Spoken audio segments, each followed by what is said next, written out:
Chapter 109. In the virtual laboratory with a 1,000-fold acceleration, it took Vico 4 hours of real time to finally solve the problem of energy decay caused by the collision between high-energy particle beams and air molecules in the atmosphere. He achieved this by adding 2 sets of particle accelerators to the weapon platform, and these additional accelerators would experience different frequencies of vibration when subjected to electromagnetic field acceleration. Vico's principle for eliminating this decay is to use a special effect generated when 3 beams of high-speed particles with different vibration frequencies converge. The particle beam emitted in this form can completely destroy chemical bonds in any molecule, and the molecules that are destroyed release energy waves. The affected molecules continue this effect. Similar to a chain nuclear reaction, ultimately transmitting this chain reaction at the speed of light to the target that needs to be attacked. To ensure that this reaction can be terminated in time and not propagate indefinitely, eventually leading to an energy tidal wave sufficient to destroy the Earth. Vico specifically chose a special decay element. After the decay of this element, the amplitude frequency changes, interrupting the reaction process. With the completion of the attack system of the space-based weapon, Vico started to continue tinkering with the antimatter energy reactor, hoping to use it as the energy core of the entire space-based weapon. Compared to the arc reactor, the advantage of the antimatter energy reactor lies in the release of more instantaneous energy that can reach 46 times that of the arc reactor. However, the disadvantages are also evident, as it cannot provide stable output voltage and current due to the uncontrollable energy eruption. This characteristic is suitable for particle accelerators that require instantaneous high voltage and high current to propel the particles. The development of the antimatter energy reactor did not pose any challenge to Vico. In fact, it is similar to the process of converting the nuclear energy released by an atomic bomb explosion into electricity in a nuclear power plant. As long as the originally uncontrollable annihilation of matter and antimatter is modified by adding certain limiting conditions, the energy released during annihilation can be fully utilized. For this purpose, Vico performed intricate mathematical calculations and set up a reaction model, using this mathematical model to construct an entire set of mechanical structures for the reactor. Finally, after completing the structural design of the entire space-based weapon satellite and placing the attack module and energy core inside it, the comprehensive design of the high-energy particle beam space-based weapon is successfully accomplished.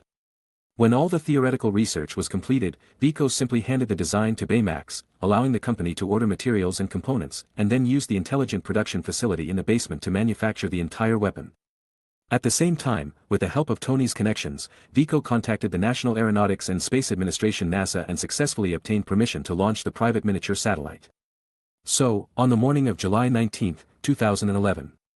Under Vico's watchful gaze, 4 space-based weapon satellites disguised as company business satellites soared into the sky with the antimatter propulsion engines configured by Vico.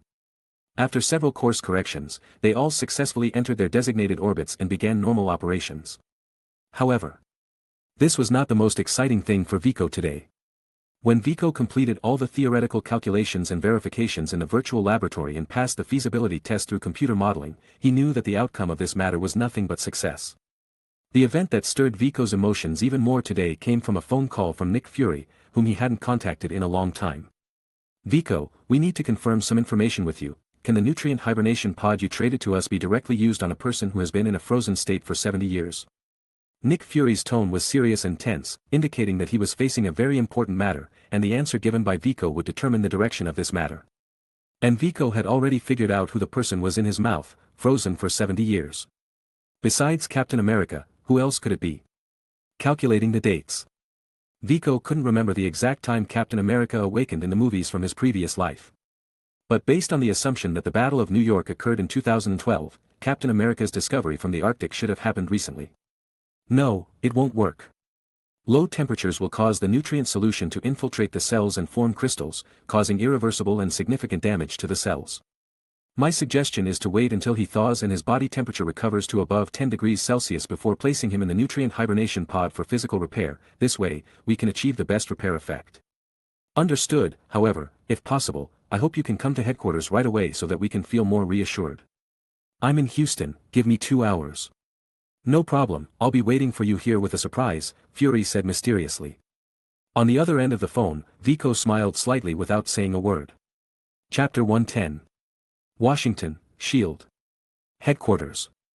Vico, who hurriedly arrived, was carefully examining an old popsicle in front of him.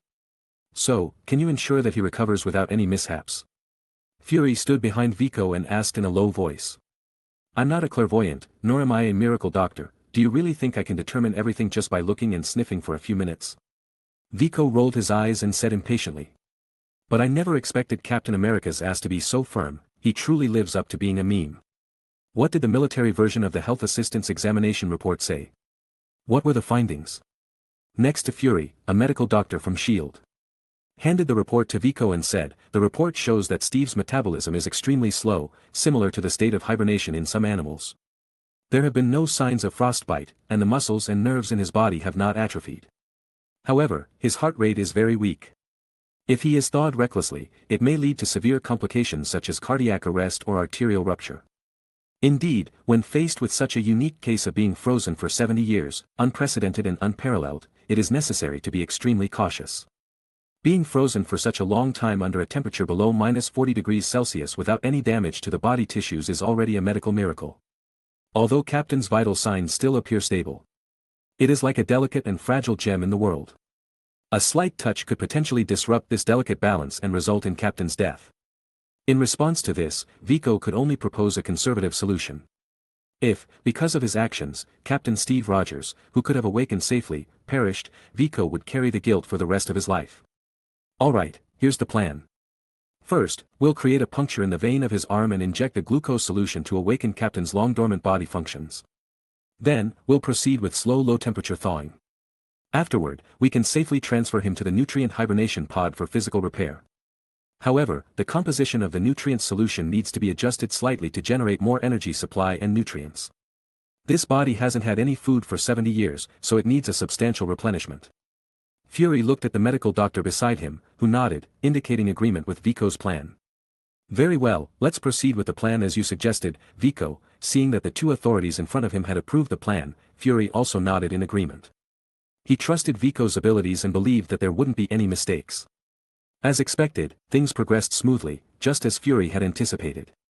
After the physical repair in the nutrient hibernation pod, Steve Rogers' physical condition had returned to a healthy level, and all body indicators had reached normal standards. Except for a temporary weakness in brainwave due to the biological clock not fully readjusting after prolonged sleep. It can be said that this thawing plan was a complete success. The remaining recovery process would rely on time as the ultimate healer to gradually help Steve recover. Looking at Captain America, who had completely recovered and lay peacefully on the recuperation bed, Viko felt a bit emotional. The character that used to exist only in imagination not only appeared before me but was also revived by my own hands. The wonders of destiny are truly indescribable. Now, should I call him Grandpa Steve or Brother Steve? Upon hearing Viko's words, Fury did not realize that he was reflecting on his past life. He thought Viko had mistaken Steve for a fictional character only existing in comic books and novels. Fury showed his 2 rows of big white teeth and explained to Viko, Steve wasn't a character fabricated by the government back then to boost morale, nor was he a product of the wild imaginations of various writers. Steve was a truly legendary hero who made significant contributions to winning the war. He was a distinguished figure, a heroic legend. Moreover, he was best friends with your grandfather, Howard. They even fought together on the battlefield. Although his appearance might confuse the timeline a bit, it would be more appropriate for you to call him Uncle. Ah, you don't understand, what I mean is different from what you're saying, but judging by the way you've decorated this room, I guess you don't intend to tell him the truth directly. Looking at this room filled with colors and items from the previous century, it truly gave a sense of traveling back in time. He needs a process. If we suddenly reveal the whole truth to him, I'm afraid he won't be able to accept it. After all, he owes someone a dance for a whole 70 years. But I think your method might not work. No matter how skilled the agent playing the nurse role is, without having lived in that era, it's impossible to truly portray the atmosphere of that time. Moreover, Captain America is a seasoned soldier who has received the super soldier serum. In terms of perception and insight, he surpasses ordinary agents. Your arrangement won't last more than 10 minutes before he figures it out. So, what do you suggest then? Your tone implies that you already have a good idea. Have you forgotten what my most profitable product is? Let him live a complete life in the virtual world. When he returns to reality, accepting the truth won't be difficult, right? Can it really work? Fury furrowed his brows, feeling somewhat concerned. At least it's more reliable, isn't it? Chapter 111. How are the preparations going? Everything is ready. Standing in front of the workbench, Viko quickly built a platform through the virtual world, creating a scene from the 1940s and 1950s. Using the character profiles and personality descriptions provided by S.H.I.E.L.D. He also created numerous intelligent NPCs. For characters closely related to Captain America, Vico specifically loaded an AI system and provided hardware support through the emotional perception engine of Baymax in the background. Even Fury couldn't detect any flaws in a simulation experiment. It was flawless. Vico is now doing the final debugging. Once this step is completed, he can attempt to connect Steve's brain to the virtual reality host, stimulate his brain cortex using the nerve gear, and reactivate his thinking. Debugging is complete, the device can be connected now, Vico said after checking the final parameter, giving the instructions of another staff member. At this point, Steve, who has been successfully thawed, has already been connected with the nerve gear and placed in a nutrient hibernation chamber, waiting for his body to be repaired and his brain to be activated. After Vico announced the completion of the preparations, the staff member next to the nutrient hibernation chamber pressed the button to start the entire device. Simultaneously, Steve's body data and brain activity data began to generate and transmit to the screen in front of Vico. Physical functions have started to improve. The metabolic rate is steadily increasing. When the body function recovers to 48 of the preset value, we can activate the brainwave interference through the nerve gear and stimulate Steve's brain activity. Vico observed the data and made various adjustments on the console while issuing instructions to the other staff members regarding their tasks and the correct timing. When the displayed numbers on the screen reached the required standard, Vico gave the order, "All right, now immediately activate the nerve gear and raise the brainwave interference frequency to the maximum." Yes. Upon receiving the command, the staff members proceeded with their work in an orderly manner. Having faced various emergencies and major tasks in S.H.I.E.L.D., they had developed strong psychological resilience. Although the fate of the legendary hero Steve was at stake, they were able to maintain their focus and composure. As the brainwave interference was activated, the data showed a significant increase in Steve's brain activity. Switch the screen, open the God's Eye view of the virtual world, Captain's activity level should be reaching its limit. Virtual world, 1949, New York. Opening his eyes once again, Steve didn't see a battlefield filled with smoke or a crowded military camp. Instead, he was surrounded by walls painted in a pale yellow color. To his left, there was a window draped with white curtains, and a ray of sunlight was shining through the glass onto his face. He reached out and touched the soft bed beneath him. The air carried a faint scent of disinfectant, and combined with the needle connected to the Ford drip on the back of his right hand, Steve quickly made a judgment in his mind. "I'm not dead. I've been saved and brought to the hospital for treatment." Immediately, he remembered the name that had haunted him in his dreams, the woman he had promised to dance with, Peggy. Feeling a bit confused now, Steve wasn't sure how long he had been unconscious, but one thing he was certain of was that he wanted to see Peggy as soon as possible, whether it was to keep the appointment or to apologize.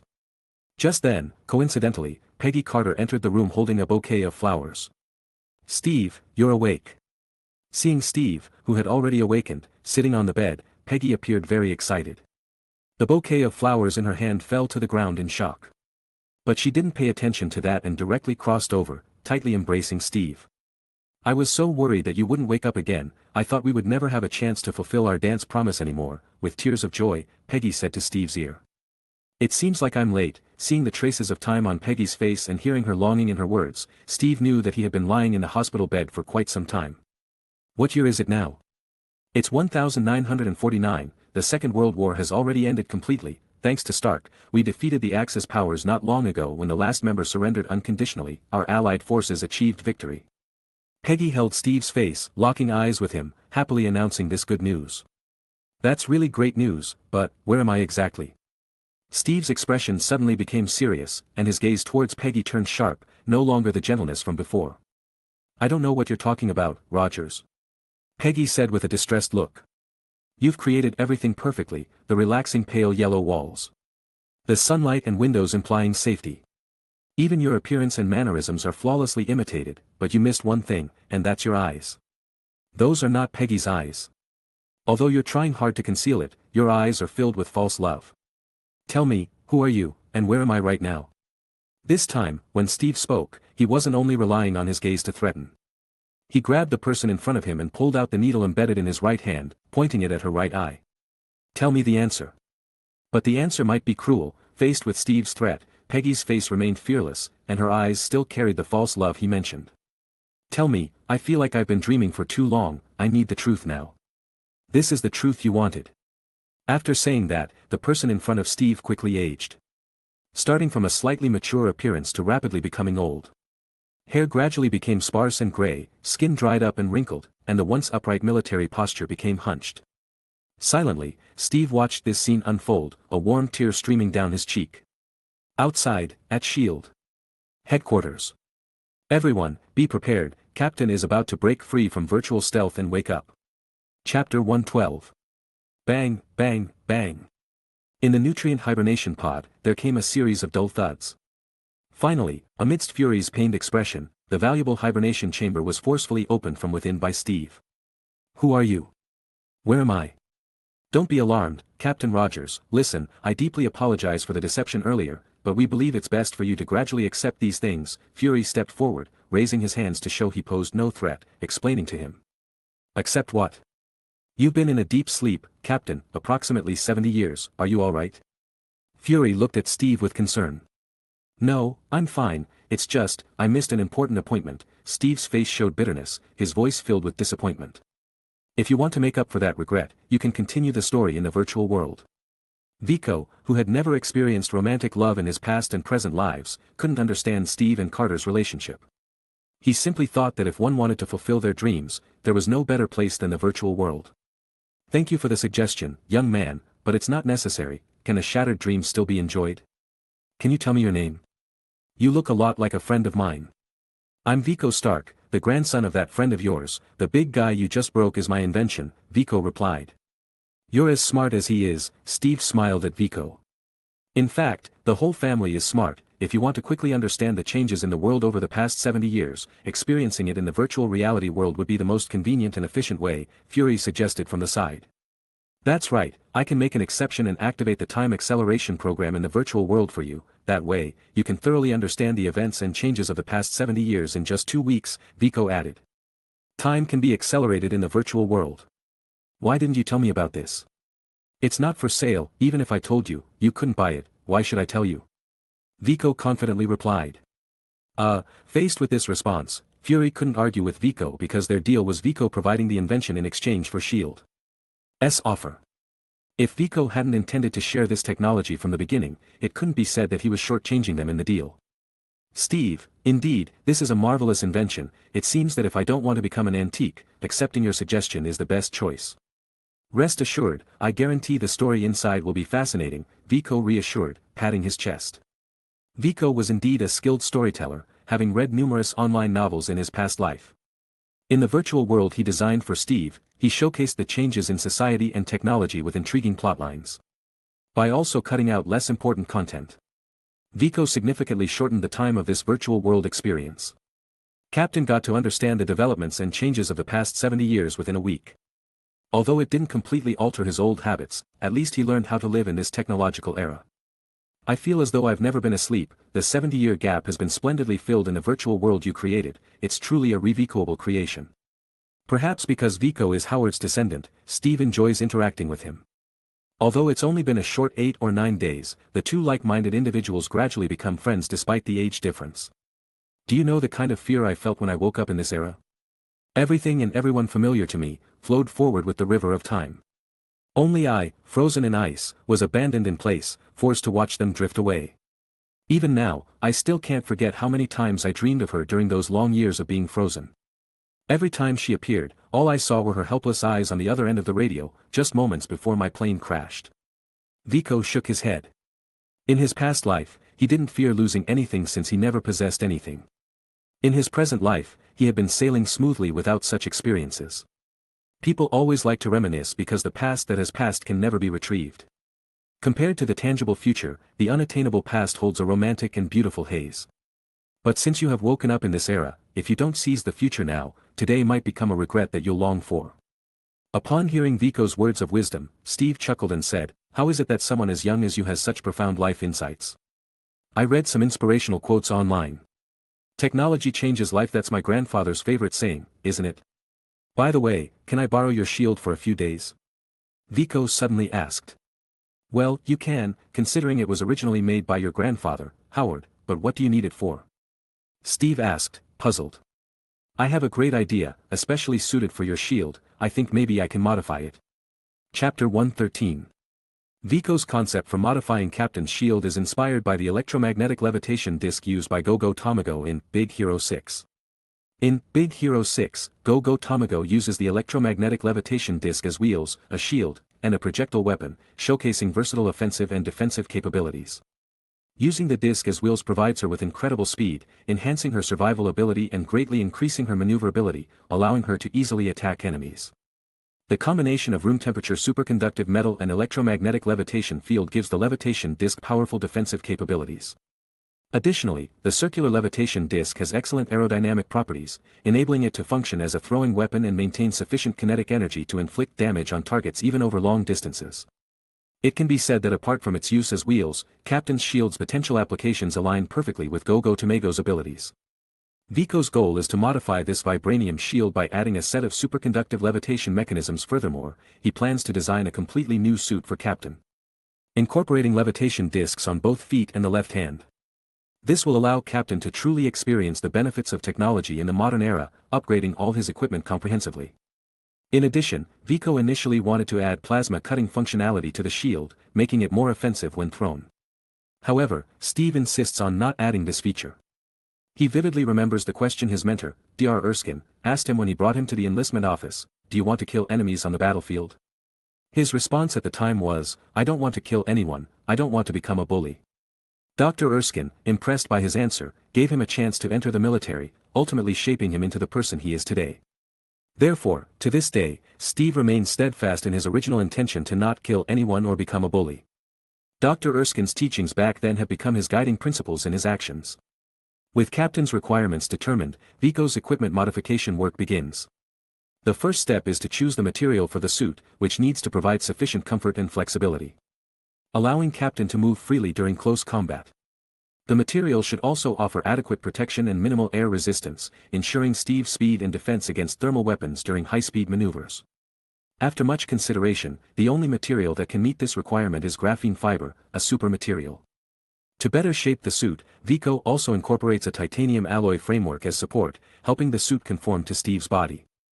Although Steve's body has been enhanced and his physical abilities have reached the limits of human potential through the super soldier serum, Vico adds dozens of micro super engines to the suit to further amplify Steve's strength. In addition to the original vibranium shield, 3 auxiliary levitation discs are made of the same gold titanium alloy material as Tony's suit, with graphene superconductive material as the winding, and a new generation of arc reactor as the energy core to supply power. The entire levitation disc not only serves as a defense like the vibranium shield but also ensures long-lasting endurance, eliminating any concerns of sudden deceleration when in use. The modification of the original vibranium shield is relatively simple, with the addition of a backplate that serves as an attachment structure for the suit and internal components that are identical to those of the levitation discs. With that, all the work is completed. "Captain, come over here. As I mentioned before, the fully upgraded set of equipment for you is now complete, quickly suit up and see how effective it is." Vico can't wait to see the power of the equipment he has modified this time. Although the technology is based on the principles from Big Hero 6, the novel application of materials should significantly enhance the capabilities of this equipment. Steve doesn't hesitate and enters the changing room, guided by Vico, to check the new equipment.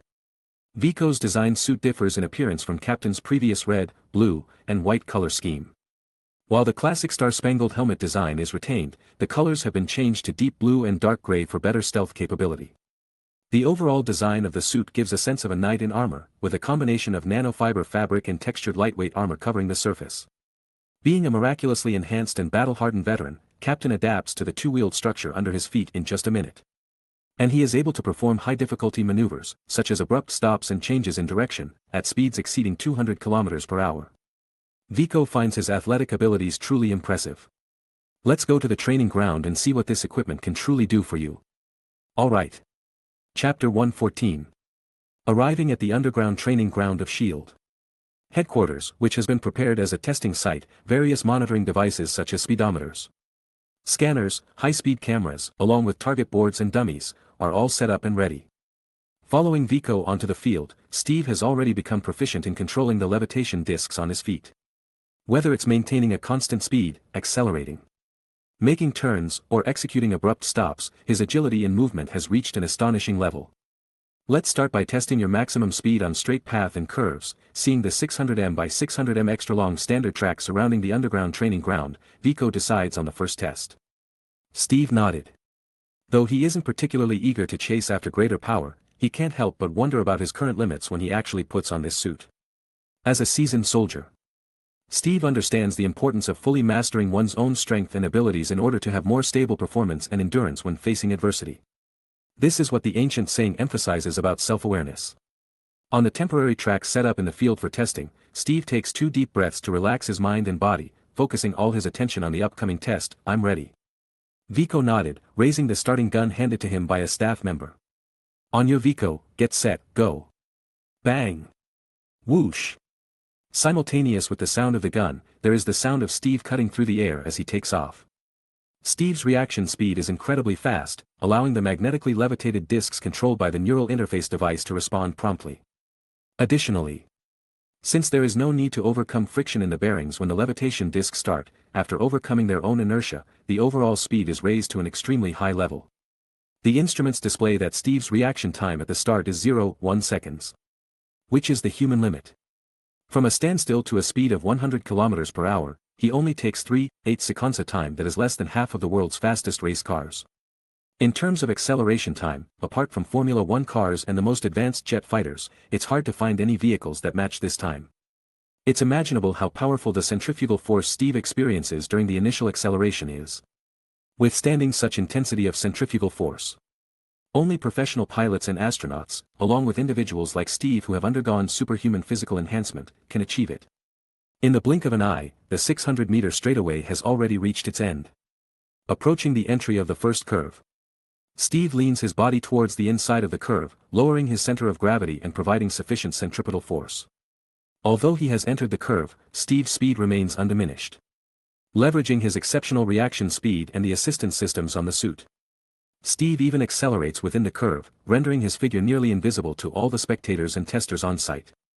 The deep blue trail left on the track gradually forms a continuous loop, as if Steve has drawn a circle on the runway. You can stop now, Captain. Hearing the increasingly intense sound in his ears, Vico calls an end to this test. Steve's speed is approaching the sound barrier. In the current testing environment, generating a sonic boom would not only cause severe damage to the testing equipment but also pose a serious risk of injury to the on-site personnel. Therefore, although Steve has not yet tested the limits of his own abilities and the new equipment, for safety reasons, they have to wait for the next proper arrangement before proceeding with further testing. Based on the current test data, whether on straightaways or curves, Steve's top speed is no less than 320 meters per second. And this is without reaching his limit. Seeing these results, Vico can't help but be amazed. By adding an acceleration module to Steve's suit, it can be said that he becomes a human-made projectile. Although it's unlikely to match Quicksilver in terms of speed and endurance, when combined with Captain's battle-hardened experience, exceptional combat abilities, and indestructible vibranium shield, Steve's overall strength undoubtedly surpasses that of Quicksilver. I wonder if I should invent the Battle Power Scouter from Dragon Ball when I have time. That device seems quite convenient. Lost in his thoughts, Vico's mind wandered off again. So, how did it go? Exiting his state of super speed, Steve also feels a bit dizzy. After recovering slightly, he approaches Vico and inquires about the test results. This question brings Vico back to his senses, and he hands the tablet to Steve, saying, "Take a look, although we didn't reach the limit, it's definitely a good performance." After seeing the test data, Steve is also satisfied and eagerly begins the second test of the suit's performance. The second test is for the defense capabilities of the levitation discs. It goes without saying that the captain's original shield has helped him overcome numerous life-threatening situations on the battlefields of World War II. This time, the focus is on testing the defense performance of the 3 additional discs. Of course, Vico has never disappointed with his creations. The levitation discs, stacked with various advanced technologies, may not reach the level of vibranium or energy barriers in terms of defense capabilities. However, when facing the powerful XM109 sniper rifle, the bullets fired by the sniper can't even leave a trace of visited on the surface of the discs. The defense performance is more than sufficient for the captain's use. This is great. Although these 3 additional discs don't compare to the vibranium shield, their performance is impressive, and in conjunction with the 4 shields in total, my defense has been significantly enhanced. Steve is extremely satisfied with the upgrades Vico has made to his equipment. He feels no less excitement than when he first received the shield from Howard Stark. Don't jump to conclusions just yet, we still need to see the results of the final test next. We'll test the throwing effectiveness of the levitation discs, Viko says, staring intently at the levitation discs on Steve's body. Chapter 115. The third test of Captain's new battle suit is beyond description and cannot be adequately expressed in words. Under Steve's anti-physics throw, the vibranium shield and the 3 magnetic levitation discs, after attacking on their respective targets, bounced several times and accurately returned to Steve's hands and feet receptacles. With Captain's strength alone, even Newton would probably rest peacefully in his grave and wouldn't dare to come out waving the flag of science. In fact, even the designer, Vico, was astonished by what he saw. The vibranium, an unbelievably unscientific metal, absorbs energy during collisions and releases it with almost no loss because its molecules are relatively motionless. However, the other 3 magnetic levitation discs in his design don't possess the same properties as vibranium. At best. After being thrown, their internal magnetic fields undergo changes, allowing them to be pulled by the special magnetic fields on the suit. This kind of attraction is not as magical as the disc's performance in Steve's hands. At most, it slightly affects the disc's flight direction, causing it to deviate towards the direction of the suit, but only under low-speed conditions. But after witnessing Steve's irrational throws firsthand, Vico found himself at a loss for the first time and felt an urge to study quantum mechanics. In any case, the test ended successfully. Aside from the future upgrade of the suit with an Excel World module, Vico has fully realized his vision for the battle suit. Steve received a set of new equipment that satisfies him, greatly enhancing his combat capabilities. S.H.I.E.L.D. has gained a top-tier fighting force, and they can now entrust difficult missions to Steve. Of course, staying at S.H.I.E.L.D. for so long didn't mean that Vico received no benefits. Considering Vico's efficiency in research and development, there's no way it would take so long to safely resurrect Steve and upgrade his equipment. The real reason Vico spent so much time at S.H.I.E.L.D. lies in a research project established jointly by NASA, the Air Force, and S.H.I.E.L.D. in the 1980s Project Pegasus. From the moment he arrived at S.H.I.E.L.D. headquarters from the Houston satellite launch site, Vico, who had developed the habit of good habits, used the AI in his watch to access the internal network of S.H.I.E.L.D. During the time he was away from S.H.I.E.L.D., Vico wanted to see if any new classified information had surfaced, something he could use to alleviate his boredom. Unexpectedly, this search actually gave him a big surprise and led him to find something good. The Project Pegasus was initiated by Vico's grandfather, Howard, and Dr. Lawson, a hidden Kree alien. Its purpose was to harness the infinite energy within the Tesseract and develop alternative energy sources and a light-speed engine. The project progressed quite smoothly back then. Inspired by the Tesseract, Howard designed the prototype of the arc reactor, which Tony currently uses. However, due to technological limitations of the time, they couldn't complete it, so the task of harnessing this super energy source was passed on to Tony. As for Dr. Lawson, she was not one to be left behind either and successfully developed the lightspeed engine. Unfortunately, during the testing of the lightspeed engine in the Project Pegasus, it attracted the attention of other hidden Kree aliens on Earth, and Dr. Lawson died. Carol, the female pilot who would become the future Captain Marvel, absorbed the entire energy from the energy source blast of the lightspeed engine. The most crucial component of the plan, the Tesseract, was swallowed by the Flurkin known as Goose, and the project was subsequently sealed and put on hold. It was only later, when Goose regurgitated the Tesseract in front of Fury after his recent encounter with Thor on Earth, that the project was reactivated due to the sense of crisis it brought. However, this time the research was not aimed at alternative energy sources and a lightspeed engine, but rather the immensely mysterious and omnipresent dark energy in the universe, which the Asgardians referred to as magic. Seeing all this content, it piqued Vico's interest. He never expected that just as he had started researching runic technology, runes, and magic, related research materials would be delivered to him like a pillow when he was sleepy. With the research achievements made by Howard, Dr. Lawson, and the newly joined Dr. Eric Selvig, Vico could save a significant amount of foundational research time. Furthermore, with the perfect magical medium, Uru metal, already in his possession, along with the rune patterns he obtained during the Thor incident, Vico might be able to complete another ace up his sleeve before Loki's arrival on Earth. So, with the idea of taking advantage of a good opportunity, Vico ordered Baymax to be cautious and discreet while collecting the data. On the other hand, he found a reasonable excuse to delay his stay at S.H.I.E.L.D. headquarters and began upgrading the weaponry and equipment for Captain. Finally, just before Steve's suit was about to be completed, Baymax silently collected all the research materials available on the Project Pegasus and transmitted them back to Vico's smartwatch. Starting from the establishment of the program in the 1980s to Dr. Eric's involvement, Vico managed to gather almost all the research data in a matter of days. Dark energy and magic. I never really associated these two as the same kind of energy before. It means that humans have indeed observed the existence of magic, but it's merely a difference in naming. If it can be observed through Earth's technology, does that mean there's a chance to harness it without using rune spells and Uru metal, solely relying on Earth's technology? It seems that to complete the research on runic technology, whether it's the Asgardian approach or the Earth method, I'll have to pursue both paths simultaneously and be competent in both. Armed with the information obtained from S.H.I.E.L.D., Vico returned to his company's laboratory and once again began his research on runic technology. Chapter 116. Baymax. At your service, Master. Help me find all the published articles so far on research related to dark energy. Organize and categorize the research conclusions mentioned in them, and compare them with the data we collected at S.H.I.E.L.D.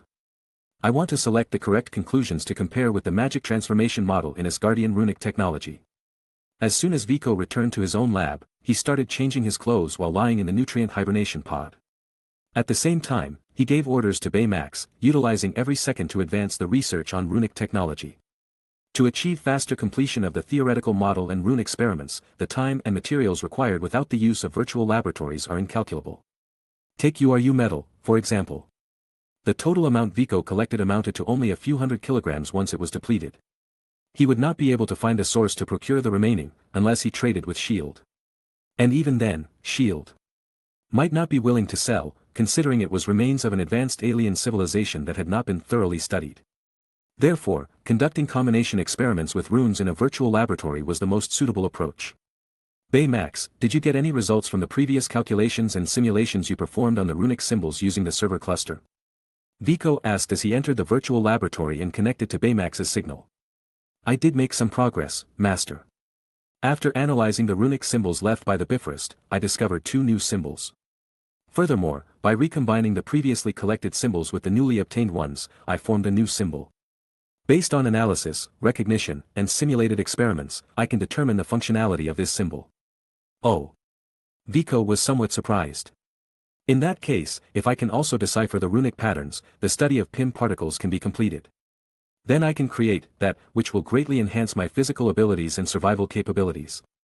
Baymax, help me establish a simulated experimental model to see if there is a way to purify, prepare, and store PIM particles through the manipulation of dark energy. We shouldn't rely solely on the breakthroughs in runic technology. If we understand the theory, Earth's technology should be capable of achieving similar results.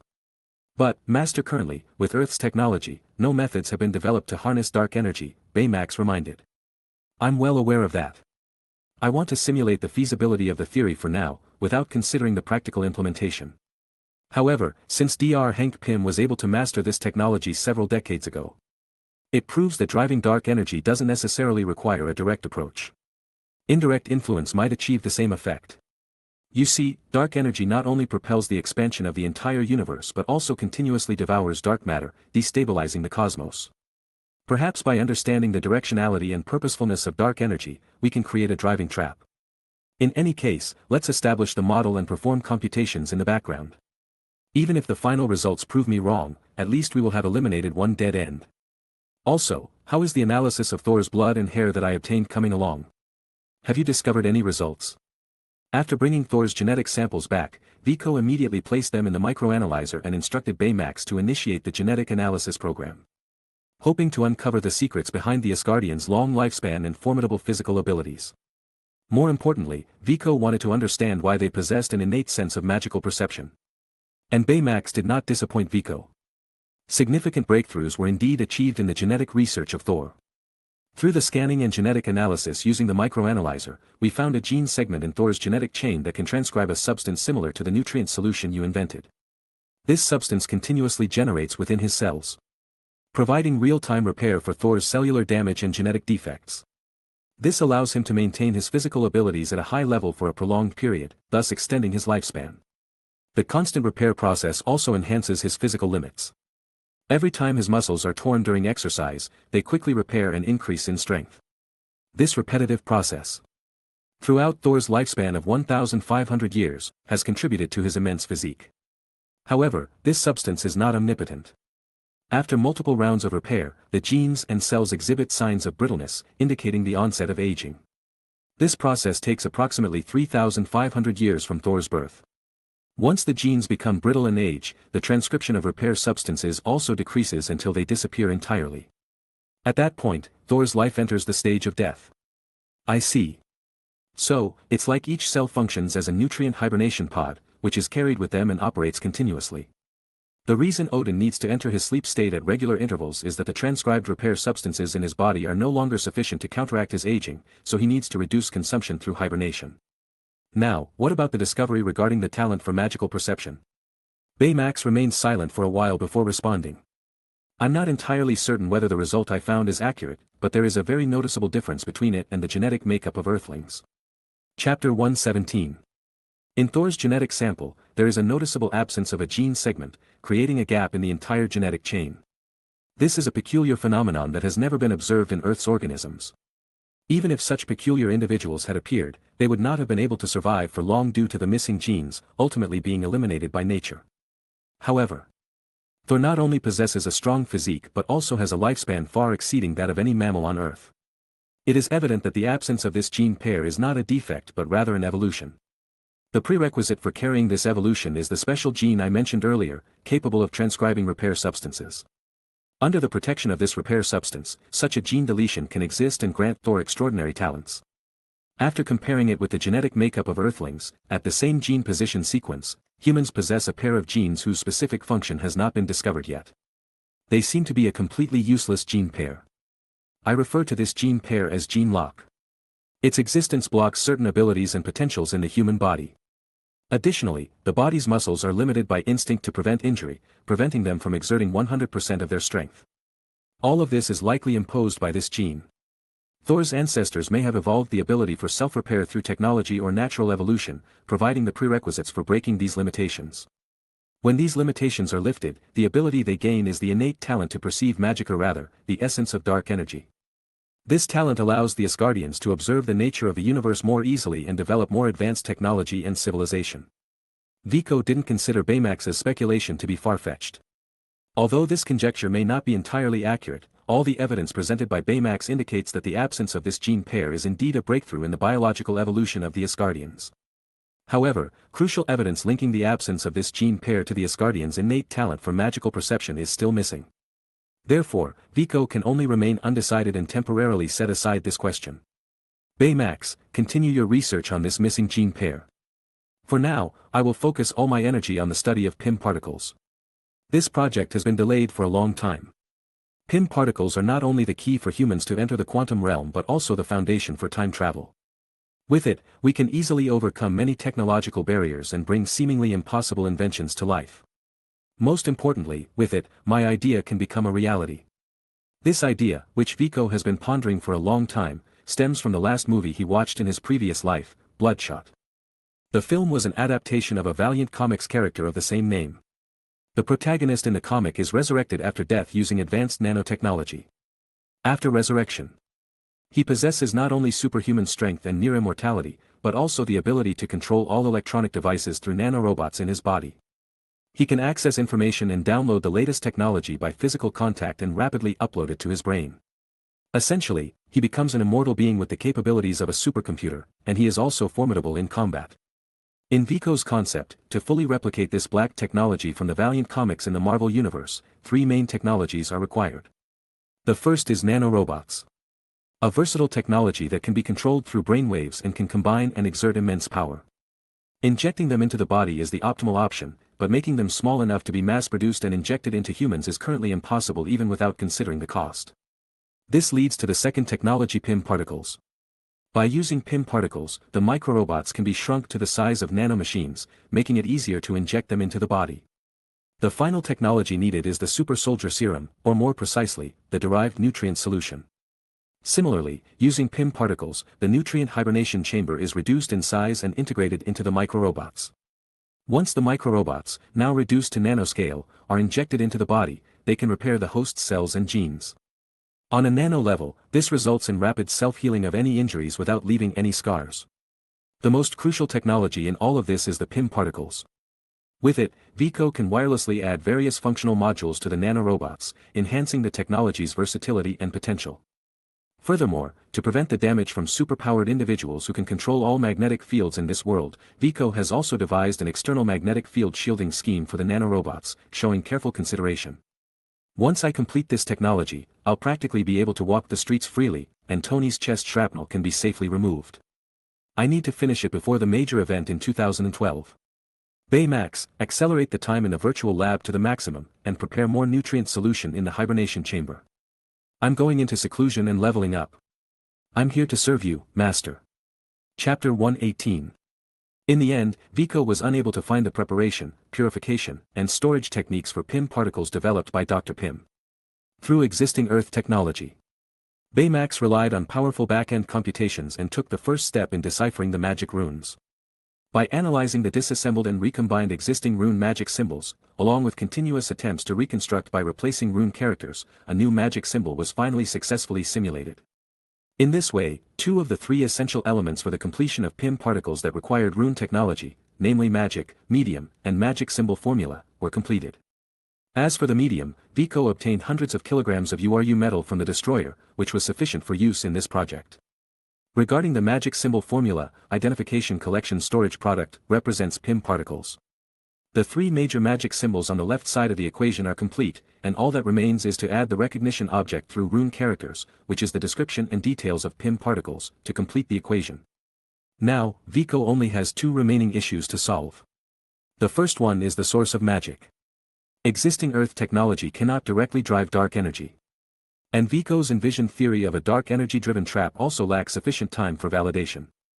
Furthermore, the most crucial rune technology for driving magic within the rune magic symbols has not been deciphered. Therefore, for Vico, the only current method of obtaining a source of magic is to reverse the conversion of the energy released by the arc reactor, using Uru metal as a magical medium, into dark energy, which is magic. The second issue is shaping and carving the Uru metal. According to legend, Uru metal comes from one of the 9 realms called Nidavellir, and this metal is extremely difficult to forge, with only the dwarven master blacksmiths capable of doing so. What Vico needs to do is find a new way of shaping the Uru metal, molding it into the desired shape, and engraving the rune magic symbols.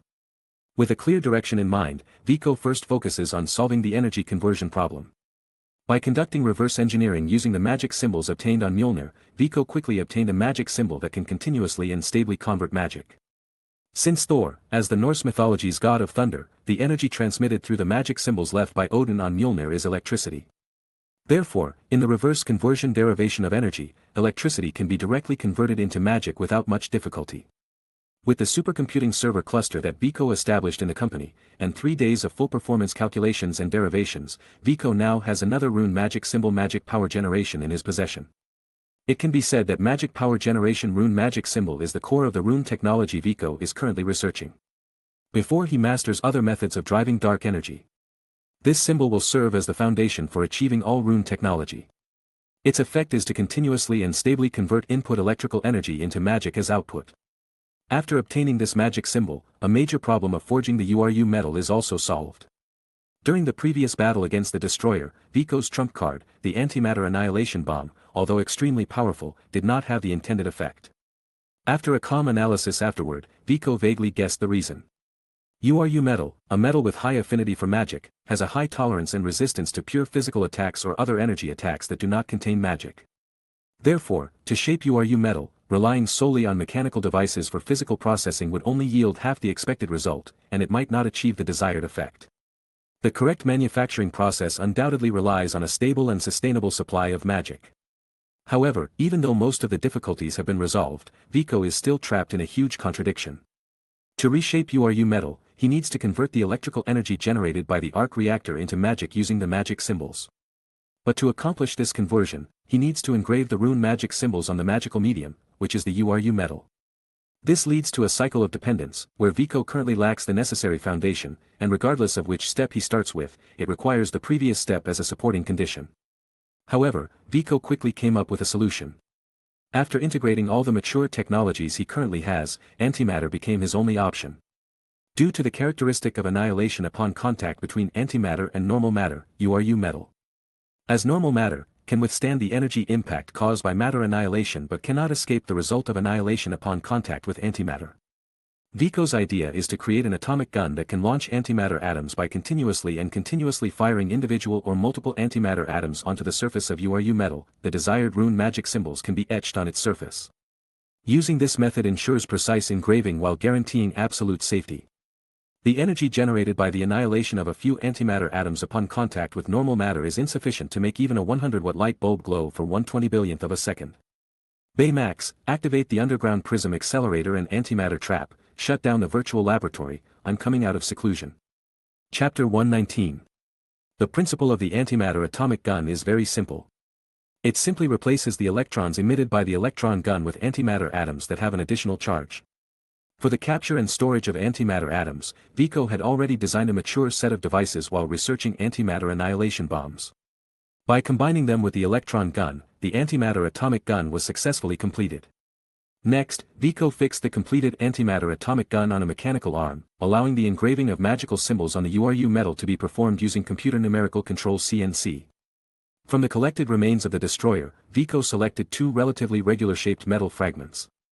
He planned to engrave magical symbols on them to turn them into two magical energy poles. The function of these two magical energy poles is similar to that of positive and negative terminals in a circuit. Vico would connect them to the collected Uru metal fragments and use the tremendous magical power generated to melt the Uru metal into a liquid state. Then, using pre-prepared casting molds, the molten Uru metal would be cast and shaped into the components Vico needed. However, before that, there was a preliminary step that needed to be completed, which was to clean off the residual runic symbols from the fragments. The Uru metal fragments obtained from the destroyer contained a large number of runic symbols. These symbols were used to set the various functions of the destroyer and control its actions. Due to the fragmented and mostly incomplete nature of the collected fragments, although a large amount of data was gathered, no useful information could be extracted at the moment. The selected two fragments were fixed on a fixture. And the antimatter atomic gun was activated to begin the cleaning process. The entire process would take a considerable amount of time because the area of effect of the atomic gun was small, and each area needed to be cleaned repeatedly to completely remove the imprints of the symbols. After completing this process, the next step would be the lengthy wait for the engraving of the symbols. Vico delegated these tasks to Baymax. And then entered the virtual laboratory to start designing the construction and integration of the nanorobots that would be injected into the body, along with various functional modules to be integrated on them. On the following day, when Vico left the virtual laboratory to take a break, the production of the two magical energy poles had already been completed. Following Vico's pre-planned arrangements, Baymax had just melted all the Uru metal fragments into a liquid state using the magical energy poles and injected them into the prepared molds. The molds did not have pre-reserved runic patterns. In order to ensure the precision of the symbols, Vico intended to use the atomic gun to engrave all the runic patterns, even if it took more time. Vico's design for the device to purify and store PIM particles was different from that of Dr. Pym. It was not divided into small doses but was a large-scale device with a huge capacity. Dr. Pym chose a small-dose design for the PIM particles considering the convenience of using them in the Ant-Man suit. However, Vico intended to use the PIM particles for large-scale nanorobot manufacturing, making a high-capacity device more suitable. Vico didn't pay too much attention to reshaping the Uru metal.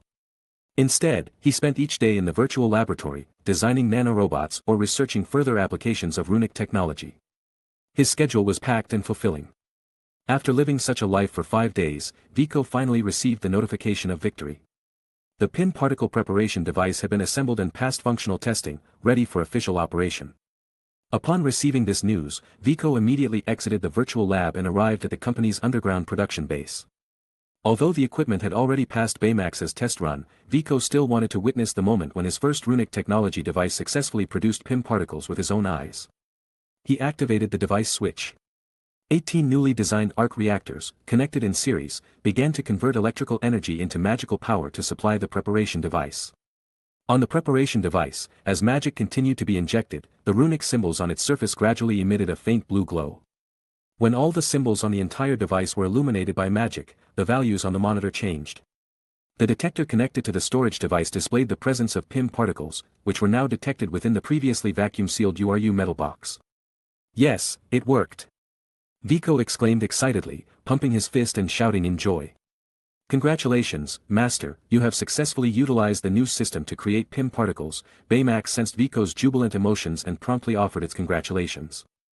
This is only the first step. I've already completed the design of the nanorobots. Once we have an ample supply of PIM particles, I plan to start mass production. However, I've changed my mind a bit. This design is no longer sufficient for my requirements. I should integrate runic technology into it, making it the ultimate culmination of Earth's technology and runic technology. But, Master, after completing the current device, we have very little URU metal left, and considering the losses during the manufacturing process, Baymax didn't want to dampen its master's enthusiasm, but as its duty, it had to remind Vico. Vico smirked, feeling somewhat proud, and said, I've already thought of a solution for that just now. Chapter 120. If we melt all the remaining scraps into liquid and use that liquid URU metal as ink to draw runic symbols on ordinary material surfaces, do you think the magic circuit will work? Vico proposed his idea and asked Baymax. Based on the simulation and analysis I conducted on the server backstage, if the base material has sufficient strength, the success rate should be over 88. Baymax informed Vico of its calculation results. Sufficient strength, what about graphene nanomaterial? When it came to high-strength materials, Vico immediately thought of graphene, the formidable weapon he brought from his previous life to the Marvel Universe. However, this time graphene couldn't continue its previous magic, and Baymax gave a negative response. The strength of graphene nanomaterial barely meets the usage requirements, but its lifespan would be very short. It is estimated that the nanorobots would collapse after 40 seconds of the magic circuit being connected. Vico nodded in disappointment, but his face didn't reveal a hint of discouragement. That's because scientists on Earth in his previous life had conducted all sorts of explorations and experiments with carbon, this miraculous element. In the field of materials science, the highest strength material synthesized using carbon was not graphene but a substance called carbine. In his previous life, carbine was considered the toughest material in the world, with a strength over 200 times higher than steel.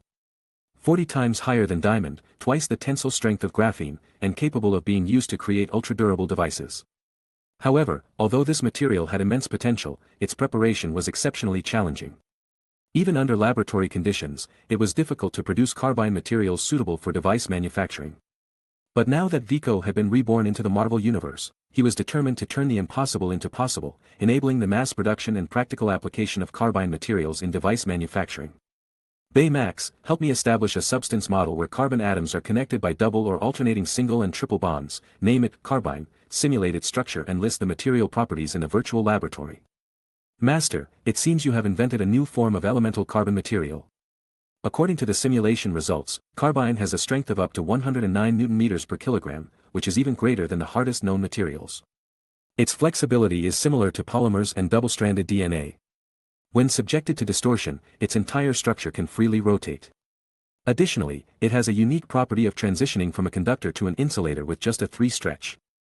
In terms of properties, it definitely meets the requirements as a base material for constructing magic circuits, but its preparation is also extremely challenging. During the preparation of carbine material, the longer the carbon chain, the higher its usability and stability, but the difficulty of preparation also increases significantly. In my database, there is no technology available to mass-produce stable long-chain carbine materials. Vico frowned and shook his head at Baymax. Your thinking is still stuck in the old way of using existing Earth technology to achieve our goals. We now have a wealth of new knowledge from rune technology and have successfully utilized that knowledge to complete our first creation. Now is the time to change our approach. Establish the formula for the runes, and with the atomic gun attached to the PIM particle preparation device, add another circuit, and we will have a universal material fabricator. I believe you can now manufacture the desired product on the other end of the equation. Understood, Master. Baymax is updating the database and correcting the inertia thinking program. Update completed. Thank you for your guidance, Master. The intelligence level has evolved once again. Now, we will proceed with the device modification. The antimatter atomic gun is ready, N. Baymax diligently carried out the modification work instructed by Vico, while Vico himself accessed the main server to review Baymax's core program code. Since the installation of the emotion sensing system, Baymax had been gradually gaining a more human touch. It could now analyze not only mathematical data but also literature and philosophical thoughts, which greatly enhanced its thinking ability through rapid improvement and evolution. It had been a long time since Vico had paid attention to Baymax's growth, so he decided to retrieve the core code to observe the changes that had occurred in Baymax. Within the core code, the code set by Vico as the foundational framework remained unchanged. However, other parts had undergone significant transformations, to the point of being unrecognizable. Firstly, the code for the emotion sensing system's software had undergone reorganization and upgrades as Baymax continuously interacted with Vico and the people around him, collecting a large amount of human emotional data. Secondly, Baymax's thinking logic had undergone changes. Many rigid thinking codes were deleted by itself, replaced by a set of thinking logic imitating Vico and Tony during their contemplation and decision-making processes. Lastly, Vico even discovered traces of runic symbols in some of the code. It seemed that Baymax had indeed updated and upgraded its own program, just as it had claimed. Now it seems that Baymax is evolving towards super artificial intelligence. I wonder. Without relying on the Mind Stone but solely based on the emotion sensing system I developed, is there a chance for it to evolve into an intelligent life form like Ultron? Chapter 121. The production base underground of the company is successfully manufacturing carbide materials, which are being integrated into fully automated 3D printing production lines. On the conveyor belt, one miniature robot after another, or rather, magnetic axis robots, as they should be called, are being produced from the machines and sent to the reserve area, awaiting further processing. Upon careful observation, it can be noticed that the produced finished products are considerably larger in size compared to the original miniature magnetic axis robots in order to facilitate the addition of various functional modules later on. The description of miniature seems somewhat strained, due to material substitution and the use of stronger carbide materials. The robot's payload capacity has greatly increased. This allows for significant adjustments in terms of weight and size, ensuring that there is no underlying damage to the robots after large-scale aggregation. At the same time, Vico has made some changes to their structure. Instead of the original dual magnetic axis structure, they have been upgraded to a triple magnetic axis structure, providing greater stability in the construction formed by the interconnected robots. After leaving the conveyor belt, the magnetic axis robots are delivered to high-precision 6-axis mechanical arms for the intricate engraving of rune magic patterns. The Uru metal, already melted into a liquid state, is precisely delineated by the CNC robotic arm, leaving behind intricate patterns on the carbide surface of the magnetic axis robots. Regarding the selection of rune magic patterns, Vico analyzed the existing hit runes in his possession and selected the most suitable combination. The first one chosen is Magic Power Generation Rune that ensures stable magic supply as magic serves as the driving force behind all rune technology. This rune is undoubtedly indispensable. With Identification Rune, the magnetic axis robots can accurately identify various types of information, reducing the need for certain internal circuits and processing chips, thus leaving space for other designs. Positioning and Connecting Rune allows the magnetic axis robots to judge their own positions and complete connection commands, reducing the burden on the controller's brain when using the brainwave device. Lastly, Storage Rune is used to store a large amount of nutrient solution within the magnetic axis robots, providing raw materials for bodily repair functions. After the completion of the rune engraving on the surface of the robot's body, the entire manufacturing process enters the penultimate stage, connecting and loading various functional modules onto the main body of the magnetic axis robots.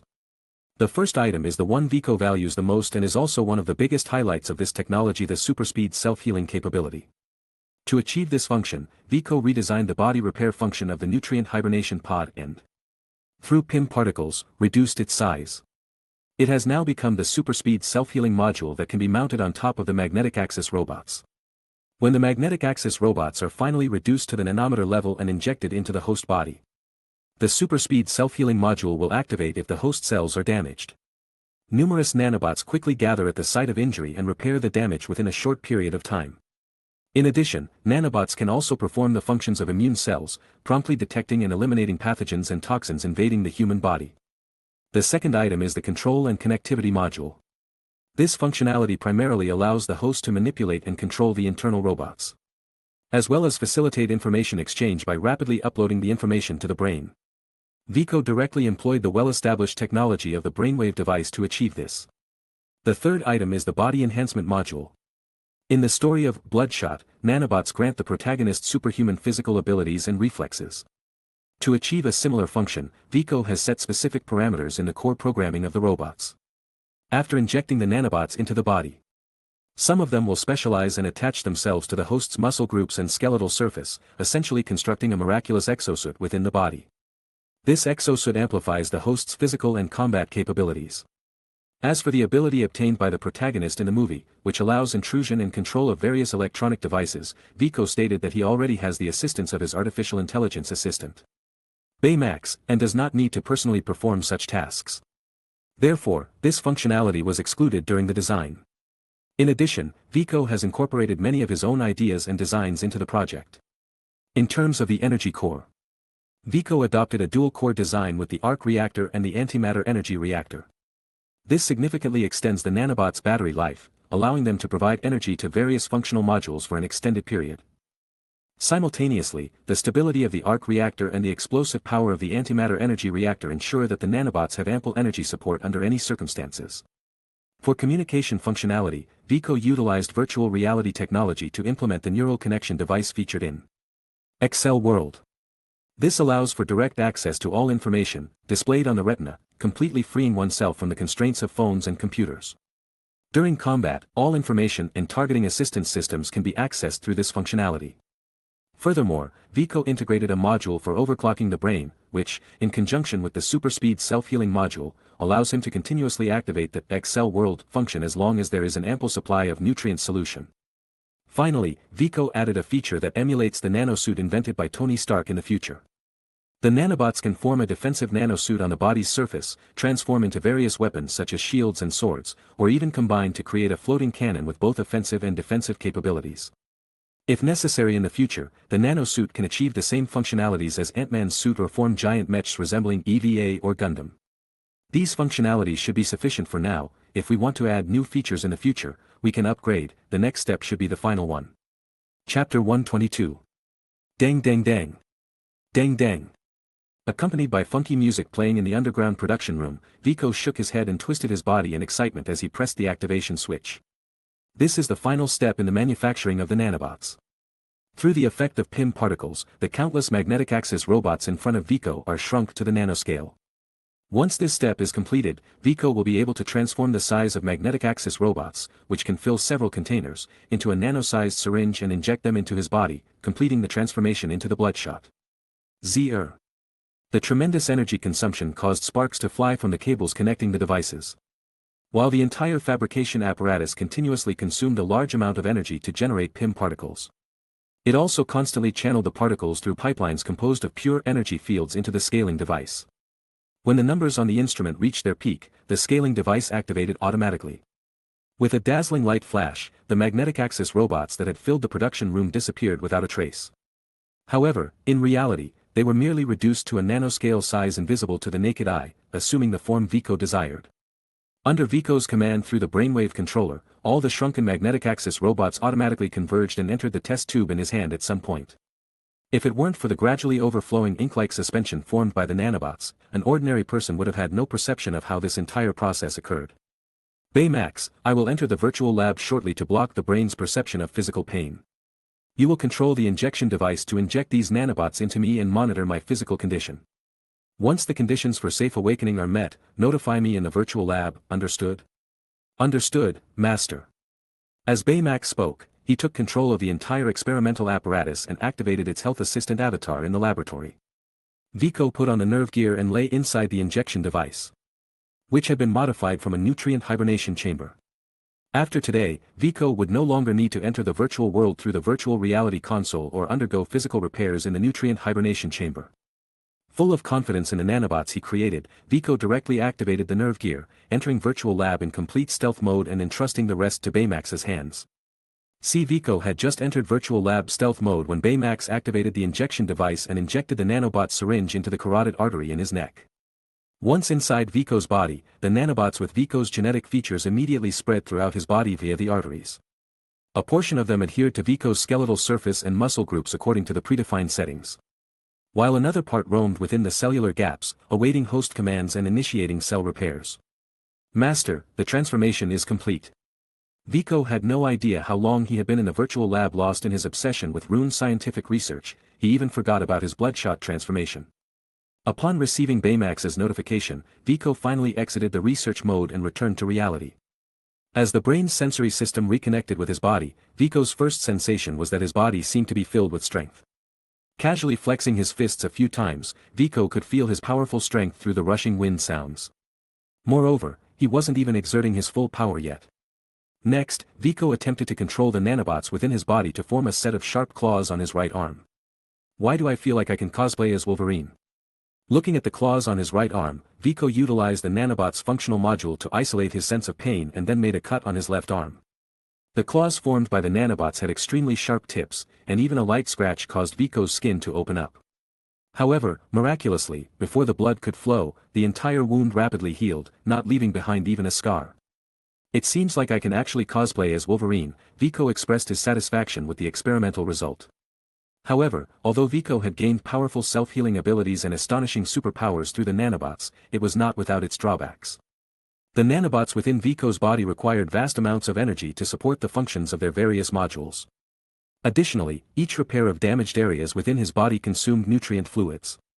Therefore, at regular intervals, Vico needed to replenish energy and nutrient fluids for the nanobots based on their prompts. But compared to the incredible abilities and miraculous effects of this technology, the minor inconvenience was negligible. According to Baymax's calculations, if Vico could maintain the operation of the nanobots within his body in the long term, although his lifespan wouldn't reach the level of Thor's, it could be extended to around 1,000 years.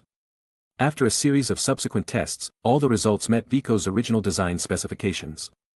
The enhancements brought by Rune technology even surpassed Vico's expectations in terms of the practical effects of certain functionalities. It's a pity there isn't much left of the URU. Otherwise, I could give one set to Dad and Pepper. It would be for their well-being and self-defense. I need to find an opportunity to trade for those remnants of the destroyer that S.H.I.E.L.D. has. It's a waste to leave them in their hands. However, at least now I can solve Tony's chest arc reactor problem ahead of time. Chapter 123. By the way, Baymax, how has the company been operating during this period? Vico suddenly remembered that he hadn't paid attention to the company's development for a long time. Since returning from S.H.I.E.L.D., Vico had instructed his secretary not to disturb him unless it was necessary, and he hadn't seen her come to report or seek assistance. Now, thinking about it, Vico asked Baymax about it. The business is doing well. The CEO has been releasing new products every quarter according to your development plan. Although your absence from product launch events did have some impact on the company's publicity, both revenue and profit margins have shown a rapid growth trend. Especially the artificial eye derived from the simplified version of the artificial white eye. After its product launch, they collaborated with the company's charitable foundation to initiate a public welfare activity, greatly enhancing the company's image and brand value. Vico nodded after listening, clearly very satisfied with the work of the company's top management.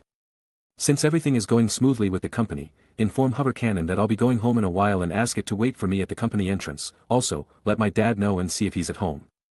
Master, I apologize for interrupting you, but there's an urgent call from S.H.I.E.L.D. Connect. Vico, a voice familiar to Vico came from the phone. S.H.I.E.L.D. Director Nick Fury. It's been a while, Director Fury, from the tone of your voice, it seems like you haven't been having a pleasant time. While talking to Fury, Vico connected to the internet through the nanobots within his body and checked today's date. Being too focused on the Bloodshot transformation and Rune technology research, Vico had neglected the passage of time. When the precise time displayed in front of Vico through the neural connection module, he already knew the purpose of Fury calling him. Indeed, I haven't been having a good time. That's why I need your help, preferably for free. Do you remember the Dark Forest law we discussed last time? It seems like we've become a target. Does my dad know about this? Vico asked calmly. Having completed the Bloodshot transformation and possessing advanced technology, Vico was confident in handling this crisis. He is an advisor to our S.H.I.E.L.D., and I have already contacted him. He said the decision is entirely up to you. If you agree to join, I will send you the address of the meeting point later. Nothing is truly free, I won't do a losing deal, however, I'll allow you to owe me for now, send me the location, and I'll leave now. Vico's eyes were sharp. He has been developing for 16 years, and it was time to see how far he had come this time. Baymax, send the address to Hover Cannon, cancel the previous plans. The date Loki arrived, May 1st, 2012, hasn't changed. The flapping of butterfly wings here is not fierce enough. I need to put more effort into it, otherwise, the author might say I'm being idle. I heard you agreed. In the self-driving Hover Cannon, Vico didn't expect to receive a call from Tony as soon as he set off. Are you concerned about me, Dad? It's all up to me, isn't it what you said? I don't have time to care about you. Tony said stubbornly. Originally, I should have been at Stark Tower tonight, spending some quality time with Pepper, celebrating the birth of the world's first self-sustaining clean energy land Viko building. But it was ruined by that bald guy and you stinky kid. You should know that when I agreed to be their advisor, I specifically mentioned that consultation time would be every other Thursday from 8 to 11 in the evening. Those damn exploiters. So, should I say congratulations or apologize? If I tell you that you missed more than just that, would you feel even worse? Tony, what do you mean? I've already come up with a plan that can safely remove the shrapnel from your chest, 100 guaranteed. I was planning to contact you and resolve your little problem tonight. Unfortunately, Nick Fury's call came in before I could dial the number, so I have to inconvenience you, respected Mr. Tony, and ask you to endure a few more days. Viko spoke with a hint of pride to Tony on the other end of the phone. Tony exclaimed in disbelief. Are you still half asleep? There's no such thing as a 100 safe plan. I'm well aware of how dangerous the shrapnel lodged in my chest is, or else I would have undergone surgery to remove them long ago. No, if you see my plan, you would be amazed because I've made significant progress in nanotechnology. These little things are tiny enough to enter your chest without you noticing, grab the shrapnel, cut an incision, remove the fragments, and completely heal the incision without leaving even a Viko. I think we should find some time to consider this matter. Tony immediately changed his stance after hearing Viko's description, knowing his capabilities. I think we should solve the immediate problems first. After the trouble I encountered in New Mexico, it really shook my confidence. But before that, you should have Sister Pepper take Nini to a nice vacation spot. Oh, that big guy seems quite powerful. I saw it in the information they provided me. As for Pepper's safety, you don't have to worry. Just now, I already had her bring everything to Washington. Chapter 124.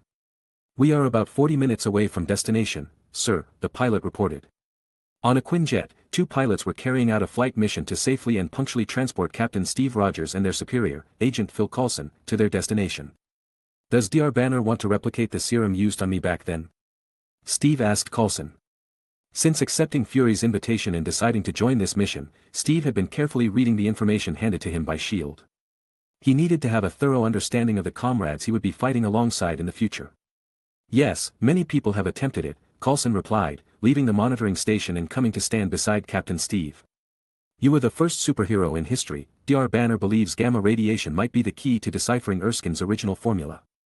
But unfortunately, it didn't go as planned, Steve said with a hint of regret. It's a pity, but when he's normal, he's like Stephen Hawking, Coulson made an analogy. However, upon hearing the name Stephen Hawking, the captain looked at him with a puzzled expression. At that moment, Coulson realized his mistake. When the captain was frozen in the ice, Dr. Hawking was just a 3-year-old child. He certainly didn't know about the revocable contributions he would later make to physics. So he quickly explained, Dr. Hawking is a genius, just like Viko that you met before. By the way, Viko seems to be the only person in these many years who has successfully reproduced Dr. Erskine's super soldier serum. Viko is indeed a gifted young man, Steve said, showing an approving smile. The suit upgrade that Viko had provided him with made him fully aware of the other's talent. I must say, it's an honor to formally meet you, Coulson said, unusually shy. I hope this old guy can still handle this responsibility, Steve replied. You're more than capable, without a doubt, Coulson said firmly. By the way, we made a few modifications to the suit that Viko upgraded for you, taking into account your previous uniform. I also proposed a few design suggestions. I thought that was outdated, Steve revicoed. Coulson looked sincerely into the captain's eyes and said, considering the current situation and the upcoming fierce battles, perhaps people need a bit of the spirit of the past. Agent Romanoff, this is Captain Rogers. The Quinjet carrying Coulson and the captain finally landed on a platform in the middle of the sea. After stepping out of the cabin, Coulson introduced the approaching Agent Black Widow to the captain. Steve, hello, ma'am. Hello, Natasha responded to the captain's greeting and immediately turned to Coulson, saying. They're looking for you on the bridge, they've started facial tracking, and Viko is in there too. See you later. After receiving the mission, Coulson bid a simple farewell and headed towards the bridge. Natasha, the news of your discovery in the ice caused quite a stir. I thought Coulson was ecstatic. Did he ask you to sign his cherished Captain America commemorative card? Steve, commemorative card? Natasha, a limited edition collectible, he takes great pride in it. Dr. Banner. Steve spotted Banner, who was also on the landing platform, and reached out his hand to greet him. Oh, hello, I heard you were coming. Banner looked at Captain Steve with a mixture of admiration and awkwardness. Before this moment, the research that created the super soldier serum, which shaped Steve, had been his pursuit and goal. But it was also the serum that caused him to lose love and career, transforming him into his current state. When he finally met Steve in person, his emotions couldn't help but become complex. I heard you can help us find the Tesseract. Steve disregarded the awkwardness and continued the conversation openly. Besides that, haven't you heard anything else? Banner probed. I've let those things go in one ear and out the other. Banner nodded, and the awkward atmosphere between them slightly eased. Everything around you must feel quite new, right? In the vast ocean, an immensely massive landing platform docked steadily, with the most advanced fighter jets on it. Banner believed that Captain, who had been dormant for 70 years, would feel unfamiliar. But the captain shook his head. Honestly, I have a sense of familiarity, and through Vico's virtual reality technology, I've already learned a lot about the modern world. At that moment, Natasha, who had been following behind them, interrupted their gradually harmonious conversation. Gentlemen, I think we should head inside, it's about to become difficult to breathe here. Is this a submarine? Steve asked curiously upon hearing the command through the broadcast and feeling the vibration of the entire platform beneath his feet. Seriously? You want me to stay in a sealed, pressurized metal can underwater? However, their astonishment quickly grew as they stood at the edge of the deck. Oh no, this looks even worse. Banner couldn't help but be amazed as he looked at the colossal object that had floated up from the sea surface and was suspended in midair. Welcome to S.H.I.E.L.D.'s helicarrier, gentlemen. The power system currently providing ascent power to this carrier is the one developed by Viko, Natasha timely introduced from the side. Well, it seems like we should go in earlier and have a proper meeting with this world-renowned young genius, Banner said with anticipation. Chapter 125. With the activation of the reflector on the outer side of the helicarrier, the hull gradually merged with the sky and disappeared from sight. This colossal object flew majestically in the blue sky, but from the ground, it couldn't be detected by the naked eye. Inside the helicarrier, Steve and Banner were just brought in by Natasha and received a warm welcome from Viko. Captain. Long time no see, it's been over half a year, right? How are the upgrades I helped you with? If there's any problem, you can come to me for after-sales service. Viko gave Steve a hug and said, no problem, the equipment is very reliable and easy to use. Good to hear, then. Viko turned to Banner, extended his hand, and said. I've heard a lot about you, dear Banner. I'm Viko Stark. I love conversing with intelligent people, and I'm glad to meet you today. Banner, a bit shy, shook Viko's hand and said, hello, I'm Bruce Banner, your reputation is much louder than mine. I also want to thank you for inventing the virtual reality system. It has been of great help in keeping my emotions stable. So, how is the progress on finding the Tesseract? Viko shrugged and replied, they scanned all the wireless cameras, phones, laptops, and so on. Using communication satellites, but they still haven't found anything. I just had Coulson contact all the research institutions he can reach and have them put their spectrometers on their rooftops to calibrate the search for gamma radiation. No wonder you said you enjoy conversing with intelligent people. I'm starting to understand that feeling now, but if we want to narrow down the search area, we need to develop a tracking algorithm based on cluster identification. Banner said, looking at Viko with an appreciative gaze. That's right, that way, we can at least eliminate a few regions. Unfortunately, I'm not skilled in the field of gamma radiation, so we'll need you, Dr. Banner, to personally handle the relevant algorithms. Then I need a place to work right now. Banner took off his coat, looking eager to get started. Come to my lab, it has everything you need. My AI assistant, Baymax, can provide you with a lot of help, and we can also have a good chat. After saying that, without waiting for Fury to interject, Viko pulled Dr. Banner away from the control room. We found something. 67 match on facial features, cross-comparison shows 79 match. Location? Coulson asked. Stuttgart, 28 Königstrasse. It seems like he has no intention of hiding. Captain, you go. Also, take the car that Viko left on the transport plane. He agreed to let me use it temporarily. Captain looked at him with confusion, ? You'll find out when the time comes, Fury said mysteriously. No, I think I already know. Captain recalled the information about the God of Thunder. The battle between those two metal giants left a deep impression on me. Stuttgart, 28 Königstrasse. With Loki's loud roar, the panicked crowd cowered in fear, half kneeling on the ground. Steve, who had been lurking in the shadows, didn't make a move. Hindered by Loki's multiple illusions on the scene, Steve could only observe quietly until he confirmed the real one. Suddenly, an elderly man with gray hair stood up bravely from the crowd, defying Loki's rule. Enraged, Loki sneered and raised the scepter in his hand. The gem at its tip emitted a faint glow, and then a beam of energy shot out, instantly aiming at the old man. Steve, who had been observing in secret, finally identified Loki's true location the moment he prepared to attack. Only the real one could launch an attack on the target. Immediately, Steve rushed forward and timely intercepted the attack with his vibranium shield, deflecting it back at Loki. After being hit, Loki's spell was interrupted, and all the surrounding illusions disappeared. You know, the last time I was in Germany, I encountered someone who wanted to rule over the people, just like you, but now, he's nothing but history's dust. Tell me, do you, a forgotten soldier in time, want to stand against a deity? Loki supported himself with the scepter and stood up from the ground. At least I still have time, but if you don't drop your weapons and surrender immediately, your time is up. I don't think even you, a supposed deity, would want to confront that big guy over there, right? After saying that, Steve raised his chin, pointing towards Loki's left hand. Loki turned his head and glanced. The Quinjet piloted by Natasha was hovering there, its machine guns aimed directly at his location. Do you think this thing poses a threat to me? Loki displayed his characteristic smirk, speaking disdainfully. Steve shook his head and gestured again, saying, not that, look over there. Buzz. At that moment, 2 points of light appeared from the corner of the street. They grew brighter as they approached, and it was a silver Chevrolet Camaro racing towards them. Just as it was about to reach the crowd, the car unexpectedly flipped in mid-air without warning and transformed, landing smoothly on the ground. Clang!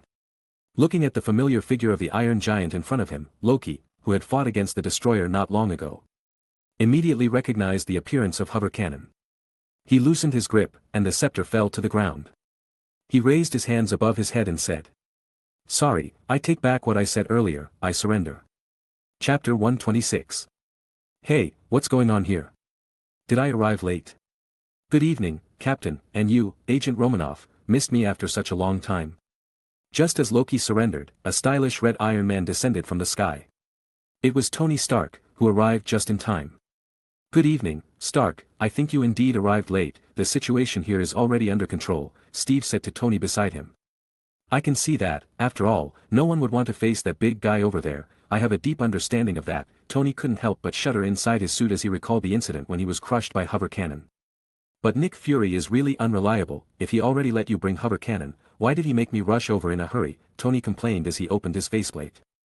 Maybe he knew that everything would be resolved smoothly. As for why he asked you to come, after all, hover cannon can't guard Loki for us on the plane, Steve speculated. So, I became the prisoner's babysitter. On the way back, Natasha controlled the Quinjet from the cockpit, while Tony and Steve guarded Loki, who was already handcuffed, in the cabin. At the rear of the cabin was hover cannon, who had transformed back into its car form. I have a bad feeling about this, Captain said uneasily.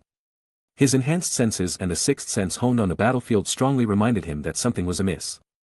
Tony, with less experience, didn't care much and said, what's wrong with Bambi surrendering obediently? This guy is a superpowered individual from the same place as Thor, the god of thunder, yet he surrendered without any resistance, that's not normal. Anyway, the mission is completed successfully, and all's well that ends well, maybe you should have a cocktail to relax your nerves that have been frozen for 70 years. Boom! A lightning bolt ripped through the pitch-black night, and the loud sound caught the attention of Tony and the others. Why is there suddenly thunder and lightning? Natasha said, puzzled, as she looked at the sudden darkening of the sky and the continuous lightning. What's wrong? Are you afraid of lightning? Loki shook his head. I just don't like the company that comes with the thunder. Bang! Just as Loki finished speaking, something seemed to have landed on the aircraft, alerting everyone inside the cabin. Tony opened the cabin door and was about to go out to check the situation when he realized that a figure had already appeared in front of him. Without waiting for any inquiries, the figure swung a hammer towards him. Thunk! Tony's repulsor gauntlet sensed the threat and automatically formed a defensive barrier, protecting him from the attack. However, this preparation was insufficient. The defensive barrier was quickly breached after absorbing some of its force, and the mighty hammer still slammed onto Tony's abdominal armor, flipping him over. The person who appeared was the god of hammer snow, it should be Thor, the god of thunder. After knocking down Tony, he grabbed Loki by the collar, lifted him off the seat in the cabin, and the two of them flew away together. Another troublemaker. Tony angrily climbed up from the ground. Another Asgardian has arrived. Natasha said, both shocked and helpless. But wasn't he on our side? The captain, while looking at Thor's information, read that he had formed an alliance with S.H.I.E.L.D. That doesn't matter now, if he releases Loki or kills him, we won't be able to retrieve the Tesseract. Tony, who had been knocked down by Thor's hammer, couldn't just let it go. He wanted revenge and looked for an excuse to strike back. Stark, we need an attack plan, Steve loudly intervened from behind. Tony stopped in his tracks, turned around with his back facing them, and replied, I already have a plan, attack. With that, he spread his palms, his thrusters burst, and Tony disappeared into the dark night in an instant. Looking at the now empty cabin door, Steve sighed helplessly, opened the seat in the cabin, and took out a parachute pack from underneath. Captain, please don't cause any more trouble by following them, they can summon thunder, use magic, they're practically gods, let's stay here and wait for orders. Natasha turned around to persuade Steve. Agent Romanov, Vico said something to me before, and I think it makes a lot of sense. We are not insignificant because the enemy is too powerful, it's just that we are not strong enough ourselves. After giving Natasha some words of encouragement, Steve strapped on the parachute pack and leaped out of the cabin door. Watching Steve disappear into the vast night, Natasha murmured, "Good luck, Captain." Chapter 127. When Steve finally landed on the ground and caught up with Tony, he was already engaged in a fight with Thor. Tony, using the reactive speed from the XL world and the energy barrier formed by the repulsor beneath him, held his ground and remained unbeatable. On the other hand, Mjolnir in Thor's hand lived up to its reputation. Faced with Tony's relentless barrage of repulsor attacks, Thor employed various tricks to counter them with a single mighty hammer strike. The battle between the two was intense and both launched their offensives, yet neither could overcome the other. Thor's hot temper was further provoked by Tony's slippery evasions and unscrupulous defenses, causing him to swing his hammer with even greater force. Seeing the escalating confrontation between the two, Steve made a decisive decision and decided to intervene to stop them. Whoosh!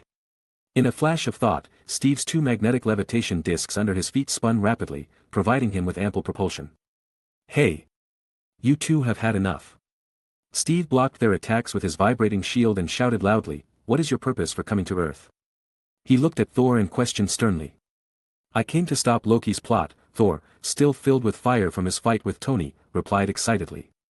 "Then prove it with your actions and drop your hammer," Steve suggested.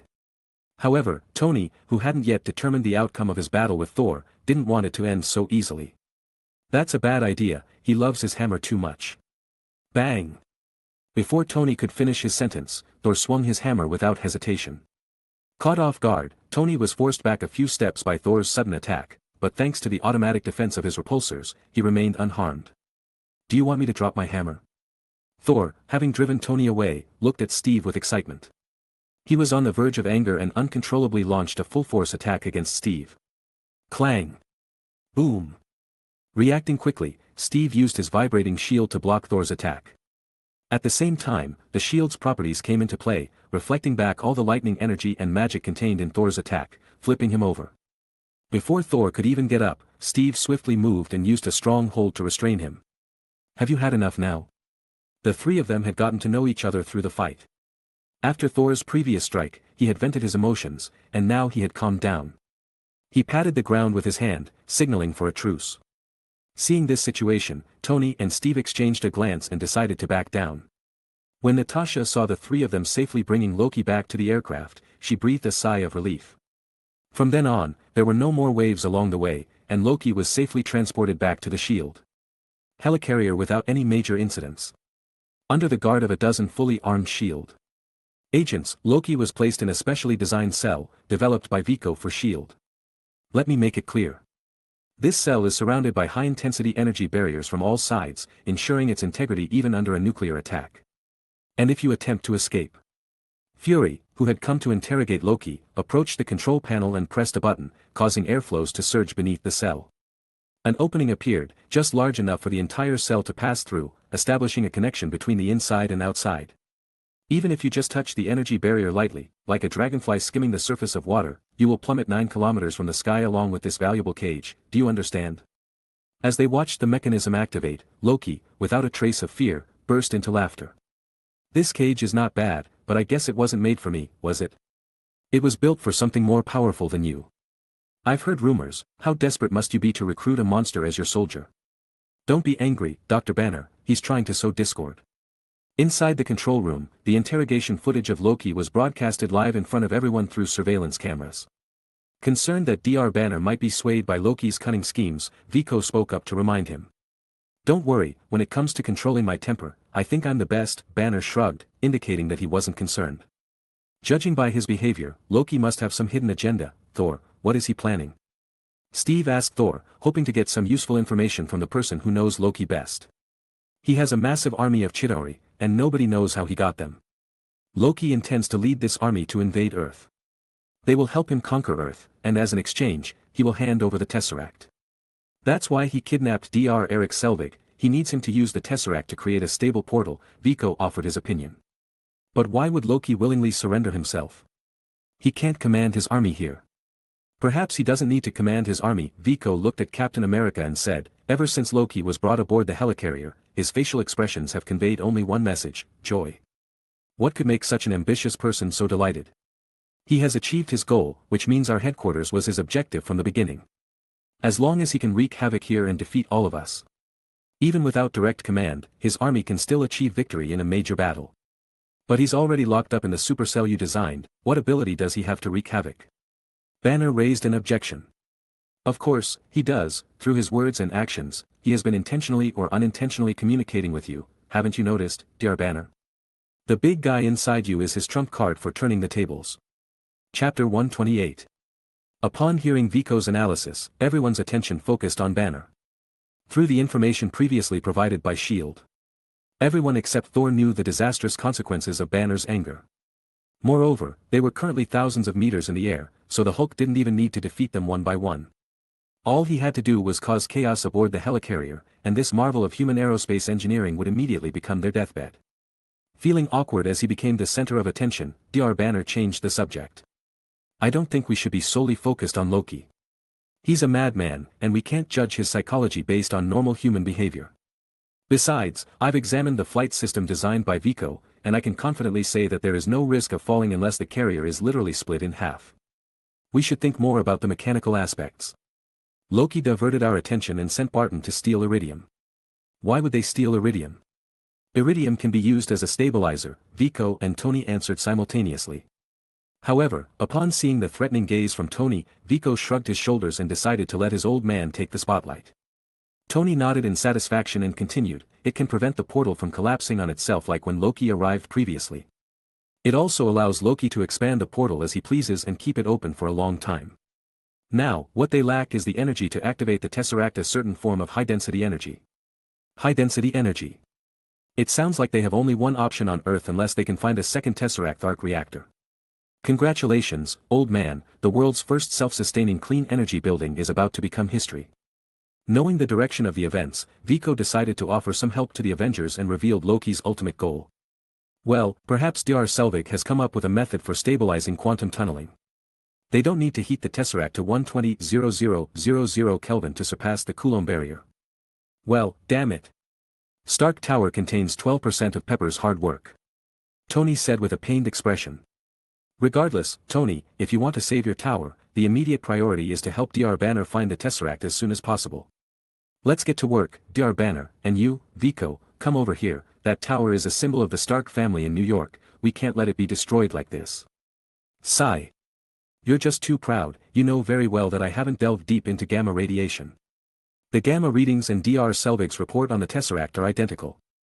Inside the laboratory, Dr. Banner was examining the scepter confiscated from Loki, while Tony, with divided attention, assisted Banner and kept chatting with him. Captain, who was conducting his patrol, happened to witness this scene. He had objections to Tony's casual attitude, and Tony was unhappy with Steve always acting like the leader of the group. The two of them started arguing. But soon, the topic shifted to S.H.I.E.L.D. Both Tony and Banner suspected that S.H.I.E.L.D.'s true purpose in studying the Tesseract was not just to achieve unlimited energy. In order to investigate the truth, Tony secretly hacked into the helicarrier's database. Captain, who had a strict sense of discipline, naturally disapproved of Tony's arbitrary behavior and disobedience. He sarcastically re-Vico'd again. How's it going, Baymax? Viko, who had been watching on the side, communicated with Baymax through the nanobots in his body. Knowing well that the Mind Stone was embedded in Loki's scepter, Viko wouldn't miss this opportunity to collect data. Master, as you suspected, the scepter I was instructed to analyze has been continuously emitting mental waves, influencing the thoughts and ideas of the entire helicarrier's personnel. I have transmitted the wave frequencies to the nanobots, and you can activate the shielding function to avoid being affected. In addition, I detected fluctuations of magical energy. I believe the scepter emits mental waves through the use of runic spells. Can you scan the specific patterns? I have saved the data to your private database. Well done, Baymax. By the way, has there been a detailed analysis of these mental wave frequencies? Do they affect the region of the brain responsible for specific emotions in humans? Can they cause deeper levels of influence, even altering memories? Master, based on the current data, only 4 types of wave frequencies have been identified, each capable of inducing anger, irritability, sadness, and depression in humans. Is there a way to determine which frequency is more likely to calm people down? We need to find a way to prevent Loki from executing his plan with the Hulk. I have already created a new task in the background for you. It is estimated to take 15 minutes and 6 seconds to complete the analysis simulation. After completion, send the results to me. Ending his secret conversation with Baymax, Vico looked at the two older generations before him, arguing about the true purpose of S.H.I.E.L.D's research on the Tesseract. He couldn't help but feel that these old folks were unreliable, and he had to rely on himself. Well, if you want to know the truth, I can find it for you, but Dad, you should really upgrade Jarvis properly. My Baymax managed to breach the defense system of the helicarrier in just 3 minutes. Upon hearing Vico speak up, all three of them looked at him, their expressions conveying the message, hurry up and show us. Even Captain Steve, with his upright demeanor, leaned in. Vico rolled his eyes and had Baymax open the confidential file, displaying it on the monitor for them to see. Chapter 129. The First Phase Strategic Plan of S.H.I.E.L.D. For the Tesseract was the development of a super energy source and a lightspeed engine. Unfortunately, according to the information I found, both of these plans were ultimately abandoned. The good news is that after many years, the completion of this super energy source was accomplished by Tony Stark, the son of the project's leader, Howard Stark. Now, according to the description in the data, the second phase plan of S.H.I.E.L.D. is to use the Tesseract to manufacture weapons. Wow, and the inspiration for this comes from your old acquaintance, Hydra. Or rather, it seems that S.H.I.E.L.D's second phase plan is still in the testing phase, based on a project that Hydra completed decades ago. I really have to doubt the capabilities of these researchers within the organization. Vico projected the data he received from himself onto the large screen and gave a detailed explanation to the three individuals. So Loki's mockery is correct. Nick Fury's research on the Tesseract was never intended to benefit humanity but to wage war. However, now, the war has come knocking at our door, and S.H.I.E.L.D., as the protectors, is not yet prepared. I even suspect that even if I help him find the Tesseract, he would lock me up and use me as a new research subject. After hearing the information provided by Vico, Dr. Banner sarcastically taunted Fury, clearly having lost all trust in him. Dr. Banner, Fury is a spy, an agent of espionage. His secrets have secrets. I even suspect that the reason Loki was able to open the portal from the other side using the Tesseract was because S.H.I.E.L.D. didn't control it properly during their research, causing it to emit a signal to the other side of the door, allowing the enemy to find us so easily. Tony wasn't surprised at all. He wasn't naive enough to believe the words of a spy leader. Otherwise, he wouldn't have allowed Jarvis to infiltrate the confidential database on the helicarrier as soon as they boarded. If Fury hadn't hidden something from them, that would be truly abnormal. All of this is just written descriptions, not solid evidence. What we should do now is follow orders, focus on the enemy, and not let Loki's plot succeed. After seeing the truth revealed by the data, Steve's tone softened slightly, but he still clearly knew what they should do in the face of a formidable enemy. Steve, don't you think something is suspicious? Dr. Banner looked at Steve and asked. You should all hurry up and find the Tesseract. After saying that, he left the laboratory without disturbing their research. However, as soon as Steve stepped out of the laboratory door, his expression immediately betrayed him. His inner turmoil was evident. And for a warrior about to go into battle, that was a grave mistake. It seems that Steve has made a decision. Instead of returning to the control room to wait for the mission, he walked towards the confidential storage facility on the helicarrier. Meanwhile, inside the control room, the decryption program left by Tony had been discovered by S.H.I.E.L.D. agents. Upon learning about this, Fury stormed into the laboratory, full of anger, to confront them. Mr. Stark, what are you doing? You should be searching for the whereabouts of the Tesseract. We are doing that. The search model has been determined, and we are scanning for search signals. Once the results are out, we can narrow down the search range to within 800 meters, defended Dr. Banner. That's right, then you can retrieve the Tesseract. Just be patient, but before that, I want to know why you kept the second phase a secret from us. What exactly are you planning to do? Tony wore an expression that said, please start your performance, as he stared at Fury's remaining right eye. I'm also particularly curious about this matter. Steve walked in from the door at this moment, placing a weapon on the table. You need to explain. Captain, you just said we should follow orders, focus on the enemy. I didn't expect you to be so rebellious. Vico looked at Steve with a strange look upon seeing him come in with evidence. Sorry, but suspicion is a grave mistake for soldiers. I need to know the truth, Steve responded somewhat awkwardly. Captain, we've gathered everything related to the Tesseract, including the weapons developed by Hydra using it, but it doesn't mean. Fury wanted to explain further to Steve but was abruptly interrupted by Vico.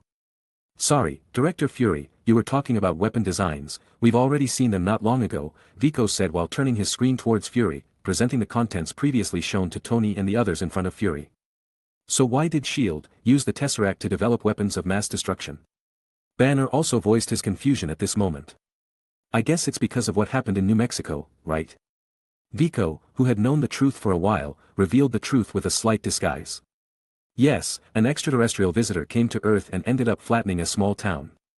Before Fury could finish, Vico interrupted him again, saying, sorry to interrupt, but I have to interject, I was the one who destroyed the town, and later I arranged for the company to provide personnel support and donations. Fury's mouth was slightly trembling at this point, unable to find words to say. The atmosphere in the room instantly turned icy due to Vico's disruption. Chapter 130. In short, we not only know that there are other life forms in the universe, but we have also discovered that our military power is far behind theirs. In order to deal with these dangers, we need necessary means of counterattack. Upon Fury's explanation, Vico rolled his eyes and didn't believe a word of it. Fury knew that long before he had hair and before he got his disability card. He already knew about the existence of extraterrestrial beings and was well aware of their technological superiority over Earth. It was precisely because of this that he had been obsessively pursuing his Avengers plan. So Fury's explanation might have some truth to it, but it wouldn't account for more than 10 of the reasons. It is because you wanted to use the Tesseract to create weapons that Loki and his allies were drawn here. You are sending a signal to other civilizations, declaring that Earth is ready to engage in advanced warfare. At this moment, Thor also walked in from the door. Apparently, with his exceptional hearing, he had already heard the debate among the people in the laboratory. What everyone said is correct. Do you remember the Dark Forest law that I told you about? Earth unknowingly sent a signal and exposed its location, so they came after us. Even if you want to study the Tesseract, you should at least find some intelligent people, like me, Father, and Dr. Banner. Forget it, you brought in Dr. Eric Selvig, but he's a bit neurotic, your choice of personnel is terrible. Vico mocked, and Fury had no way to refute him. Vico had warned him even before the second phase of the plan was initiated, but the sense of urgency had disrupted his ability to make the right judgment. Furthermore, although Fury held great power as the highest commander of S.H.I.E.L.D., he was merely a disposable pawn in the hands of the real wielders of power. For his own greater ambitions and to keep S.H.I.E.L.D. on the right path, Fury reluctantly had to make compromises at times, even if he didn't want to. Vico also sensed that Fury seemed to have some hidden difficulties. And his nanobots detected that the intensity of the brainwaves released by the Mind Stone within him was steadily increasing. He intended to cool down the current situation that was gradually getting out of control. However, before Vico could speak, Natasha walked in, coincidentally. Dr. Banner, I think you should leave here now. I just figured out Loki's true objective, and it does align with Vico's analysis. He wants to manipulate you. Aren't you S.H.I.E.L.D. agents doing the same? I'm not the kind of person who can be summoned and dismissed at will. Under the influence of the Mind Stone, Banner, who had been determined to complete the mission and leave as soon as possible, now didn't want to go. The people on site, who were already caught up in the heat of the moment, didn't notice that Vico was constantly moving his fingers in the air. Receiving the good news, Vico was delighted and immediately spoke up, "Hey, everyone. Let's calm down and listen to me for a moment. As Captain said, we need to focus our attention on solving the immediate crisis. If you want to hold someone accountable, we can do that after the crisis is resolved. For the current situation, we can confirm two things. First, Loki needs to use the Tesseract to open a portal for his extraterrestrial army. Second, Loki's purpose in surrendering was to get close to Dr. Banner and attempt to create internal chaos by influencing his emotions. The first matter is currently in progress, awaiting the results of signal collection. As for the second matter, perhaps you haven't noticed, but since Loki boarded the mothership, everyone's emotions have become extremely extreme and volatile, and their thoughts have deviated from the original path. I have found the reason. This staff on the experimental platform has been emitting a brainwave that affects our brains, thoughts, and emotions. It's Loki's contingency plan. However, thanks to this, while you were all arguing, I had Baymax analyze the principle behind it and found a method to shield against this interference and keep people calm. It happens to solve the second problem. How many sets of synthetic eye equipment do you have in stock on the mothership? I can modify them into shielding devices and help Dr. Banner suppress negative emotions. We don't have many, but we have enough for everyone in the room. I'll have someone bring them over immediately, Fury responded. Is there any way to remove the already imposed mental interference and free Agent Barton and Dr. Selvig from Loki's control? Upon hearing Vico's words, Natasha, in her mind, immediately thought of Hawkeye and asked Vico with hope. That might not be possible. The staff's influence on the mind is like overlaying a new personality within their existing memories, causing the controlled individuals to act accordingly. Even if I can remove Loki's control over them, it can only be done through another overlay, covering up the interfering personality Loki implanted. But even so, they won't return to their original selves. To overcome this influence, they can only rely on their own willpower or give me some time to study it slowly. Natasha expressed some disappointment with the answer, and her concern for Barton was evident in her expression. Ding ding ding. Suddenly, the laboratory echoed with a series of electronic chimes, capturing everyone's attention. Banner, the location of the Tesseract has been identified. It seems that the first issue will be resolved soon. I think we should address your problem first, Dr. Banner. As he spoke, Vico threw a headband to Banner. Fury's subordinates acted swiftly, and within a few sentences, the item was delivered. Through the nanobots within him, Vico could mask and figure these synthetic eyes, fixing their brainwave frequency within the desired range. Put it on, Dr. Banner. I believe you won't have to worry about getting angry again in the future. Chapter 131. The headband adopted a fashionable color design and a skin-friendly surface material, and everyone didn't resist much, so they calmly put it on. Of course, Fury was an exception. Not because he didn't have hair, absolutely not. It was because of the custom-made synthetic eye he was currently wearing, which was created by Vico at a high cost. He just needed to take it off and modify the corresponding parameters. After everyone had the headbands on, they clearly noticed that the restless fire in their hearts inexplicably extinguished. More importantly, they realized that the staff was indeed Loki's contingency plan to destroy the unity among the Avengers and induce Dr. Banner's transformation. But before they could rejoice over this revelation, a missile suddenly penetrated the glass from outside and entered the laboratory. Seeing that the missile was about to explode among them, Tony wasn't wearing his Iron Man armor, Steve didn't have his vibranium shield and electromagnetic levitation disc, and even Thor didn't have his hammer in hand. In addition, there was the uncontrollable Hulk, Natasha and Fury, who were ordinary humans. If the missile exploded here, the risk would be enormous. At this moment, Vico swiftly rushed out and bravely stood in front of everyone. His speed was so fast that even Captain America couldn't intercept him in time. By the time Tony noticed and widened his eyes to look, the missile was already in front of Vico. Vico. Just when Steve thought Vico would be killed in the unstoppable attack of the missile, what happened next was truly incredible and left everyone shocked, their eyes wide open in astonishment. In front of Vico, a cluster of small particles that seemed like black smoke suddenly appeared. Despite its seemingly loose structure, it completely intercepted the Hydra missile that was flying towards them. When all the kinetic energy of the missile had been depleted, the missile controlled by the black smoke was hovering in midair. Gradually, it was engulfed by the black smoke and turned into a handful of oxidized metal powder, falling onto the laboratory floor. Crisis averted, both Tony and Fury breathed a sigh of relief. They knew that Vico had countless means to protect himself, and although the scene just now was bizarre, it was still acceptable. But for Natasha, Steve, Banner, and Thor, it seemed a bit fantastical. You actually have a magical artifact that can automatically protect you? We're not in the realm of gods but in the Marvel universe. However, no matter how surprised everyone was, the situation was urgent now, and there was no time for further explanations. Faced with the enemy's attack, they had to counterattack. At that moment, a section of the ship's hull not far from the laboratory also suffered a missile attack. However, this time luck wasn't on their side. Without Vico's direct confrontation, the helicarrier had to endure the onslaught from the outside on its own. Hill, what's the situation? Fury contacted through the exquisite shield emblem on his chest. The helicarrier is under external attack. Agent Barton is piloting the aircraft. The main structure of the helicarrier has suffered slight damage, and the reflector panels have completely failed. Our helicarrier is fully exposed. The flight system is fine, although a few engines are damaged, it doesn't affect normal flight. Upon hearing Hill's report, Fury had only one thought: the deal he made with Vico back then was truly worth it. You see, if the design of the helicarrier at this moment had used the previous turbo engine design, it might have lost power and plummeted by now.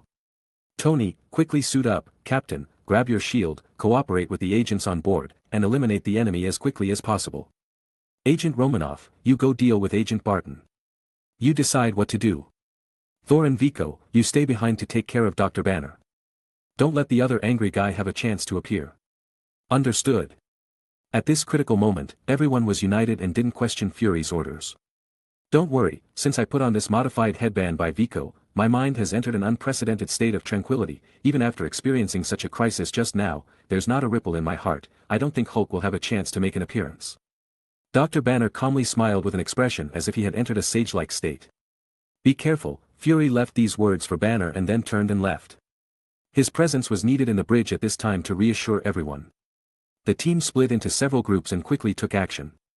Tony, with the help of the Vico-boosted weaponry, effortlessly dealt with the enemy soldiers. With the assistance of his electromagnetic levitation disc armor, Steve swiftly maneuvered among the enemies at high speed. When the surveillance cameras played back the footage in slow motion, you could see that Steve always swiftly incapacitated the enemy with a single strike before moving on to the next one. His movements were agile and elegant. Thor and Viko had a much easier task. With Dr. Banner in his sage-like state, the laboratory's doors were tightly closed, and there were no signs of enemy intrusion. It was safe to say there was no danger. However, for Thor, it was a bit agonizing since he could only wait and couldn't contribute much. That wasn't his style. Viko, there's not much danger here, I'm worried that this surprise attack might allow Loki to escape, I'll go check it out. After saying that, without waiting for Viko's response, Thor left behind Banner, who was already wearing a wise smile, and a displeased-looking Viko. Thor went alone with his hammer to the prison area. Big brother, are you heading down the same path of being tricked to death by Loki? I don't know if you can escape after the high-strength glass has been replaced with an energy shield. Chapter 132. Baymax, if you find out that Thor has been deceived by Loki and locked in the cell, immediately cut off the power source of the energy barrier. Master, did you forget? When you designed it, you specifically added an independent backup power supply at the bottom of the cell to prevent the prisoners from escaping in case of a power outage. Under the condition that the barrier is not under attack, it can sustain for 10 minutes.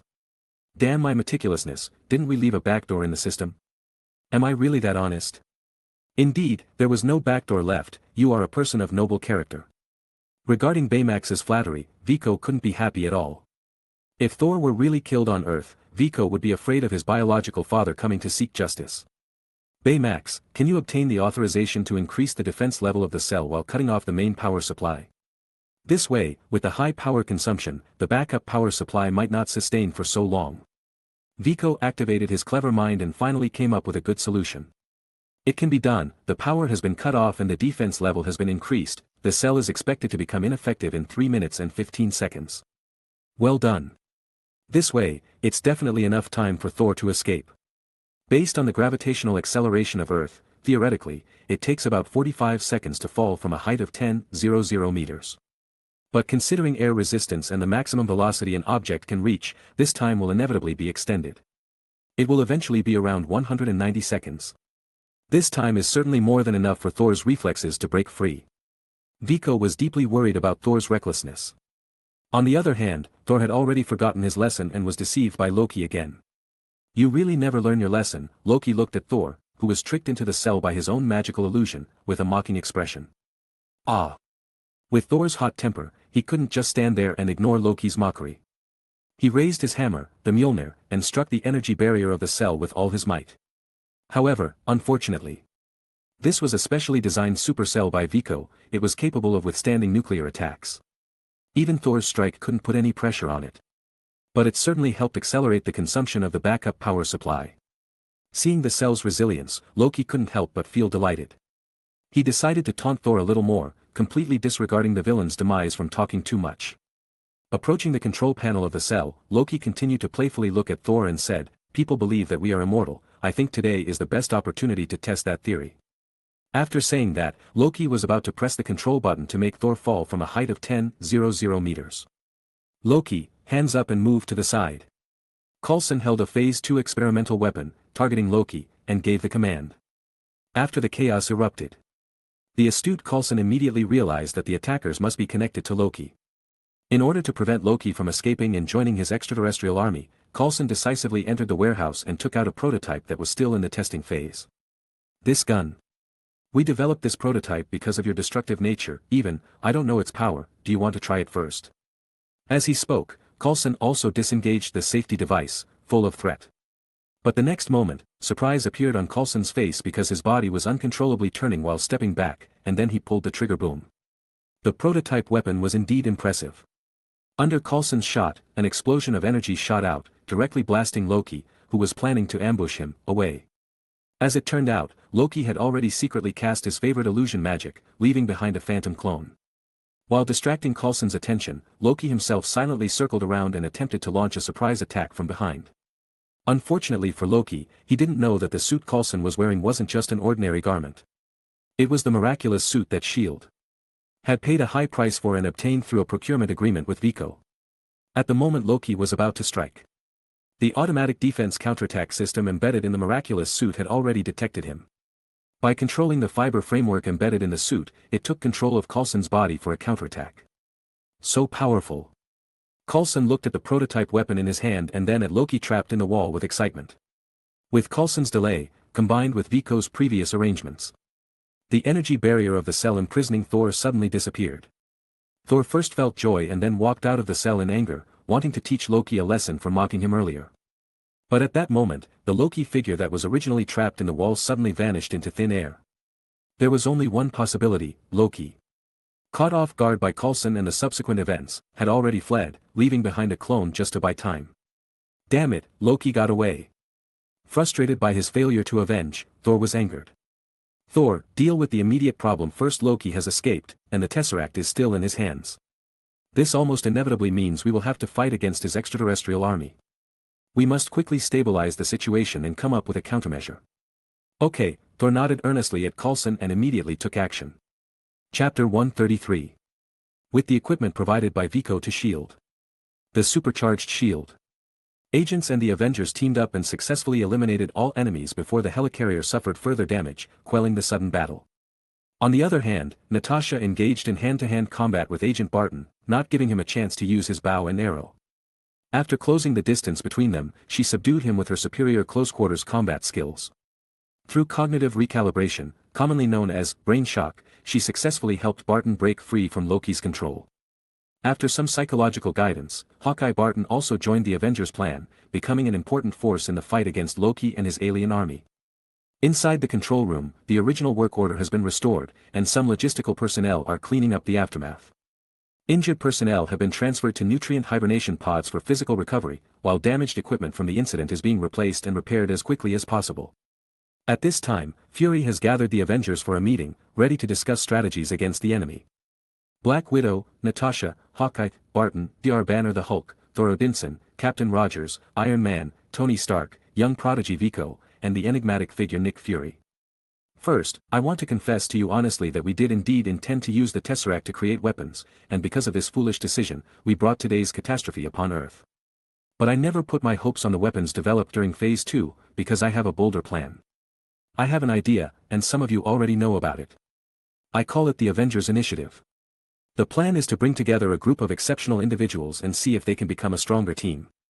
To see if they can fight side by side in times of crisis, cooperate and win wars we couldn't win before. Your performance in the recent crisis has shown me that you can do it, that you have the opportunity to succeed. Regardless of any unpleasant things that happened between us in the past, we need to put aside our grievances and focus on dealing with external threats, just as you have done now. Loki needs a power source to open a portal for his invading army. If Viko's analysis is correct, then his next target is clear the Stark Tower. I knew it wouldn't escape this disaster, damn it, Loki. Tony gritted his teeth. We need a plan now, Captain stated firmly. But Viko, who had always had a good relationship with Steve, voiced a different opinion. I don't think so, Captain. We are facing an alien army led by an extraterrestrial. When we know nothing about our enemy, any plan will only hinder us on the battlefield. What we need now is to enhance our own strength, preferably an overwhelming strength. Of course, that's not realistic, but even a slight advantage can sometimes change the balance of the entire battle. So I have prepared a little gift for all of you. Natasha, your advantage is close combat, but when facing a large number of enemies on the battlefield, this fighting style can put you in more danger. So I have prepared a carbon fiber combat suit for you. With carbon carbide plates added to vital organs to increase your defense. As for the attack, I am making an exception today and lending you something. You will know how to use it when you grip the handle of the gun. Remember not to aim it at anyone other than the enemy. I have specially activated its lethal mode today, and being hit by it would have serious consequences. Hawkeye, you previously mentioned that you really liked the bowstrings I provided. Today, I am giving you a great bow, made entirely of carbon carbide material, with indestructible durability and amazing elastic range for extended range. There's also a special quiver of arrows. When using them, be extremely careful. I have equipped the arrowheads with antimatter annihilation rounds. They have already shown their power in New Mexico, and I trust you will make good use of them. Dr. Banner, I really can't think of anything that can help you after you transform. The only thing you probably need is a sturdy and durable pair of pants. The material of these pants was previously used by me to make an expanding belt that can stretch from 1 meter to 100 meters. I believe it can meet your needs. As for Thor, your civilization is more advanced than Earth's, and your physical abilities are extremely powerful. Moreover, you already have top-notch equipment in your hands. I really can't help you with anything. If one day I develop a potion that can enhance intelligence, I will be sure to give it to you first. Thor tilted his head and looked at Viko with a puzzled expression. Why do I feel like I should be offended? That's just your imagination, my friend. Isn't it natural for friends to give each other good things? Ha ha ha. Using an awkward smile to dispel Thor's suspicion, Viko quickly changed the subject. As for Captain and Dad, I upgraded your equipment long before this, and there's nothing else to modify now. Yesterday, I had Baymax mobilize personnel and deliver the Thunderbolt to Stark Tower as quickly as possible. It should already be parked in the underground garage. After ensuring Pepper's safety, Baymax stayed behind with Nanny to take care of her and has activated combat mode to come for support. In addition, we have a hover cannon on the helicarrier and billions of miniature magnetic axis robots in my reserves. I believe we do have a chance of winning this major battle. After hearing Viko's analysis, everyone's morale was high. But the war hasn't started yet, and the outcome is still unknown. Chapter 134. Zoom. Except for Tony, the Avengers, along with the Transformers hover cannon, were boarding the only high-speed transport aircraft on the helicarrier, heading towards Stark Tower. Although Thor also wanted to depart first and teach his foolish brother a lesson, he was stopped by Steve. It was because Thor's record against Loki was somewhat disastrous, always being played and falling into the same traps. In order to avoid losing a top combatant on their side before the battle even began, everyone unanimously agreed for Thor to depart with the main force. It seems that the label of Iron Dolt is not easy to shake off in the minds of the Avengers. As for Tony, who was deeply concerned about the safety of his own tower, he had already changed into his armor and rushed to the destination ahead of time. Even before approaching Stark Tower, the display system on Tony's mask had already detected the mechanical devices on the rooftop, as well as the dazzling glow of the Tesseract. Sir, that device is now capable of self-sustaining power, Jarvis reported. Shut it down, Yar Selvig. Tony shouted loudly from mid-air, floating above the rooftop. Ha ha ha, it's already too late. Through it, we will witness a brand new universe. Well, faced with Selvig, who had been driven insane by Loki, Tony no longer wasted words. He directly controlled the floating cannons around him and unleashed full firepower at the Tesseract. Boom! The tremendous energy struck the device, causing a violent reaction. The powerful shockwave even knocked Tony out of the air. Sir, the barrier is pure energy. Its effect is the same as the energy barrier developed by Master Viko, it cannot be broken. The only difference is that the Tesseract possesses unlimited energy potential, meaning we have no way to stop it. Jarvis analyzed. I've already figured that out, Jarvis, so now we need to switch to Plan B, catch the thief first since we can no longer prevent the opening of the portal. Let's first take control of the commander and planner of this invasion. After saying that, Tony suddenly turned the barrels, aiming all the floating cannons, along with the 2 palm-mounted repulsor cannons, at Loki, who was still watching the show nearby. Z-boom. But what completely caught Tony off guard was that Loki showed no signs of panic even at this moment. Only to see that the figure hit by Tony's energy dissipated slowly after the smoke cleared. It turned out that he had only struck a magical clone left by Loki. Ha ha ha, Tony Stark, the top genius of Midgard, the scrap metal on you is quite interesting, but it falls short to the power of a god, Loki mocked Tony coldly from the rooftop. Humph, don't speak too soon with your big words. Jarvis. Activate all identification and tracking systems, capture his position based on life signs. Electromagnetic radiation, and energy reactions from all aspects. I don't believe he can evade all the scans. Tony said. Sir, according to the data provided by Baymax, the best way to deal with Loki is to lock onto his dark energy reaction. The fluctuations caused by his true self will be stronger than those of his clones, Jarvis analyzed.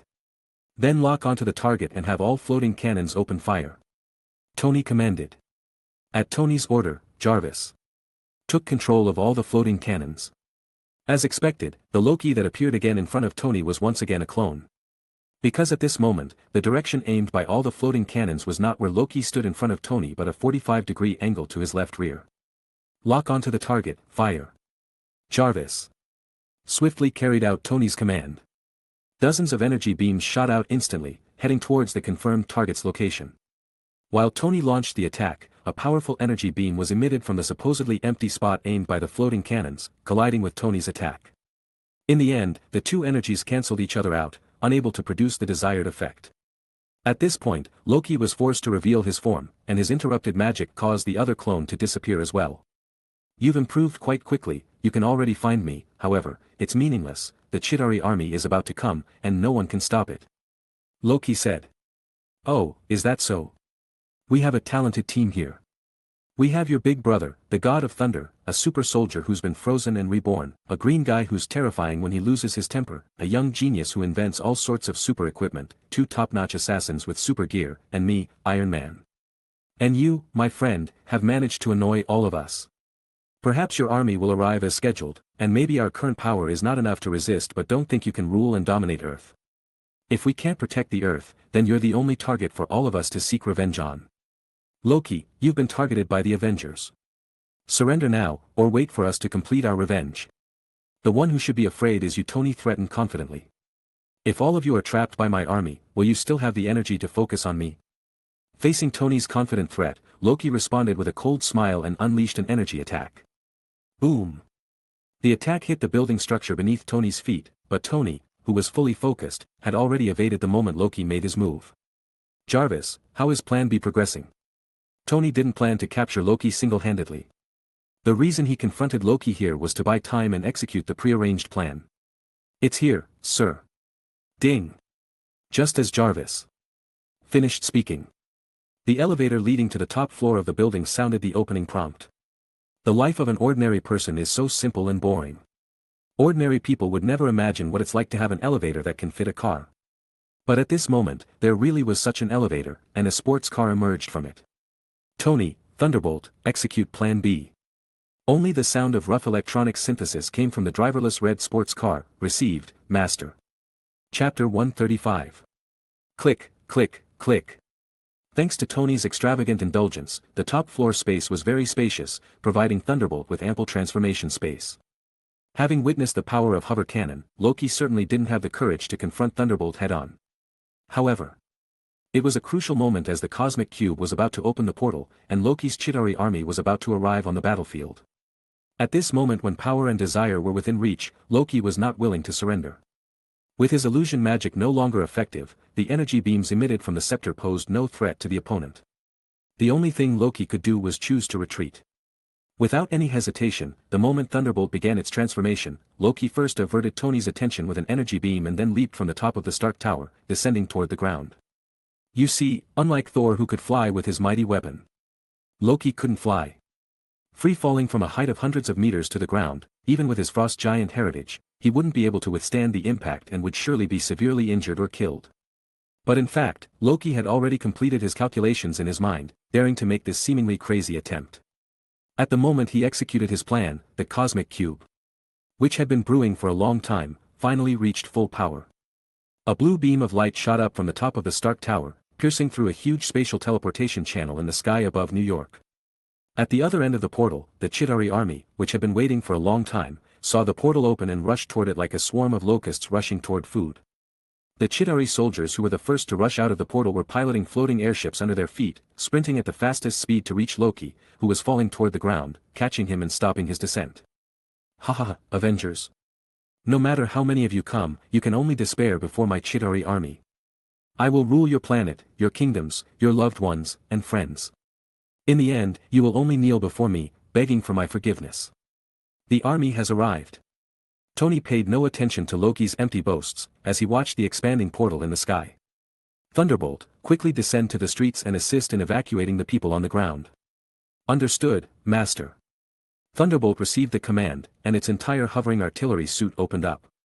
In mid-air, it formed energy barriers that created a level-by-level staircase. Descending along these floating steps, Thunderbolt quickly arrived on the streets and began rescue operations. Citizens, there is currently an emergency situation, please be aware that this is not a drill. I am Thunderbolt, Tony Stark's Transformer, you need to evacuate this area and seek shelter in the city's air raid shelters as soon as possible, I will assist and protect you along the way, everyone, please act quickly and orderly. Perhaps due to Tony's reputation or the sense of security brought by Thunderbolt's massive presence, the citizens on the streets, upon hearing its instructions, acted in an orderly and swift manner to seek refuge. Jarvis, how much longer until Vico and the others arrive here? 1 minute and 13 seconds, sir.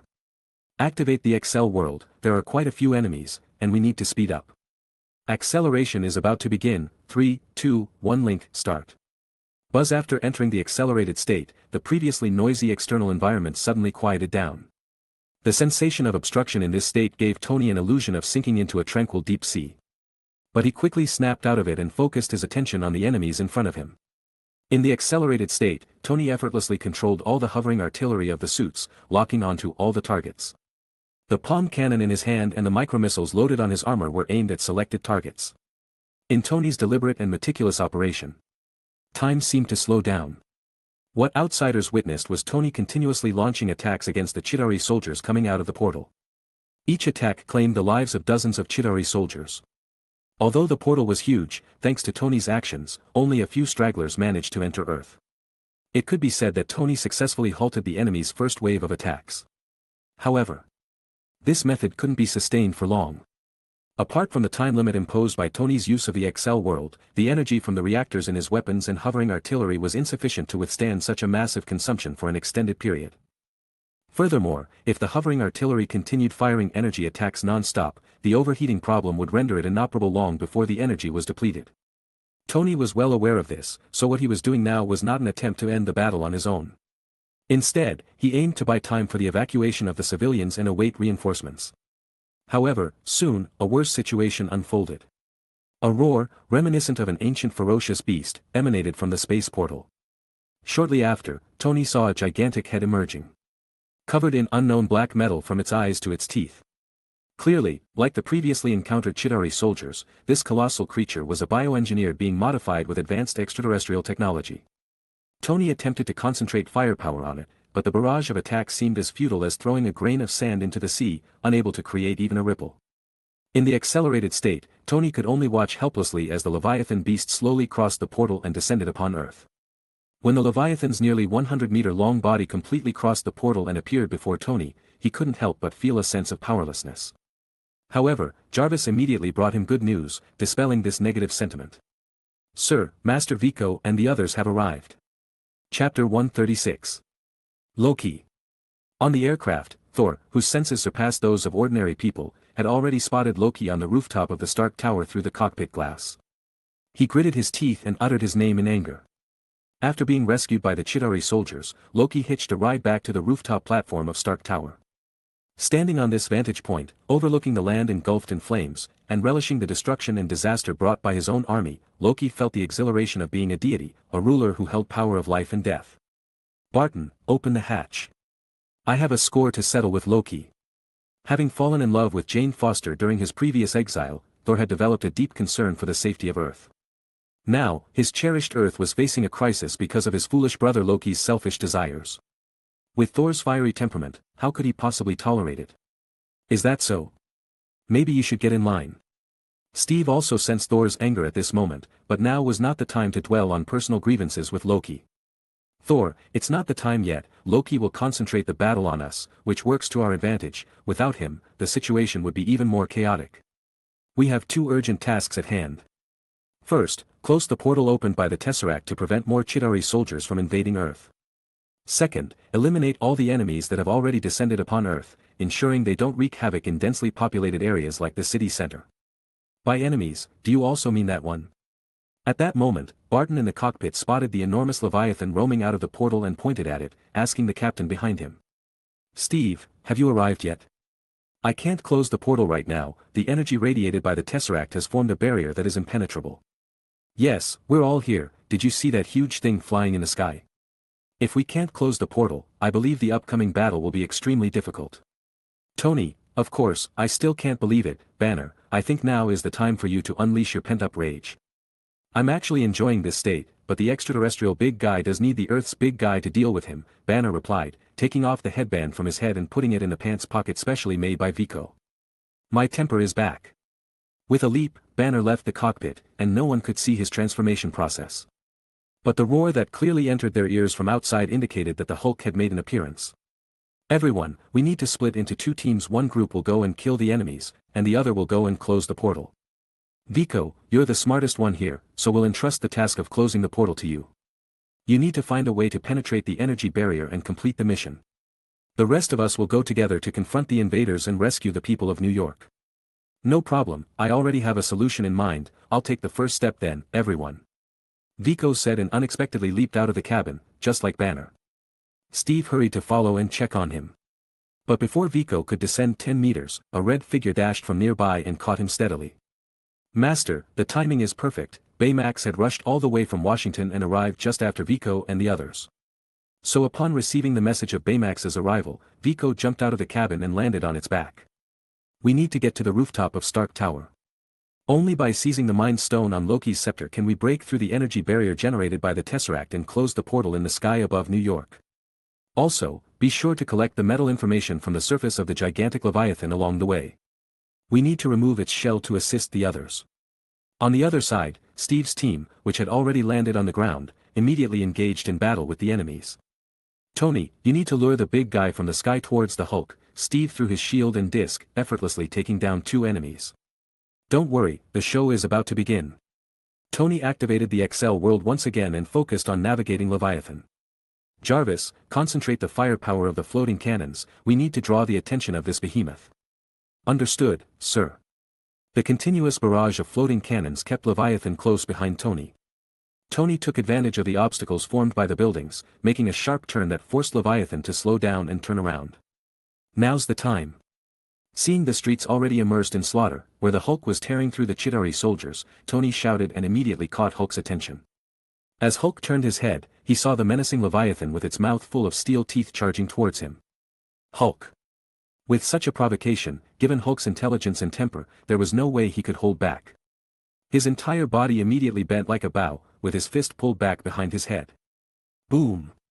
A heavy blow landed on the head of Leviathan, causing it to transform from swimming forward to a precarious posture, standing on its tail. Not far away, Hawkeye Barton witnessed this scene and didn't stand idly. He pulled out an arrow provided by Viko from his quiver, aimed it at the immobile Leviathan, which had lost its ability to move. Let's see how powerful my new bow and arrows are. Whoosh!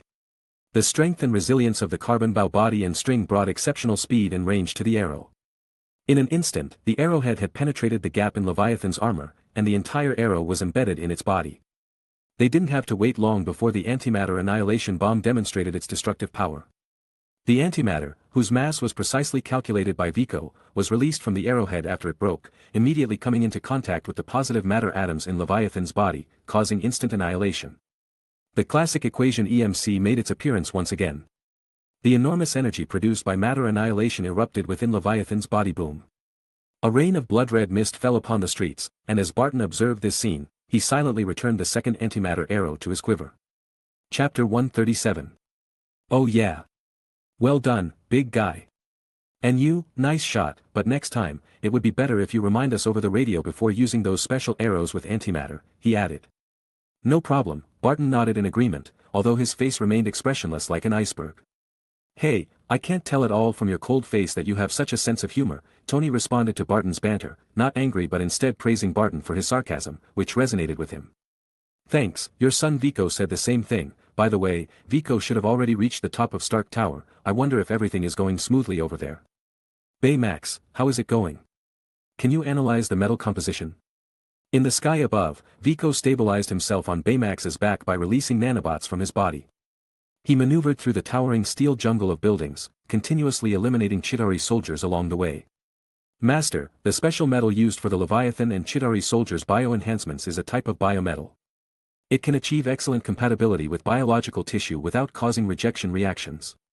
However, its main material is an element of metal that does not exist on Earth. Before conducting specific tests, I can only infer its approximate elemental properties by comparing the atomic numbers with known metals on Earth. What about other elements? Since it's an alloy, there must be other elements mixed in, right? Are any of these elements already identified by humans? Yes, the scan shows the presence of carbide carbon in the alloy, so we can confirm the presence of carbon. I also discovered the inclusion of titanium metal in this alloy to enhance compatibility with biological organisms. Additionally, there is tungsten metal for increased hardness of the alloy. Tungsten. That's great news, Baymax. contact my dad for me. What's the matter, Viko? You should know that every time I talk to you, I have to stop using the Excel world. It's definitely an important matter, but first, let me test your memory. Do you remember how to turn a giant tungsten carbide alloy sphere into pink? Chemical metal embrittlement, Tony blurted out.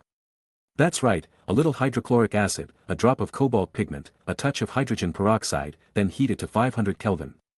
Baymax happens to have these chemicals in his internal supply as common medical reserves. More importantly, the metallic exoskeletons of these monsters contain tungsten carbide.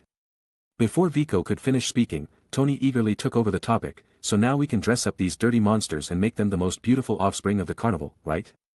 He. The metal embrittlement solvent will make the tungsten carbides and its exoskeleton brittle. Once defects form in the metal, its performance will exponentially decline, then we can strip it clean and do whatever we want to it. I'm coming to you right now. After hearing Viko's words, Tony had completely lost control of his facial expressions. If it weren't for Viko VI's mask protecting him, this comical expression would have surely become Viko's computer screensaver.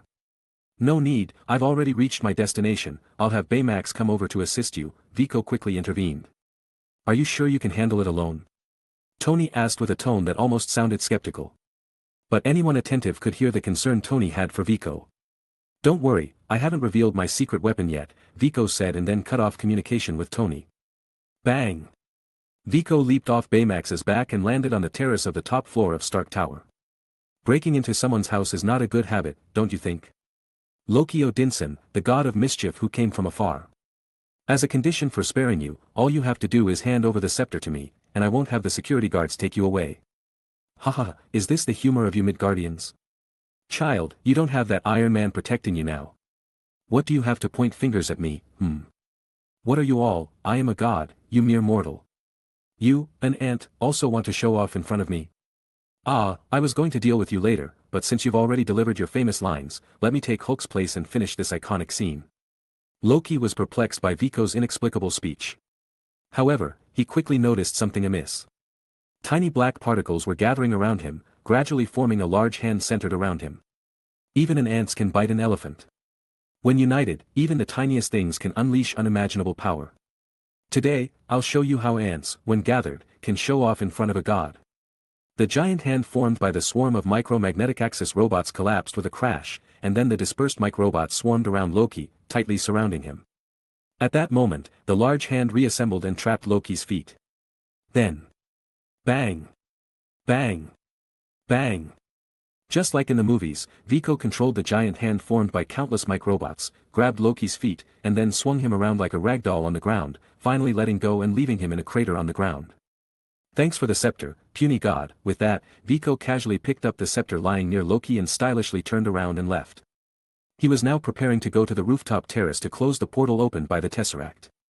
However, before that, he needed to confirm some information. Baymax, I've had you monitor the situation on the helicarrier, how is it going? Chapter 138. Master, according to the information I've obtained, Director Nick Fury has been relieved of command by the World Security Council. 2 unauthorized F-35 fighter jets took off against orders. Director Fury shot down one of them, but the remaining F-35 has successfully taken off. The missile on board is carrying a nuclear warhead, and based on the flight path, the destination is New York. Damn it, these unscrupulous council members are truly unreliable. At this moment, the scepter in Viko's hand had become a hot potato. As a time traveler, he knew that Dr. Selvig had left a failsafe in the device that could close the portal. By using the Mind Stone, which had the same origin as the Space Stone in the Tesseract, and passing through the external energy barrier, the portal could be closed immediately. If they allowed the Chitauri army to invade Earth so recklessly, even with the mighty Avengers, along with the hover cannon and the Thunderbolt support, it would be an impossible task to turn the tide. However, if they closed the portal now, Viko must find a better way to deal with the nuclear bomb. Moreover, the Chitauri soldiers and Leviathans, who underwent cybernetic and biochemical modifications, were all controlled by the extraterrestrial warships on the other side of the portal. The commands were transmitted and confirmed through their neural units. Even if the portal were closed now, the Avengers would still have to exert a great deal of effort to clean up the remnants left on Earth.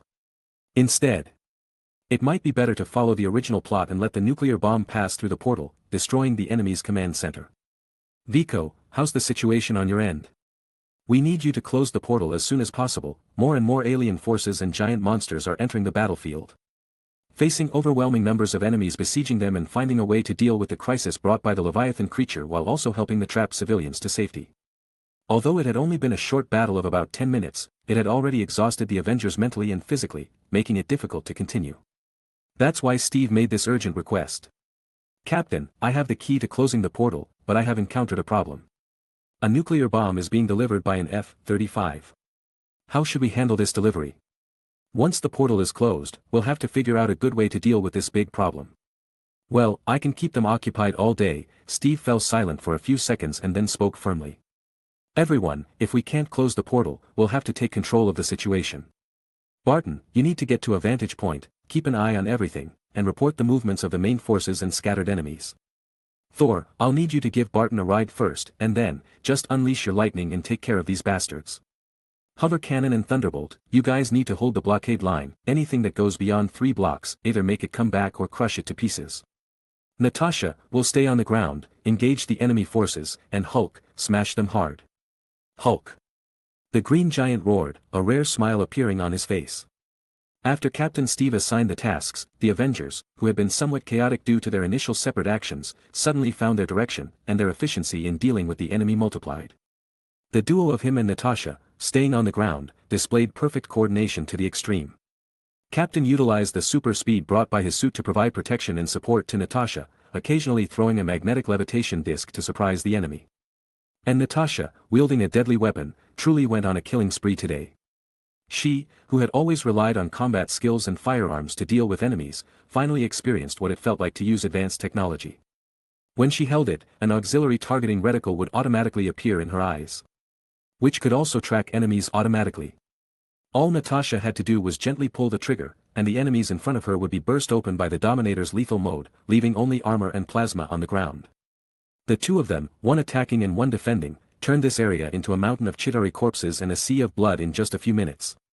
No wonder you're a World War II veteran, your tactical command and battlefield maneuvers are indeed sharp. Dad should be ready by now, and I believe he will bring you a pink-colored memory.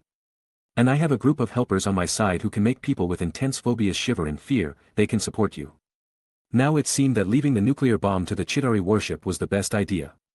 After the other Avengers were reassigned, they could still maintain the current situation for the time being. Having made up his mind, Vico's scepter in his hand was temporarily useless. "Activate visual assistance, I'm going to take control of the situation." After saying that, the nanobots inside Viko took over the entire visual pathway from the optic nerve to the visual cortex, providing him with visual assistance. At the same time, all the surveillance cameras installed on the streets of New York were integrated into Viko's perspective, becoming his second pair of eyes to observe the battlefield situation. "Dad, are you ready over there? We need to gather the Leviathans as much as possible.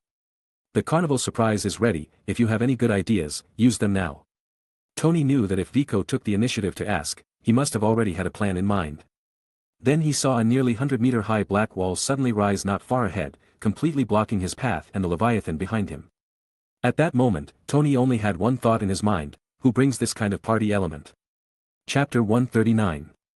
A vast number of micro-magnetic axis robots formed a black wave within the entire blockade zone, driving and concentrating all the wandering Leviathans between the buildings, trapping them together. Not only that, Viko, with his global perspective open, dealt with the Leviathan behemoths while not letting go of any Chitauri soldiers he encountered along the way. He greatly relieved the pressure and burden on Steve and Natasha on the ground, as well as Barton, who was in a high position. "Dad, the time has come, let's do it." "All right." Tony saw the great opportunity and didn't hesitate.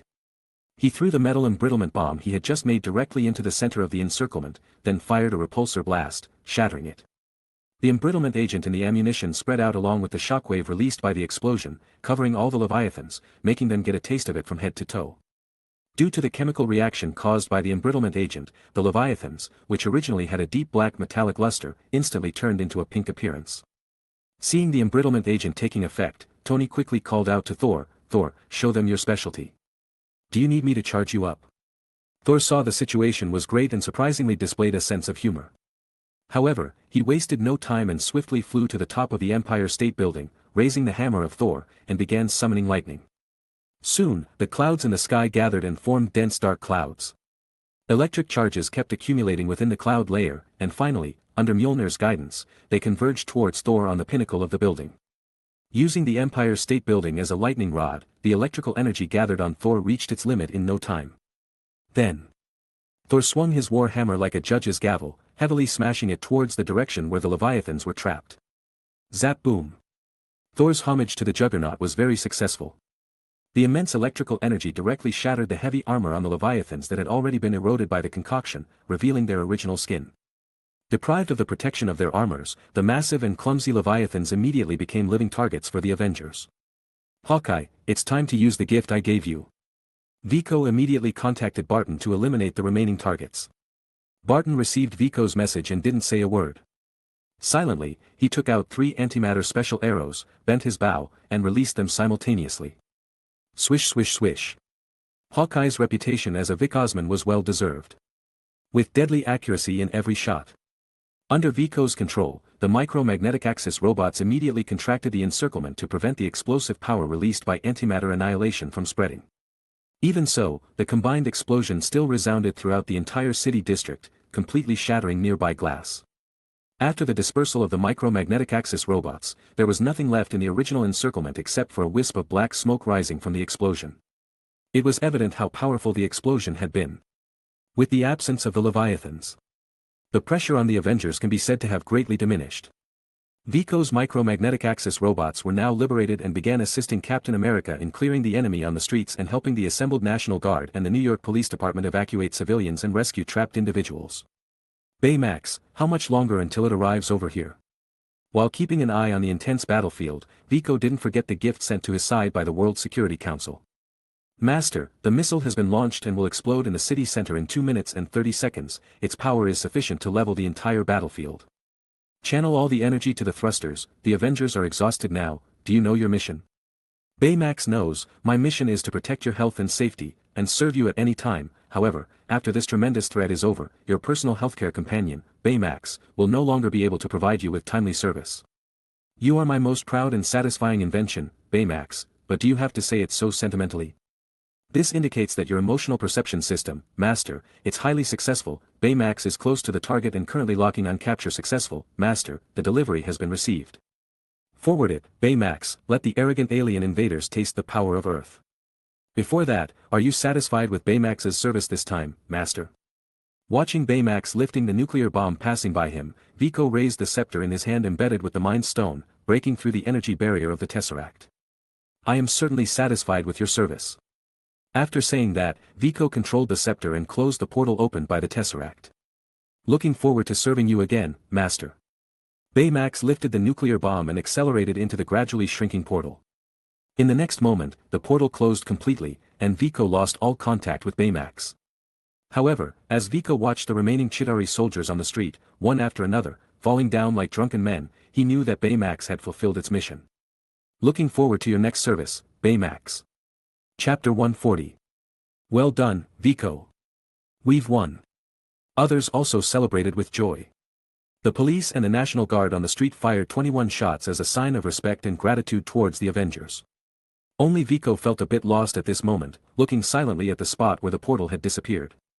Baymax was Vico's first successful commercial invention and had accompanied him in his progress and growth. Even before he had fully matured. The emotional bond between Vico and Baymax had surpassed the relationship between an inventor and their creation, becoming partners in mutual growth. That's why Vico had developed the emotion sensing system to upgrade Baymax and connected its intelligent core to the central server to prevent any loss of data in case of accidents involving Baymax's physical body. Baymax, are you still here? Vico called out through the nanobots. At your service, Master, the pre-backed up intelligent core had been reloaded, and Baymax continued to provide its services to Vico through the internet. I may never create another body like yours in the future, do you think it will wander in the universe, encountering new friends and having new adventures? It definitely will because, Master, your creations have always been of impeccable quality. Baymax believes it will find its way back home one day. That's right. I've invested a lot of effort in adding many advanced technologies to it. If it can't even find its way back home, it would be quite embarrassing. However, the matter is not over yet. Hawkeye, Thor, now you can seek your retribution and settle your grievances. As he spoke, Vico turned back with a cold smile and looked at Loki, who was lying in a pit on the floor, contemplating the meaning of life. Good begets good, and evil begets evil. Retribution is inevitable, it's just a matter of time. Looking at Vico and the 6 Avengers standing beside him, and Loki, who had just crawled up from the ground, with a terrified expression, he said. Everyone, I surrender. It seems there are rules on Earth that prevent the mistreatment of surrendering prisoners, right? That's right, the Geneva Convention prohibits countries from executing or mistreating prisoners of war, responded Steve, a World War II veteran. However, both you and Thor are not from Earth, so we're not sure if this rule applies to you. What do you say, Thor? Clever Tony, after so many years in the business world, he didn't get to where he is for nothing. His ability to exploit loopholes has reached a top-notch level. What's the matter? Do you need legal permission to teach your incompetent little brother a lesson? Crack sound made Loki's facial muscles twitch in sync. But I was adopted. Loki felt the need to salvage the situation and pleaded pitifully. I've just had Baymax shut down all the surveillance devices in the room. Hurry up, the S.H.I.E.L.D. logistics team is on their way here. Vico's statement delivered a fatal blow to Loki. Without any precautions or concerns, Loki found himself face to face with the dark aura emanating from the 6 individuals in front of him, and a fist appeared on his head. Beside them, someone claimed to be too young and the scene was too violent for their innocent eyes, turned around and didn't witness Loki's pitiful state. Well, that's what happens if you misbehave. Loki, this brat, probably didn't receive enough discipline from King Odin when he was young, which led to his rebellious nature even in adulthood. It wasn't until 5 minutes later, when the S.H.I.E.L.D. personnel arrived to take over the scene and handle the aftermath, that Loki was finally freed from this multi-person activity. However, the grace of the little dear Bambi had long gone, replaced by a chubby-faced young man with the same hairstyle as the Buddha.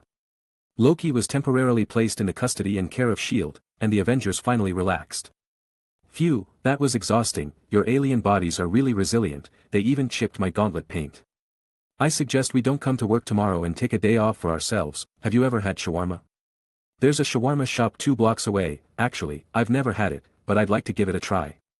I think we can go there now. We just finished the activity, and it's a good time to replenish the expended energy. Barton wiped the sweat off his forehead with one hand and made the proposal directly. Sure, but I have to take the Tesseract with me. It's best to hand it over to Asgard for safekeeping, Thor said to Vico. It depends on how you convince Director Fury, Vico said, even though he handed the Tesseract to Thor. During the recent events, Vico had gathered a significant amount of research data on the Tesseract and the Mind Stone, and conducted comprehensive scans and analysis. He knew that he currently didn't have the ability to safeguard these 2 Infinity Stones, as crossing Asgard or the World Security Council would exceed Vico's limits. Moreover, based on the current situation, the data and information Vico had obtained were enough for him to study for a while. After absorbing and integrating this knowledge, his technological abilities would undoubtedly undergo a qualitative improvement. Before we go to the restaurant, should we turn Dr. Banner back? Natasha looked at the fierce-looking Hulk and said. That's easy. Vico walked behind Hulk and reached into the modified elastic pocket of his special pants, taking out the modified synthetic white-eye headband. He put it on Hulk's head. And instantly, the green giant returned to his original form, and the calm Bruce Banner returned. Now we can go for a meal. Chapter 141. The fact has proven that as long as the hammer is wielded well, anyone can be persuaded. Faced with Thor's request to bring the Tesseract back to Asgard for safekeeping, Director Fury, who is unable to overpower him, ultimately had to yield to his superpowers. However, Fury couldn't really be described as particularly upset about it. The dangerous nature of the Tesseract goes without saying, and Earth's current capabilities are indeed insufficient to study and safeguard such a high-level treasure. Furthermore, Fury vaguely sensed that something was amiss within S.H.I.E.L.D. There seemed to be another force secretly influencing his control over S.H.I.E.L.D. Aside from the World Security Council. After careful consideration, Fury gave up on keeping the Tesseract as the best choice for now. The Battle of New York came to a close. The logistics department of S.H.I.E.L.D.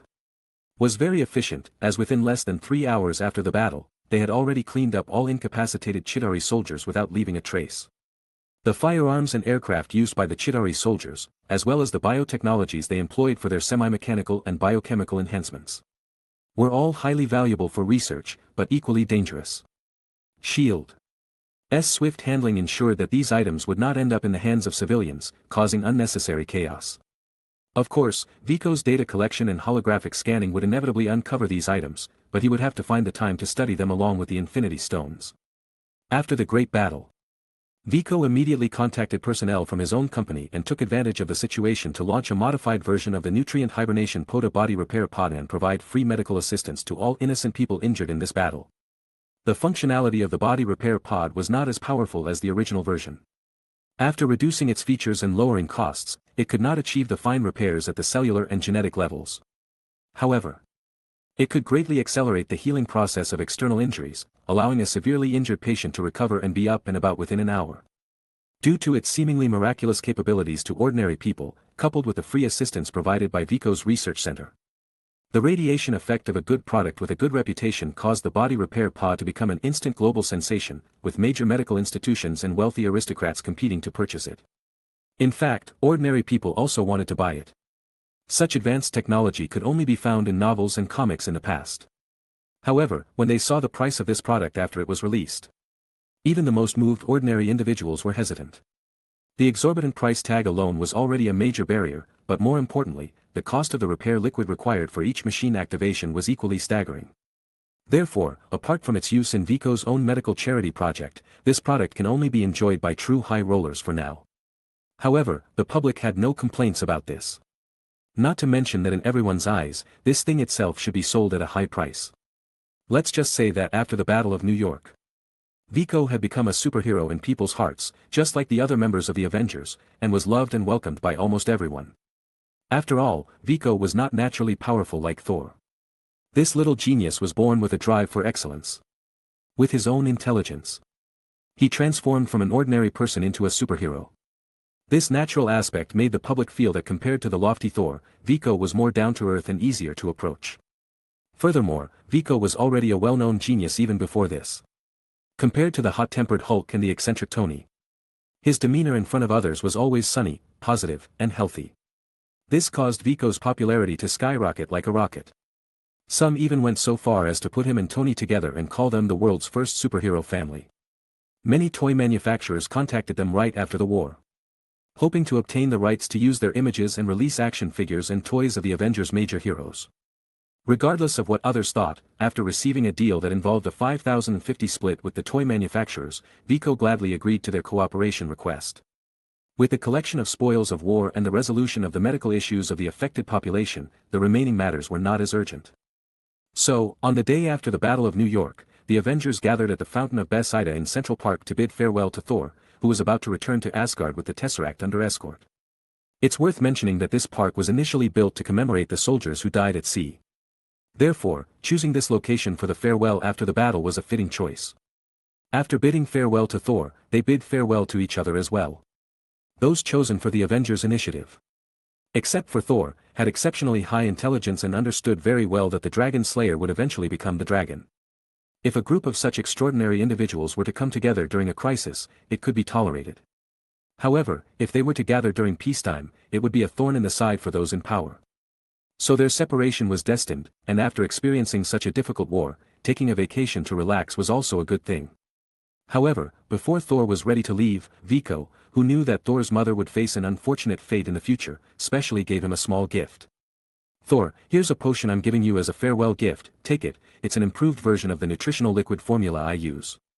When using it, you just need to inject it into the body of a critically injured patient, and then activate its effects with lightning, it can help heal the majority of their injuries." "Thank you, my friend," Thor didn't refuse, even though he didn't believe he would need it again. But as a token of friendship, he decided to carry this potion with him. Chapter 142. The war ended, and Thor, the god of thunder, returned to Asgard with the Tesseract, the war criminal Loki, and the gift from his friends. Thor promised that Loki would receive a fair trial in Asgard, and no one questioned this. The deep camaraderie among the Avengers made the others trust Thor completely. After Thor left, everyone went their separate ways according to their pre-established goals. Although the Avengers had disappeared from the public eye, people were still curious about the Avengers. Discussions about the members of the Avengers were constantly heard in the news. Some admired their actions and bravery, believing that they were being protected. Others considered their power to be the biggest threat in the world. Some even believed that the Avengers should bear the primary responsibility for the immense damage to New York City, and their disappearance was seen as an act of evading responsibility. In short, the enthusiasm and discussions among the people amazed Viko, who was directly involved. After all, there had been a spatial portal opening in the sky of New York, and aliens had appeared, confirming humanity's speculations about extraterrestrial life and civilizations over the years. However, people seemed to be indifferent and uninterested in that. Instead, all the focus was on the Avengers. Within this, Vico sensed a scent of conspiracy. It seemed that even though the Avengers had disbanded, some paranoid authorities couldn't let their guard down. These media reports could be seen as attacks targeting them. Because living under the media spotlight at such times, once a flaw or vulnerability was caught, it would become a target for the puppeteers behind the scenes to rally against them. At that time, they could easily crush the entire alliance with the help of societal fishing nets. Tony, who was more experienced and shrewd, naturally saw this point as well. Although he was unhappy about being manipulated by others like this, he didn't have a better way to fight back. After all, the enemy's strategy could be considered a legitimate deception. If the Avengers could truly be as righteous and selfless as saints, then what was there to fear? But superheroes were not saints. In their daily lives, they also had their own joys, sorrows, and experiences of the ups and downs of life. After returning to their true selves, they were nothing more than slightly more powerful ordinary people. However, since the other side had already made their move, Tony could only passively respond and not leave any obvious vulnerabilities for the enemy to exploit. Therefore, on the third day after the Great Battle, on May 6, 2012, Tony and Viko held a joint press conference, announcing the establishment of the Damage Control Corporation to provide repair and reconstruction services for the buildings damaged in the battle against the Chitauri army. Originally, Tony had no intention of bringing Viko into the company. However, the miniature magnetic axis robots in Viko's hands were like a cheat code when applied to the construction industry. The repair or even reconstruction of any building could be completed with a wave of his hand. As long as there were sufficient building materials and a sufficiently intelligent brain, Tony believed that the Damage Control Corporation could rebuild the entire New York City overnight. So, the new company was established, with Stark Industries providing building materials and Viko's research center providing construction technology. Of course, since it was called a corporation, it definitely needed to make a profit. It was also not feasible for Viko to control such a large number of robots using the mental wave controller for every repair. Therefore, all of this required decision-making. First and foremost, payment was definitely necessary, whether it was from the government, companies, or individuals. The specific plans needed to be discussed in detail. However, compared to other construction companies, the fees would undoubtedly be much lower because all the building materials were produced by Stark Industries or directly procured without any middleman Vico. In addition, during the process of building repairs, all the work would be carried out by the miniature magnetic axis robots. Viko had also developed a new miniature unit matrix program for this purpose. By transmitting the building blueprints to the server and allowing the program to identify and inspect them, it could automatically generate the entire repair process from start to finish. Then, the program would be preloaded into the miniature magnetic axis robots. In this way, the miniature magnetic axis robots could complete the entire project without human control. Only a final inspection team would be dispatched for acceptance. It could be said that the labor required throughout this whole process was almost zero. With low costs for raw materials and greatly reduced repair process costs, the Damage Control Corporation could minimize the costs of the entire repair process, allowing customers to enjoy more favorable prices. If the Damage Control Corporation officially entered the construction industry, it was believed that it wouldn't take long to monopolize the entire industry. Affordable prices, guaranteed engineering quality. What developer could resist such temptations? However, neither Tony nor Viko had any intention of getting involved in this business opportunity. The purpose of establishing the Damage Control Corporation was to quickly repair the damages caused by superhero battles and allow the city to return to normal as soon as possible. If the Damage Control Corporation truly entered the construction industry, it wouldn't be able to restore the city to its former vitality quickly. Instead, it would result in a large number of construction workers being laid off, bringing more instability and impact to society. Therefore, from the very beginning, both of them set a strict rule, firmly tying the company's repairs to the name of superheroes. However, since it was a business, merely avoiding losses was not enough. With Viko involved, it was impossible to associate anything with a 0-3 loss. For Viko, a profit margin below 30 was considered a loss. So, since those politicians behind the scenes had hyped up the concept of superheroes so much, Viko felt that he should also take advantage of the situation and not let them benefit for nothing. Thus, a product called superhero insurance was introduced. Simply put, if you were worried that your property would be damaged due to battles between superheroes and supervillains, you could purchase this insurance. And if your property was affected in the future, the Damage Control Corporation would repair it for free. This breathtakingly profitable idea made Tony, a business tycoon himself, marvel at it and could only applaud Viko's ingenuity. Chapter 143. After the establishment of the Damage Control Corporation, the first building to be repaired was Stark Tower, which had already been renamed. Under Tony's instructions, Stark Tower was officially renamed Avengers Tower and became the headquarters for the Avengers. It is worth mentioning that while redesigning the interior structure of the tower, Tony thoughtfully designed individual rooms for each member of the Avengers, based on their personalities and preferences. Once the designs were completed, the rest of the work became easy and enjoyable.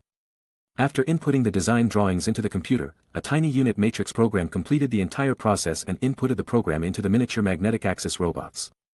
Then, in full view of the public, this towering building over 400 meters tall was repaired in less than half an hour.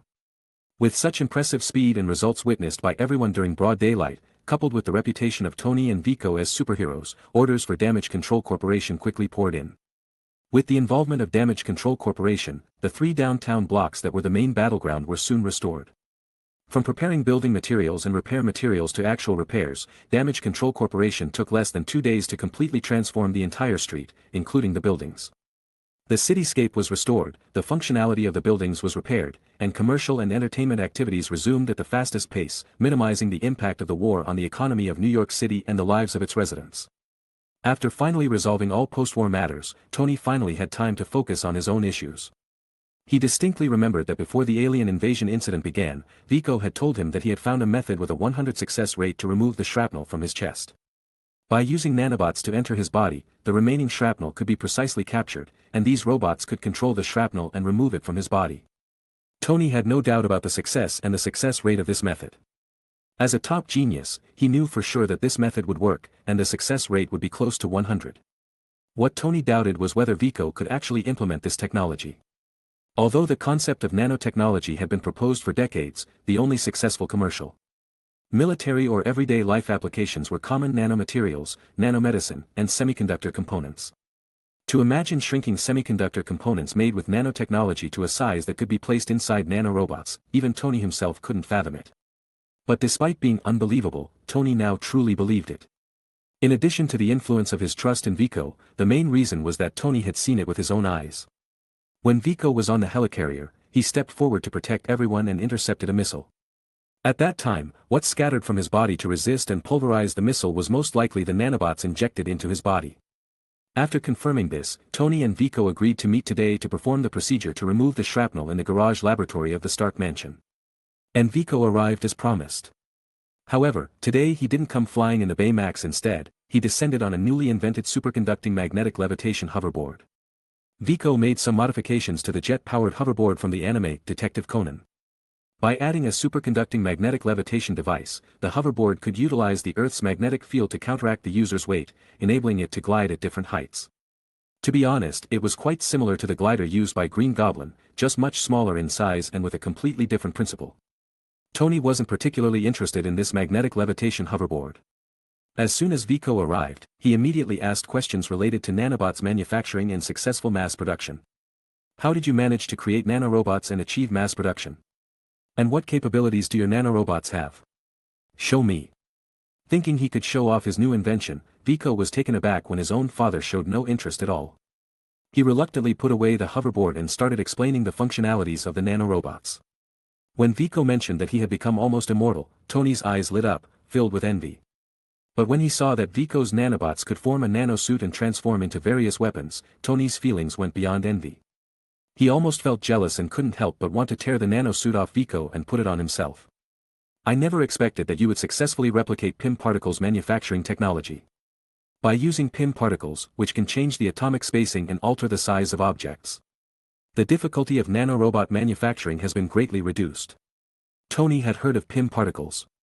Dr. Pym had published relevant papers when he discovered them, but they didn't provide specific details on how to collect, purify, and store PIM particles. Even now, there was a high-tech company, Klaus Technology, that promoted itself based on PIM particles. It was the successor to PIM Industries, founded by Dr. Hank Pym himself. Let's discuss the details after I remove the shrapnel from your chest. We shouldn't get too carried away with the conversation and forget about today's main task. Vico quickly interrupted Tony, who still wanted to continue discussing nanorobots and PIM particles. It wasn't that Vico didn't want to share, it's just that restoring Tony's health was the most important thing today. Tony closed his mouth and nodded in agreement.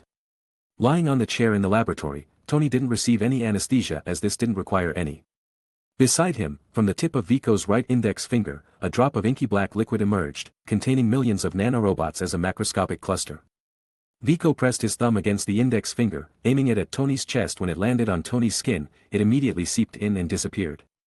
At that moment, the entire surgery officially began. Chapter 144. The nanobots entered Tony's chest after passing through the epidermis and dermis layers. One part of them started moving toward the heart, enveloping the entire organ to prevent any accidents during the shrapnel removal process, ensuring Tony's health and safety. The remaining nanorobots began searching for the shrapnel's location and capturing it. At this point, the identification magic rune came into play. With the assistance of rune tech, the nanobots accurately and swiftly located the remaining shrapnel and captured it. Next, there were two options for further treatment. The first option involved the nanobots pulverizing the shrapnel, breaking it down into tiny nanoparticles. These particles would gradually be filtered out of the body through metabolism and the circulatory system, without the need for an open wound. The process would be painless and wouldn't burden the patient mentally. However, the drawback of this method was that it took a relatively long time, and the heavy metal elements in the shrapnel might accumulate in the body, causing permanent damage. The second method was more straightforward.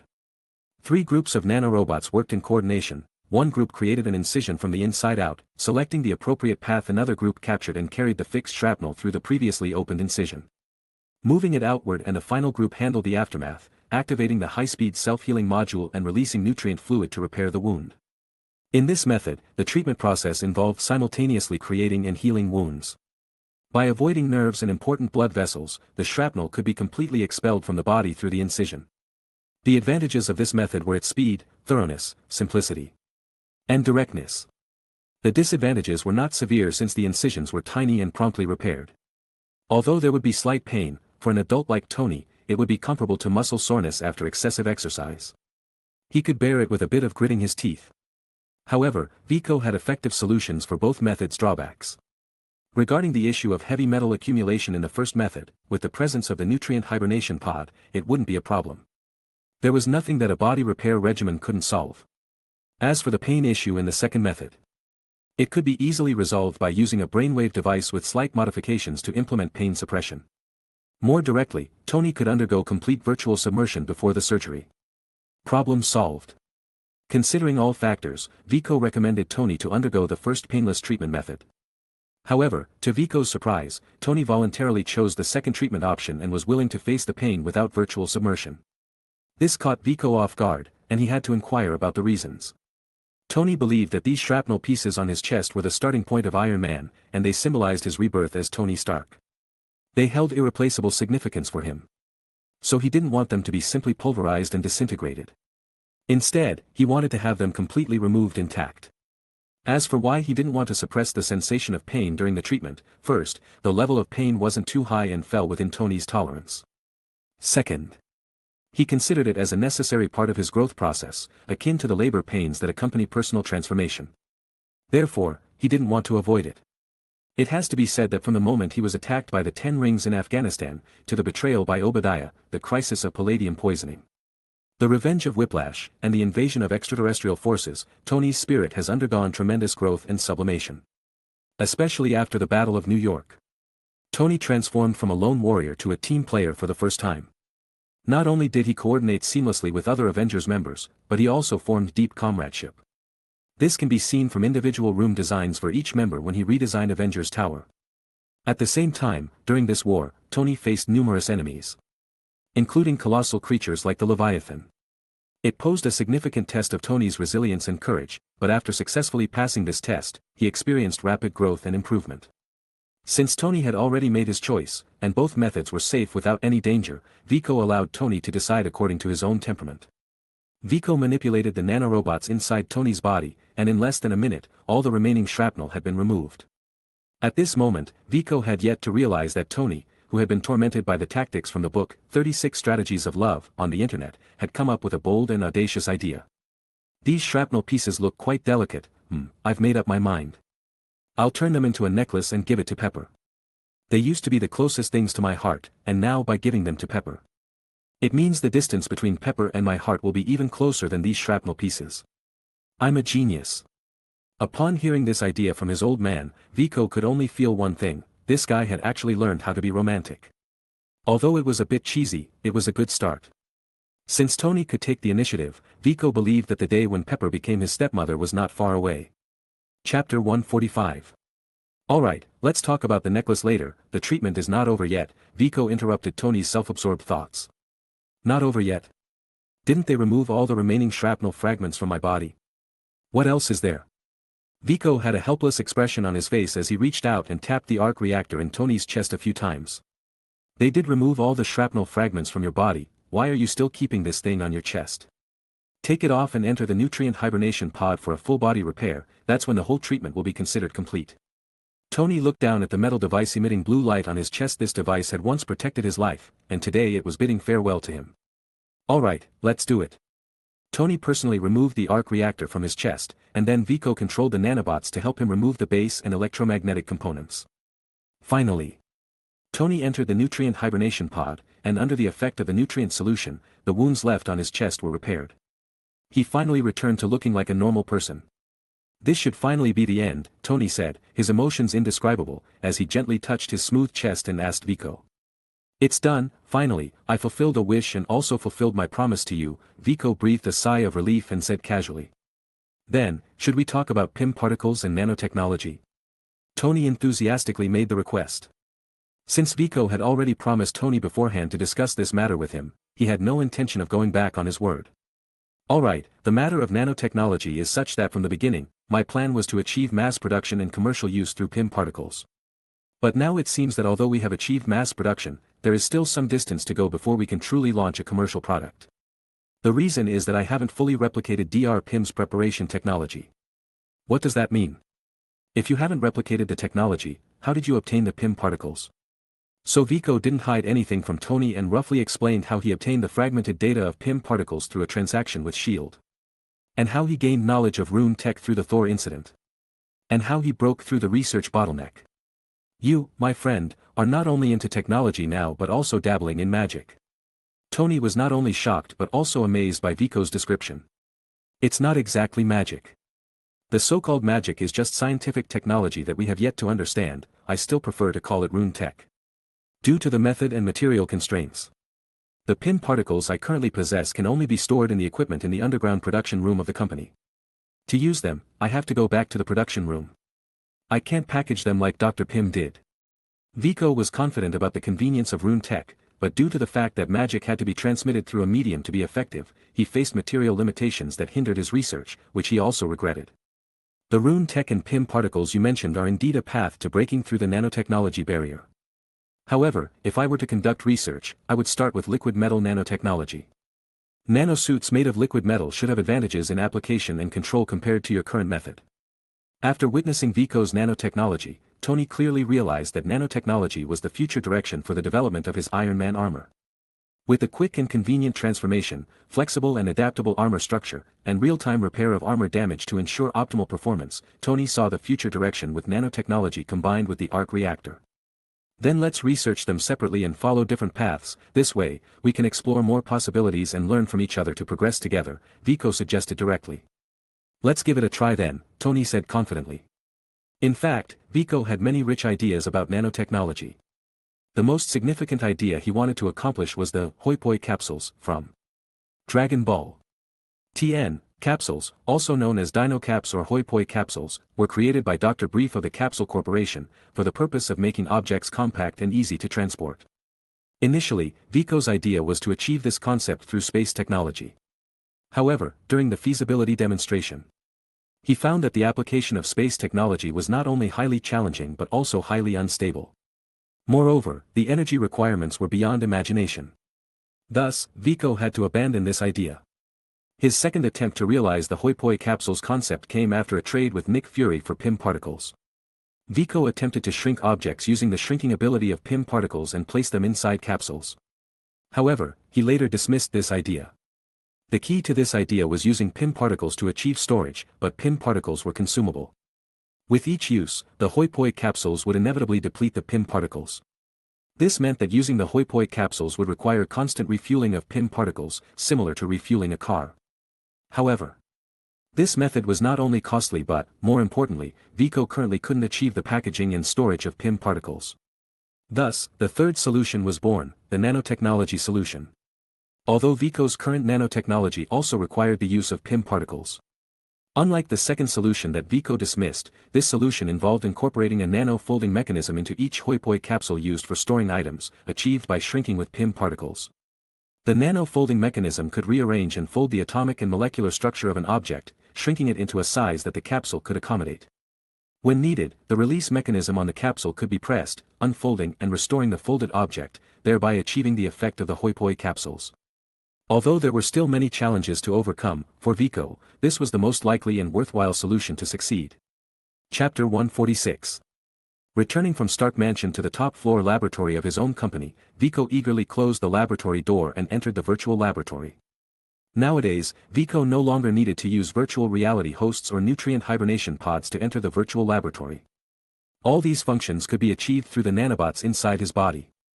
Vico chose a comfortable position and lay down on the couch in the laboratory. He let Baymax take over the defense system of the entire laboratory and directly entered the virtual laboratory. Vico currently had many projects and data to research, making every moment of his time fulfilling. However, in a certain sense, this also exerted pressure on Vico from within. He was well aware of the future threats he would face and the sacrifices Tony would make to save the world. These were the driving force and pressure that constantly urged him forward. Among the series of research projects Vico was currently conducting, apart from Rune Tech, substantial experimental research couldn't be carried out due to the lack of Uru metal as a magical medium. Instead, Baymax kept simulating and deducing new runic spells in the background. As for the research on PIM particles, although Vico had obtained the finished product, he still needed to reverse engineer the technical principles used by Dr. Pym. Otherwise, there would be significant limitations in its use.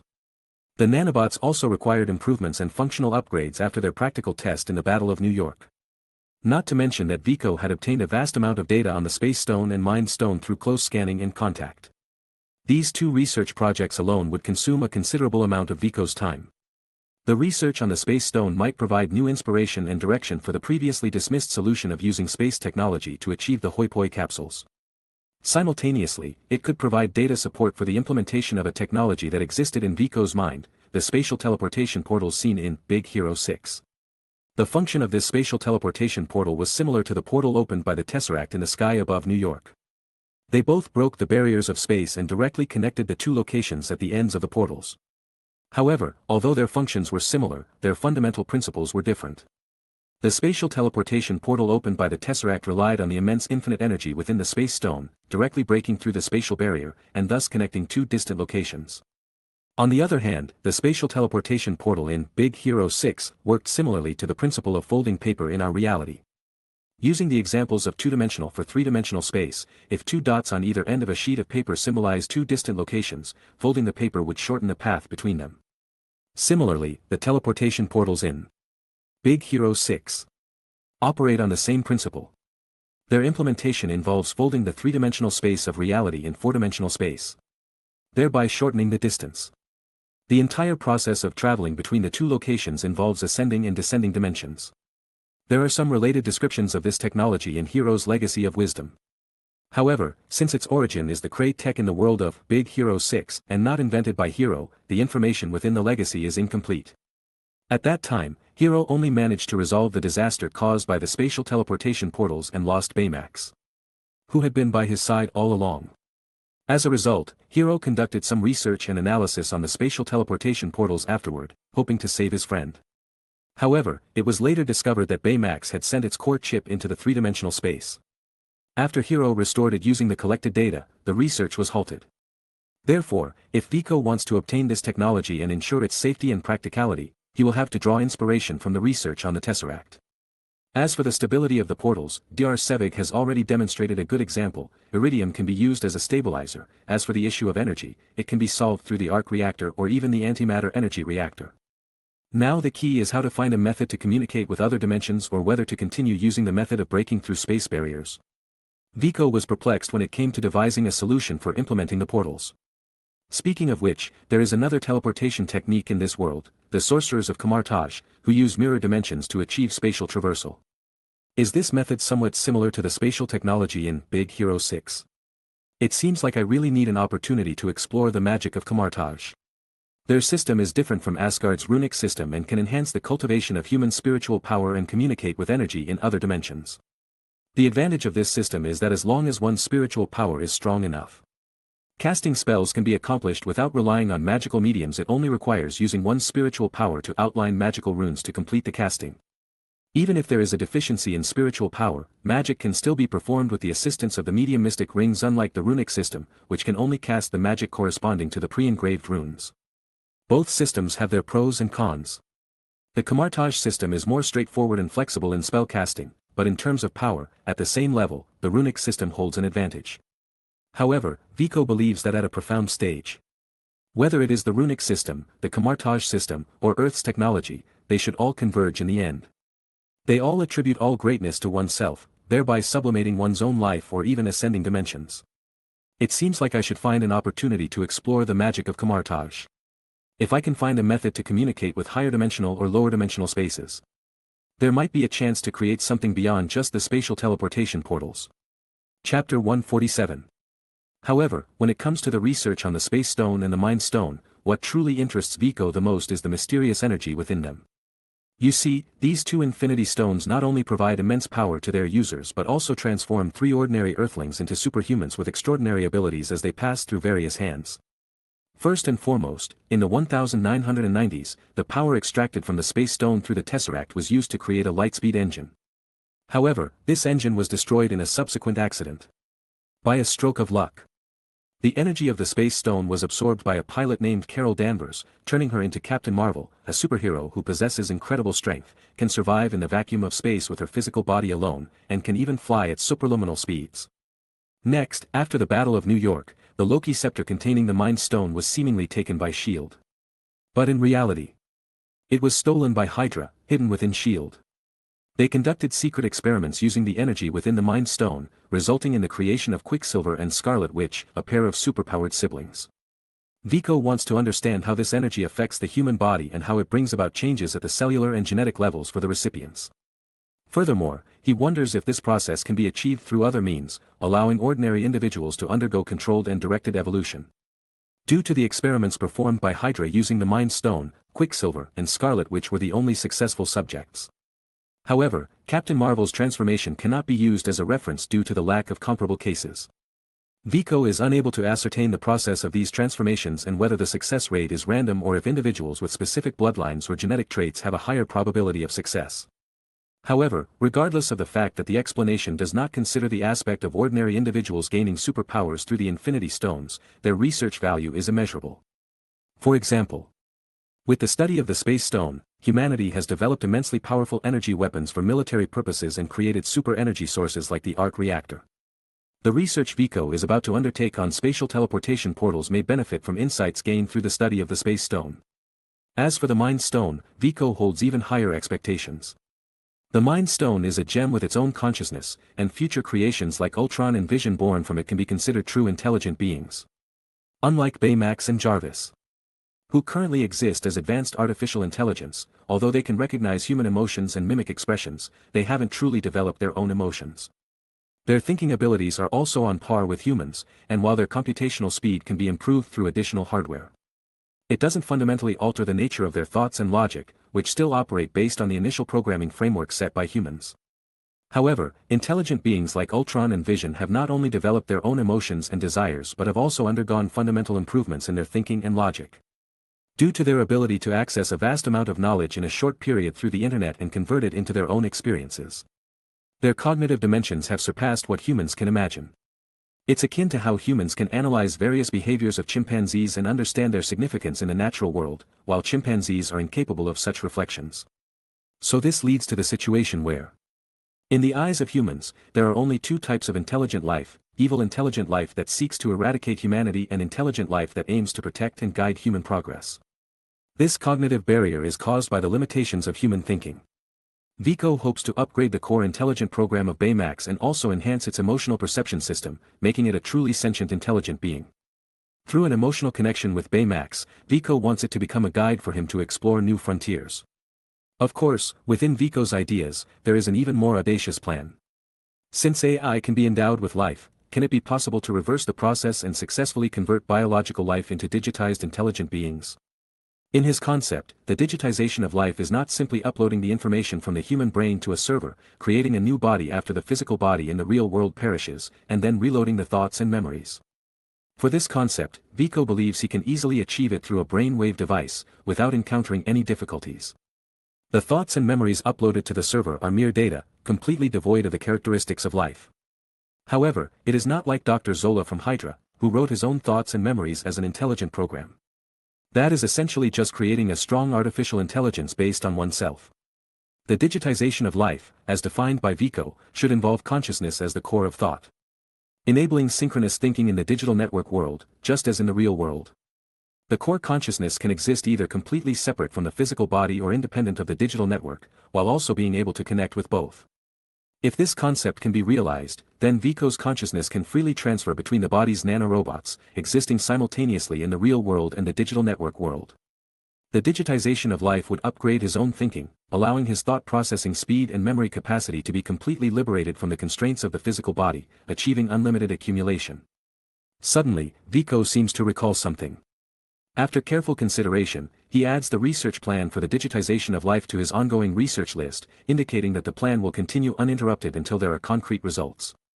Chapter 148. While Vico indulges in his various research projects with wide-ranging ideas, Tony, on the other hand, has started researching nano-liquid metal armor, as well as modifying, upgrading, and replacing his existing suits.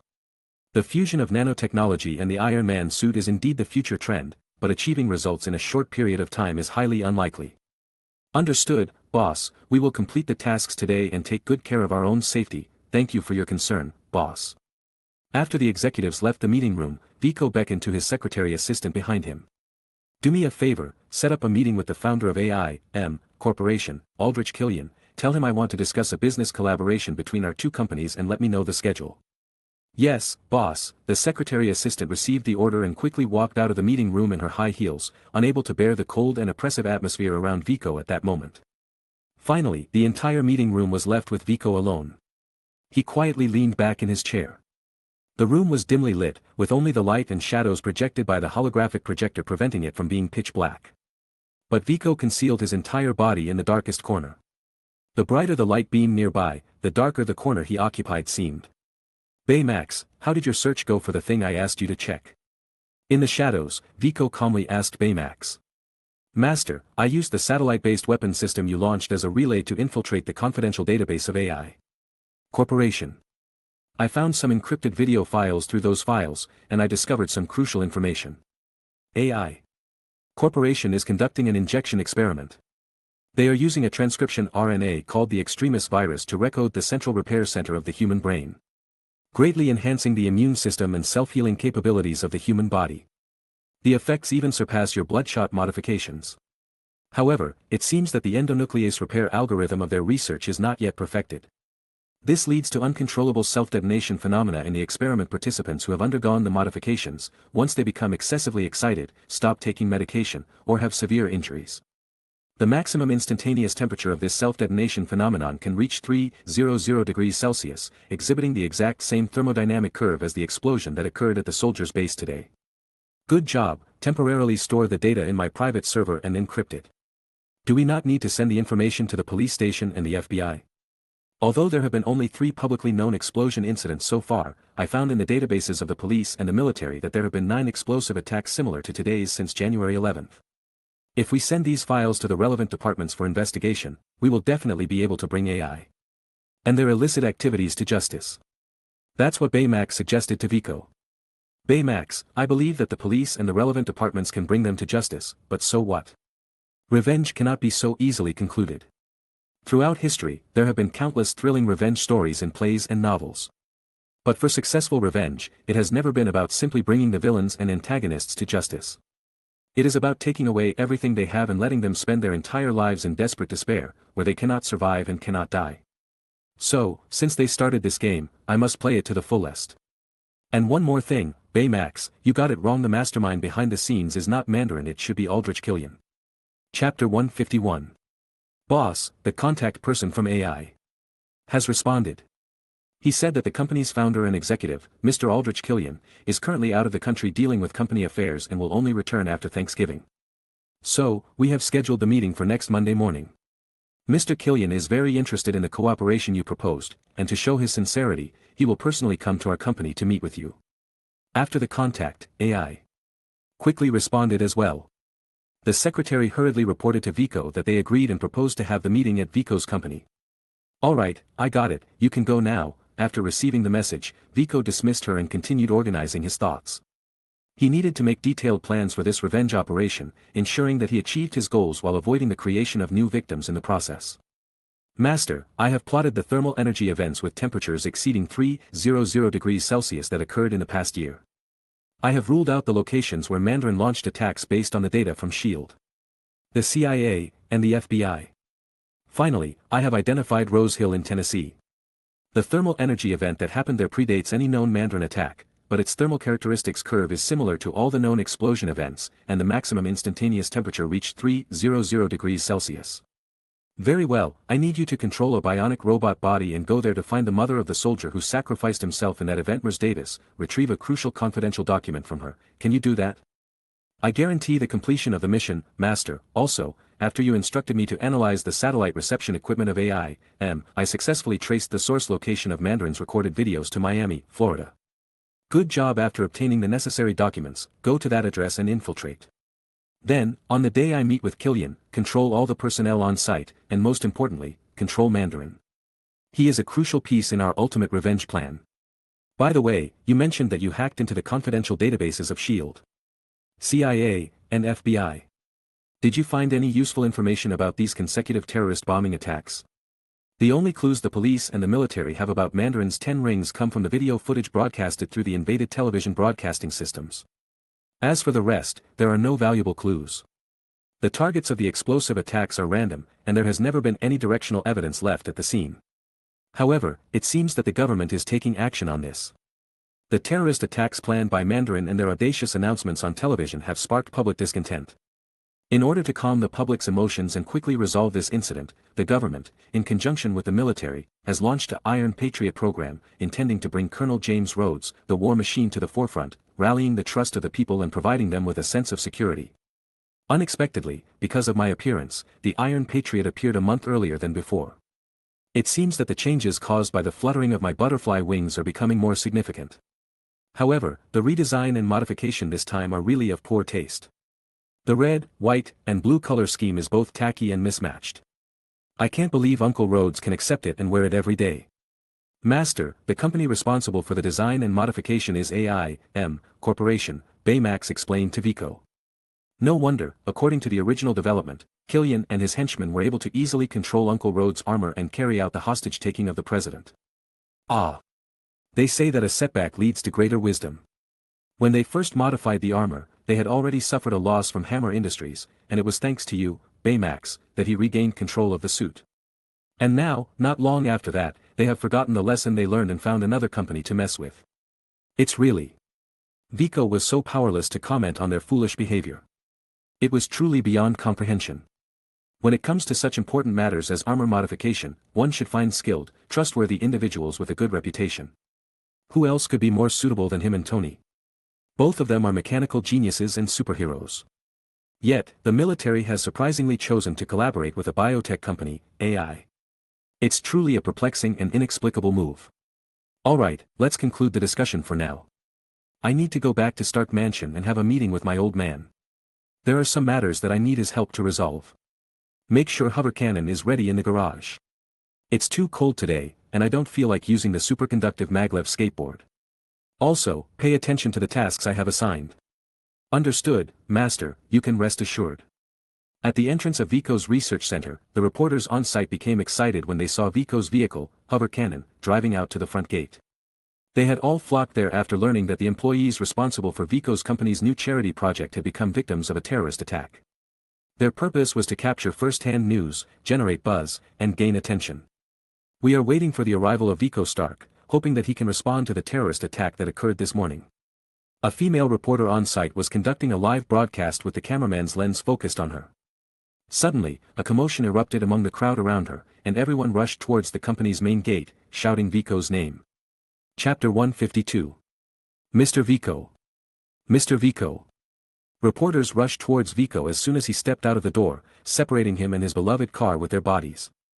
Mr. Vico, Mandarin has already admitted once to the public about his involvement in the explosion incident. Do you have any further information you can reveal to us?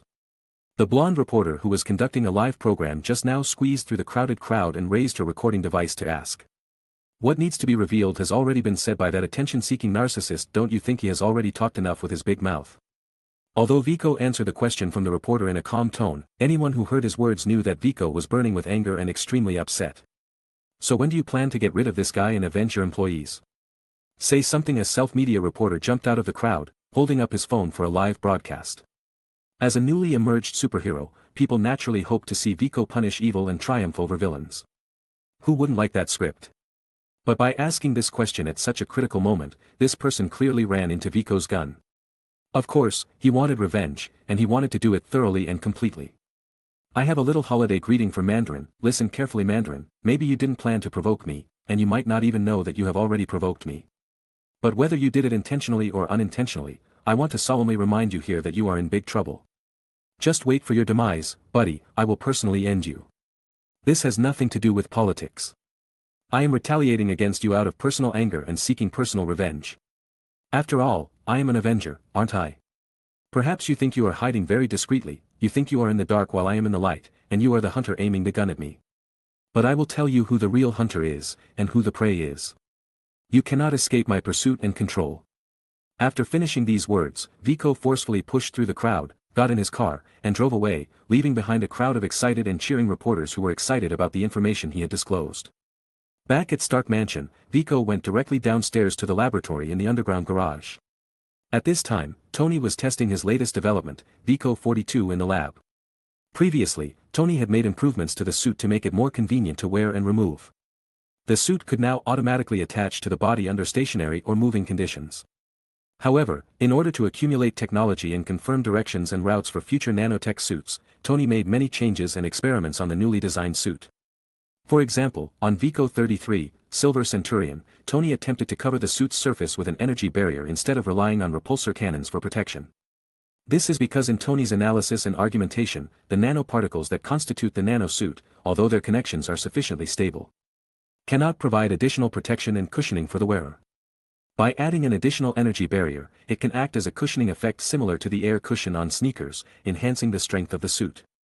Additionally, in the same suit, Tony also used for the first time the magnetic axis servo technology that Vico applied to Magneto and the nanobots. Magnetic axis servo technology. Using magnetic axis servo technology as the connectors and fasteners on the suit, it replaced the previous buckles and screws. The advantage of using this technology is that it provides greater flexibility and freedom, which is crucial for the free combination and transformation of the nanoparticles. And today's experimental Vico 42 built on this foundation incorporates even more ideas and creativity. Firstly, a brain-wave reception control device was added, allowing the components of the suit to receive the brain waves released by Tony and execute commands, enabling remote control functionality. This is somewhat similar to the floating cannons, turning each part of the suit into individually operable attack units. And the brain-wave control device is also one of the fundamental functions for controlling the nanosuit. The second experimental design conducted on Vico 42 is the separate attachment and automatic assembly of the major components of the suit. Although the complete realization of the nanosuit technology has not been achieved, by dividing the suit, which was originally a whole, into separate parts, it is possible to simulate some aspects of the nanosuit. The separate components also utilize Vico's invented magnetic axis servo system, eliminating many screws that were originally used to connect the joint parts. Although it is an experimental model, Vico is not optimistic about the performance of this suit. Not to mention how problematic this suit is in the original storyline. Just considering the use of the magnetic axis servo system to connect vital joint parts, Vico is already silently mourning for Tony. If it doesn't hurt in the event of a collision, Vico is willing to do a handstand and wash his hair on the spot. Chapter 153. Hey, Vico. When did you arrive? I have something to discuss with you, but since you're experimenting with the new suit, it's a good opportunity for me to observe as well. We can talk about my matter later, Vico explained to Tony. That's right, you should witness the latest invention by the great Tony Stark. It will surely surprise you. Alright, JRVS, implant the neural amplification chip into the back of my neck. As you wish, sir. I have also prepared a detailed safety manual for you to ignore, Jarvis joked while controlling a mechanical arm, implanting a chip the size of a grain of rice into the back of Tony's neck. Such work could never be entrusted to a dummy unless Tony had gone mad. At this moment, Tony had not been psychologically scarred by the Battle of New York. He had completely removed the remaining shrapnel from his chest, indicating that his mental state was healthier than ever before. Alright, the experiment officially begins. Viko, you better stand back to avoid getting hurt. Dummy, start recording with the camera and include the time and date. Water Viko. With the energetic music playing, Tony twisted his body while simultaneously focusing his mind, his left hand extended. Responding to Tony's telekinetic command, the forearm and hand armor of his left arm's gauntlet activated the autopropulsion system and accurately flew towards Tony's right hand, attaching itself.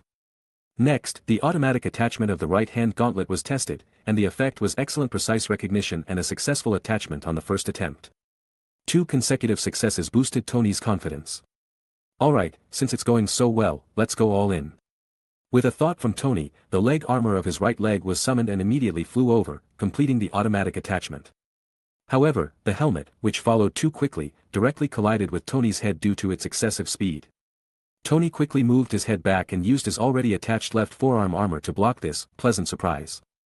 Maybe it's a bit too fast, can't we slow it down a bit? Can't we be a little more gentle?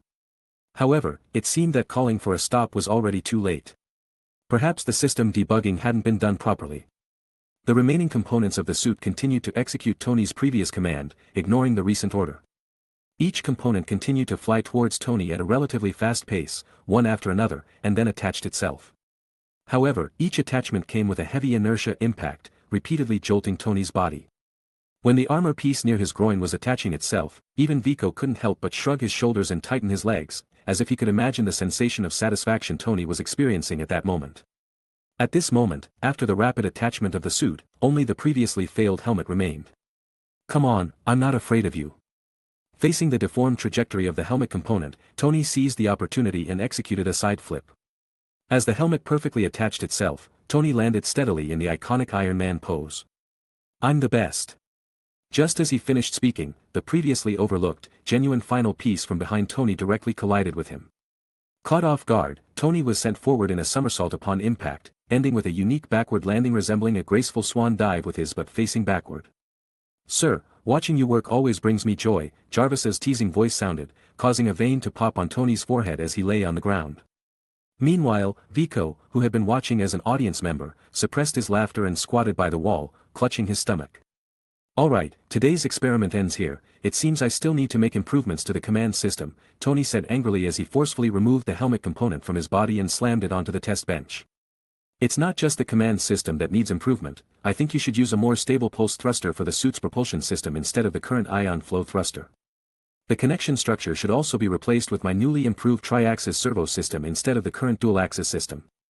Got it, annoying. Tony, feeling a bit embarrassed by Viko's, responded a few times before quickly changing the subject. There must be something important if you've come to see me. Once you start researching, you forget about everything else. How could you suddenly make the time to come over? It seems your level of seriousness is no less than mine. It seems you haven't even had time to pay attention to the news lately. As Viko spoke, his words suddenly paused because in one corner of the laboratory, he noticed something very familiar. In a small glass bottle, there were several irregular blue-green fragments, none other than the remaining shrapnel Viko had helped Tony remove from his chest 6 months ago. Then his speech came to a halt, and he lifted his head, casting Tony a gaze of resentment mixed with disdain, as if saying, "You still haven't dealt with this?" Chapter 154. You said you were going to turn these fragments into a necklace and give it to Pepper, didn't you? And express your feelings, letting her know she's the most important woman to you. Why is it still here, and why hasn't it become a necklace? Viko picked up the small bottle from the table and placed it in front of Tony, asking. Well, Seeing Tony's hesitant and evasive behavior, Viko became frustrated. He knew his suspicions were correct. Have you been holed up in the lab researching the new suit since the fragments were removed? Haven't you gone out at all? Faced with Viko's question, Tony nodded guiltily. Have you gone all this time without actively caring about whether Pepper is tired from work or even taking the initiative to call and maintain a relationship? Then, Tony guiltily nodded again, avoiding eye contact with Viko. Viko slapped his forehead with his right hand. He felt like he had been deceived by the wrong person. He had worked so hard to help Tony pursue true love and bring him and Pepper together. But now, it seemed that there was no sign of them becoming a couple. They hadn't met in over half a year, there had been no communication or concern. Even the duck that Viko had helped cook was about to fly away. Never mind, don't bother about why I came to find you. You better take care of your own matters. Pepper is such a wonderful person, she has strong feelings for you. After a major battle, you had a perfect opportunity to strengthen your relationship, and yet you didn't seize it at all. It really frustrates me. Now, immediately, right away, drop all your research projects and call Pepper, arrange a candlelight dinner with her, and quickly mend your relationship, do you understand? Seeing Vico's stern tone, Tony could only bury his head in his chest and repeatedly nod in agreement. If an outsider were to witness this strange scene, they might think Tony was the child and Vico was the father. However, there was no other way. Vico didn't want this either, but Tony was an inexperienced novice when it came to serious relationships. For the sake of his happiness, Vico had to toughen up and give him a lesson. Also, find a designer to quickly design these fragments into a necklace and give it to Pepper. Although your idea is a bit plain, for someone like Pepper who doesn't pursue vanity or fame, it will be the best surprise. Furthermore, there have been increased terrorist activities recently, you need to ensure her safety and prevent any accidents. It would be your regret if something happens. In the end, Vico, worried that Tony and Pepper might be affected by an explosion before he could complete his revenge plan, gave a serious reminder. Terrorist activities. Tony, who hadn't been following the news, naturally looked confused and didn't know the details. You'll find out from the news later, or have Jarvis give you a report. Now, quickly contact Pepper, confirm a date for your meeting, and don't think about anything else. I'll solve my own problems, and the government will handle the terrorist issue. As for your lifelong affair, no one but you can resolve it. Alright, that's it, I'm heading back to the company now, you better hurry with your actions. Coming in a hurry and leaving in a hurry, Vico initially came to ask for Tony's help, considering he used to be Killian's most admired idol and now his most hated enemy. With Tony's help as bait, Vico didn't believe Killian wouldn't take the bait. But who knew Tony would live up to his reputation as a straight-laced engineering nerd, completely oblivious to everything. He didn't know that his best friend, Colonel Rhodes, had become the Iron Patriot due to the Mandarin's influence. He didn't know how his girlfriend was doing lately, whether she was working hard or under a lot of pressure. Vico truly doubted that even if he were wearing a cuckold's hat, Tony would probably still be clueless, tinkering with his Iron Man suit in the lab. He truly embodied the term, straight-laced engineering nerd. But when it came to Pepper, Vico was certain that she wouldn't do such things. Sigh, this old man really gives me a headache. Letting out a sigh, Vico shook his head helplessly, commanding the hover cannon to accelerate and swiftly leave the Stark mansion. At this moment, he remembered the possibility of the group of journalists still lingering near his company's entrance, causing him to sigh again. Ah! The plan to ask Tony for help hadn't even started yet and was already scrapped, but it didn't greatly affect Vico's revenge plan. There were many ways to succeed in revenge. Not limited to one or two specific plans. It was just that the plan had changed, and Vico had to rethink the entire strategy. Since the bait he originally intended to use wasn't available, if he wanted to continue with this strategy, he needed a new bait. We both have the Stark surname, and I am the son of his archenemy. I'll personally act as bait, the effect should be quite good. Chapter 155. Sir. My security monitoring system has detected the entry of 2 extremely high energy sources into the company. According to facial recognition, the individuals are identified as Aldrich Killian, the founder and executive of AI.M. Corporation, and his driver-cum-bodyguard, Eric Savon. Inside the reception room, Vico, who had purposely set aside time to meet with Killian, smirked and set down his teacup. Let them in, and make sure to treat them with courtesy. Today, we must receive them properly. Today was already the first Monday of December, the agreed-upon day for Vico to meet with Killian. True to his word, Killian arrived punctually, driving to the company's research center early in the morning. Baymax, activate the holographic scanning lenses, collect detailed data on their bodies every second they are inside the company, archive and name all the data. I want all their secrets exposed before my eyes. As you wish, sir. After entering the company, Eric Savon was left waiting in the company's lounge area, while Killian was guided by the receptionist to the meeting room where Vico was. Hello, Mr. Vico Stark, I've heard so much about you. I never expected you to take the initiative to contact us at AI.M. for a business collaboration. It's truly an honor. As soon as he entered, Killian began showering Vico with flattery. Killian truly lived up to his reputation as the individual who single-handedly brought AI to its current level. If it were someone else who didn't know his true nature, they might have been genuinely deceived by him. While it's true that wealth moves hearts, if one's character doesn't match, even immense wealth can be detrimental to them. Don't you agree, Mr. Killian? Saying this, Vico stood up and approached Killian, extending his hand for a handshake, displaying a friendly demeanor. Indeed, a person's abilities determine the wealth they acquire. It seems that you, Mr. Vico, have a high regard for the strength of our AI.M. Speaking of which, during the turn of the millennium, I once had a chance encounter with your father at the Bern convention in Switzerland. Unfortunately, I was still a nobody at that time, and our parting was brief. I'm sure Tony Stark doesn't remember meeting me. While Killian seemingly brushed off the matter in front of Vico, the profound smile on his face revealed his inner unrest. Is that so? It seems we have some fate after all. But you shouldn't take it to heart, there are countless individuals who try to curry favor with the Stark family day in and day out, it's normal for him to forget about you. Although Vico's words sounded like he was making excuses for Tony and asking Killian not to take it personally, in reality, he was subtly mocking Killian for overestimating himself and attempting to flatter him. And the reason I invited you here today for a meeting is not because I hold AI in high regard. To be honest, a company of AI's scale doesn't even generate as much revenue in a year as my company does in a quarter. I primarily hold Mr. Killian in high regard. You are the key figure, the soul of it all. Oh, Mr. Vico, please elaborate. Vico's sarcastic revicos were quite skillful. Although Killian felt that Vico's previous words sounded somewhat peculiar, he attributed it to Vico's youth and lack of social skills. He maintained a professional smile and continued the conversation. You should also know that while my company, Vico Research Center, is a high-tech product research and development company, we have made significant progress and influence in the medical field with the consecutive releases of personal health assistants, artificial eyes, and body repair capsules. Today, I invited you here hoping to collaborate with your company in the field of biotechnology, where you excel, and develop a new generation of body repair capsules. A new generation of body repair capsules? Forgive my frankness, but the currently available body repair capsules have already amazed me, their functionality is incredibly powerful, almost unbelievable. Is there a way to further enhance them? While it is true that the first-generation body repair capsules are already very powerful, they are only effective for patients who have recently been injured or whose wounds haven't fully healed. For patients who have suffered permanent disabilities and whose wounds have healed, even the body repair capsules cannot help them fully recover. I have seen your research papers, Mr. Killian, regarding unlocking the human body's bioelectric potential. I believe that is the key to upgrading and advancing the body repair capsules. I wonder, Mr. Killian, what are your thoughts? Are you willing to join forces with me, seize this vast untapped Vicoid, and share the immense benefits? I would like to say that I need to consider it, but the olive branch you have extended is too tempting. Here's to a successful collaboration. Killian once again shook hands with Vico, and their shaking hands revealed their uncontrollable excitement. A successful collaboration, Vico also showed a mysterious smile. Step 1 of the plan, accomplished perfectly. Chapter 156. I had originally prepared a speech in order to reach a cooperation, but it seems I won't be needing it now, Killian said somewhat regretfully after they shook hands. Oh, so you had prepared.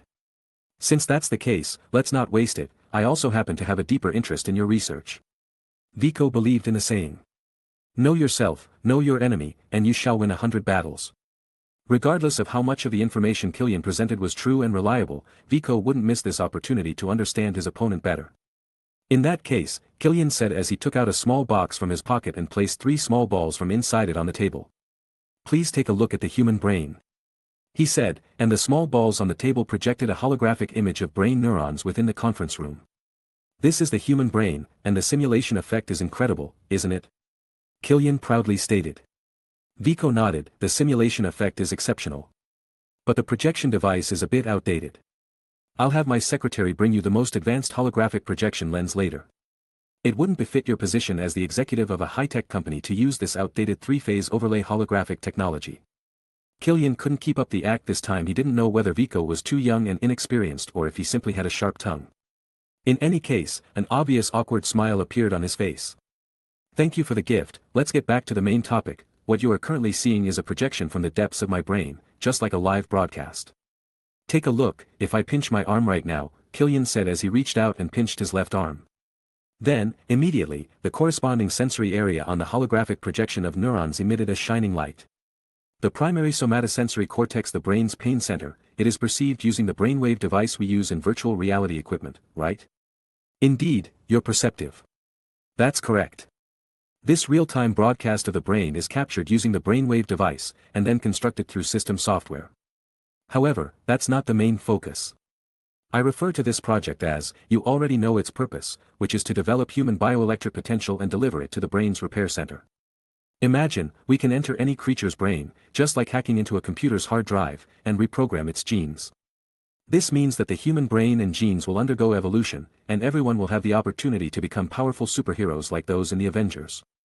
When Killian reached this point, his enthusiasm was overwhelming, resembling the leader of a brainwashing organization. Everyone becomes a superhero. It's also possible that everyone will become supervillains. If we actually do this, the order in this peaceful society would collapse, and then no one would prosper. It wouldn't end well, Vico warned with a meaningful tone.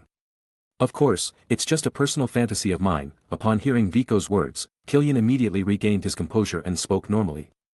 And this project has also encountered some obstacles. Due to the lack of substantial progress in deducing the endonuclease repair algorithm, the project is currently facing a bottleneck. Of course there is no progress. The root of the equation of the repair algorithm is not your discovery, but a semi-finished product written by my drunk dad. Although Vico wanted to say this out loud, he could only silently mock him in his mind. He wouldn't make such an obvious display until his revenge plan was complete. We are partners now, and if you need my help, I can assist you. I believe my brain can still come up with some bright ideas. Upon hearing Vico's words, Killian was extremely delighted and said, "Oh, that's fantastic. You don't have to be modest in my opinion, you will become the greatest scientist and inventor of this century, even in human history. With your help, I believe we can overcome this challenge. It's amazing how fate works. 13 years ago, I went to Switzerland to find your father, Tony Stark, to join AI. Hoping to receive his assistance. Unfortunately, it failed at that time.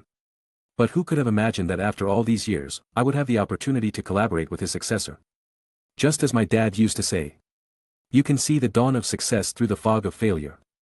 I think failure is the mother of success suits you better, considering your father's statement lacks logic.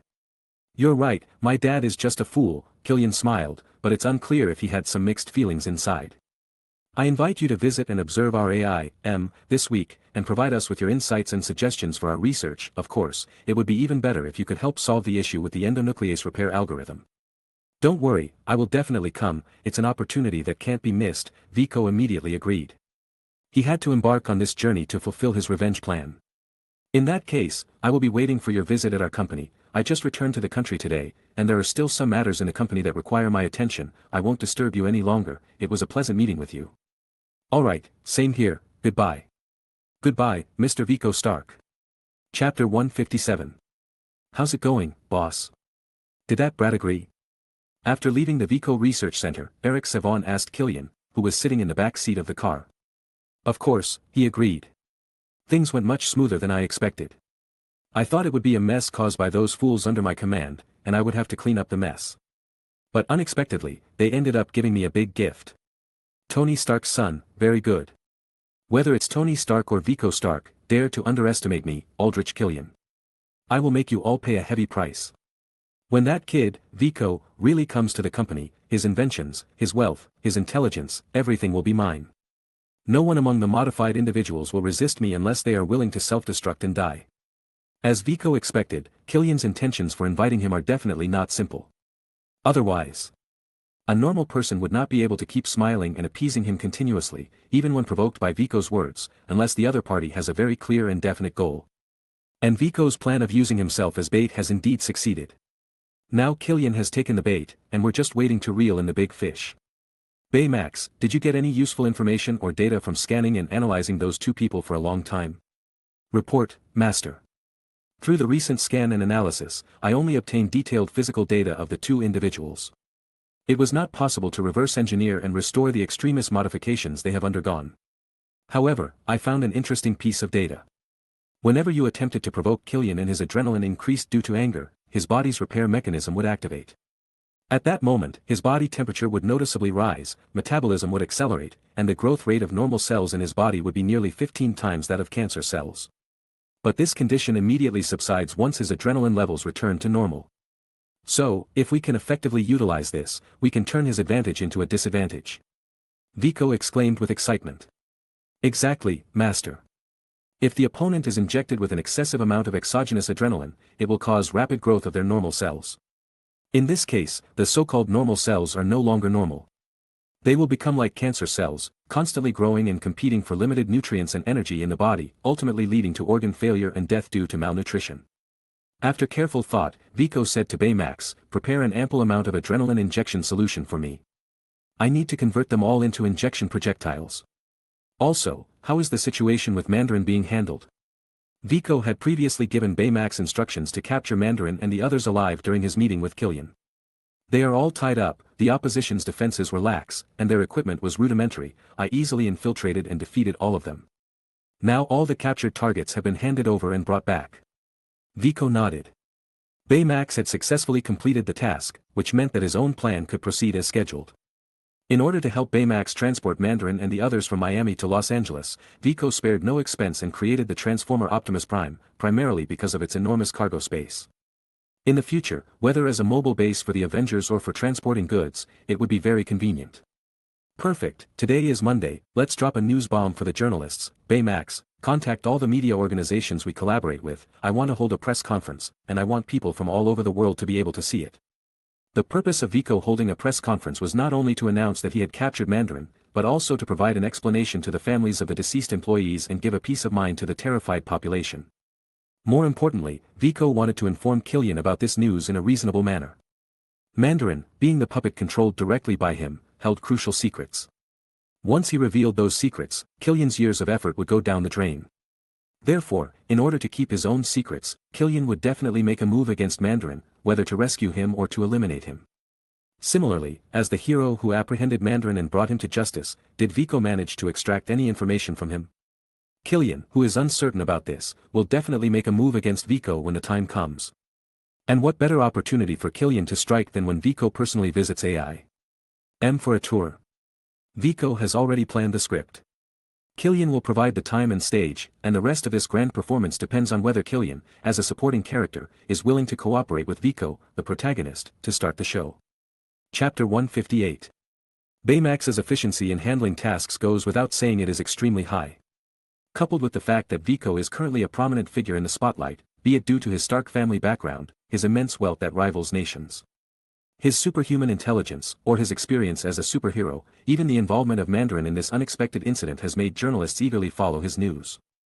So, after Baymax released the news of Vico's upcoming press conference, journalists wasted no time and quickly rushed to the venue, the Hollywood Grand Theater. Even though they didn't know exactly what major announcement Vico was going to make, the stellar performances of the father and son from the Stark family in the past told them that whenever these two held a press conference, something significant would happen, and it would undoubtedly make headlines. This is truly an ability to attract money that makes others envious. At exactly 3 o'clock in the afternoon, the hastily arranged press conference officially began, with the spacious venue already packed with people. Among them were news reporters from major television stations stationed all over the country, contributing writers from major newspapers, and content editors from online portals. Some small media outlets and self-media personalities managed to secure entry through their own efforts. After the conference started, the atmosphere in the room wasn't as relaxed and lively as usual product launches. Everyone quickly quieted down, eagerly waiting for Vico to take the stage and explain the purpose of this meeting. From the simple and serious setup of the venue and the robots guarding the exits tightly, it was evident that whatever Vico was about to announce today was out of the ordinary. The curtains opened, and Vico, dressed in a dark plain suit, appeared on stage from the backstage. Once on stage, Vico didn't do his usual routine of setting the mood or creating suspense. Instead, he went straight to the point. Today, I hurriedly invited all of you here for this press conference with the main purpose of announcing good news.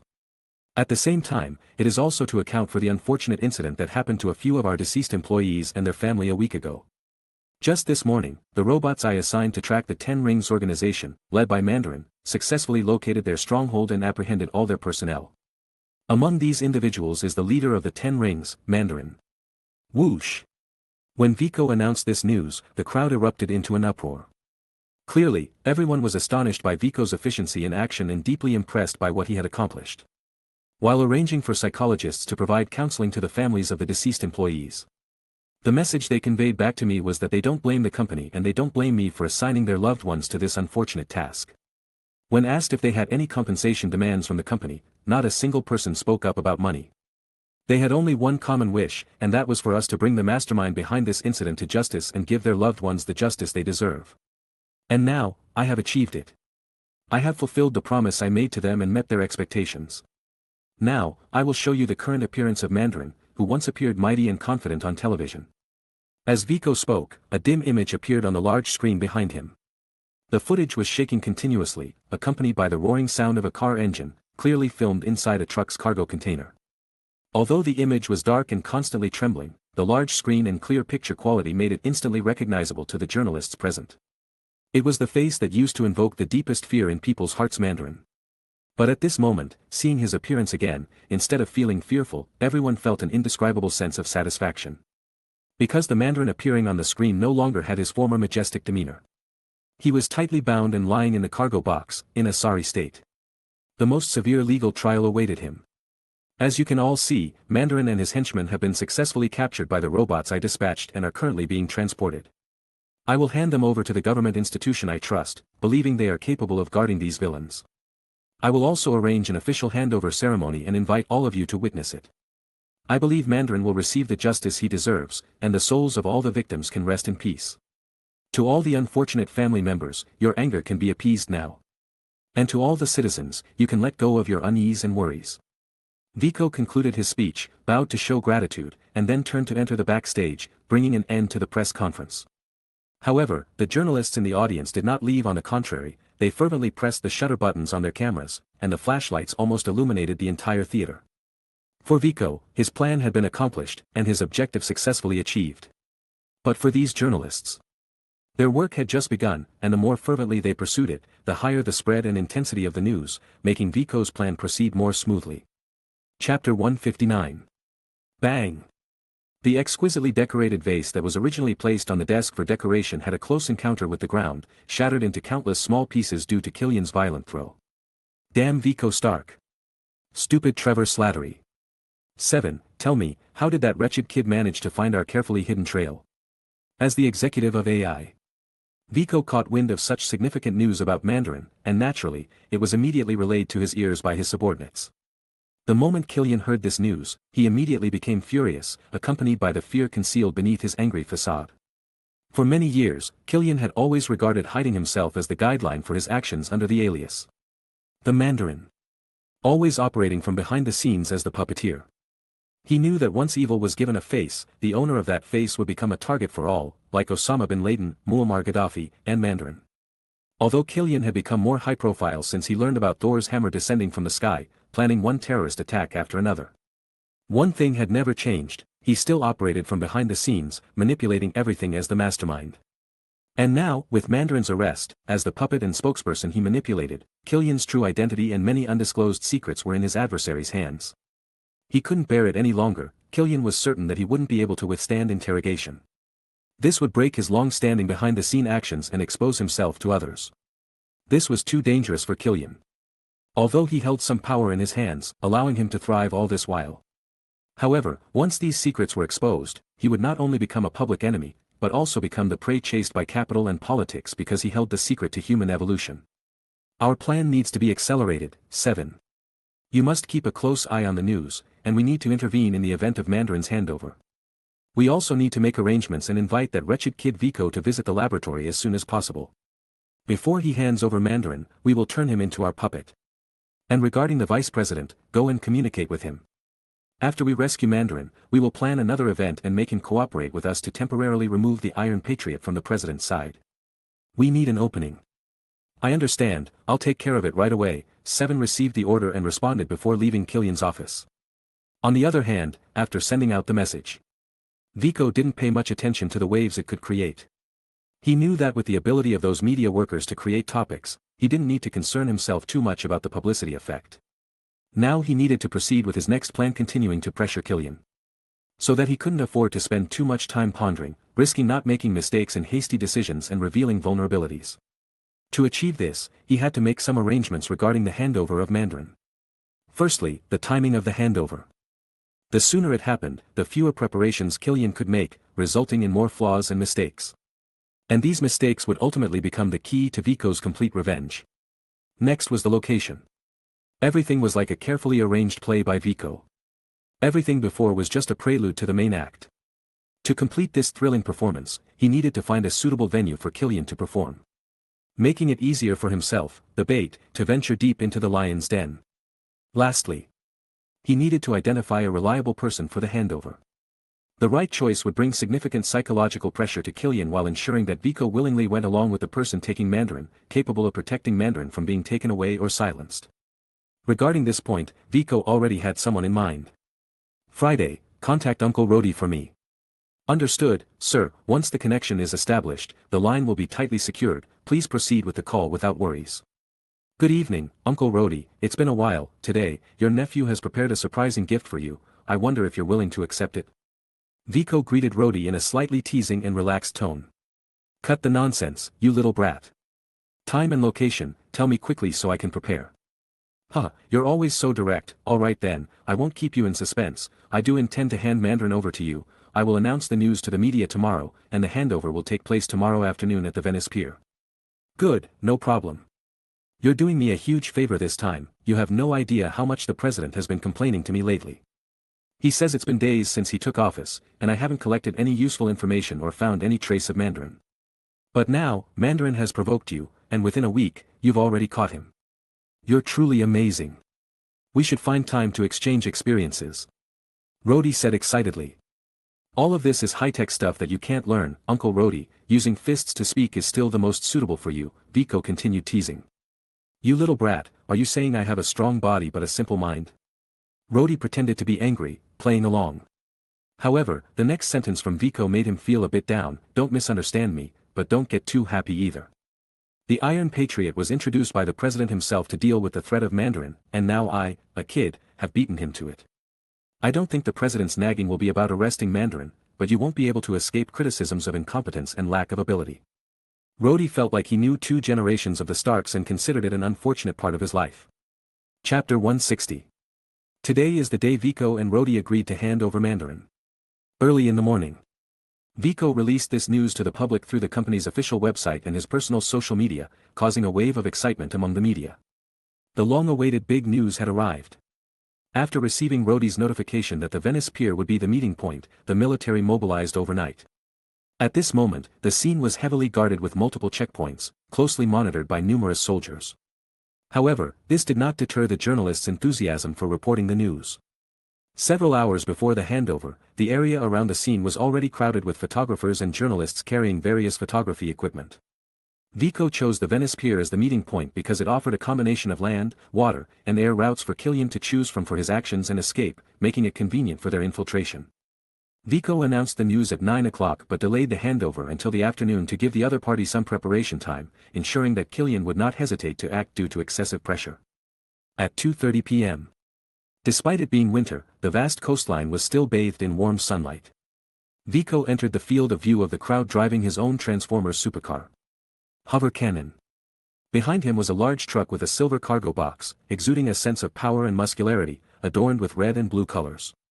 As soon as the journalists saw Viko's appearance, the flashes of their cameras resembled droplets falling into a boiling pot. Flashing intensely. The soldiers guarding the scene to maintain order became cautious and nervous because they knew that inside the truck behind Viko lay the infamous and extremely dangerous terrorist, Mandarin. Viko sat inside Hover Cannon, leading Optimus Prime, slowly moving towards the direction of the Iron Patriot. On the other side, the soldiers who had previously been stationed at the border without any action quickly dispersed the crowd around them, making way for Viko and Transformers. After they left, the gap was promptly sealed, closing off the area. Outside the Venice Pier, countless journalists could only watch from a distance. Viko, after entering the center of the sealed area, exchanged a few words with Colonel Rhodey, who was wearing the Iron Patriot battle suit. They then proceeded to the rear of Optimus Prime's truck form, opened the doors of the cargo box. The journalists, witnessing this scene, became excited and quickly switched their cameras to telephoto lenses, trying to capture the moment when Mandarin would be escorted out. Just when everyone was eagerly anticipating, to the point where the scene fell into a brief silence, a reckless explosion shattered the calmness and dashed the journalists' expectations. Boom! Along with the deafening explosion, a towering white water column shot up from the sea, generating a strong shockwave that lifted the fine sand from the coastline, causing people to instinctively close their eyes. Just as the sandstorm blinded the eyes of the soldiers at the scene, a group of mysterious figures wearing diving suits and oxygen masks emerged from the sea. Caught off guard, the military soldiers were completely defenseless and were overwhelmed by the sudden attackers.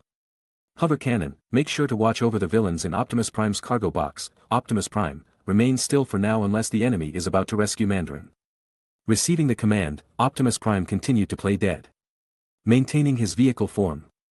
Hover Cannon quickly completed his transformation and stood at the rear door of the cargo box, blocking the few remaining soldiers apart from the Iron Patriot, protecting them behind him and sealing off the route to enter or exit the cargo box. On Rhodey's side, seeing his colleagues being protected and Mandarin having no chance to escape, he attacked the group of assailants without any worries. Swoosh, swoosh, swoosh.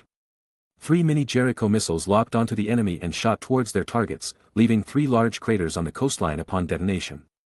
The blast radius of the 3 missiles covered all the sudden enemies, and logically, there should be no survivors after such a strike. However, the system inside Rhodey's battle suit didn't tell him that. There are still life signs within the explosion radius, unidentified high-energy source detected. Upon receiving this message, Rhodey was instantly shocked.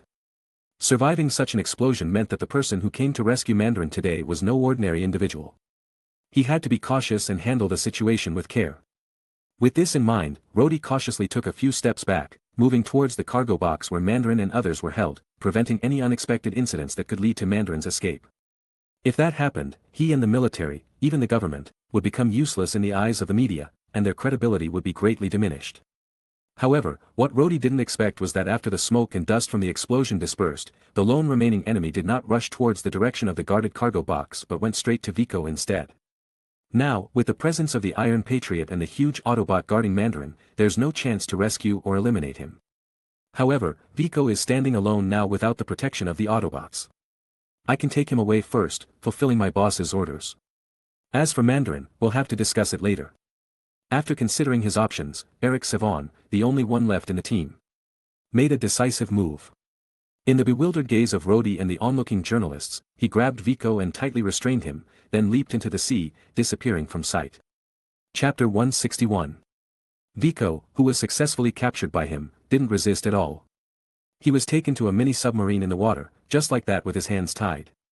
Once inside, Savon took off his oxygen mask, which was already tattered after the explosion, and regardless of Viko seeing his true face, he took out a rope from the side and securely bound him. "You brat, your Autobot is no longer with you, stay here obediently, we'll have no trouble and you won't suffer any consequences, but if you try any tricks, I'll let you experience the feeling of being better off dead, understand?" Listening to Saban's threatening words, Viko remained calm and unafraid. He simply looked at him calmly and nodded gently. At this point, Viko's second-stage plan could be considered a complete success. He successfully lured the enemy with himself as bait. And Mandarin, who was an important bargaining chip, was also successfully protected. Everything went as Viko had expected. The key to Viko's successful plan was the asymmetry of information between the two sides. Viko had a thorough understanding of Killian and his reliance on extremist transformations, but Killian has no idea what means Viko possesses. Just like Saban's threat to Viko earlier, he believed that all of Viko's power was vested in the robot by his side, but he didn't know that even in terms of individual combat capability, Viko was an extremely formidable presence. If Viko's guess was correct, the next part of the script would involve the enemy bringing him back to their secret base for the extremist transformation. Because once they had complete control over his life, everything, whether it was Mandarin or everything Viko possessed, even Tony, would fall into Killian's hands. Sure enough, after disembarking from the submarine, Viko was brought by Savon into an apparently long-abandoned suburban factory, with crumbling exterior walls, rusty iron bars, and broken glass, all displaying the decay and desolation of the place. But once inside, you would discover another world. First and foremost, in the center of the factory, there was a whole row of complete sets of experimental equipment and computer devices. The screens displayed complex formulas and precise calculations to the thousandth decimal place. Sitting among all of this, controlling the flawless operation of these devices, was a woman with long brown hair and an elegant figure. Her name was Maya Hansen. As if sensing the commotion caused by Viko being brought in by Savon, Maya Hansen turned around and looked towards his location. After seeing Viko, the first words she uttered were, "You really look like him." It was a mixture of nostalgia and irony, but the smile that involuntarily appeared on her face when she spoke those words revealed the beauty of that memory. Viko knew exactly who she was referring to with the word him. Apart from his womanizing old man, there was no one else. Maya Hansen and Tony also met at the Bern conference in 199. They had a wonderful experience on the New Year's Eve of the millennium, leaving behind a beautiful memory. Unfortunately, this time it didn't bring a little brother or sister to Viko. Otherwise, the house would be much livelier now. "I'm Maya Hansen. Maybe you've heard of my name, or maybe you don't know me at all, but it doesn't matter. I know a lot about you, the youngest trillionaire in history and considered one of the smartest humans on Earth. I don't know the purpose of them bringing you here, but if you can help me solve this problem, I will plead with them to let you go back. I believe I still have some influence here. As she spoke, she placed a note card in front of Viko, with something written on it. I recognize the notes on it. It seems you had a pleasant and in-depth exchange with my old man. Viko raised an eyebrow and teasingly re-Viko'd. Maya Hansen ignored Viko's banter and flipped the card, continuing to show it to Viko. The back of the card recorded a mathematical equation. The ink on the aging paper had faded slightly, and a few words were blurred due to moisture. But Viko immediately recognized the origin of this equation. Extremis regenerative algorithm. Upon hearing Viko recognize it instantly, Maya Hansen became extremely excited. Unable to contain her smile, she said, "That's right, the extremis regenerative algorithm, the formula left by your father. After going through so much over the years, I'm on the verge of success. The extremis transformation is almost stable. It seems when your middle school chemistry teacher was teaching you the concept of stability, you didn't pay attention," Viko retorted. The so-called stability is the ability of matter to maintain its original physical and chemical properties. If you classify spontaneous combustion and explosion as a form of stability, please prove it, and you'll win the Nobel Prize this year. Maya Hansen paid no mind to Viko's sarcasm and mockery. Instead, she took a step closer to Viko and said, "Then help me fix it." Chapter 162. In fact, the moment Viko saw the algorithm, he was already multitasking.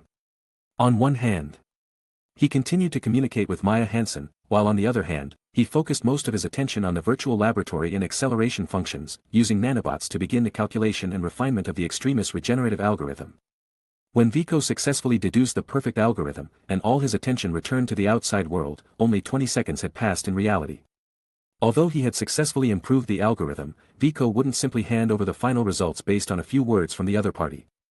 Viko has always believed in the rules of business, where all exchanges must be based on voluntary transactions, and, more importantly, both parties should benefit from the deal for it to be considered a good business. Ignoring their hostilities and calculations against each other, just talking about the value of their interests, the bargaining power between the two sides was unequal. So, in the face of Maya Hansen's naive and childish idea, Viko responded with a faint smile, containing a sense of disdain that seemed to strike at Maya Hansen's self-esteem like a knife. "Hey, Viko, it's not acceptable to treat a lady like this, it's not what a gentleman would do," Killian interjected, walking over from the side and shaking his head at Viko. "We meet again, Viko. I was too eager, waiting for your confirmation to visit my laboratory. Since I didn't hear from you, I directly sent someone to bring you here. I see you still hold a grudge against my old man for standing you up in Switzerland. They say love can run deep, and you seem to have idolized him a lot back then." Viko replied, not allowing Killian to feel too triumphant. As the saying goes, when a petty person succeeds, they become arrogant, especially someone like Killian, who can turn into a human bomb at any time. He couldn't let him become too arrogant. Only when Killian was angry would he reveal more flaws, so to provoke him, Viko made a piercing re-Viko right from the start. After hearing Viko's words, Killian's temples immediately bulged with veins, but his years of practicing self-control allowed him to barely keep himself in check. "So, you already know, Viko. It seems Slattery is really unreliable. I need to silence him as soon as possible and find a new puppet. But what does it matter even if you know so much? Now that you're in my hands, I will make you experience a pain you've never experienced in your life. After everything is over, you will become my new toy, my new puppet." Due to the flaws in the extremis regenerative algorithm, individuals who underwent the extremis transformation would have difficulty maintaining stable bodily functions once they stopped taking the stable medication provided by Killian. Generally, if they didn't take the medication for a month, the individual who completed the extremis transformation would potentially become a devastating human bomb due to the uncontrollable nature of their body's repair mechanism. The absolute control over this medication became the key to Killian's control over so many people under his command. Regarding Viko, Killian believed that as long as he forcibly underwent the extremis transformation, there would be no other choice for him but to obey his commands in order to stay alive. Even if Viko resisted to the death, holding this trump card would still be advantageous, whether it was threatening Tony Stark or seizing the achievements and benefits of Viko's research center. Furthermore, Viko was brought here during the handover with the military, and the military had an undeniable responsibility for Viko's predicament. At that time, Killian could also use Viko as a bargaining chip to retrieve Mandarin from their hands. 7. Take him downstairs for the extremis transformation. We have a new partner to add among us, and I hope, Viko, you can withstand our hospitality. Wait. Let him go. Maya. Killian turned around, looking at her in confusion. I said, let him go. But Maya didn't intend to explain to him. Instead, she took out a vial of potent poison from her body and aimed it at her own carotid artery. What are you doing? Killian continued to ask. 1,200 milliliters. If I inject half of it, I'm as good as dead. If I die, what will you and your soldiers do? If you experience overheating, what will you do? I need him to help me perfect the extremist regenerative algorithm. I know he can do it, I can see it in his eyes. Maya's obsession with this research had reached a level of madness. In order to see the perfect results of the experiment, she was willing to use her own life to threaten Killian. Aren't you testing my patience? Killian shook his head expressionlessly. As soon as he finished speaking, bang. He shot and killed Maya Hansen, who was attempting to threaten him, right in front of Viko. You are truly an innocent girl. How could I not have taken hold of something so important in advance? 7. Take him down and start the extremist transformation immediately. Also, have someone come in and clean up this place later. Yes, boss. 7 obediently responded. Maya Hansen lay in a pool of blood, despairingly watching as Viko was taken into the transformation room, and then her eyes went dark as she fell unconscious. No one noticed that at this moment, in the air, countless undetectable nanobots took advantage of the flow of air to move onto Maya Hansen's wound. Chapter 163. After successfully landing on Maya Hansen's wound, the nanobots first locked onto the position of the bullet and then penetrated deeper along the wound, pushing the bullet out of her body. At the same time, a portion of the nanobots began releasing nutrients and energy, accelerating the healing of her wound. Although Maya Hansen temporarily fell into a state of apparent death due to excessive blood loss, her life was ultimately saved by Viko. The reason Viko was willing to save her life was because she had just stood up and pleaded for him. In this lost scientist, Viko saw remnants of her conscience, self-esteem as a scientist, and humanitarianism that hadn't completely vanished. However, no matter what, she would definitely not escape the severe punishment of the law. On the other side, Viko, who was brought to the transformation room by 7, was already restrained on the transformation device. This was a vertical transformation chamber made of highly heat-resistant and strong material to withstand the immense heat generated during the extremist transformation process. It ensured that the person undergoing the transformation would be tightly bound and unable to move. Completely restrained, Viko showed no fear of the dangers he would face next. It could be said that Killian's arrangements were within Viko's expectations. The main purpose of willingly surrendering and entering this dangerous situation was to obtain the extremist virus, which was crucial for the extremist transformation project. After Killian injected the virus into his body, Viko planned to analyze and decipher it, studying the corresponding reverse transcriptase genome. In other words, Viko wanted to use the sample of the extremist virus injected into his own body to deduce the method of reverting the individual back to their pre-transformation state. At this point, Viko's plan for revenge was already clear. Since he wanted to take everything from Killian, leaving him to live a life worse than death in confinement, his extremist transformation ability was an essential key. Once Killian lost his power, his mentality would surely collapse, and the loyalty of his subordinates, who would see another way out besides being controlled by him, would undoubtedly waver. Without his personal advantage and the strength of his subordinates, Killian, who also lost his partner Maya Hansen, would not be spared by the shareholders of AI. Who wouldn't miss this opportunity to take advantage? More importantly, Killian lost the ability and opportunity to seek revenge against Tony. Viko held a large amount of incriminating evidence against Killian, enough to ensure that he would be imprisoned with nothing left. At this moment, Killian, who still felt triumphant in front of Viko as if he had everything under control, was unaware that he had been manipulated by Viko from beginning to end. The cause of this was simply because the attack incident unintentionally implicated some of Viko's employees. Let the transformation begin, don't keep our esteemed guest waiting any longer, let him fully experience it, this is how we entertain guests at AI.M. As Killian gave the order, the prepared staff on the side displayed various data from body scans on the monitor and injected the needle into Viko's subcutaneous blood vessel. Viko controlled his nanobots and did not eliminate the invading needle, waiting for the injection of the extremist virus. After the on-site staff completed all the debugging, the transformation process officially began. Through the infusion tube and needle, an orange-red liquid was injected into Viko's body. Viko knew that this was the preservation solution for the extremist virus. After the extremist virus was injected into his body, Viko could monitor its condition inside him in real time through the scanning and analysis of the nanobots. At this moment, the virus seemed to have not fully regained its activity. It was just spreading within Viko's body, flowing with his blood, and being transported throughout his body, especially in his brain. As it gradually adapted to Viko's body temperature and blood environment, the reactivated extremist virus started to penetrate the blood vessel walls and the cell membranes of Viko's body tissues, preparing to release its transcription materials beneath the protein shell, initiating the entire process of extremist transformation. However, the nanobots inside Vico's body promptly prevented this process, eliminating the majority of the extremist virus throughout his body, while retaining a small number of individuals in the local area of his right hand for further observation and analysis. Soon, Vico felt a strong burning sensation in his right hand. This burning sensation was not like the stinging pain of a burn, it was a scorching heat and unbearable pain that spread from the inside out. This was because Vico's immune system had been activated by the extremist virus, generating tremendous heat.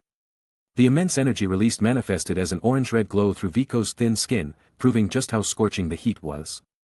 However, since the nanobots prevented the invasion of the extremist virus into the brain, the main target of the extremist transformation, the repair center in the brain, did not successfully activate, and the potential of the body's bioelectricity remained untapped. As a result, although the extremist virus in Vico's right hand had already been activated by the immune system, without the cooperation of the repair center, it would ultimately lead to its collapse under the weight of his immune system. Baymax, increase the number of servers in the cloud, accelerate the analysis process, and also, sever the connection between my right hand and the pain center, I can't take it anymore. Chapter 164. Upon receiving the command, Baymax immediately assisted Vico in controlling the nanobots and activated the pain takeover system, shielding him from the unbearable agony. At the same time, Vico's right hand completely lost sensation, and he could only watch as it grew hotter and brighter. Even the surface of Vico's skin showed signs of carbonization. If this continued, the resulting severe injuries might be beyond the capabilities of the nanobot's high-speed self-healing module to repair. However, Vico was not concerned about this because once he successfully deciphered the secrets of the extremist virus, he would be able to perform secondary development on the central functions of his brain. In addition, with the improved extremist repair algorithm, Vico could effortlessly recover from injuries that exceeded the nanobot's repair limits without any side effects. Meanwhile, Killian, who was observing Vico's entire process of extremist transformation, took great satisfaction in seeing the expression of pain on Vico's face. No matter how much of a genius you are, no matter how arrogant you may be, in the end, when you fall into my hands, the outcome is the same.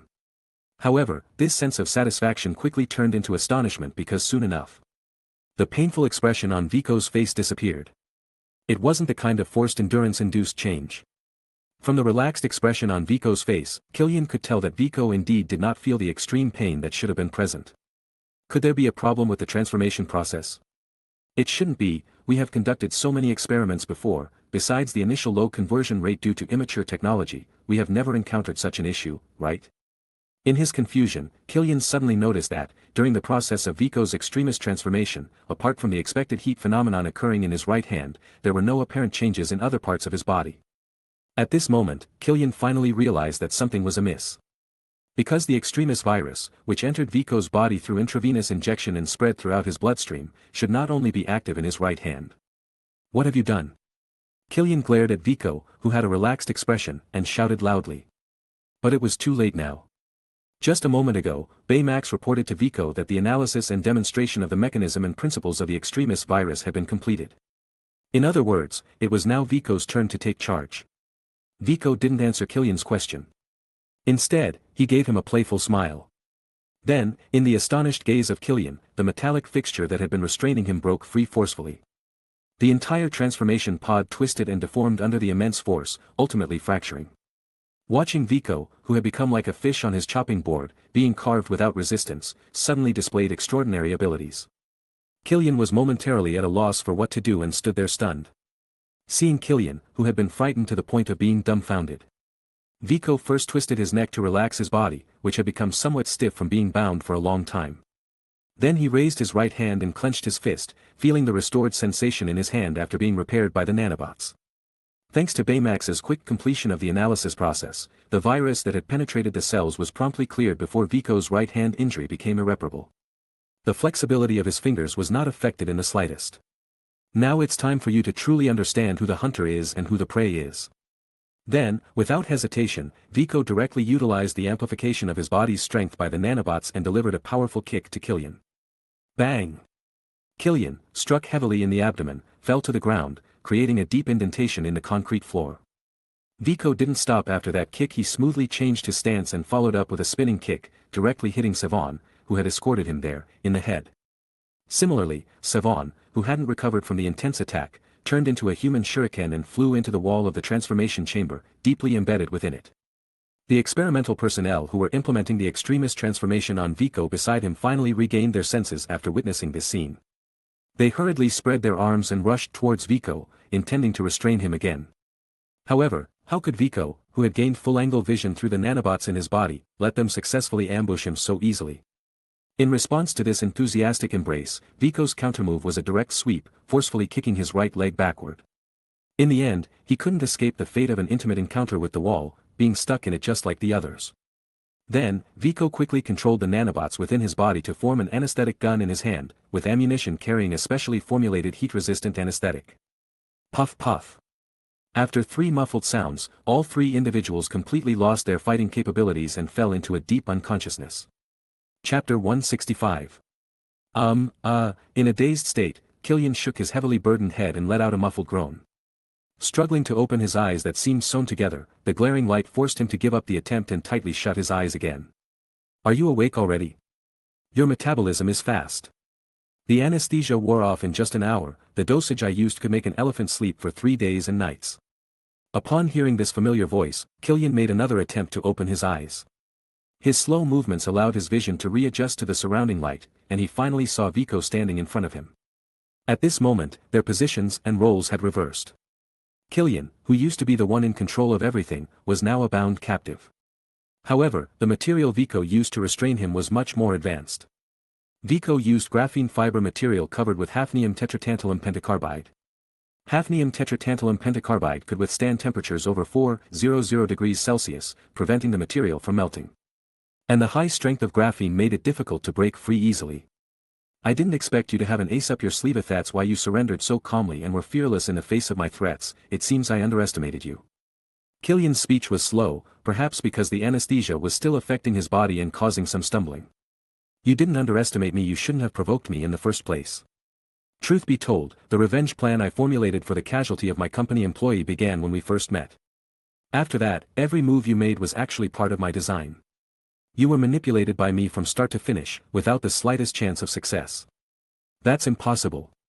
I haven't even started implementing the retaliation plan against Tony. How did you connect Mandarin's terrorist activities to me?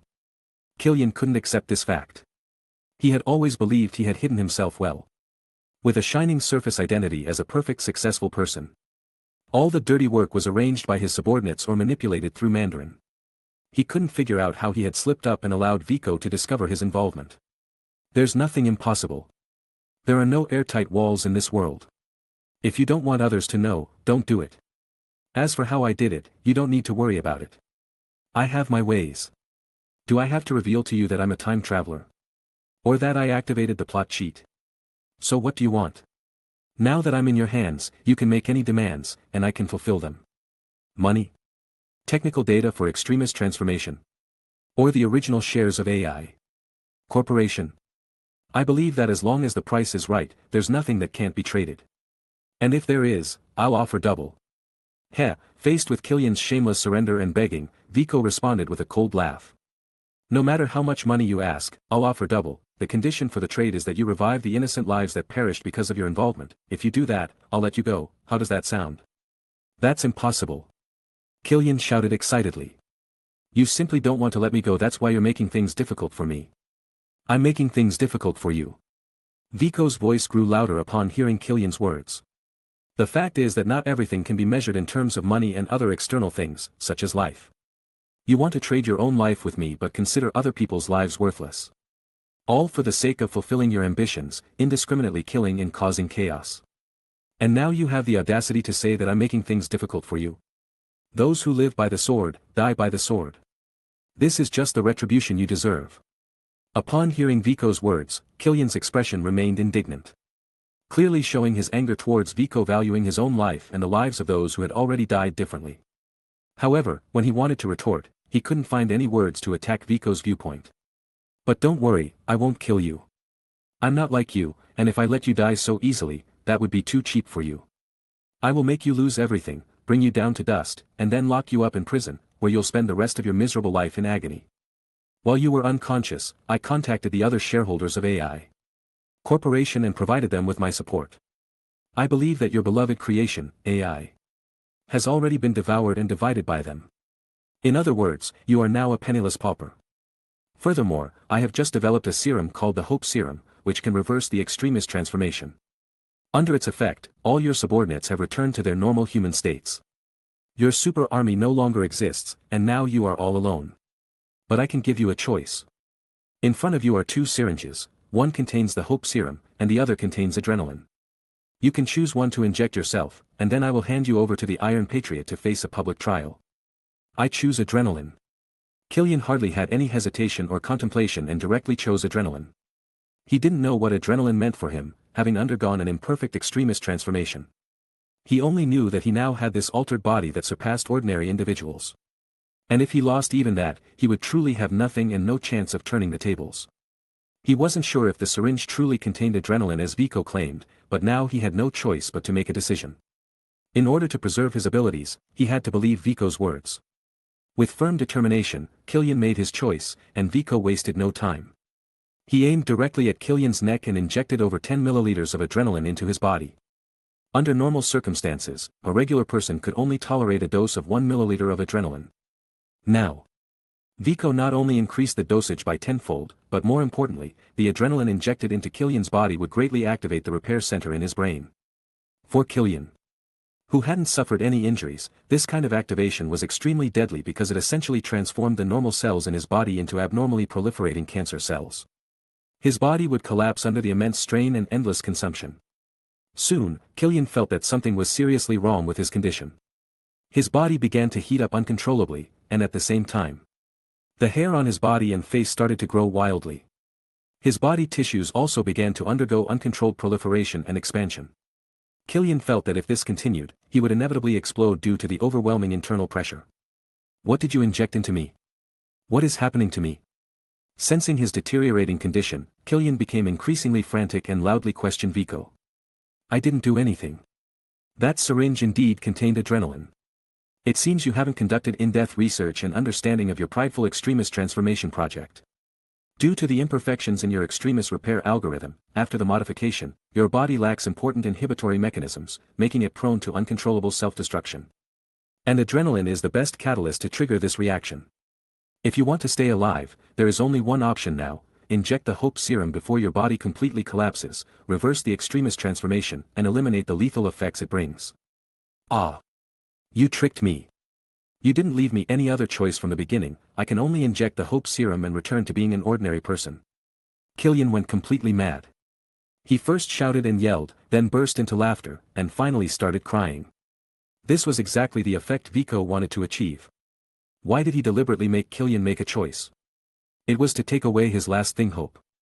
He injected the Hope Serum to save his own life, but he would lose hope for the future. How ironic.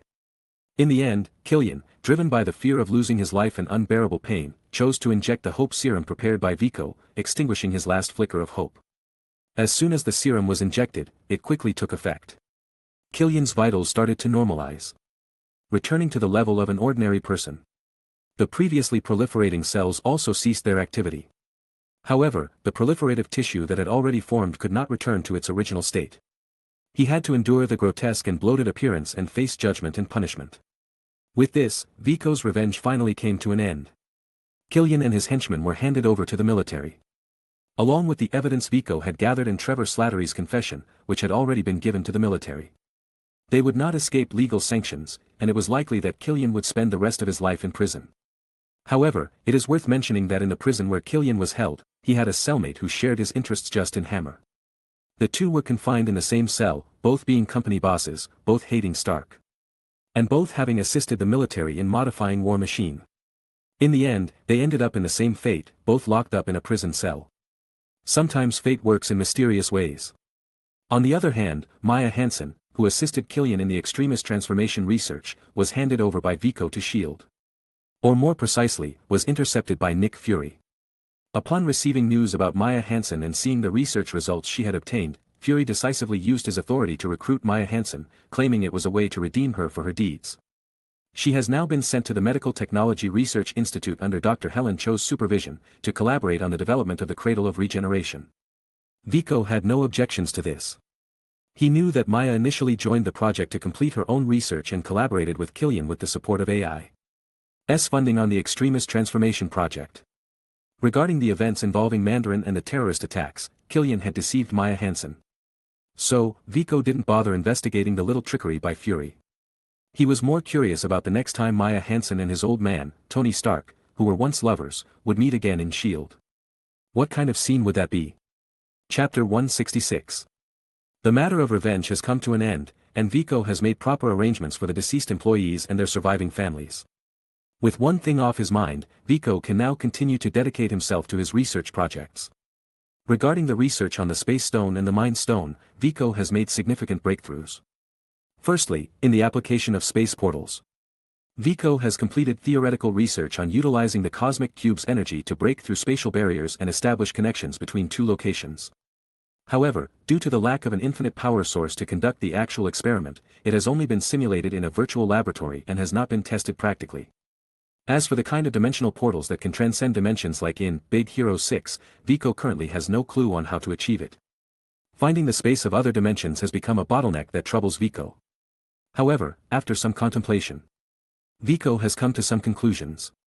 He has determined the feasibility of dimensional folding attacks because in a three-dimensional world, all the properties and functions of matter are determined by its three-dimensional structure.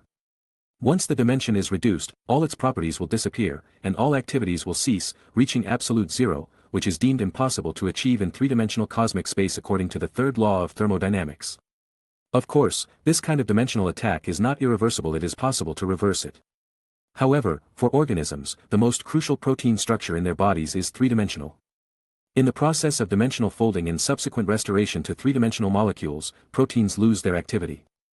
Therefore, dimensional folding attacks are catastrophic for living beings, with no possibility of survival. However, the confirmation of this principle has no practical effect on Vico's research. In terms of research on the Mind Stone, Vico has also made some gains. By studying the faint self-consciousness born within the stone, Vico has simulated more advanced artificial intelligence models and used them as a blueprint to upgrade Baymax's intelligence core. The results show that although the upgrade only increased Baymax's processing speed by 30%, there was a significant improvement in the sensitivity to emotional perception and the accuracy of analysis, making Baymax's way of thinking closer to that of humans. Thanks to this upgrade, Vico was able to analyze the extremist virus in time and complete the decryption task before irreversible damage occurred to his right hand. Unfortunately, both of these research projects have seemingly reached a bottleneck at the moment. Despite spending a significant amount of time, Vico has not achieved any further breakthroughs. However, now Vico has the opportunity to break through this predicament and, at the same time, the opportunity to push his own limits. Maya Hansen's research achievements in extremist transformation have sparked Vico's imagination. It reminded him of a sci-fi art film he had seen in his previous life, directed by Luc Besson and starring the Black Widow, called Lucy. What impressed Vico in the movie was the various superpowers that emerged as a result of increased brain utilization. An example given was dolphins, which have a 20 brain utilization compared to humans' 10 and possess sonar as an additional sense. If human brain utilization were also enhanced, it would undoubtedly evolve other abilities, becoming even more powerful. In the movie, the substance that can increase brain utilization is a drug called CPH4. When a mother is 6 weeks pregnant, she secretes a small amount of CPH4, which affects the brain development of the fetus. This process is a crucial factor in endowing human beings with intellect. However, this crystalline substance, resembling a blue gem, is a lethal drug when inhaled in small amounts for adults. The female protagonist, by a stroke of luck, absorbs a large amount of CPH4. But survives the ordeal. Instead, her brain utilization keeps increasing, granting her unimaginable superhuman abilities and intelligence. In the Marvel Universe, such a substance as CPH4 does not exist. The growth and development of the human brain rely entirely on the division and proliferation of stem cells within the body. However, the utilization of the extremist virus has shown Vico a viable direction. The core principle of the extremist transformation is to utilize the extremist virus's transcription RNA to reactivate the central nervous system in the human brain, fully unleashing the body's self-repair potential. This allows the body to achieve limb regeneration. Similar to some lizards, relying solely on its regenerative capabilities. Moreover, this healing speed is much faster than any organism in the natural world possessing this ability. It's like what Killian mentioned in his speech: in the face of the virus, the human brain is like an unprotected computer hard drive, and the extremist virus can freely invade and rewrite the programs within it. Vico believes that by employing the encoding ability of the extremist virus, he can find a safe and effective method to enhance his own brain utilization. This would result in increased intelligence and the resolution of the current difficulties he faced in his research. Chapter 167. To increase brain utilization and obtain greater intelligence and abilities, Vico named this plan Breaking Forbidden Zone of God Project. As mentioned before, the average brain utilization of humans is around 10, and even geniuses like Einstein only utilize about 20. For a long time, people were unaware of the reason behind this. So they attributed it to the hand of God, preventing humans from becoming too intelligent and breaking many taboos of heaven. As a result, this untapped area of the brain has been habitually referred to as the Forbidden Zone of God. The Forbidden Zone of God not only limits our intelligence but also restricts our physical capabilities. Due to the strength of the body's muscle fibers and bones, they cannot withstand the strain that comes from exerting all of their power. Therefore, the brain needs to impose certain limitations on the body, allowing individuals to utilize only about 10 of their physical strength in daily life and work. Only in certain exceptional circumstances. When the body's instinctive response surpasses the limitations of the brain, can a portion of the muscle's potential be unleashed. This is what we occasionally witness in news reports, a miracle that occurs in humans during times of crisis. Vico has already obtained the two keys to breaking the Forbidden Zone of God, the Extremis virus and the Extremis repair algorithm. The Extremis virus is responsible for opening this legendary sealed, forbidden zone by God, while the Extremis repair algorithm is responsible for suppressing and restricting it, maintaining the necessary stability of the human body. As the brain is the most complex and energy-consuming organ in the human body, 20 of the oxygen and nutrients we inhale and consume daily are supplied to the brain. Whether awake or asleep, the brain maintains this high-speed state of burning energy. And this is the state when the brain utilization is at around 10. Once brain utilization increases, it means a significant increase in the demand for energy and oxygen. If not restricted, Vico's body would bear a heavy burden. Not to mention if he also activates the Excel world, causing the brain to work in an overclocked state. Even with advanced technology like nanobots, Vico would not be able to withstand it. The nutrients in the nanobots' fluid are limited. The faster the supply, the faster the consumption. Once the reserves are depleted, Vico would immediately collapse due to brain hypoxia and symptoms of hypoglycemia. Of course, Vico cannot stay in a nutrient hibernation pod all the time just to ensure that his brain receives sufficient nutrients to maintain its high efficiency. This raises a question, while breaking the Forbidden Zone of God and unleashing the potential of the brain and body. So Vico must also improve his physical fitness. A better physique and stronger qualities mean that the digestive system can process food faster and absorb more energy and nutrients from it. The respiratory system can complete the exchange of oxygen and carbon dioxide more quickly, ensuring an adequate oxygen content in the blood. The circulatory system can deliver the absorbed nutrients, energy, and oxygen to the brain and throughout the body more efficiently, ensuring the normal functioning of the body's mechanisms. There are two ways to improve physical fitness. One is through technological products like the Super Soldier Serum, which have a short treatment period, quick results, and good efficacy. However, Vico finds the side effects a bit unacceptable and is unwilling to take such risks. Another way is through high-intensity physical exercise to improve the strength of one's cells and muscle fibers. Vico can greatly compress the time required for this process by using high-voltage electric current stimulation, combined with nanobots and the self-healing ability of the perfect Extremis transformation. It offers the same short treatment period, quick results, and good efficacy, although there might be some pain involved, but that can be shielded using the brainwave device.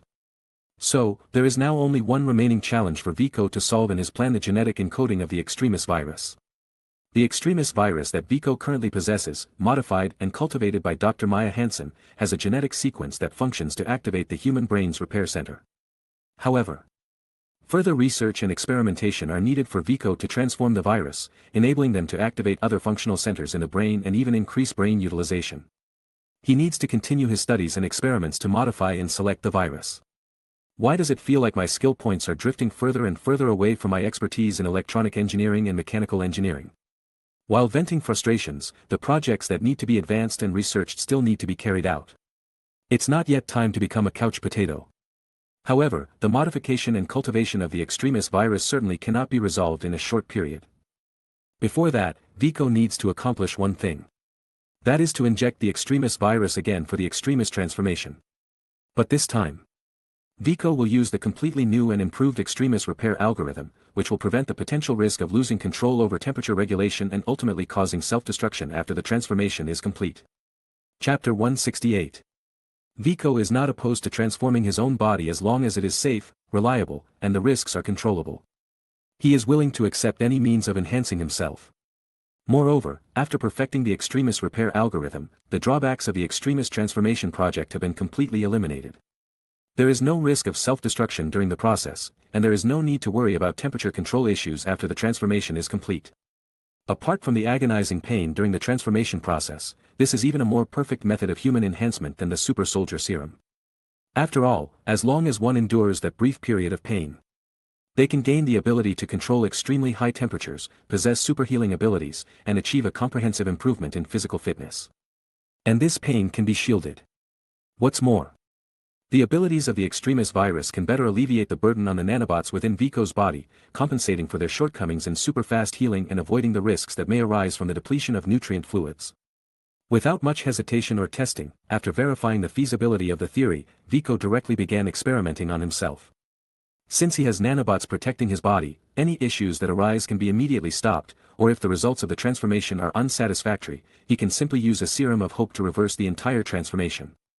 Instead of completing this transformation through injection, his idea is to use a nutrient hibernation pod to directly infuse the Extremis virus into his cells through the repair and permeation of the nutrient fluid. The reason for choosing this method is that Killian's injection-based transformation process is too lengthy.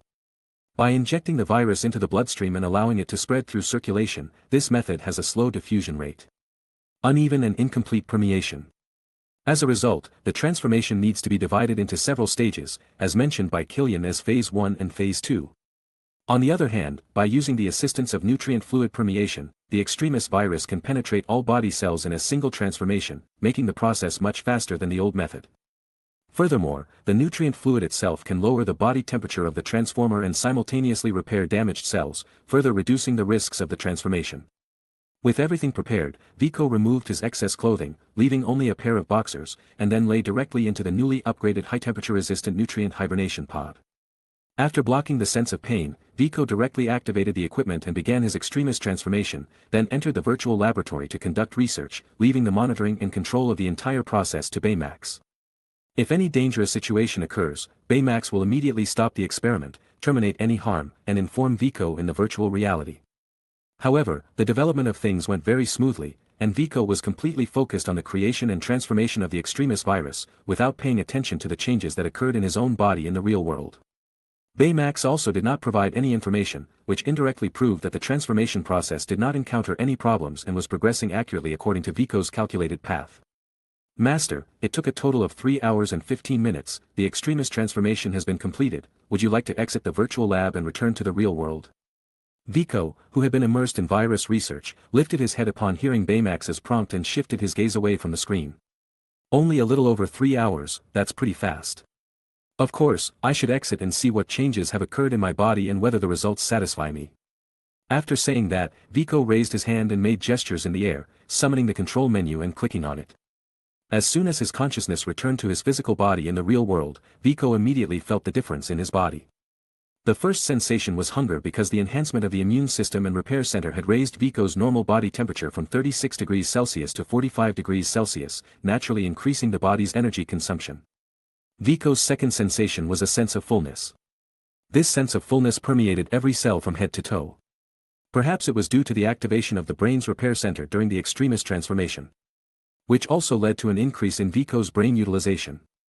The vibrant spirit caused the illusion of this bodily fullness that Viko was currently feeling. It should be noted that Viko's brain was enhanced. Through the combined effects of genetic factors and enhancement, the development level of his brain had already reached 30, surpassing even Einstein by 10. As for how Tony Stark compares, that remains unknown because Tony's brain has not been dissected for research, and Viko hasn't used a brainwave device to test it. However, it is certain that Tony falls short in this aspect. Tony can only put up a bit of resistance verbally, but deep down he has to admit it. If this transformation further enhances Viko's brain utilization, his brain utilization rate will undoubtedly reach an astonishing level. However, whether the activation of the brain's central functions can truly enhance brain utilization can only be determined through experimentation and data analysis. At the moment, Viko just wants to experience controlling his super high body temperature and punching through steel plates to see what kind of experience it brings. Chapter 169. It feels great. After raising the temperature of my right fist to 300 degrees Celsius, the thick steel plate that couldn't be pierced by my enhanced strength and the support of nanobots, surprisingly, was easily penetrated by this punch, as if a hot knife effortlessly cut through butter, leaving a fist-sized hole in the middle of the steel plate. Vico, who had never experienced this before, couldn't help but shout and express his inner excitement. Today, he finally understood why his father liked to put on his battle armor and personally take the field. Even the calmest man has a passionate side. This kind of intense and thrilling experience truly had extraordinary allure. However, Vico would continue to be cautious in the future. As someone who had already been reborn once, he didn't want to experience the despair of death again. However, after the experiment ended, Vico, who was initially very satisfied with the results of this extremist transformation, suddenly frowned as if he encountered a problem. It turned out that just a moment ago, Vico received a report from Baymax. Although the transformation was very successful, and various body data and indicators showed excellent results, there seemed to be an issue when Vico conducted the high-temperature test by raising the temperature of his right fist to 300 degrees Celsius. The nanobots that were originally housed in the tissues of his right fist experienced a collective malfunction. Almost all of them lost their original functions. And all the preset modules suffered varying degrees of damage, rendering them unable to activate. Baymax discovered this problem because it found that this group of nanobots had disconnected from the intelligent network in the laboratory. I suppose some of the circuits melted due to the high temperature, causing the malfunction. After all, I didn't consider such a situation when I designed it, and the melting point of the carbide material is only a little over 200 degrees Celsius, so it definitely can't withstand such high temperatures. Vico speculated with a frown. Although he was quite confident in this conjecture. Vico controlled the other nanobots in his body that still had intact functions to extract the faulty individuals and place them on the control device for PIM particles to be magnified and restored. As soon as they were magnified, Vico noticed obvious burn Vicos on the previously smooth carbide material casing. Now, the cause of the malfunction was basically confirmed. After completely disassembling the body, Vico further confirmed his speculation. Most of the circuits had melted under high temperature, and many functional modules had deformed and transformed beyond recognition. Vico himself could barely recognize them.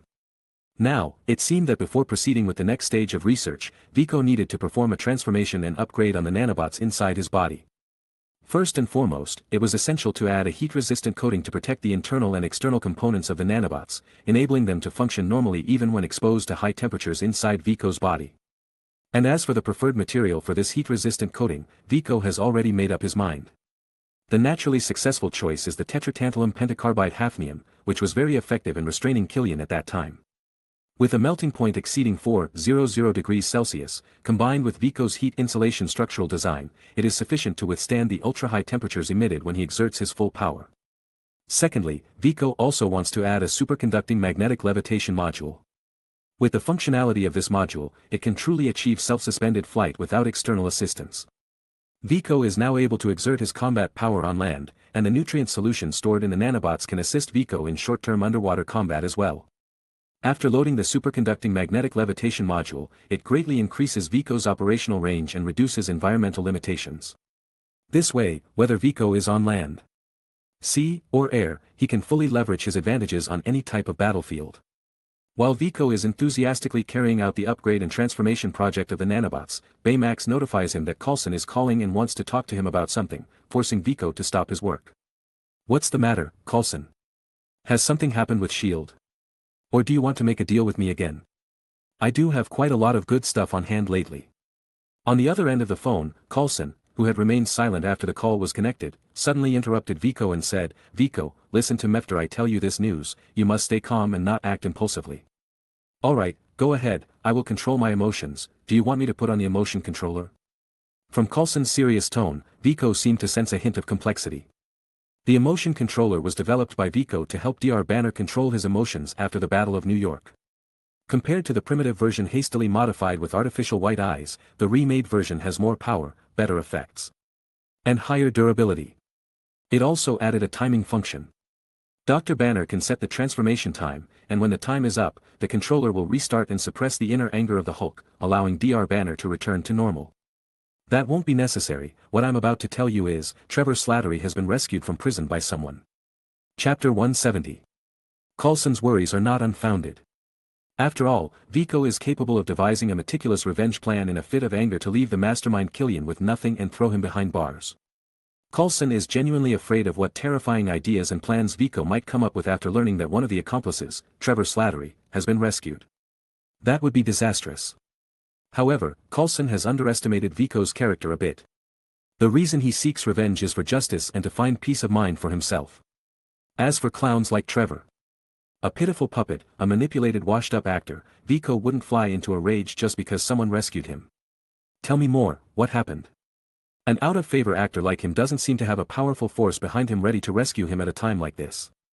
Although he isn't angry, Viko is still very curious about this matter. If we talk about who is most likely to be rescued from prison, other than Killian, it would be Justin Hammer. After all, both of them had a prominent background and had connections with both lawful and unlawful forces before entering prison. It's possible that some idiot would lend a hand out of loyalty, thinking it's a matter of chivalry and brotherhood. But the person who was rescued turned out to be Trevor Slattery, an out-of-favor actor with no money, no background, and no connections. Viko couldn't quite understand. The person who rescued him is a journalist named Jackson Norris. He has been working in the documentary department of the national television station for over 5 years. But after this incident, I'm not sure if that's his real name anymore. The national television station has been applying to interview this nationally infamous criminal, Trevor, ever since he was successfully handed over to the military. Their top-level management has connections with the government, so they finally obtained approval and dispatched Jackson Norris to the prison today for the interview.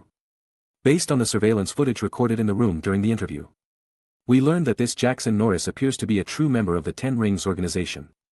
He was sent on an undercover mission by the organization and had been lurking until today when his identity was exposed in order to complete his mission. He rescued Trevor because it seems that Trevor's character, Mandarin, actually exists. Although in official records, this Mandarin is a character documented since the Middle Ages.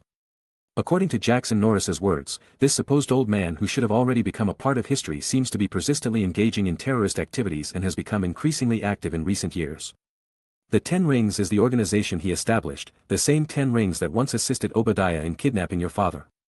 And because Trevor impersonated this true Mandarin, he sent his subordinates today to break him out of prison simply to meet the actor who made him famous. They are organized and well-planned, and each of them is skilled. It seems that the Ten Rings organization infiltrated our country more than we could have imagined. The real Mandarin? Hearing Coulson deliver this news, Viko felt somewhat shocked. Viko was familiar with the Marvel villain Mandarin, but the description Coulson provided differed from the character's appearance in historical records dating back to the Middle Ages. As far as Viko knew, Mandarin was a character born during the Republican era in 1920. His mother was a British noblewoman, and his father was Mongolian, claiming to be a descendant of Genghis Khan. He possessed great talent in both business and martial arts, not only being a master of kung fu but also expanding his family's wealth to a state of affluence during the turbulent times of that era. Although he later lost everything due to changing times and conflicts, he swore to destroy human civilization. By chance, he discovered a crashed alien spacecraft in the Ghost Valley cave in the northwestern region. Among the wreckage, he found 10 rings with magical powers.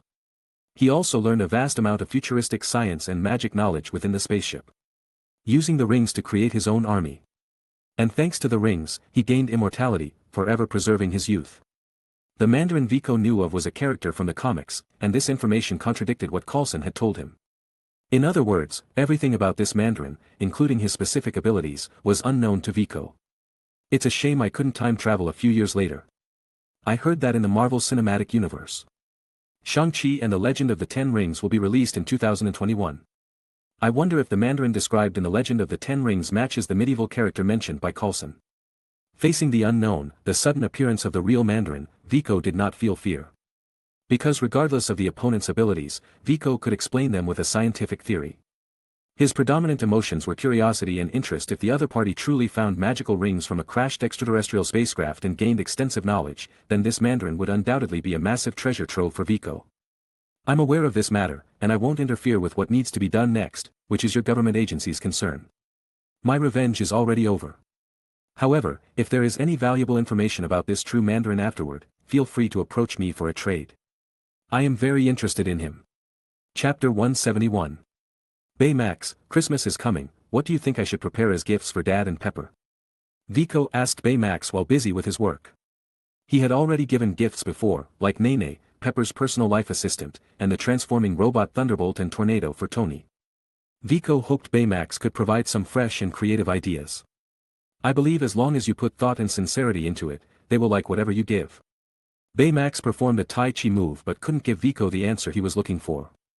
Forget it, I'll figure it out myself. Baymax, you're getting more and more skilled at avoiding giving direct answers. Shaking his head, Viko continued to focus on his research. As for choosing gifts, he would worry about it when he had time. In the past half-month, Viko's research progress has been very smooth. He first completed the modification of nanobots. And the newly added superconducting magnetic levitation worked well, allowing Viko to achieve supersonic flight without relying on other tools. The heat-resistant coating also helped the nanobots adapt well to the high temperatures generated when Viko used his heat abilities, preventing them from being damaged and ceasing operation. However, the most significant breakthrough was the breakthrough Viko achieved by guiding the extremis virus to undergo specific mutations. He found a variant of the virus in the genes that could act on the human brain's visual center and named it the Heaven's Eye virus. Currently, Viko has confirmed that the Heaven's Eye virus acts on the brain's visual center without any toxic side effects on the human body. However, until real human experiments are conducted, there are still no conclusive findings regarding the specific changes it will bring and whether these changes are good or bad for Viko. Viko's current task was to create a restorative serum that could reverse the effects of the Heaven's Eye virus on the human body, providing himself with an insurance policy for his experiments. Following the usual practice, confident Viko decided to be the first test subject for this project. Phew, it's quite challenging. Luckily, I already had experience with the extremis virus, and I managed to complete the restorative serum. A day had passed since Viko's conversation with Baymax about Christmas gifts, and he had finally completed all the preparations. Now I can start my experiment. Even with his utmost confidence, Viko never fought unprepared. Now that the restorative serum was ready, Viko's confidence for this experiment was close to 100. Everything was in place, just one step away from the final stage. Master, although you have never experienced failure, and I have great confidence in you, I still need to remind you that experiments carry risks, and modifications should be approached with caution. Don't worry, I know what I'm doing. Even if the final results aren't ideal and my restorative serum fails, I can still rely on the nanobots to correct and enhance my vision, so there's nothing to be afraid of. Viko, who was already familiar with being his own test subject, had evaluated all the risks and potential outcomes. With the assurance that he could accept all the risks, Viko decided to initiate the experiment. The experimental process was similar to the extremis transformation. First, the preservation fluid of the Heaven's Eye virus was mixed with the nutrient solution in the hibernation chamber. Then Viko entered the chamber, activated the body repair mode, entered a virtual reality, and waited for the experiment's results. Following the predetermined experimental procedure, Viko carefully checked each step and officially initiated the experiment. He entrusted the monitoring and control of the entire process to Baymax. However, this time, the activation of the Heaven's Eye virus on Viko's brain's visual center and the transformation process took much longer than the extremis transformation of the desperation virus.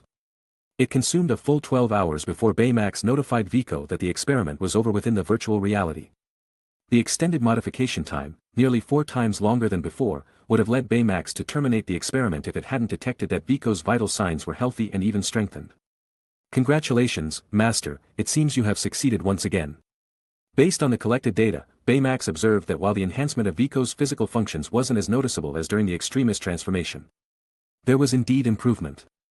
There were significant changes in the strength of the muscles around the eyes and the structure of the eyeballs. The activity of the brain's visual center had also significantly increased. From Baymax's perspective, it was already time to congratulate Viko on the successful experiment. However, Viko shook his head without responding. He wouldn't draw any conclusions before personally experiencing the changes. Skillfully accessing the virtual realities menu, Viko clicked on the exit button, bringing his consciousness back to his physical body in the real world. Click. The door of the hibernation chamber opened, supporting himself on the edge of the chamber, and Viko tightly closed his eyes, slowly sitting up. At this moment, Viko's inner worries and bad premonitions had already emerged. Just the faint light that his eyes received through his closed eyelids caused a slight throbbing sensation. At the same time, his brain felt a bit heavy. Attempting to control his eyelids to open slightly, Viko didn't feel any discomfort caused by the change in light and darkness. It should be said that Viko hadn't had a chance to experience any discomfort yet. The moment he opened his eyes, Viko felt as if his brain had been struck by Mjolnir, the hammer of Thor. With a buzzing sound, his vision darkened, and he lost consciousness. Chapter 172. In a dazed state, he didn't know how much time had passed. When Viko regained consciousness, he felt a heavy fog in his brain, and even a slight movement of his head caused intense pain. Unable to make excessive movements, Viko clenched his teeth and focused his mind, communicating with Baymax through brain waves, and said, "Baymax, how long was I unconscious?" "Thank goodness, Master, you've finally woken up." You weren't unconscious for long, less than an hour. While you were unconscious, I detected that your brain was in an overclocked state, depleting the nutrient fluid stored in the nanobots instantly. Due to oxygen deprivation and inadequate blood and energy supply to the brain, your body triggered a self-protective mechanism, causing you to pass out. When the brain ceased functioning, the repair center was unable to release bioelectricity to stimulate the body's self-recovery. Therefore, I immediately activated the hibernation pod to replenish your body and brain with oxygen and energy through the nutrient fluid. Through a scan, I found no irreversible damage. Your body has already recovered, Master. Thank you, Baymax. You're welcome, Master. Should I proceed with the restoration procedure and administer the restorative serum? Baymax asked. No. It's not necessary. I already know why I passed out. It wasn't due to the experiment's failure. The modification was a great success. The problem was that the modification was too successful, exceeding my expectations and causing an unbearable burden on the brain. In this experiment where Vico used the Heaven's Eye virus for body modification, he didn't evolve the ability to see through objects as he had speculated before. Neither did he gain abilities like microscopic vision or thermal vision. The activation of the brain's visual center in this instance brought Vico informationized visual abilities. Simply put, Vico could obtain all the information within his field of vision through sight. Without relying on smell, Vico could know the scent of a flower just by seeing it. Without relying on taste, Vico could experience the taste of food. Even the molecular composition, strength, hardness, and resilience of an object were all within Vico's informationized visual perception. Vico could receive through the optic nerve and process this information through the brain's central processing unit. For Vico, gaining this ability was truly a significant enhancement. It allowed him to effortlessly capture a vast amount of information, saving him a considerable amount of time in preliminary research. Furthermore, acquiring more information meant more possibilities and directions, helping Vico achieve breakthroughs in his research more quickly.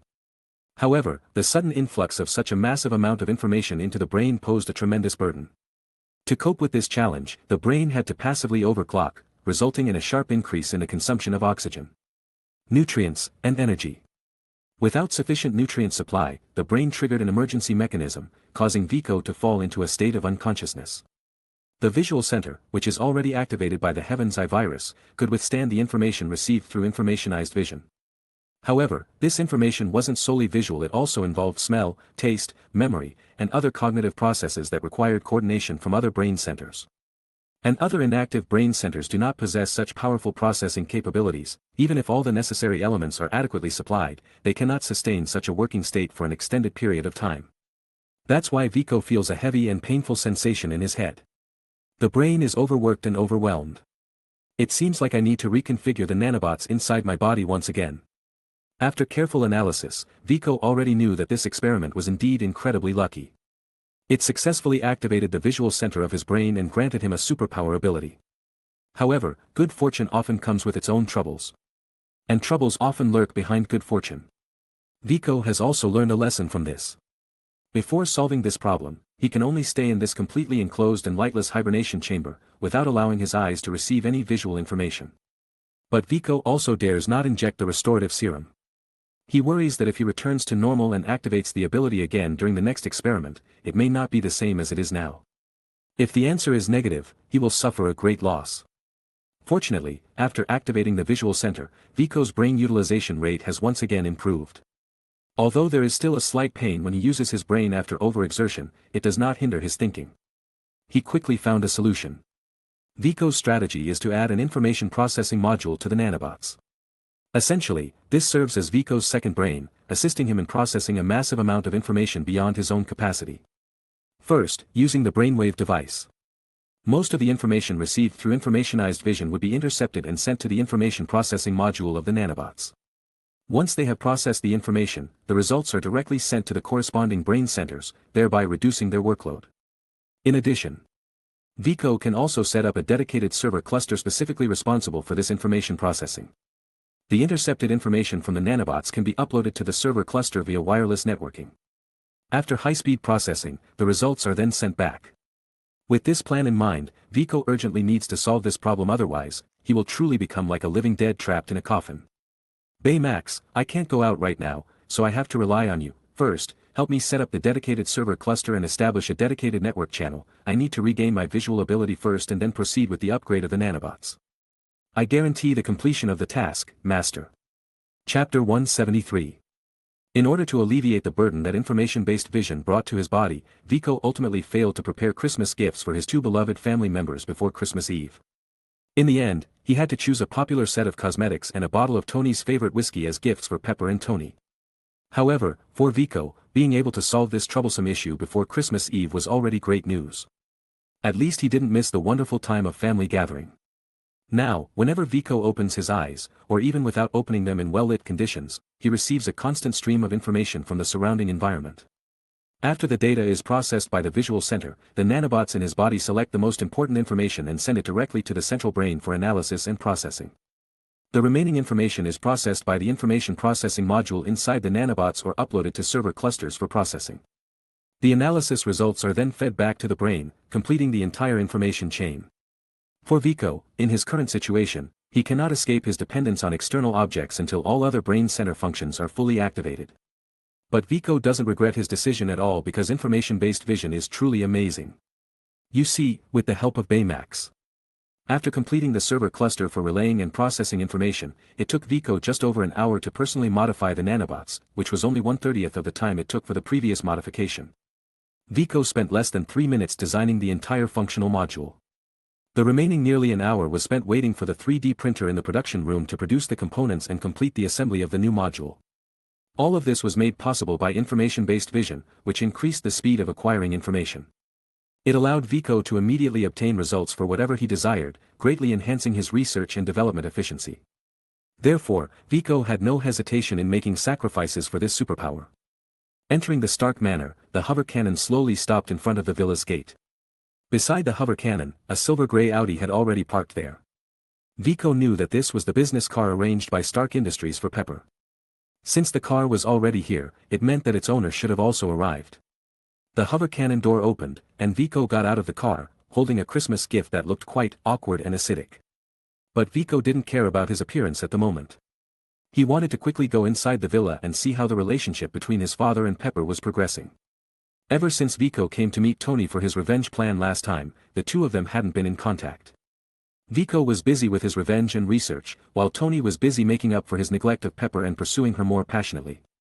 You know what, the idea of making a necklace out of the shrapnel shards turned out to be quite effective. Pepper was quite moved by it, and she quickly forgot about Tony's coldness towards her for the past few months. After a Christmas feast, the three of them sat around the dining table, exchanging updates on their recent work and life, feeling relaxed and content. Pepper had been busy handling matters at Stark Industries. The new energy, with a constant influx of orders. In addition to that, Stark Industries was also the largest manufacturer and supplier of raw materials for Viko's research center. In order to fulfill Viko's company's massive orders, Pepper had to put in a lot of effort to coordinate everything. However, looking at the soaring revenue of Viko's research center, it wouldn't be long before Stark Industries had to expand its production lines. As for Tony, it goes without saying. He had been by Pepper's side all these days, making up for his months of obsession with his suit and neglecting her. Overall, the effect was pretty good, and it seemed to have brought the two of them closer together, which was a happy outcome. Viko didn't hide his recent activities from them, including his research on the Space Stone and Mind Stone, his revenge plan against Killian, as well as his research on the Extremis virus and Heaven's Eye virus. However, to avoid worrying Pepper, many thrilling and exciting experiences were skipped, and only a general description of the events was given. Then it was time for the gift exchange. Normally, according to tradition, they should have waited until Christmas morning to open the gifts. However, Viko and Tony never followed the usual path, and everyone was busy with their own things, so they didn't pay much attention to that detail. Viko presented his gift with an awkward expression, and naturally received Tony's merciless mockery, saying that he was stingy despite becoming richer and richer. Of course, Pepper scolded Tony fiercely by twisting his ear, and in the end, he obediently accepted the gift. Pepper's gift was also very simple, 2 walnut-wood pens that she had personally made. Although they weren't valuable, Pepper had taken the time amidst her busy schedule to learn how to make them from a craftsman, pouring her heart and love into them. Both of them were naturally touched and accepted the gifts. Finally, it was Tony's turn. It seemed that he had prepared a huge surprise and he led them to the open space in the courtyard. My gift is for both of you. Recently, I've spent a lot of time and energy developing my Iron Man suits, but I neglected the 2 most important people in my life. So I've decided to reduce the number of suits, Jarvis. At your service, sir. You know what to do, Jarvis. Shall I execute the program? Yes, exactly, hurry up, Jarvis, activate that damn program before I change my mind. After saying that, Tony opened his arms and tightly embraced Vico and Pepper. Then, with their chins resting on Tony's shoulder, the two of them saw dozens of Vico's Iron Man suits continuously flying out of the villa's collection room, hovering in the sky, forming a magnificent light show. Just when Pepper and Vico thought this was the surprise Tony had prepared for them, boom. One of the Iron Man suits suddenly exploded in mid-air, creating a brilliant burst of sparks that scattered around. Pepper quickly patted Tony's back with force, thinking that something unexpected had happened and wanting to remind Tony. However, at this moment, Vico, who was standing next to Pepper, already knew what Tony was up to. It was a grand and expensive firework display, expressing his feelings and telling Pepper that he would make more time for her in the future. Then, as if a chain reaction had occurred, after the first suit exploded, the second and third suits exploded one after another. At this point, the clever Pepper also understood what Tony was up to. Although there was a little bit of heartache. As each suit was not only expensive but also a manifestation of Tony's wisdom and hard work, there was more joy and moved feelings. This romantic gesture created using Tony's financial resources was truly irresistible. So far, do you still like it? Tony gently kissed Pepper's ear and asked. I only need you, and that's enough, Pepper hugged Tony tightly, responding to him with her own passion. At this moment, only Vico was feeling the awkward atmosphere on the side, while being fed dog food bit by bit. You said it's a gift for both of us, why don't you ask if I like it? Vico silently thought in his heart while drawing a circle to curse Tony. Chapter 174. On November 11, 2013, almost a year later, for everyone in the Marvel world, it was originally just an ordinary day. However, things are different now. Since Vico had traveled from his previous Earth where it's the Singles Day, he had to make the residents of the Marvel world feel the fear of their wallets being dominated. Vico had been planning the Singles Day event with the company's executives and managers since the beginning of the year. In order to expand the impact of the event and truly create a brand for the Singles Day shopping festival, Vico partnered with Stark Industries and various e-commerce platforms to join this project. The reason for pushing forward with this project, besides Vico's own twisted sense of humor, was that the months of October and December were already crowded with holidays, not to mention the famous Black Friday.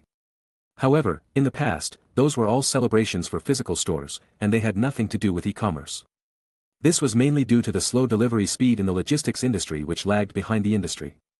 But things are different now. Not to mention that Vico had united numerous companies to make a joint effort, the discounts offered on Singles Day had astonished everyone. Additionally, in order to provide more efficient logistics services, Vico had specially established a logistics company to provide delivery services to all partners. This logistics company was named Beehive Express, and it used fully automated robotic parcel sorting. The Bees, unmanned drones, delivered the goods and ultimately placed them in the hands of the buyers or in Beehive Express pickup lockers near their residences. Once this service was launched, it immediately ignited the enthusiasm of all e-commerce companies within the alliance, and they all signed service agreements with Beehive Express, becoming its customers. After several months of cultivating user habits and analyzing big data systems, when the time finally came for Singles Day, just 10 minutes past midnight, the sales of the entire e-commerce alliance had already exceeded billions of dollars. This result not only left all the partners of the e-commerce alliance grinning from ear to ear but also shocked the entire world. The news media that followed and reported this news couldn't believe it. If it weren't for Vico and Tony's reputation backing it up, they truly wouldn't dare to publish this report to the outside world. After all, this data was simply astonishing. Although the planning was a tremendous success, and Singles Day gained reputation and praise, Vico was no longer interested in paying attention to this matter. Over the course of nearly a year, Vico gradually shifted the focus of his life away from his research and began to deal with some company affairs. He also started to enjoy some ordinary pleasures in life and frequently went on vacation trips with Tony and Pepper. The significant change happened due to the upgrade. Since accepting the modification from the Haven's Eye virus, Vico's brain utilization rate had once again increased, allowing him to quickly find answers to any questions he pondered. Therefore, shortly after Christmas, Vico made another breakthrough in his research on the Mind Stone. Taking this research breakthrough as a blueprint, Vico designed a mirror perception system for Baymax's core intelligence. As the name suggests, mirror perception refers to the ability to correspond with reality and create a completely symmetrical mirror image. After integrating this system, Baymax can combine the emotional perception engine to form an emotional mirror for the analyzed and recognized objects. Through this mirror, it can experience the emotions and feelings that originally only belonged to real living beings. And as the first subject of perception after Baymax's upgrade, naturally, none other than Vico. However, it was precisely this first experience and perception of human emotions that caused Baymax's core intelligence to malfunction. After a full 2 minutes, Baymax finally rebooted and returned to normal. After the reboot, the first thing Baymax said to Vico was, "Master, you have a serious mental illness and must undergo psychological intervention and therapy." Vico was naturally confused and had many questions in his mind. Because Vico had never felt that there were any unresolved negative issues in his emotions. He could wholeheartedly engage in any activity and find joy and satisfaction in scientific research. In Vico's view, even if he couldn't be considered mentally 100 healthy, he shouldn't have any connection to serious mental illness. "Master, perhaps you haven't felt it yourself, but through the emotional mirror and the analysis of your emotional perception, I have detected an unusually high level of anxiety in your subconscious. This anxiety compels you to believe that you must constantly improve and dare not relax your own expectations. As a result, you experience particularly heightened emotions and great pleasure in the scientific research lab. Because only at that time can you temporarily escape the anxiety burdening your subconscious. Over time, this has become your coping mechanism for psychological issues, leading to more serious psychological barriers." After hearing Baymax's explanation, Vico also realized the root of his problem. As a reincarnated individual, having grown up as an orphan, he naturally carried a certain amount of anxiety, which had become a habit over a long period of time. After Vico's rebirth and learning that he was in the crisis-ridden Marvel universe, this habitual anxiety was amplified once again. In addition, his identity as a time traveler was also a significant source of Vico's anxiety. To cover up this truth, Vico created a protective barrier around himself and isolated himself from others, resulting in the pressure he had to bear having no outlet for expression. It could only build up within his inner self, and he would evade the issue by focusing on his research. So, from that day on, Vico decided to undergo Baymax's psychological intervention and start changing his lifestyle and way of thinking.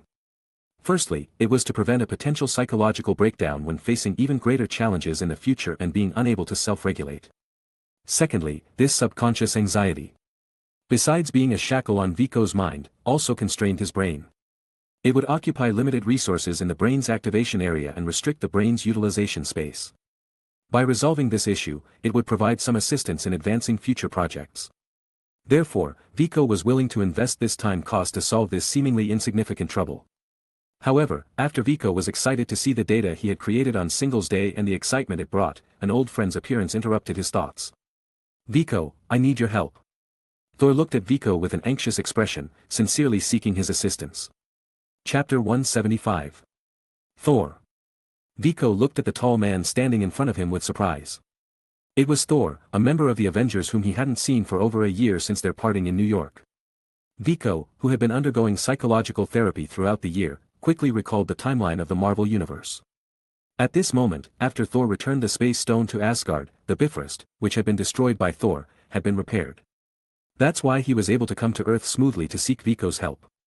Otherwise, even with the power of Odin, the King of Gods, it would be impossible for him to endure the energy consumption of traveling between the two realms in a short period of time. On November 11, 2013, The Convergence, Ether Particles, Dark Elves, and Jane Foster. It seems that Thor is here to discuss an issue regarding Jane, a problem that even Asgard's technology and Odin's wisdom couldn't solve. He must think highly of me to seek my assistance. With a little thought, Vico immediately understood the situation.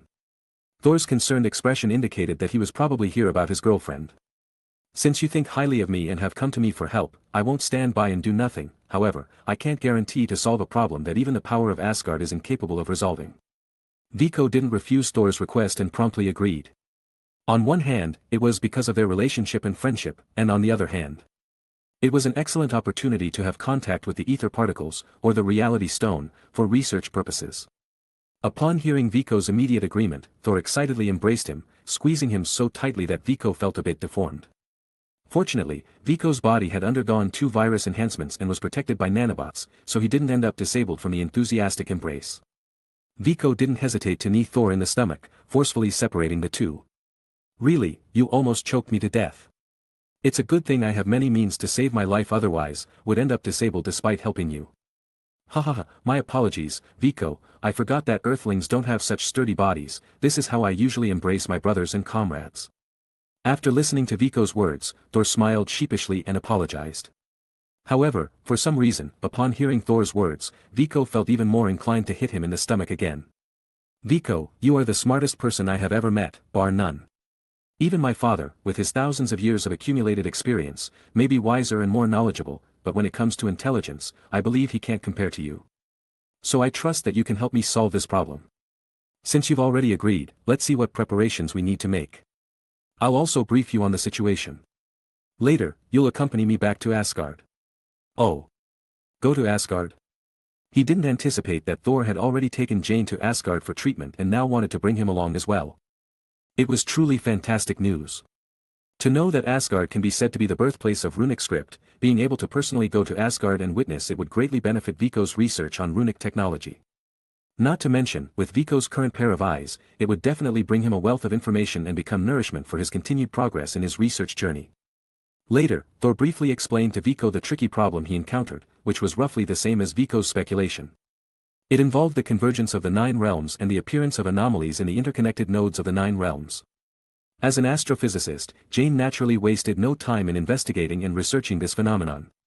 Unexpectedly, she crossed through the anomaly in space and became a host for the long-lost ether particles. Thor, who had been keeping an eye on Jane in Asgard, hurriedly came to Earth upon hearing from Heimdall that Jane was in danger and brought her back to Asgard for treatment. The result they discovered was that the ether particles within Jane continuously consumed the host's life force, growing stronger themselves. Even Asgard, including the mighty Odin, was powerless against it.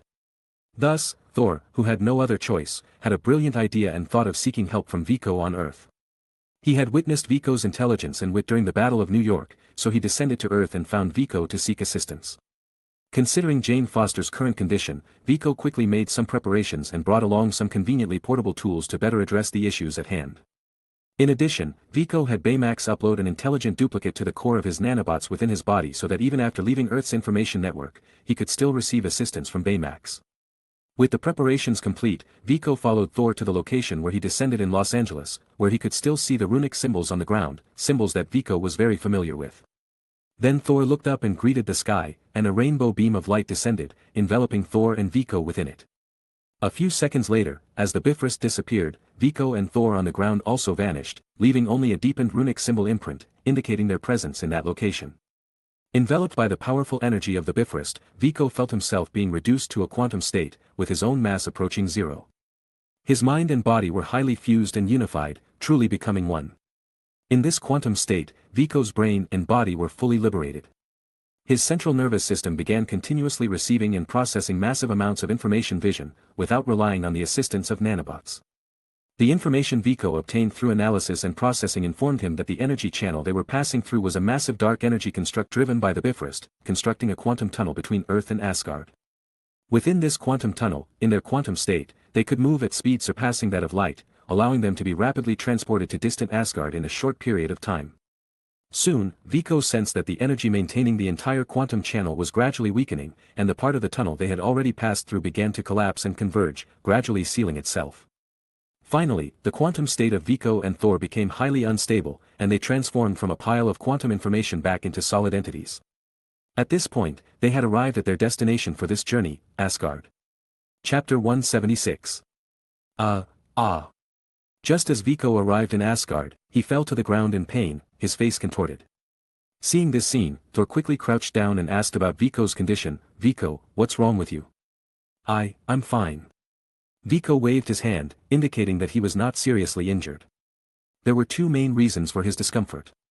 First, Vico was now so far away from Earth that the nanobots inside him could no longer connect to the server cluster he had set up. The overwhelming data had nowhere to go and suddenly flooded into Vico's brain, causing the discomfort he just experienced. The second reason was the unfamiliar environment. In the quantum channel, Vico's brain's information processing speed was infinitely enhanced due to his quantum transformation. This allowed him to handle the information influx in the quantum tunnel with ease. But now that he had arrived on the land of Asgard, the unfamiliar environment meant a large influx of new information. As Vico had already returned to his physical form, he couldn't bear the sudden increase in the flow of information. This was also a major reason for his discomfort. However, Vico adjusted quickly. He had to reluctantly let go of most of the data since relying solely on the nanobots within his body would not meet his computational and analytical needs. He had to make a difficult decision. He instructed the nanobots to filter and retain most of the information, transforming some of the more valuable data into a storable format within his body. As for the remaining information, which couldn't be analyzed and processed in time, it had to be directly destroyed. It's worth noting that among these pieces of information, there might have been the truth Vico had been longing for in his research on runic technology. Or perhaps there were runic symbols and applications of dark energy that Vico had never seen before. Regardless of which kind it was enough to make Vico agonize over it. But there was no other way. Sacrifices had to be made, and the retained information undoubtedly held the highest value.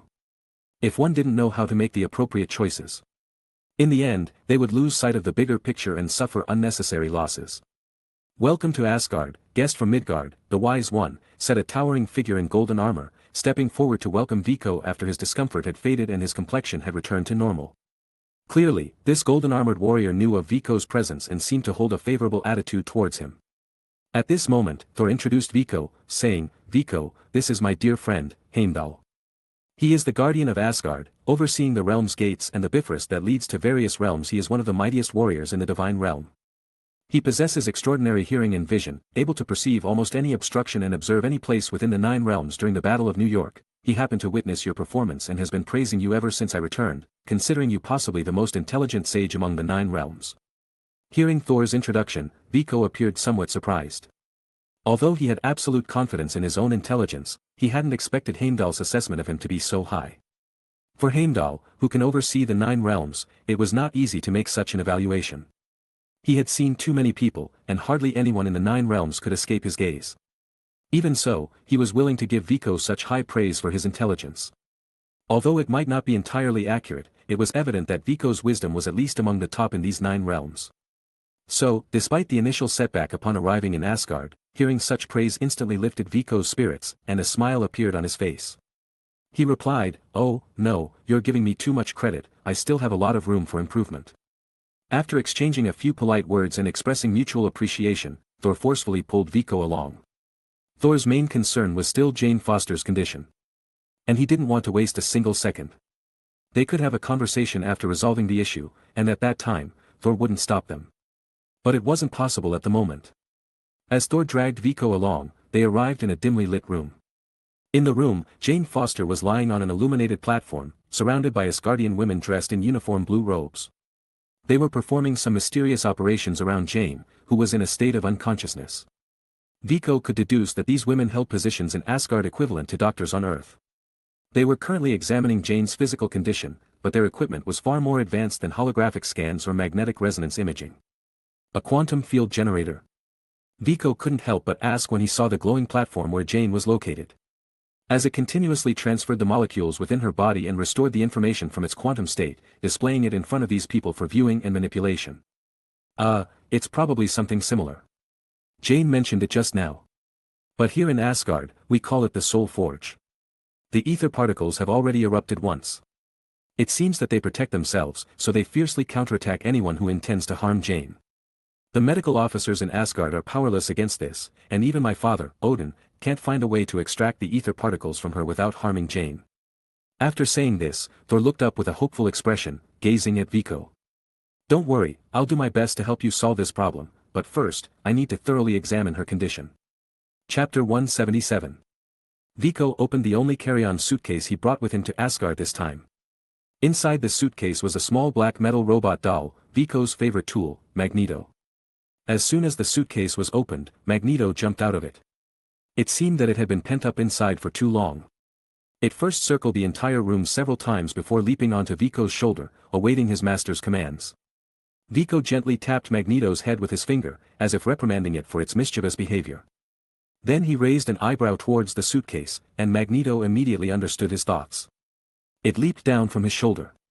And its limbs, which were connected by a servo system through a magnetic axis, fell off one by one. It then replaced them with accessory modules equipped with holographic scanning lenses. With the transformation of Magneto complete, it approached Jane and began scanning her body. Although there was a more advanced quantum field generator nearby, on one hand, Vico had no idea how to use that thing. On the other hand, the medical officers from Asgard showed no intention of helping him, so Vico ignored them and resorted to his own methods to overcome difficulties. Although he was not as technologically advanced as the other side, regardless of whether it was a big cat or a small cat, the one that catches the mouse is a good cat. Moreover, after Magneto completed the scan, no matter how advanced the technology was, Vico would bring it back to Earth for thorough research. Soon, the data obtained by Magneto's scan was transmitted to the nanobots through a telepathic wave device and then relayed to Vico's visual nerves, displaying the information in front of him. According to the data, Vico analyzed that the reason why the ether were able to counterattack anyone with malicious intent who approached was because it constantly emitted energy pulses. This energy pulse was a kind of information flow that sent its own information to this pulse creator, the Dark Elf Malekith. At the same time, this energy pulse also served as a detection method. It could capture objects with energy fluctuations exceeding a certain range. When it determined a threat, it would instantly unleash the immense energy contained in the reality stone, driving the opponent away. In this way, it was almost impossible to separate the two without alarming the ether or protecting Jane from harm. Moreover, among the 6 Infinity Stones, the reality stone was the only one that existed in a liquid state under normal circumstances. The ether, which were at its core, completely inherited this characteristic. Therefore, Vico's idea of capturing it using his nanobots with minimal energy fluctuations within his body was also unachievable. If it's in liquid form, it's really troublesome, it's almost impossible to physically extract the ether, Vico murmured while stroking the stubble on his chin, his brow furrowed in thought. My father said that there are some substances in our universe that existed before the formation of the universe. They are called the Infinity Stones. The ether are the only ones among them that appear in a liquid state and constantly change. Hearing Vico's self-talk, Thor repeated what Odin had told him to Vico. Wait. Vico suddenly seemed to have remembered something. He widened his eyes and looked up at Thor, lifting his head abruptly. How could I forget about this method? What method? Vico, have you figured out how to separate the ether from Jane? Well, Vico nodded in response to Thor. When I was looking at the collected data of the ether just now, I kept feeling familiar with the energy fluctuations it emitted. But I couldn't remember where I had seen it before. After what you just said, it reminded me that its energy fluctuations are exactly the same as Loki's scepter, and the Tesseract. In other words, the ether, the gem on Loki's scepter, and the Tesseract are all Infinity Stones. That's right, I can confirm that. My father also told me the same, but how does this relate to helping separate the ether from Jane's body? Thor still couldn't understand and asked with confusion. Do you remember how I passed through the energy barrier formed by the Tesseract on the rooftop of Stark Tower and closed the portal? Vico asked. Of course, it was through Loki's. Thor paused halfway and stared at Vico with wide eyes. Are you saying, through the Tesseract, another Infinity Stone, there might be a way to safely separate the two? That's right, the energy fluctuations among the Infinity Stones are the same, and they seem to possess a kind of mutual attraction. So, we can use the power of another Infinity Stone as bait to lure the ether out of Jane's body safely.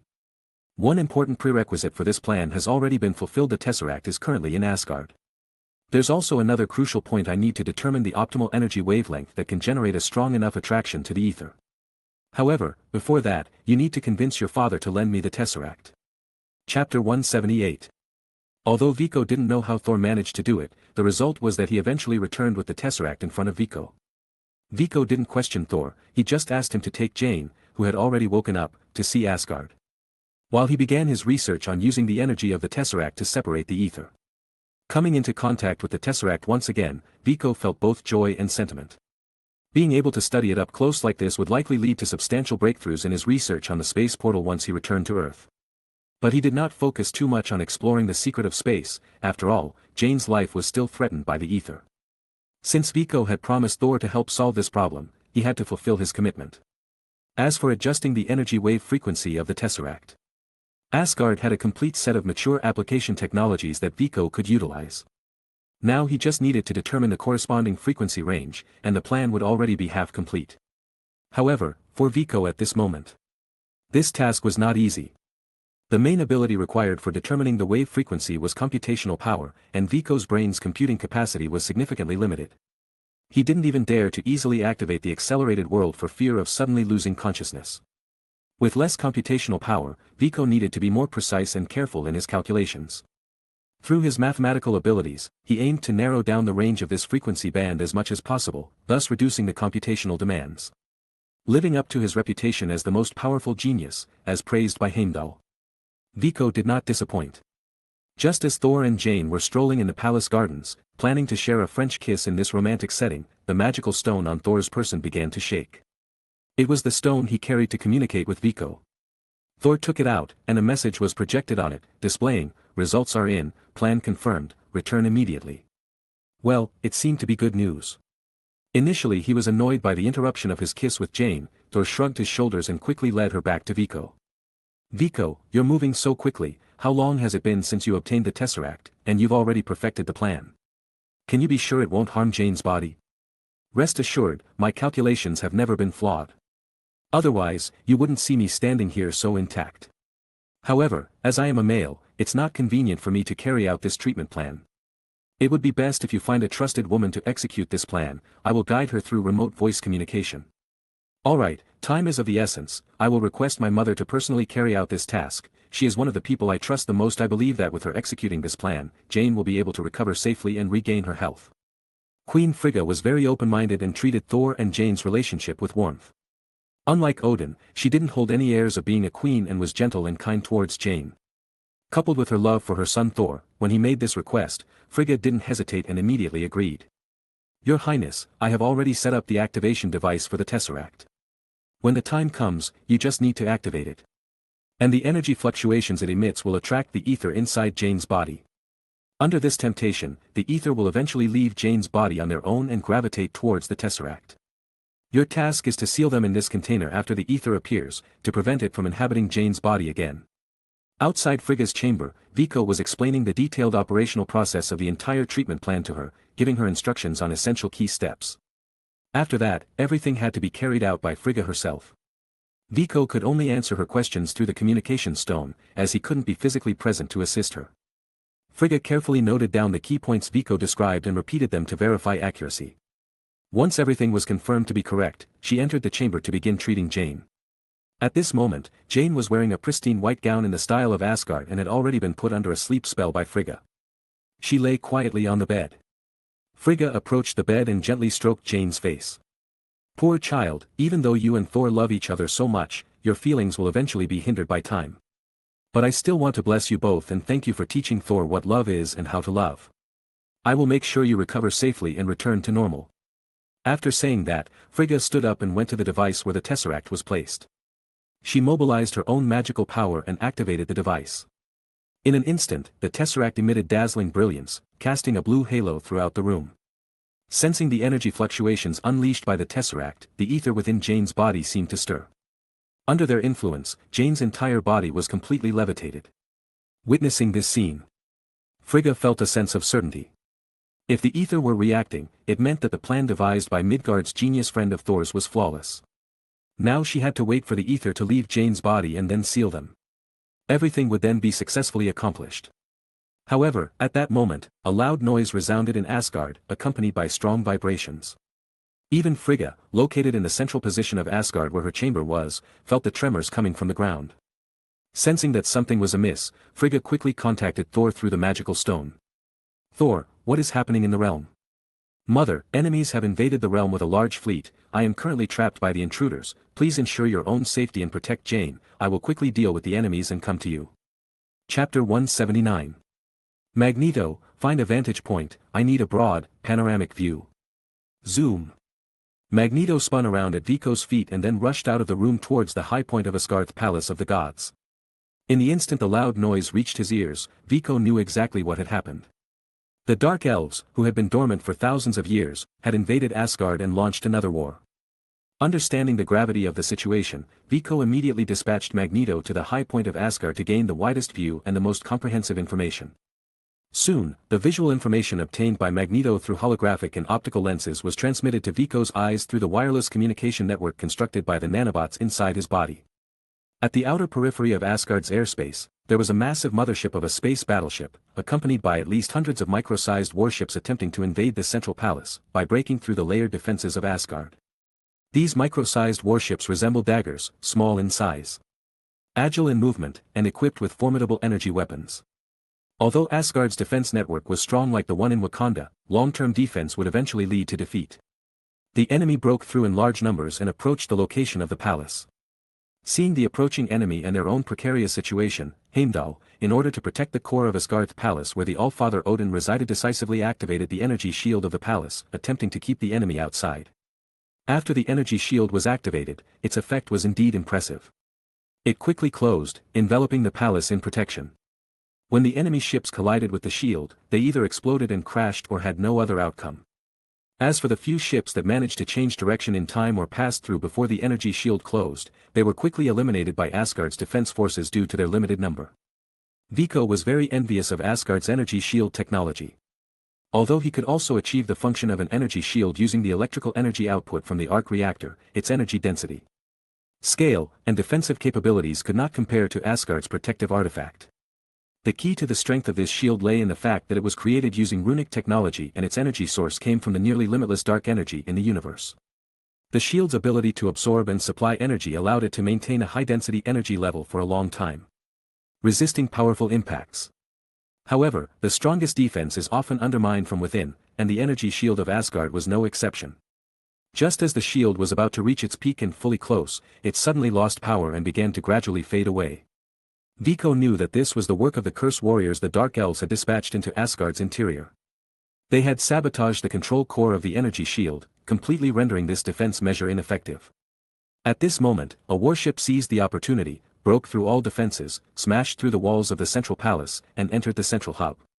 If I'm not mistaken, the leader of the Dark Elves, Malekith, is on that warship. Now is not the time to hold back. I must quickly go to Queen Frigga's chamber. The treatment for Jane was already halfway through, and it couldn't be stopped. If Malekith were to intrude at this moment, things might develop in the worst possible direction. Jane and Frigga would both lose their lives at his hands, and the ether would be taken back by him.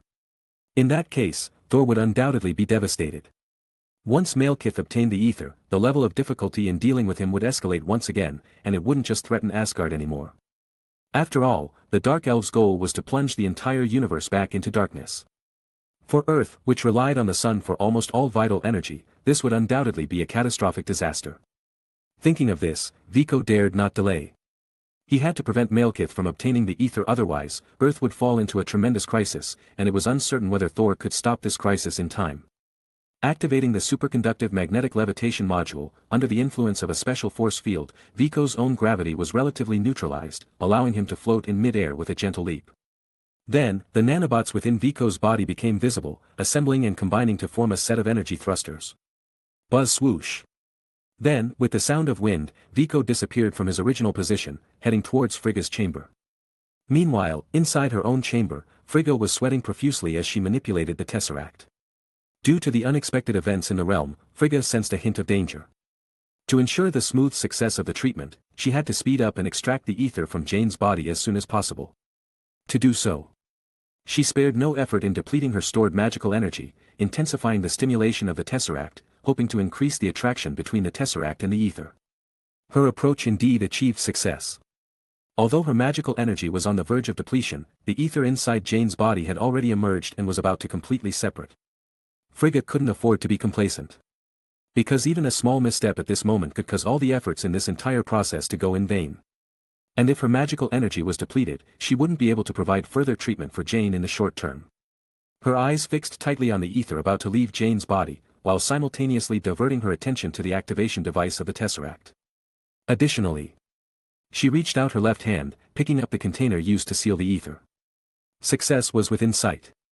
Chapter 180. Frigga steadily picked up the sealing container and approached the completely separated ether from Jane's body. Before it could react, she directly placed it into the container, completing the sealing process. Phew, seeing everything settled, Frigga let out a long breath. After gently placing down the container, she wiped the sweat from her forehead. Looking at Jane, who was still lying on the bed and hadn't woken up yet. Her complexion had regained a hint of rosy color. It was estimated that within a few days, her own restorative abilities would completely eliminate the negative effects caused by the ether. However, just as Frigga relaxed and before she could catch her breath and restore her own magical power, the doors of the chamber were forcefully blasted open. Bang!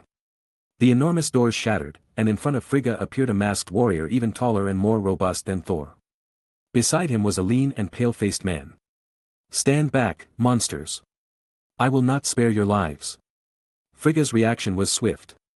Upon sensing the hostility of the intruders, she immediately placed the container with the sealed ether into her pocket.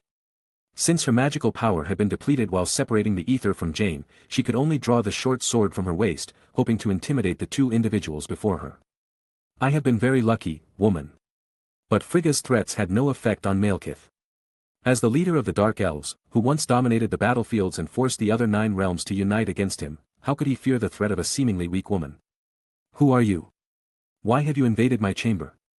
Seeing that the enemies not only showed no signs of retreating but also arrogantly closed the distance between them, Frigga remained composed. She firmly grasped the sword with her arm, her feet moved, protecting Jane behind her while ensuring that the enemies remained in front, avoiding being vulnerable from any direction. At the same time, Frigga attempted to gather more information about the enemies through conversation. She had no prior knowledge of the opponents she faced. The appearances of these two individuals were different from any race in the 9 realms, and their appearances were vastly dissimilar as well. However, Frigga managed to gather some useful information. Based on their pointed ears, she determined that both individuals belonged to a branch of the elven race. I am Malekith, the leader of the Dark Elves. I have come to reclaim something that belongs to me. Now, you had better return what you just put away to me, witch. Frigga's hidden intentions couldn't escape Malekith, who had experienced countless years. But he didn't mind revealing his identity since the return of the Dark Elves to the world would be announced sooner or later. So even if he told Frigga his name now, it didn't matter. You can forget about that. Frigga was well aware of the danger of the ether. She couldn't possibly hand over such a dangerous weapon to someone who could threaten the safety of the 9 realms. Knowing that there was no room for reconciliation, Frigga gave her final answer and decided to strike first. Raising her sword high, she charged directly at Malekith. Swish! The sharp sword light illuminated Malekith's face, and the powerful gust caused by the sword's blade tearing through the air stung the cheeks. This sudden and swift strike narrowly missed Malekith's chest. But relying on years of experience gained from the battlefield and a keen sense of danger, Malekith narrowly avoided that nearly fatal strike. After evading Frigga's attack, Malekith quickly stepped back, his gaze filled with fear rather than the initial contempt for the woman who posed no threat to his life. Although Malekith retreated, Frigga couldn't allow him a moment to catch his breath. She now faced 2 formidable enemies, and if they found an opportunity to attack her together, she would have almost no chance of turning the tables.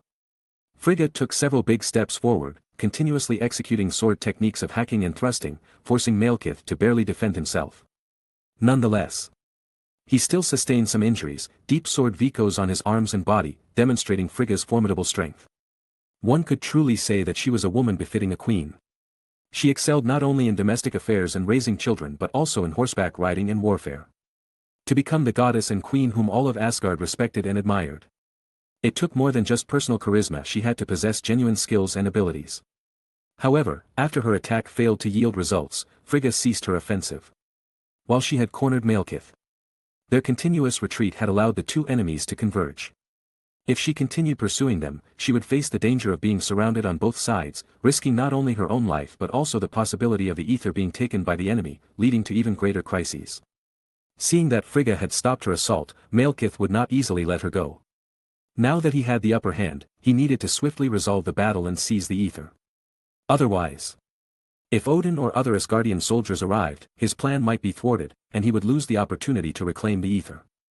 Through the recent confrontation, Malekith had also observed that Frigga had intentionally positioned herself between him, the other man, and the woman on the bed. It was clear that she had reservations about protecting the other woman's safety. Since that was the case, he had to exploit this weakness. Malekith exchanged a glance with the cursed warrior beside him, indicating the direction towards Jane.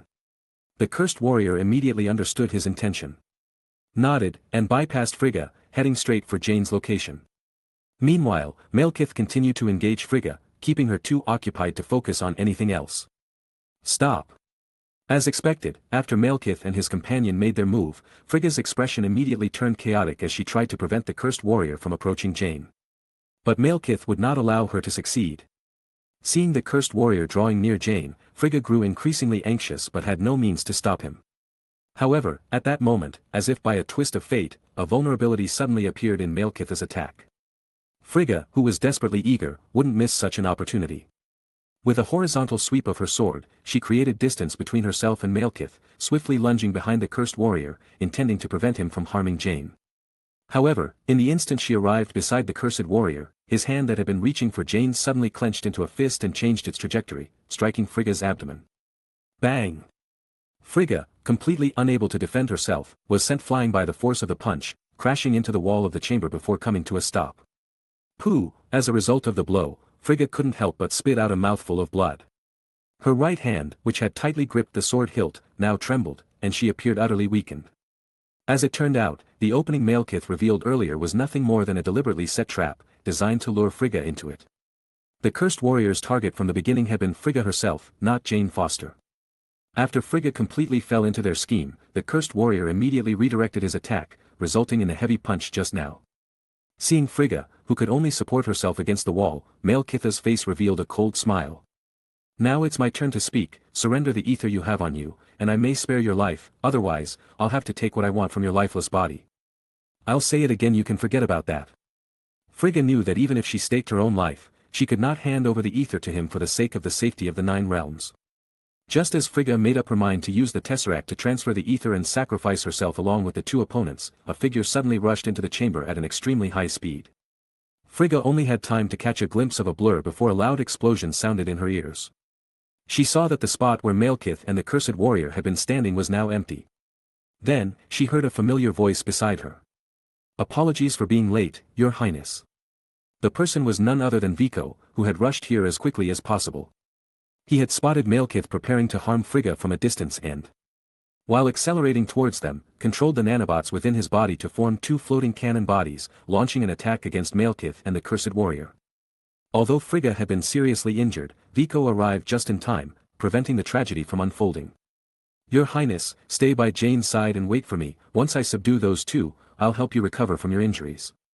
After saying that, Viko walked towards Malekith and the cursed warrior, who had been blasted into the wall by his earlier attack. As he took a few steps forward, before Viko could approach the 2, a massive chunk of stone suddenly flew out from the wall, aiming directly at his head. Viko quickly reacted and raised his hand to block the incoming stone. Bang! The enormous stone collided with Viko's arm but shattered into pieces without causing any harm. The dust generated from the shattered stone obstructed Viko's vision. He immediately activated the holographic interface of his nanobots to enhance his visual perception. In Viko's holographic sight, the 2 individuals who had emerged from the wall did not seize the opportunity to launch a surprise attack on him. Instead, they approached the activation device of the Tesseract. Before Viko could fully comprehend their intentions, Malekith and the cursed warrior, together with the Tesseract, leaped from the terrace of the chamber and escaped. "If you want to retrieve your Tesseract, bring the ether to the dark world and find me there." Watching Malekith and the cursed warrior board their ship and fly away from Asgard, Viko felt that things were unfolding in a direction he couldn't predict. Chapter 181. Mother. Frigga. After Malekith and the cursed warriors left, Thor and Odin also arrived one after another. Seeing Frigga sitting on the edge of the bed, pale-faced, both of them couldn't help but exclaim. "I'm fine, thanks to Thor's friends who arrived in time and scared off the 2 intruders." Frigga weakly waved her hand at the 2 of them and forced out a smile, reassuring the father and son not to panic. In fact, Frigga's injuries were indeed severe. Although they didn't reach a life-threatening level at the moment, if these serious internal injuries were left untreated for too long, they would leave incurable sequelae and could even cost her life. Odin had led the armies of Asgard to battle in the 9 realms and was very familiar with such injuries. How could he believe Frigga's words, spoken to comfort them? Odin walked to Frigga's side, half knelt on the ground, held her hand, and looked at Frigga with gentle eyes. "My queen, it is because of your unwavering love for me over these years that I am able to turn bad luck into good fortune when facing all difficulties and challenges. Now it's my turn to accompany you through this ordeal." Odin, hearing her husband's concern and confession, Frigga felt touched in her heart and gained more confidence in her recovery. She would continue to be Odin's lucky goddess and protect him. "Your Majesty Odin, Queen Frigga, in fact, if you believe me, I can restore Queen Frigga's injuries in a short time, without leaving any sequelae." Viko spoke up at this moment. "Really, Viko? Do you really have a way to restore my mother's health?" At the same time, upon hearing Viko say that he could treat Frigga, Odin also turned his gaze to him. Viko nodded, indicating that he indeed had confidence. "In the past few days, in order to separate Jane from the ether particles safely, I have been communicating and exchanging with the medical officers of Asgard, and I have a rough idea of Asgard's medical level. You normally maintain your health and stimulate the recovery of injuries through the magic stored in your bodies. So, although your technology is highly advanced in the military field, it can be said that your level in the medical field is very backward. And now, Queen Frigga has depleted her magical power, unable to promote the healing of her injuries. At the same time, due to the severe internal injuries, she cannot draw upon the dark energy, which is magic, from the universe. This creates a vicious cycle. However, I can send nanobots into Queen Frigga's body and release nutrient fluid at the injured areas to facilitate rapid recovery. Once the injuries are healed, the magical power in her body will slowly replenish, and the restoration of magical power will further accelerate the healing process. In the end, it will probably only take a few minutes for her to regain her health. While listening to Vico's analysis, Odin occasionally nodded approvingly and stroked his beard, seemingly pondering something. Finally, under Thor's hopeful gaze, Odin turned to Frigga and asked, "My queen, are you willing to let Vico treat you?" Of course, Vico is my savior, and I believe he can fulfill his words, but if the final result is not as expected, I hope you won't blame Vico for it. Perhaps it is destined for me to face this ordeal. Don't worry, Odin gently rubbed Frigga's hand and then looked at Vico, saying, "You can proceed boldly, regardless of the outcome. I will be grateful for your assistance and consider you our most honored guest in Asgard. You can rest assured, in my life so far, I have not experienced a single failure, and I believe it will not appear in my life dictionary in the future." After speaking, Vico looked at Thor and said, "Do you remember the little gift I gave you when I sent you away after the battle in New York?" Upon hearing Vico's question, Thor suddenly remembered something and fumbled around his waist, then took out a small transparent vial about the size of a little finger, containing some blue transparent liquid, which looked quite beautiful. "Is this it? I have been carrying it with me, but I almost forgot about it if you hadn't mentioned it.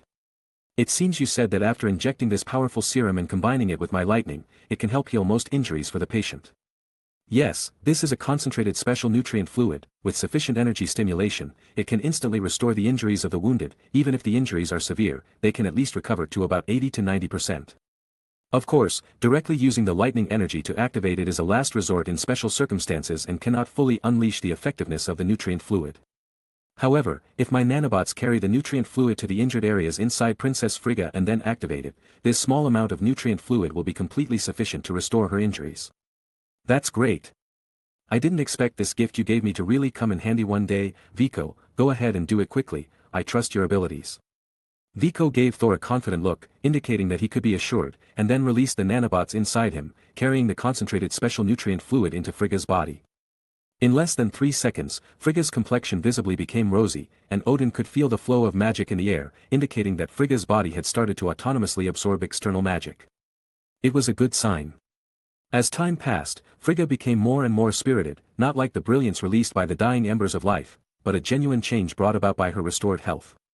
Alright, the treatment is complete. Queen Frigga's body is no longer in danger. Thank you for saving my queen, Vico. As Frigga's husband, I offer you my sincerest gratitude, and as the king of Asgard, I extend my highest respect to you. Looking at the now healthy Frigga, Odin couldn't hide his joy on his face. He even stood up directly and performed the highest ritual of Asgard to Vico. Although Vico didn't know the meaning behind this gesture, he could sense the solemnity in Odin's words.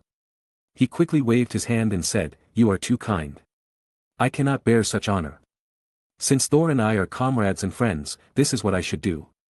Please don't overestimate me. Queen Frigga has just recovered, and Jane's condition also seems to have returned to health. I believe there are many things you want to say to each other.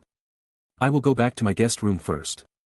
If you need any information or have any questions about the attack incident, just have someone find me." With that, without waiting for Odin and Thor to respond, Vico left Frigga's chamber. And the reason he was in such a hurry to leave was not only because he was genuinely uncomfortable with Odin and Thor's gratitude, but also for an important reason. In fact, after completing Frigga's treatment, the nanobots that entered her body did not return to Vico's body.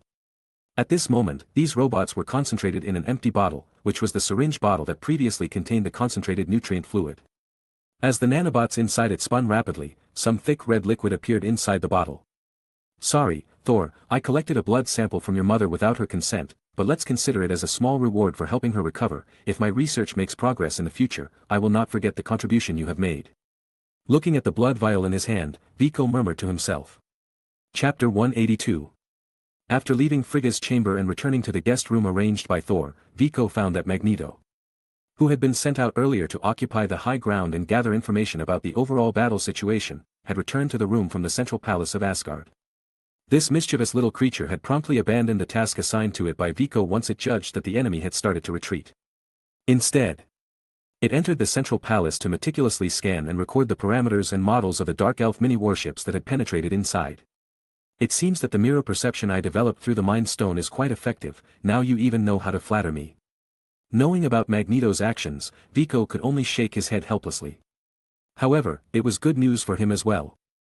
Although the Dark Elves' various technologies were products developed thousands of years ago, they should have been outdated compared to the continuously evolving arsenal of Asgard's military weapons.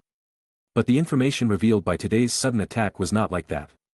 The Dark Elves' equipment from thousands of years ago not only didn't fall behind the Asgardian military in any way when compared, but they even slightly outperformed them in various aspects. Especially the stealth capabilities of their ships, which surpassed the reflection plate technology used by S.H.I.E.L.D. The elusive nature of their ships added more threats. However, Vico wasn't surprised by this.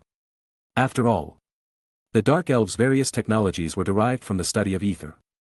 It was with these technologies that the Dark Elves were able to create a bloodbath thousands of years ago, causing the 9 realms to tremble in fear, forcing them to unite and fight together. Moreover, apart from that, it seemed that Magneto had brought him a little gift. Looking at the item that resembled a hand grenade, with its short limbs tightly clasped around it, Vico's face also showed a look of surprise. If his estimation was correct, this thing was the most fearsome weapon among all the Dark Elves' equipment, a black hole grenade. Unlike classic grenades on Earth, the power of a black hole grenade came from the fact that, upon detonation, it could create a miniature black hole near the target, devouring everything around it.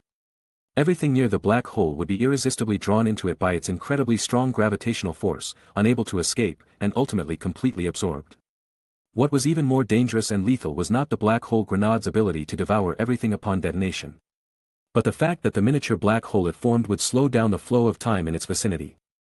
Once a target was within the range of a black hole grenade, there was virtually no chance of survival or escape. Moreover, the entire process produced no harmful substances. And there was no bloodshed or explosive damage left after detonation. It could be said to be very environmentally friendly, the perfect companion for home or travel when it came to eliminating someone. Vico carefully accepted the grenade from Magneto, preparing to conduct research on it.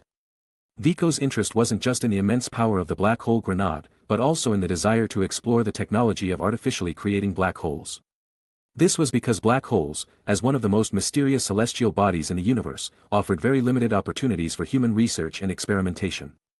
Once Vico mastered the technology of creating artificial black holes, the study of black holes would become possible. What's even more important is that black hole research holds great benefits for Vico's breakthrough in spatial teleportation. Perhaps this could be the breakthrough point for his research. Of course, it was impossible for Vico to dismantle and study the black hole grenade.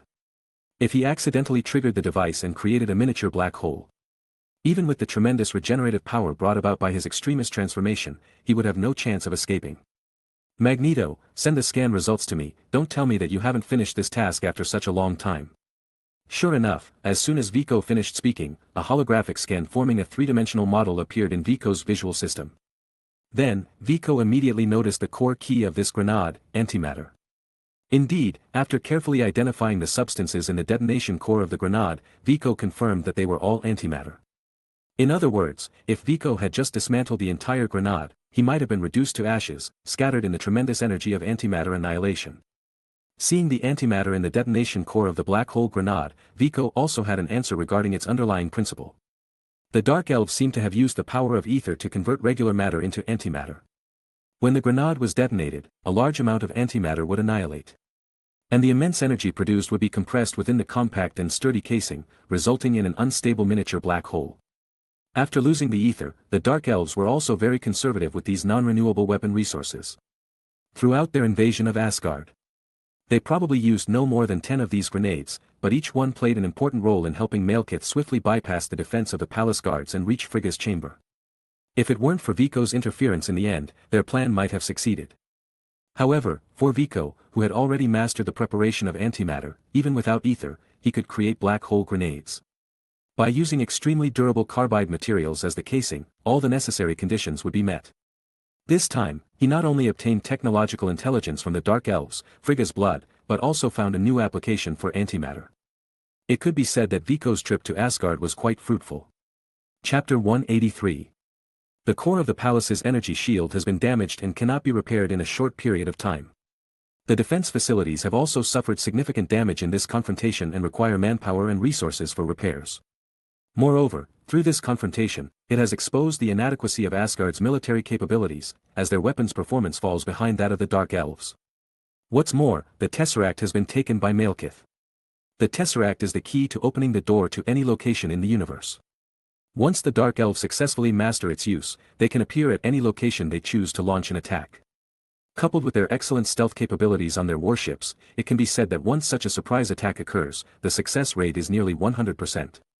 If Asgard cannot hold on to the ether and allows the Dark Elves to gather both the Tesseract and the ether, then the fate of Asgard and even the Nine Realms is unimaginable. Your Majesty, currently our defense facilities cannot be repaired quickly, and Heimdall's super senses cannot locate the enemy's whereabouts. Furthermore, the enemy has taken the Tesseract, they are in the dark, while we are in the light. It can be said that we have lost all defensive capabilities. In the central hall of the palace, Odin gathered the generals and staff of Asgard, reporting the losses caused by the Dark Elves' sudden attack and discussing how to deal with the threats they pose. The hall still bore the remnants of the battle between the two sides, with the most conspicuous being the destroyed Allfather's throne. Destroyed by Malekith himself. Thus, Odin could only stand in front of the hall with the others during this meeting. Odin furrowed his brow. Based on the information he received so far, Asgard's situation was not optimistic. Although the Dark Elves failed to obtain the ether, in this operation, they managed to take the Tesseract. Now, the competition between the two sides is not only about the strength of their weapons and armed personnel but also about their research capabilities. Once the Dark Elves decipher the usage of the Tesseract before Asgard does, then Asgard will be in a passive position. However, if they can research the utilization of the ether ahead of the Dark Elves, the situation will be completely reversed. They can use the network of connections established between the ether and the Dark Elves to trace their whereabouts and launch precise remote attacks using the Bifrost. As Odin was lost in his thoughts, a messenger entered the hall, kneeling before Odin and reporting, "Your Majesty, the person you asked us to bring have been waiting outside." Oh. Upon hearing this news, Odin's eyebrows raised, revealing a hint of delight. He then earnestly asked the person before him. "You haven't treated him disrespectfully, have you? He is a distinguished guest of Asgard and has saved my queen's life." "Rest assured, Your Majesty. Lord Viko has rendered great services to Asgard, and the soldiers hold him in high regard. Moreover, you previously ordered us to treat him with utmost respect, and we have followed your instructions and not done anything out of line." "Very well then, bring him in now." "As you command, Your Majesty." Hearing that Odin had invited Thor's friend from Midgard to participate in their internal war meeting, the people in the hall couldn't help but feel curious. Currently, those standing beside Odin were either high-ranking military generals who had achieved great feats for Asgard or individuals of significant influence, including the Warriors 3, who were friends of Thor. However, Heimdall was absent due to his duty of guarding the gates of Asgard and keeping watch for any enemy attacks. Thor was also absent as he had to take care of the recovering Frigga and Jane Foster. Nonetheless, it was indeed perplexing to have Viko present at such an internal meeting. Odin, seeing through everyone's thoughts, directly addressed them and explained. "Don't underestimate Thor's friend from Midgard. His willingness to come here without seeking any rewards just to help Thor, as requested by him, demonstrates that he is a noble and loyal individual. And he has solved the problems of both Jane Foster and Frigga, which proves his intelligence and strength. Moreover, Heimdall even called him the most powerful sage in the Nine Realms. It can be said that if the people of Midgard thousands of years ago worshipped us as gods, then he, as a mortal, is capable of standing shoulder to shoulder with the gods. After you meet him later, you will understand that our praises and Heimdall's evaluation of him are not empty words. Do not leave a rude and arrogant impression in front of our guest, understood?" "Yes." Hearing that even their Allfather Odin had given him such a high evaluation, everyone dared not underestimate him any longer and responded solemnly. Soon, Viko, led by the guards, arrived in front of Odin and the Asgardian generals. In the eyes of the Asgardians, although Viko was tall, even taller than Thor by a fair margin, his muscle definition was not prominent, making him appear somewhat slender. This image was evidently not the preferred type among them. For them, regardless of height, the most important thing was to have a strong physique with well-developed muscles. After all, why would Asgard, with its advanced civilization, still prefer to use cold weapons? It was because they pursued this primitive and wild beauty. However, they also understood that since Heimdall referred to Viko as the most powerful sage, it meant that his strength lay not in combat ability but in his intellect. Coupled with Odin's instructions just now, their behavior remained within the bounds of propriety. However, judging Viko's combat ability based solely on his appearance would be a misjudgment. Just like when Malekith first saw Frigga and underestimated her due to her delicate appearance. He ended up being beaten by her, teaching him not to judge others based on their appearance. Through the enhancement of every cell in his body using nanobots and virus modification. The strength of each cell in Vico's seemingly slender body could not be judged by conventional standards. The energy contained within him was absolutely astonishing. Although it might not compare to the mighty physique of the Asgardian warriors, which was forged over thousands of years and nurtured by magic, it was by no means as weak as it appeared on the surface. In addition to Vico's terrifying ability to generate temperatures over 300 degrees Celsius, his exceptional healing ability, the combat assistance provided by nanobots, and a variety of advanced high-tech weapons, it can be said that even in the face of the god of thunder, Thor, Vico could battle him and come out unscathed. Your Majesty Odin, may I ask what instructions you have for summoning me here? Upon arriving before the hall, Vico first performed a 90-degree bow to express his respect to Odin before inquiring about his purpose. Vico, in fact, I summoned you here because I hope to leverage your intelligence to unravel the mysteries of the ether, please allow me to explain further. Seeing the puzzled expression on Vico's face, Odin smiled slightly, speaking kindly like a gentle old man, I know you must be curious. Undoubtedly, Asgard's civilization is more advanced than Midgard, which is your Earth civilization. Given that, why would I still seek your help? I believe this is the point of confusion for you and the others present here. In fact, from our recent battle with the Dark Elves, I believe you all have realized that despite thousands of years of development, our technological power has still not surpassed that of the stagnant Dark Elves. In my opinion, it is because Asgard, as the strongest among the 9 realms for a long time, has been arrogant, suppressing our innovative capabilities to a great extent. Or rather, this unhealthy and previously unnoticed mentality has deprived us of the drive to further advance. However, Earth's civilization is different. Earth has always been the most backward and weakest existence among the 9 realms, but precisely because of this sense of crisis brought about by its weakness, Earth has continuously and rapidly developed at a speed unimaginable by the other 9 realms. Based on my observations and understanding of Earth, its scientific and technological level has been exponentially advancing for thousands of years. Based on this trend, Earth will soon enter an era of technological explosion. In perhaps less than 200 years, Midgard might surpass Asgard in technology. And you, Vico, as one of the most outstanding individuals of this era on Earth and recognized by Heimdall as possessing the most powerful mind in the 9 realms, your intellect is undoubtedly a formidable weapon. Perhaps others haven't noticed, but as an old man who has dealt with magic for thousands of years, I can sense the presence of runic magic in you. What? Hearing Odin mention the presence of runic magic in Vico, those nearby couldn't help but exclaim in disbelief. It should be noted that although Asgardians are born with the ability to sense the existence of magic and incorporate it into their bodies to strengthen themselves, the usage of runic magic is a much more profound and personalized approach. Among the Asgardians, there are very few who can utilize it, which is why most warriors enhance their strength by continuously strengthening their physical bodies. It's not that they don't want to have such abilities, it's simply that they lack the talent for it. Otherwise, if everyone could summon lightning like Thor, would there be any meaning in appointing a god of thunder? Chapter 184. For Odin to see through a secret in himself, Vico was also somewhat surprised. However, considering the other party's exceptional strength and vast experience, it seemed reasonable. But this did serve as a wake-up call for Vico. After returning this time, he must add a module to the nanobots that can conceal his energy fluctuations and biological characteristics. Otherwise, if his information and trump cards were inadvertently speculated or revealed by the enemy, it would put him in a dangerous situation. After all, in many cases, the battle between 2 sides relies on the ability to gather and analyze information about the enemy. It is necessary to maintain a sense of mystery. However, since Odin had already exposed the secret of runic magic in him, Vico wouldn't try to hide it. He openly admitted. That's right, I can indeed utilize runic symbols to achieve some minor functions, but compared to the mages and witches of Asgard, it's nothing impressive. Seeing Vico so candidly admitting this, a satisfied smile appeared on Odin's face. Recognizing this expression, Vico immediately understood that Odin had just been testing him. Perhaps Odin did sense the presence of runic magic in Vico, but due to its faintness and limited interactions between the two, he couldn't be certain. Odin had played the gentle card in front of Vico earlier, lowering his vigilance. Then, he used his identity and experience to create a psychological advantage and probe Vico. However, Vico, who had lost his vigilance, directly confronted Odin, and it was only then that Odin confirmed his own suspicions. In front of such an old fox who has lived for thousands of years, I really can't let my guard down, otherwise, I'll end up paying him instead. Vico silently admonished himself. From now on, he would be extra careful in his interactions with Odin to avoid falling into his traps again. On the other hand, not to mention the mental confrontation between Odin and Viko. The other people present now looked at Viko with eyes shining brightly, just like a struggling student discovering they were sitting next to a top-performing student during an exam.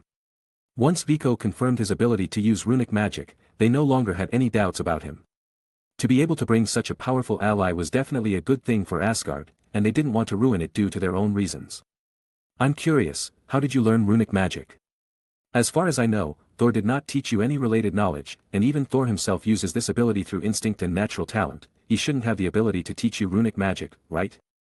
Upon hearing Odin's question, Viko didn't feel nervous at all. This wasn't a difficult question to answer. On the contrary, Odin's description of his son, Thor, as someone who relies solely on instinct and lacks any techniques, was quite accurate. To give such an evaluation, Viko felt that Odin's son was truly his own flesh and blood. However, he wondered what Odin's thoughts and evaluations were regarding the other adopted son. But Viko could only keep this thought hidden deep in his heart. He didn't dare to speak or ask about it. While it's true that Thor didn't teach me any theoretical knowledge of runic magic, it's not wrong to say that I learned from him. In addition to Thor inviting me to help him, he has visited Earth 3 times in total, and I have had contact with him on each occasion.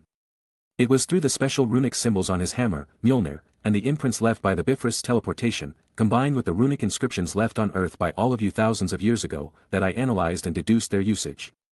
I obtained some techniques for using runic symbols and applied them to certain technologies within myself. After listening to Viko's account, all present including Odin were amazed. To be able to analyze and deduce the combination of runic symbols through brief contact with Thor and the recorded runic inscriptions on Earth, and then apply them practically in his own inventions, such wisdom truly made everyone acknowledge the evaluation given by Heimdall, the strongest sage in the 9 realms, without a doubt. Moreover, Viko was a Midgardian. Although his appearance was similar to that of the Asgardians, he did not possess the innate sensitivity to magic or the ability to draw and utilize magic through himself. Even so, Viko had successfully overcome the technological barriers and achieved successful applications. This made some individuals in the Great Hall, who naturally possessed advantages that Viko did not have, feel somewhat inadequate. Indeed, as Odin said, their unconscious arrogance and complacency had limited the possibility of their own breakthroughs towards higher goals. An amazing talent. Even in the long history of Asgard, only the ancient sage who created the runic inscriptions can be compared to your wisdom. I believe you have discovered the danger of ether during your research these past 2 days. They actively seek hosts to parasitize and absorb the host's life force. Once they return to the hands of the Dark Elves, their leader Malekith will use them to achieve his ambition of plunging the universe back into darkness and seizing it for himself. Now is the moment when we need you to utilize your talents to reverse the fate of Asgard and even the 9 realms. I wonder if you are willing to help us unravel the secrets of the ether. Viko looked at Odin and gently shook his head. Actually, whether it's because of my relationship with Thor or for the sake of the safety of the entire universe, I should indeed agree to your request. But I can't embark on such a journey without any benefits. I have always believed in the principle of fair exchange. If you want me to help you unravel the secrets of the ether, how about we make a trade? Oh. I'm curious to know what kind of trade. Why don't you tell me? Viko realized that there was a chance and quickly continued, I don't want to take advantage of you. You also know that I am researching runic magic, and in the process, it is essential for me to use URU metal as a medium. But there is no URU metal on Earth, which has hindered the progress of my research. So, I wonder if you can provide me with some for my research. Hahaha, I thought you had some demanding request. This little matter is nothing compared to what I asked you to do. I can agree to it right now. Do you have any other requests? Since it's a fair exchange, I can't let you be at a disadvantage. No, Your Majesty Odin. In my opinion, this is a fair and just trade. Both parties have obtained what they desired. Since you have agreed to my conditions, I will do my best to fulfill the task you have given me. Please rest assured. Time is of the essence. If you have no further instructions, may I go back now and begin the mission?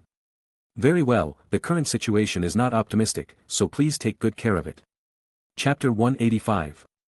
After leaving the central hall, Viko was so excited that he wanted to jump 3 meters high to celebrate the deal he had just completed with Odin. As Odin had said, at first glance, anyone would think that Viko had suffered a great loss in this transaction. After all, what Viko had to do was related to the safety of Asgard and the 9 realms. How could it be compared to the value of some URU metal? But when has Viko ever made a bad business deal?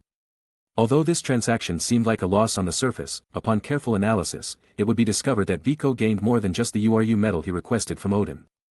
First and foremost, it concerned the safety of the Nine Realms, as Earth is the Midgard of the Nine Realms. If the ambitions of the Dark Elves were realized, the universe would fall back into darkness.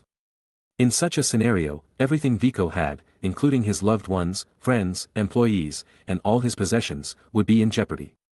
Therefore, regardless of whether Odin agreed to Vico's proposed transaction or not, Vico would ultimately agree to Odin's request. Secondly, the Uru metal was indeed very useful for Vico's further development and utilization of runic technology. The Uru metal was currently the only obstacle limiting his progress on this path. Vico needed a substantial amount of Uru metal as a foundation for his own power enhancement and the next stage of scientific research and development. Moreover, as a rare metal capable of harnessing magic, Uru metal was only found in Nidavellir within the Nine Realms. Its extraction and purification costs were extremely high, making its value quite significant. It was not as negligible as Odin claimed. Considering these 2 points of analysis, Vico's trade was already profitable. After all, Odin's request was something he had to agree to. As for how much additional profit he could gain, it would depend on how much Vico could gain from his research on the ether. The key point of Vico's excitement lay here: the opportunity to study the ether particles, also known as the reality stone, up close. Vico could not refuse this opportunity no matter what, and that in itself was already the greatest reward. Accompanied by the guards dispatched by Odin, Vico arrived outside a heavily guarded room. This room would be Vico's personal studio for studying the ether in the coming period. The studio would be guarded around the clock. And even during shift changes, there had to be 2 teams present simultaneously to ensure a seamless transition and prevent any security loopholes. Upon entering this studio, Vico looked around and noticed that besides the entrance he had come through, there were no windows or openings in any of the walls or ceiling. However, this did not result in inadequate lighting or a stuffy atmosphere. Furthermore, the entire room, including the door, was enveloped in Uru metal from the outside and inscribed with special runic symbols. For Vico, who was already proficient in runic script, it was easy to recognize the symbols representing purification, brightness, strengthening and energy extraction functions. What a great gift they've given me as soon as I walked in. With energy extraction rune, I won't need the arc reactor for energy conversion anymore. And I no longer have to worry about the nanobots' battery life. Strengthening can significantly enhance the self-strength of the nanobots, surpassing the functional limitations imposed by their materials. Although he hadn't thought of specific applications for the other 2 symbols yet, it was definitely a good idea to include them. With the collection of all 4 symbols complete, Vico decided not to further explore the room. Since the appetizers had been served, it was time to move on to the main course. Vico looked at the palace guard who had led him here and said, "I'm ready to start my research at any time. Do you know where the ether are now?" "Lord Vico, please take a moment to rest. His Majesty Odin has already sent someone to retrieve the ether from the palace treasury. I believe they will be delivered to your studio soon." Vico nodded and didn't rush. Impatience is a major taboo in any research. Since it would take some time for the ether to arrive, Vico closed his eyes, adjusted his mental state, and calmed his mind, preparing himself to focus on his work more quickly.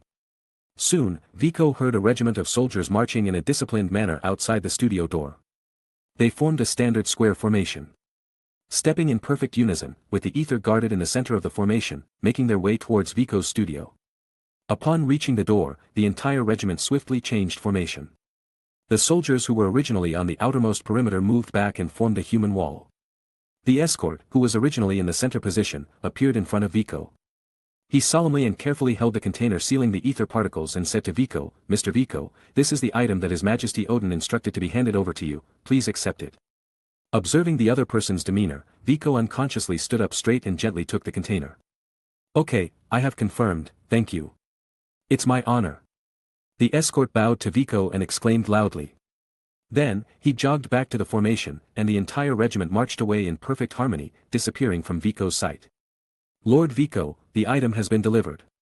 Next, I will seal the entrance to the studio. The security and alert level of this space will be raised to the highest level. If you have any orders or requests, you can notify me through the communication magic stone. I will be at your service throughout the process. If you have no further instructions at the moment, then I won't disturb your research and will take my leave," the guard said. "Okay, you may go," Vico nodded. After the guard left, the entire studio was completely sealed, and only Vico remained in the room. Vico looked at the container containing the sealed ether, and his eyes shimmered with excitement. Chapter 186. The Reality Stone, arguably the most powerful among the 6 Infinity Stones, can transform a person's thoughts into reality without exaggeration. It renders any physical laws meaningless in its presence. It can be said that the reality stone is an all-powerful wish-granting machine. Even if the wishmaker desires to overturn the basic laws of the universe, the reality stone can make it happen. However, in order to harness the terrifying power of the reality stone and turn it into a true all-powerful wish-granting machine, the remaining 5 infinity stones must be collected. By allowing them to interact and form a complete energy circuit, they provide the immense energy needed to rewrite reality. This imposes significant limitations on the functionality of the reality stone. Not to mention how difficult it is to collect all 6 infinity stones in a vast universe, which may be no less challenging than the effort required to fulfill one's wishes in the first place. Even if someone does manage to gather all the infinity stones, the immense energy generated by the 6-stone energy circuit during the wish-making process is enough to cause the majority of wish-makers to physically collapse and die before they could see their wishes are fulfilled. Therefore, after obtaining the reality stone, the Dark Elves did not limit themselves to its inherent applications. Instead, they used the reality stone as the core to create a terrifying artifact that instilled fear across the 9 realms: the Ether. The Ether strips the reality stone of almost all its abilities and possesses only one power, the ability to transform any object into dark matter.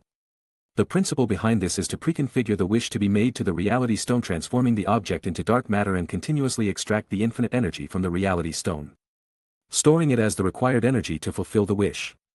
This creates a closed-loop circuit that is self-sustaining and perpetual. One must commend the Dark Elves for coming up with such a usage for the Infinity Stones. They have found an effective way to utilize the stones. And their ingenious design still appears flawless to someone like Viko, who comes from 1,000 years in the future.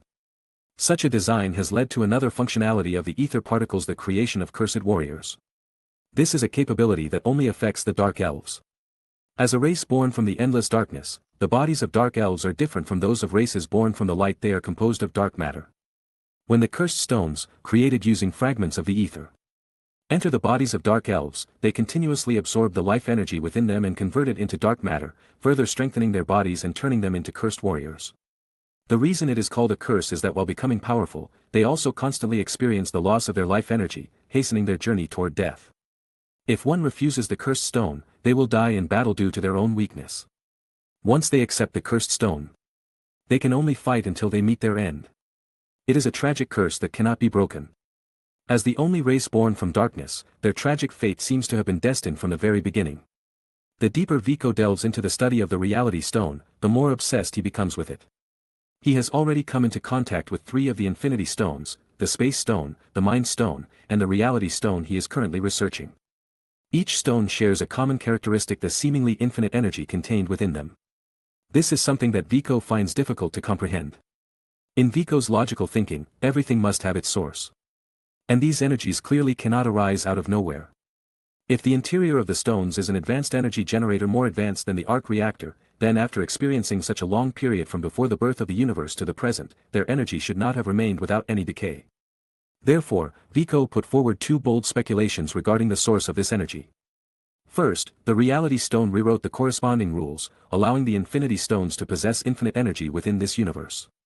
According to the known law of energy conservation in Earth's research, if correct, the infinity stones should be able to continuously extract energy from the universe during the activation process and release it when fulfilling their respective functions, thus maintaining the ability of energy conservation in the universe.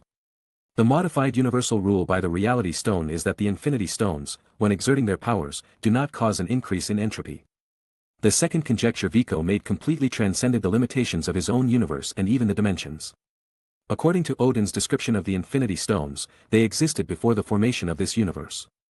That means the infinity stones themselves are not items from the universe where Viko resides. More precisely, they are not items from the dimension in which Viko exists. Because only existences in higher dimensions can freely alter the operational laws of lower dimensional worlds, and the 6 infinity stones, in terms of the rules of space, time, mind, soul, reality, and power, obviously possess such abilities. In other words, the energy of the infinity stones originates from a higher dimensional space, perhaps the 4th dimension, the 5th dimension, or even higher.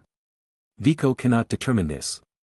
However, if this conjecture is indeed true, Viko's research on the infinity stones could very well help him find a way to communicate with other dimensions and fulfill his envisioned spatial portals.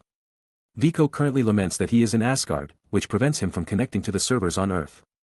Otherwise, he would definitely be able to use informational vision to obtain more information from the ether and acquire more knowledge.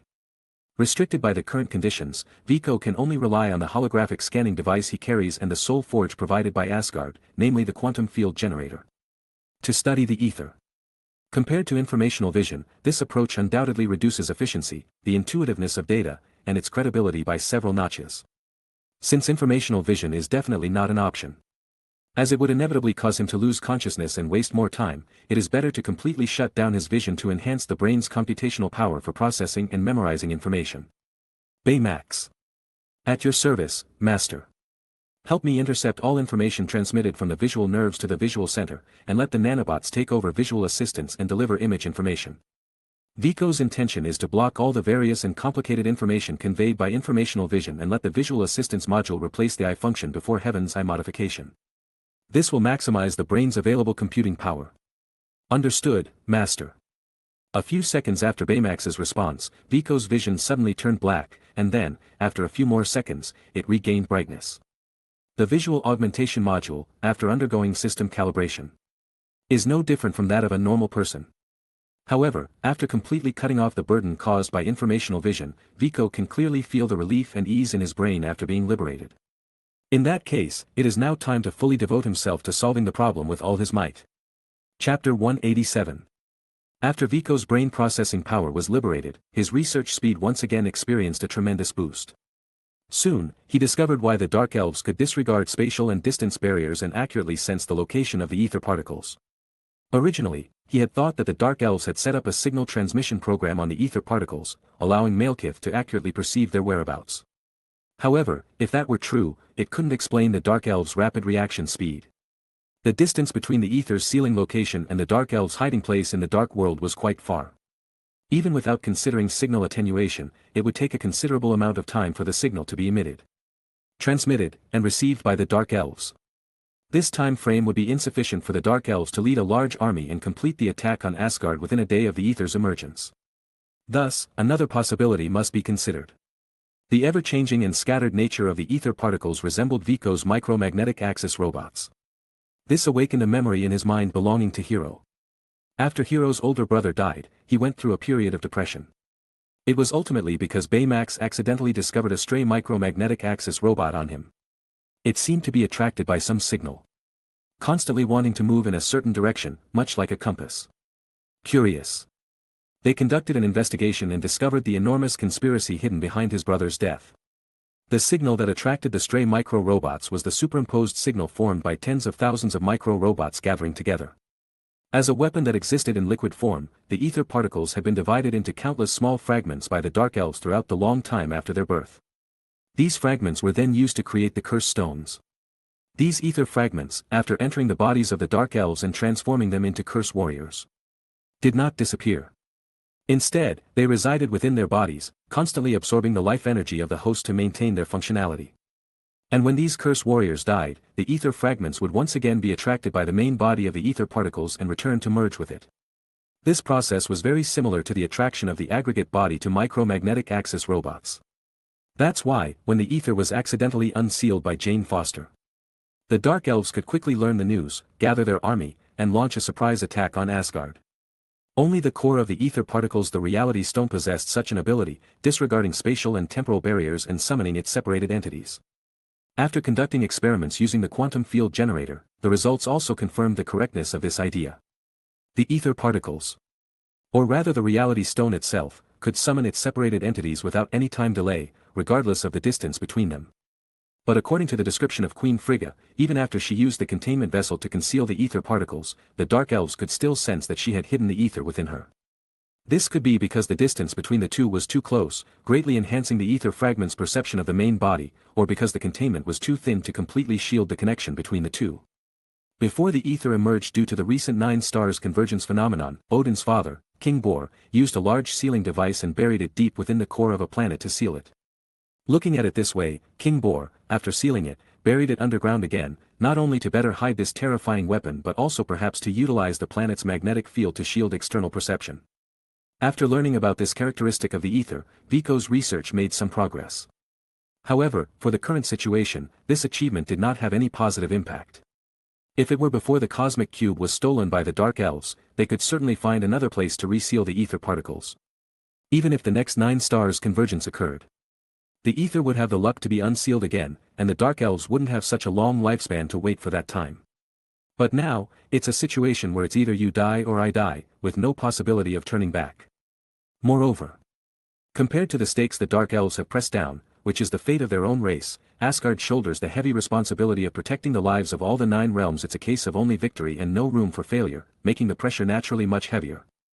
And compared to the characteristic of the ether particles, Vico was more hopeful to research the principle of spatial distance and instantaneous sensing. Once he made a breakthrough in this aspect, Vico wouldn't lose communication with his own server as soon as he left Earth. By then, Vico could spread his personal network throughout the entire universe and even expand his server cluster without limitations, creating a second brain with unlimited computing power. Unfortunately, Vico didn't have the time, resources, or energy to invest in this right now. He had to solve the crisis he was currently facing. So, no matter how much he itched for this idea, Vico could only suppress it for now and continue researching how to control and utilize the abilities of the ether particles. How do the ether particles utilize the power of the reality stone? It's really strange. In theory, as the only infinity stone that exists in liquid form, the simplest way to utilize its power should be to create a casing for it and contain it within. Because there is no way for any kind of Vicoings, like runic symbols, to be left on the liquid surface of the reality stone. So, to control it, wait a minute. The surface. Since there is nothing on the surface, could it be that it's implanted as a core within? The more Vico thought about it, the more he felt that this speculation had a high possibility. So, he quickly controlled the quantum field generator and performed an ultrafine quantum scan on the ether particles, achieving a scanning precision at the highest quark level. Quarks are the basic units that make up matter. Quarks combine to form composite particles called hadrons, and the most stable hadrons are protons and neutrons, which are the building blocks of atomic nuclei. At this level of precision scanning, ordinary molecules and atoms could be magnified to the size of a basketball for observation while ensuring the clear reproduction of every detail. With such unparalleled precision, Vico finally discovered the countless microparticle cores contained within the liquid exterior of the ether particles. He had always thought that the reason the ether particles appeared in a liquid state was due to the influence of the reality stone. But now Vico knew that the truth was completely different. The liquid structure of the ether particles was the reality stone itself. The Dark Elves controlled and utilized the reality stone by injecting these ultraminiature particle cores into it. These particle cores were only about 1/5 the size of a quark. If Vico had relied solely on his own holographic scanning device, even if he had guessed this possibility, he wouldn't have the technology to truly confirm it. It was thanks to the quantum field generator provided by Asgard that Vico was able to conduct such high-precision scanning and modeling. It's important to note that even with the cheat of PIM particles, Vico couldn't shrink objects down to the size of quarks. The principle behind PIM particles was to change the atomic spacing of an object to alter its size, so its limit was at the atomic level and couldn't reach the level of fundamental units like quarks. That the Dark Elves possessed such a high-precision manufacturing technique, and they had achieved it thousands of years ago, truly impressed Vico with the wisdom of this race's past. Regardless of the races and positions of both sides, it was purely an admiration from one pioneer in the scientific field to another. Although he had finally found the control principle of the ether particles, in order to truly stimulate and control it, he still needed to decipher the special runes within the particle cores, which were completely different from Asgard's runic spells. These runes should be the result of the Dark Elves' technological system and the long-term development and accumulation of their unique ways of utilizing dark energy. Within the crystallization of this Dark Elf civilization, Vico saw another exciting possibility. Chapter 188. After any type of substance is broken down into its fundamental units, what remains are individual quarks. In this state, the substance is no longer able to maintain its properties and states at the molecular and atomic levels, rendering all known physical and chemical characteristics completely ineffective.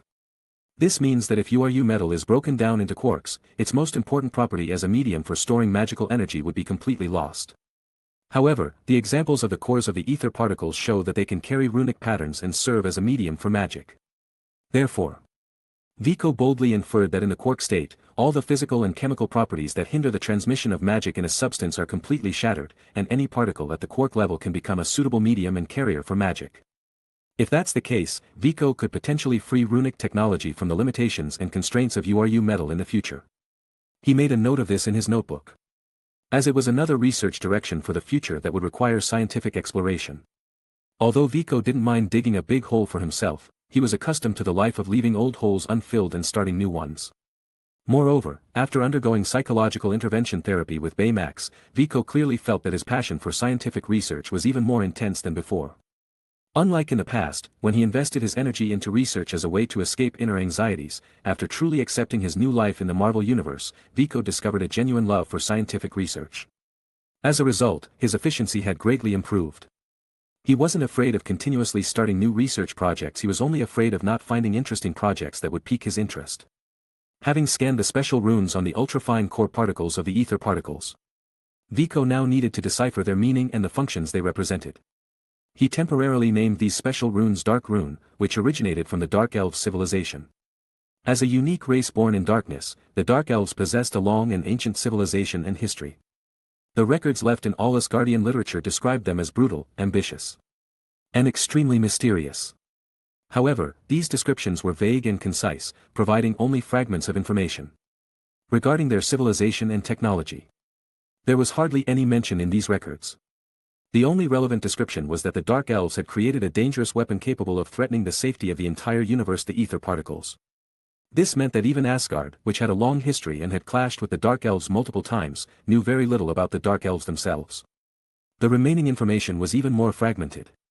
Without any supplementary information, Vico had to start from scratch and continuously analyze, deduce, and summarize the meanings represented by these dark runes based on the known abilities of the ether particles and the scanned dark runes.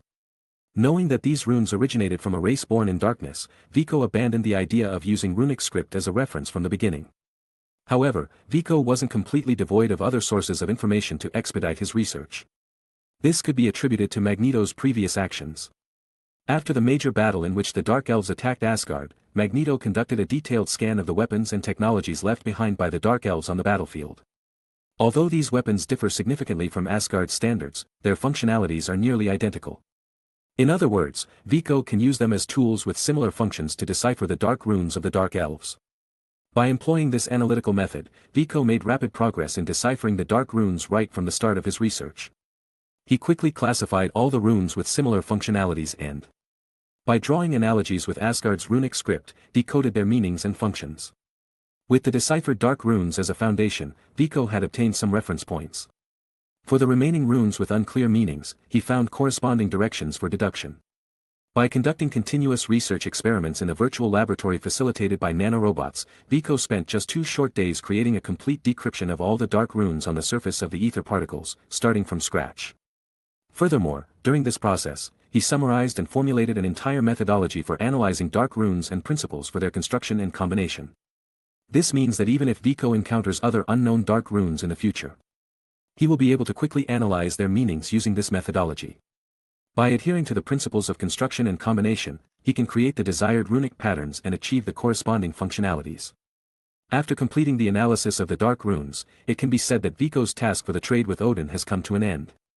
He has fully understood the working principles, usage methods, and activation modes of the ether particles, all accomplished within a mere 3 days. For the Asgardians with a lifespan of thousands of years, these 3 days were no more than the blink of an eye. Moreover, considering the current tense situation, Vico's speed has provided valuable time advantages for Asgard in the pursuit of victory in the war. However, if the research only reached this level, Vico didn't believe that Asgard would gain any absolute advantage capable of influencing the course of the war. The initial design of the ether particles by the Dark Elves predetermined that their true power could only be unleashed in the hands of the Dark Elves themselves. While the ability to transform matter into antimatter could be useful for other races, it wouldn't pose as great a threat as it does in the hands of the Dark Elves. Therefore, if the task were only completed up to this point, Vico would feel dissatisfied, and he didn't believe that he had reached his full potential. This was a gamble that concerned the safety of the 9 realms. In order to protect everything he had on Earth, he had to invest more chips to ensure that his side gained a greater advantage. If I want the ether particles to provide more assistance to Asgard, I need to make certain modifications and adjustments to the dark runes within their core particles. This means I have 2 problems to solve. First, how to adjust them to ensure that their functionalities are advantageous to our side and detrimental to the Dark Elves. Second, how to achieve more precise adjustments at the quark level of particles. Chapter 189. Vico, why have you come to me at this time? If there's anything you need help with, feel free to speak up. I will exert all the power of Asgard to solve your troubles. In the central hall of the palace, the throne that was previously destroyed by Malekith has now been restored. King Odin sits upon it, looking at Viko who has come to meet him. When Viko requested to have a conversation with Odin, who was responsible for collaborating with him, there was only one thought in Odin's mind. Given the tense situation at present, with a great war about to break out, if Viko is not focusing on his research on ether and instead has come to him, the only possibility is that he has encountered a difficult problem and needs his assistance. However, although Viko did indeed come to seek help from Odin, it is different from what Odin had speculated. Viko has already deciphered the method of using ether. Odin could never have imagined that just a few days after proposing the deal, Viko had already completed the task assigned to him. Indeed, when Viko explained that he had unraveled the mystery of ether, Odin's face displayed a completely incredulous and astonished expression. His remaining single eye stared at Viko intently, as if trying to see through him. Under Odin's scorching gaze, a bold thought crossed Viko's mind. Should he give Odin an artificial white eye like Nick Fury? They both only have one eye, so it would suit them well. Upon careful consideration, it seems that Thor, in the Ragnarok, will also be one eye blinded by his sister. Could it be that this acquired one-eyed trait is inherited? It seems necessary to prepare one for Thor in advance. After being shocked for quite some time, Odin finally regained his composure and then shook his head helplessly. After all, he was a seasoned warrior who had ruled an entire kingdom for thousands of years and seen everything the world had to offer. Yet today, he was rendered speechless for quite some time due to the good news brought by Viko, which was truly embarrassing for him. Although I have never doubted your abilities, I cannot fathom how you managed to accomplish such a challenging task in such a short time, so, are you here today to report this good news to me? In response to Odin's inquiry, Viko nodded at first and then shook his head. I did indeed complete the task, but it can't really be considered good news because if we only reach this point, it won't have any positive effect on our victory in this war. The ether can only unleash their immense power in the hands of the Dark Elves. So even if I deciphered the method of using them, Asgard wouldn't be able to harness the power of ether to defeat the enemy. Inadvertently, it might even backfire and become an aid to the Dark Elves. Viko detailed his discoveries in his research to Odin, explaining the ability of ether to transform matter into dark matter. While this may be a superpower for the Dark Elves, in Asgard, it is merely a convenient free dark matter generator. It seems impossible to gain an advantage in the war by relying on it. But Viko's task is to turn the impossible into possible. After reporting on his work, Viko directly presented the problem he needed Odin's help to solve. I have completed the combination of dark runes that reverse the function of ether. By simply changing the arrangement of the runes, they can achieve a functional reversal, transforming all dark matter generated by darkness into ordinary matter. In this way, ether will become the bane of the Dark Elves, whose bodies are entirely composed of dark matter. However, there is still one problem to be solved, which is the technical means to modify the surface runes of the core particles within the ether. I cannot, in a short time and in an unfamiliar place, create a high-precision processing device capable of achieving quark-level accuracy using tools whose methods of use I am unaware of. Therefore, I need to seek your assistance to see if there is a way to solve the difficulty I am currently facing. Otherwise, I will have to return to my Earth laboratory and develop this technology, but it will be too time-consuming relative to the current situation. To achieve quark-level precision processing, even we in Asgard cannot accomplish that. Upon hearing Viko's request, Odin responded bluntly. Upon hearing Odin's reply, Viko felt somewhat disappointed. Although he had completed the task and the deal had been established. Even if he couldn't modify the functionality of ether particles, it didn't necessarily mean failure in confronting the Dark Elves. However, when one has found a path to success but cannot traverse it, it indeed brings a sense of unwillingness. However, Odin continued, but you don't need to be disappointed.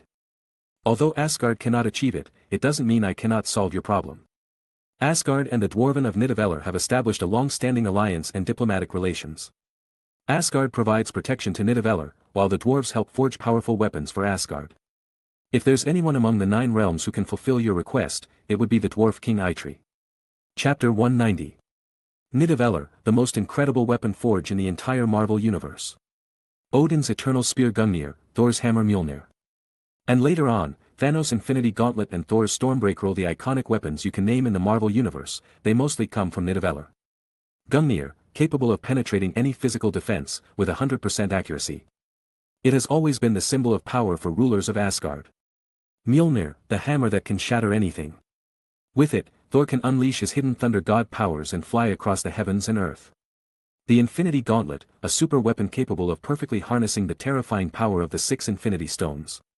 Through it, A part of the intense side effects caused by using the stones was dispersed, allowing Thanos to retire peacefully to a pastoral setting after his infamous snap.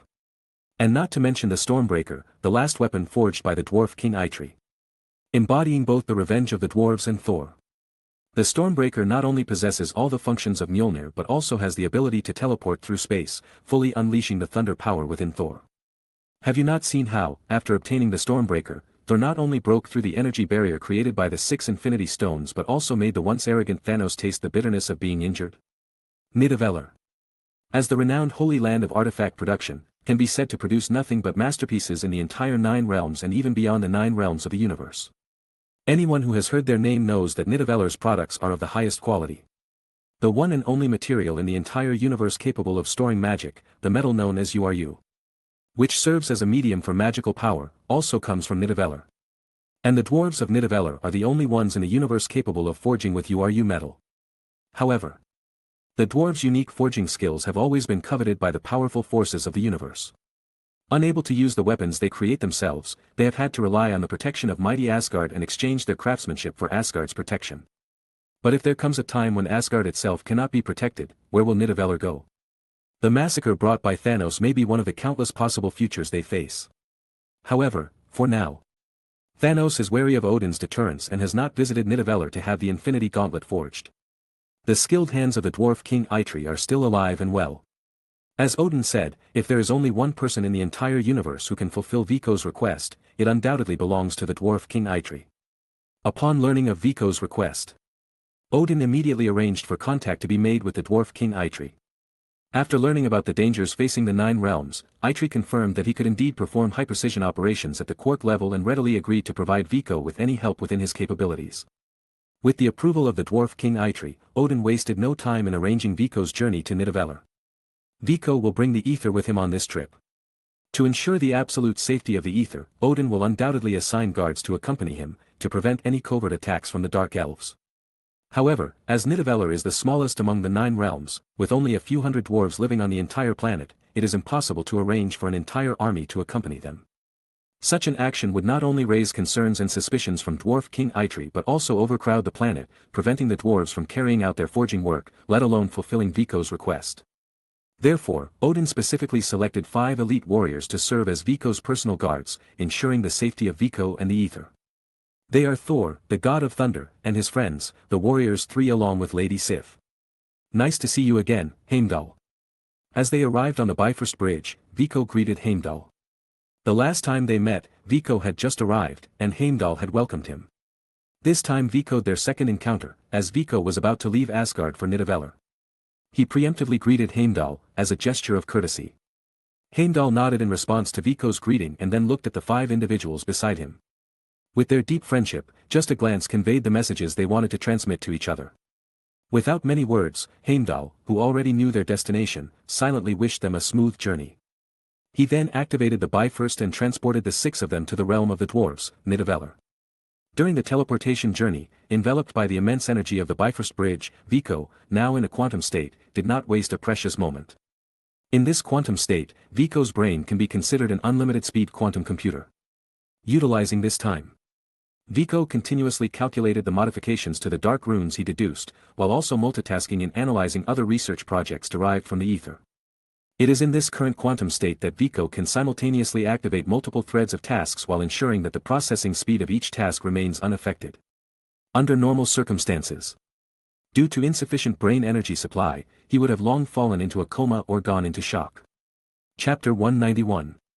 Nidavellir is a special planet consisting of a central star core and an outer metal ring structure, resembling a Dyson sphere. The central star core, amplified by energy concentrators, can provide temperatures in the trillions of degrees.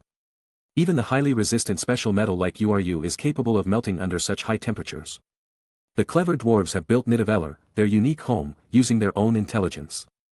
This allows them, despite their inability to use magic, to be the only race in the universe with knowledge of forging Uru metal. When Vico and his group arrived in Nidavellir through the Bifrost, they first arrived on the outermost ring of the planet. This ring is furthest from the central heat source, providing a more suitable environment for living, resting, and entertainment for the dwarves after their forging work. Dwarf King Eitri, whom Vico and the others sought, typically resides in the innermost ring. Here, he forges the powerful artifacts required by Asgard and continuously hones his own forging skills. Even under temperatures reaching hundreds of degrees Celsius, Eitri continually shapes and molds the metal through hammering while carefully engraving intricate runic magic symbols. Throughout Nidavellir, only Eitri possesses such skill. With a body forged through countless trials and an indomitable will, Eitri can ignore the surrounding environmental disturbances. His mastery of the craft enables him to create weapons that are not only perfect works of art but also highly sought after by any courageous warrior in the universe. This is why Eitri ascended to the throne in the entire dwarf kingdom. Only with such extraordinary forging skills can weapons capable of harnessing the power of mighty beings be created. Knowing Eitri's location, Thor and the others suggested taking a break and waiting for the arrival of the dwarf king. They didn't believe that Vico, a Midgardian, could withstand the average temperature of a few hundred degrees within the inner ring. In fact, they themselves felt uncertain and apprehensive about enduring such high temperatures. However, Vico insisted on going personally to pay his respects to the master forger. Setting aside the fact that they were seeking his assistance, it was a matter of proper etiquette to meet him in person. Moreover, Vico's own limit of being able to withstand temperatures up to 300 degrees Celsius, while far below the several billion degrees of the star core's maximum temperature, was still sufficient to handle temperatures in the hundreds. There was no other choice. The few individuals entrusted with protecting Vico and the ether could only reluctantly accompany him, despite their concerns. The closer they got to the center, the more Thor and the others felt the scorching heat in the air. Every breath felt like a tearing sensation, as if a steel brush was scraping through their respiratory tract. Thor himself had superior physical qualities and abundant magical power, so he managed relatively easily with both factors combined. However, the warriors 3 and Sif found it more challenging. Firstly, their physical strength was not as exceptional as Thor's, and they lacked exceptional magical talents. Their magical energy quickly depleted, forcing them to rely solely on their willpower to keep moving forward. Secondly, there was the psychological pressure. They were well aware of Thor's strength, so seeing him relatively at ease was within their expectations. However, looking at Vico, who was leading the way and appeared even more relaxed than Thor, they truly felt the pressure brought upon them by their hanging reputation. If a mortal like Vico from Midgard could endure, if these gods of Asgard fall first, wouldn't they be a laughingstock? Nevertheless, for the glory of Asgard, the 4 of them could only grit their teeth and continue towards the innermost ring. The good news was that they were nearing their destination. And the temperature increase would soon reach its peak. Although the warriors 3 and Sif were already extremely uncomfortable, they should be able to reach Dwarf King Eitri before the temperature exceeded their endurance limits. Clang! Clang! Clang! The closer they got to their destination, the clearer the sound of metal hammering became. After passing through the final connection point, Vico and the others finally saw their intended target, Master Forger Eitri, from whom they require help for this mission. Eitri swung his large hammer, continuously pounding the Uru metal on the forge table that had already undergone thousands of foldings and compressions. He spoke to the group while working, apologies for keeping the honored guests waiting. When His Majesty Odin informed me of this matter, I had already begun forging this weapon. Based on our dwarven principles, I cannot interrupt my work until the forging is complete. I sincerely apologize. As they looked at the bearded craftsman standing there, who was over 5 meters tall and showed no resemblance to the word dwarf, Vico and the others felt like a group of 10-year-old children standing beside him. However, Vico did not display any arrogance due to the polite nature of the craftsman.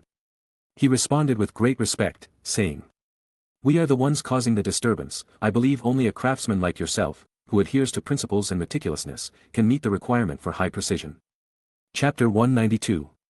Upon hearing Vico's words, a smile involuntarily appeared on the face of Dwarf King Eitri. After all, who doesn't like to hear flattery? Especially when Vico's praise was so fresh and subtle, it hit him in the right spot. Based on this alone, Eitri decided not to keep Vico waiting any longer. He accelerated the frequency of his hammer strikes, creating a whooshing sound that demonstrated the terrifying power contained in each blow. After a short while, the Uru metal, which had already undergone thousands of foldings, was once again repeatedly folded and refined under Eitri's exquisite forging technique. When Eitri finally stopped swinging his large hammer, all impurities within the metal had been hammered out, leaving behind a portion that possessed both strength and resilience. Whether it was forged into armor or a weapon, it was an excellent choice. Using tongs, Eitri carefully picked up the finished product from the forge table and carefully examined every surface, admiring the unique patterns and designs formed through the forging process. Then, a satisfied smile appeared on his face.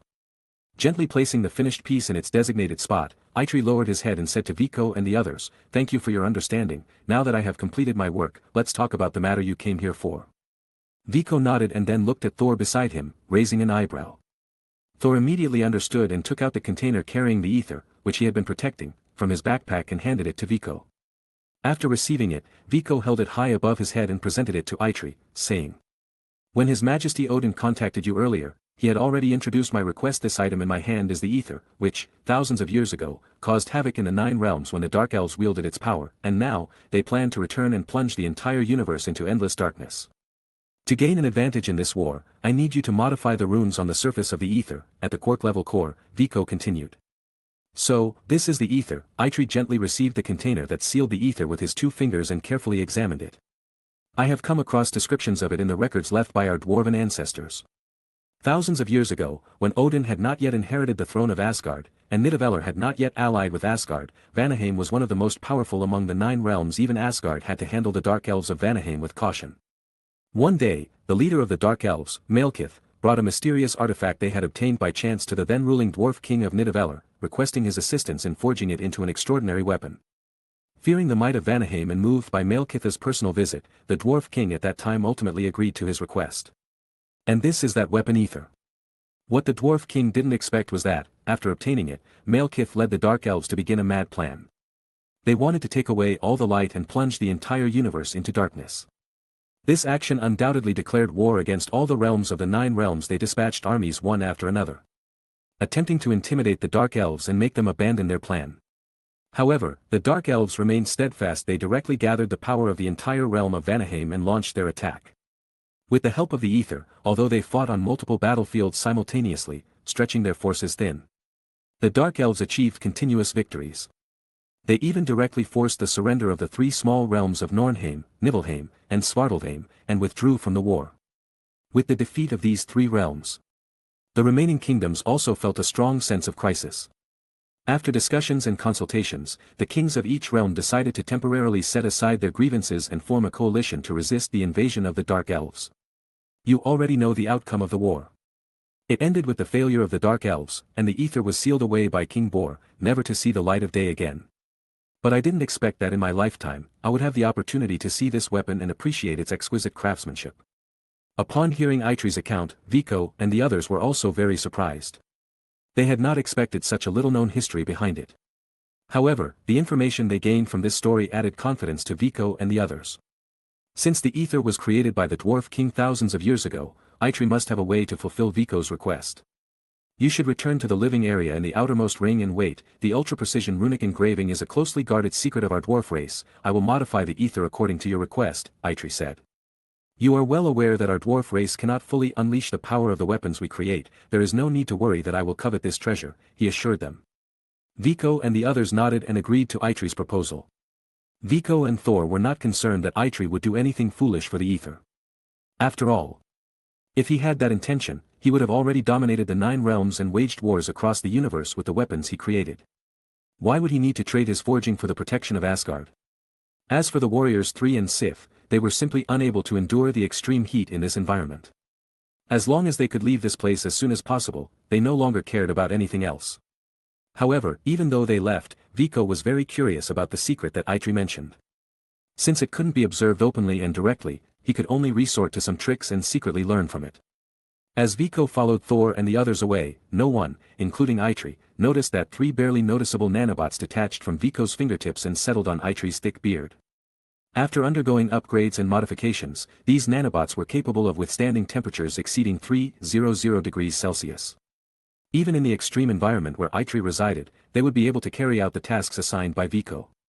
At that time, all the actions performed by Eitri would be recorded by these 3 nanobots through their internal holographic modules and transmitted to Vico's presence.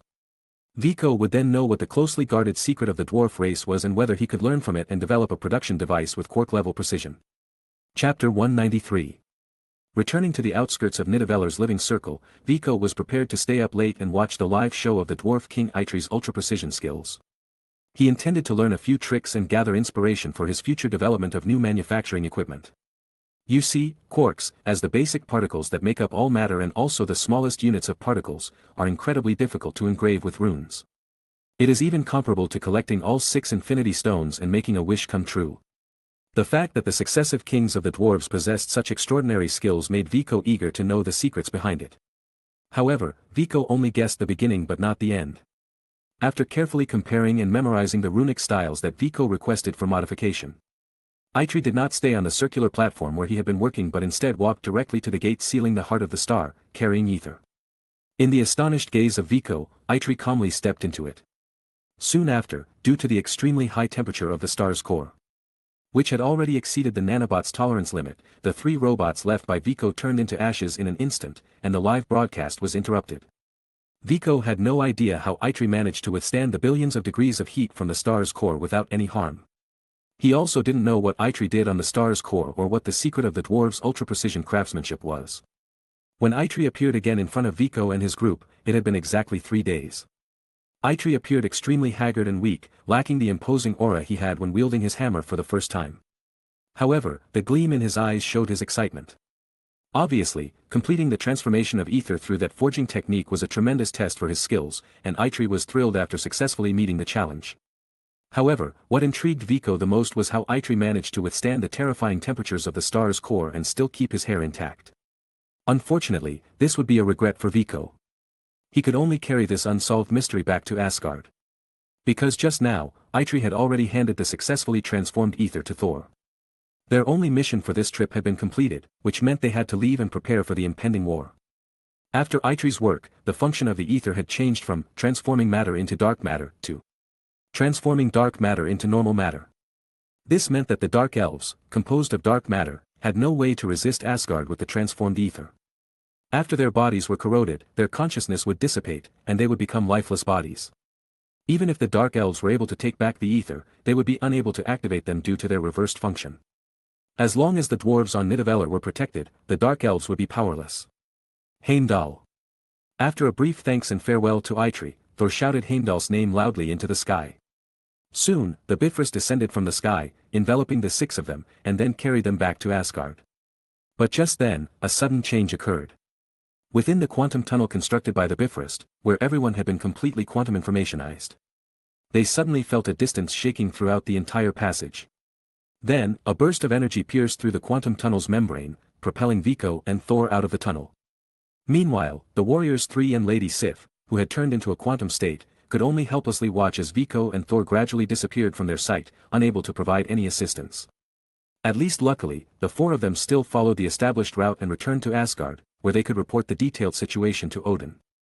And now, Vico and Thor, brought by that sudden surge of mysterious energy, had appeared directly on a desolate planet.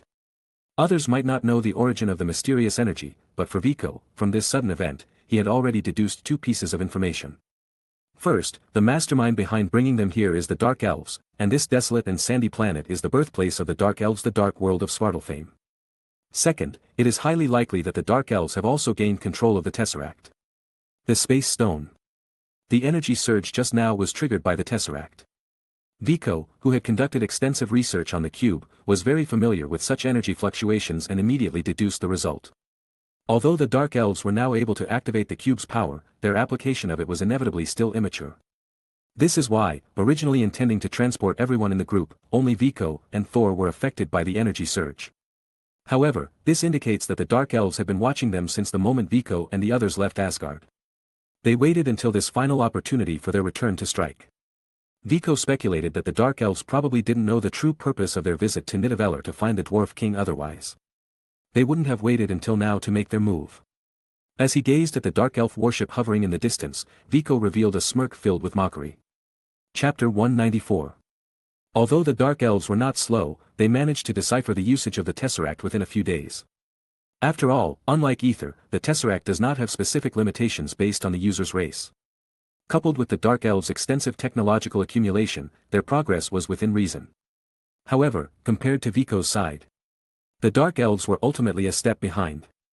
Now, they were waiting for the only opportunity they had been waiting for centuries: the Ether, whose mysteries had been unraveled by Vico and modified by the Dwarf King Eitri.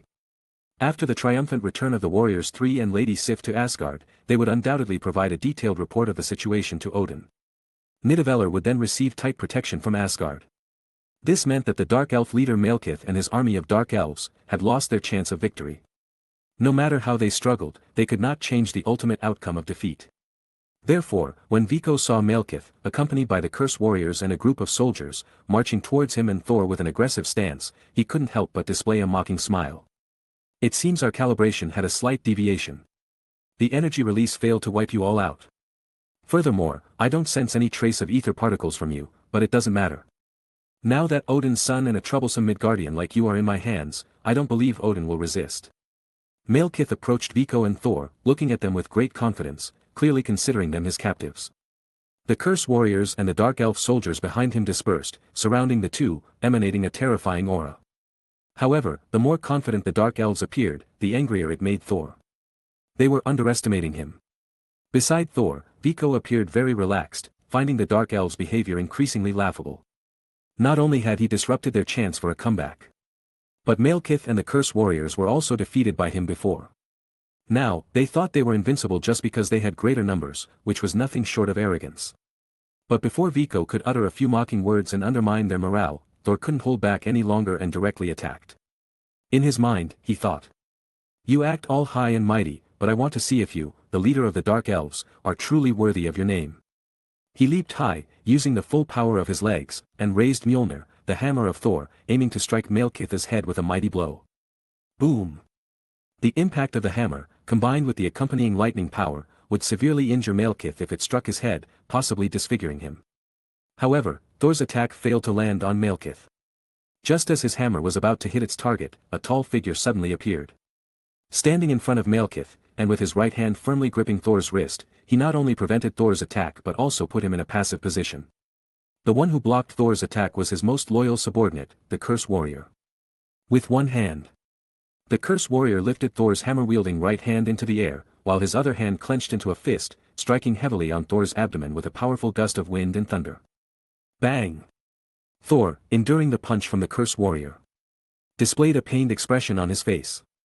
The strength of the Curse Warrior, who could restrain him and prevent him from breaking free, was at least 4 or 5 times his own. It was no wonder that Thor felt the pain from being hit like this. However, as someone who had withstood the punches of the Hulk, Thor quickly recovered. Seeing that the Curse Warrior was about to strike again, Thor immediately lifted his leg and curled his body, entangling himself around the Curse Warrior's right hand. Then, with a skillful twist of his body, he cleverly freed himself from the restraint. Returning to the ground, now aware of the opponent's strength, Thor no longer acted recklessly. He quickly stepped back and rejoined Viko's side. The situation is getting a bit troublesome. I feel the same way, but it's not us who are in trouble, it's them, Viko said, raising an eyebrow as he spoke. What do you mean?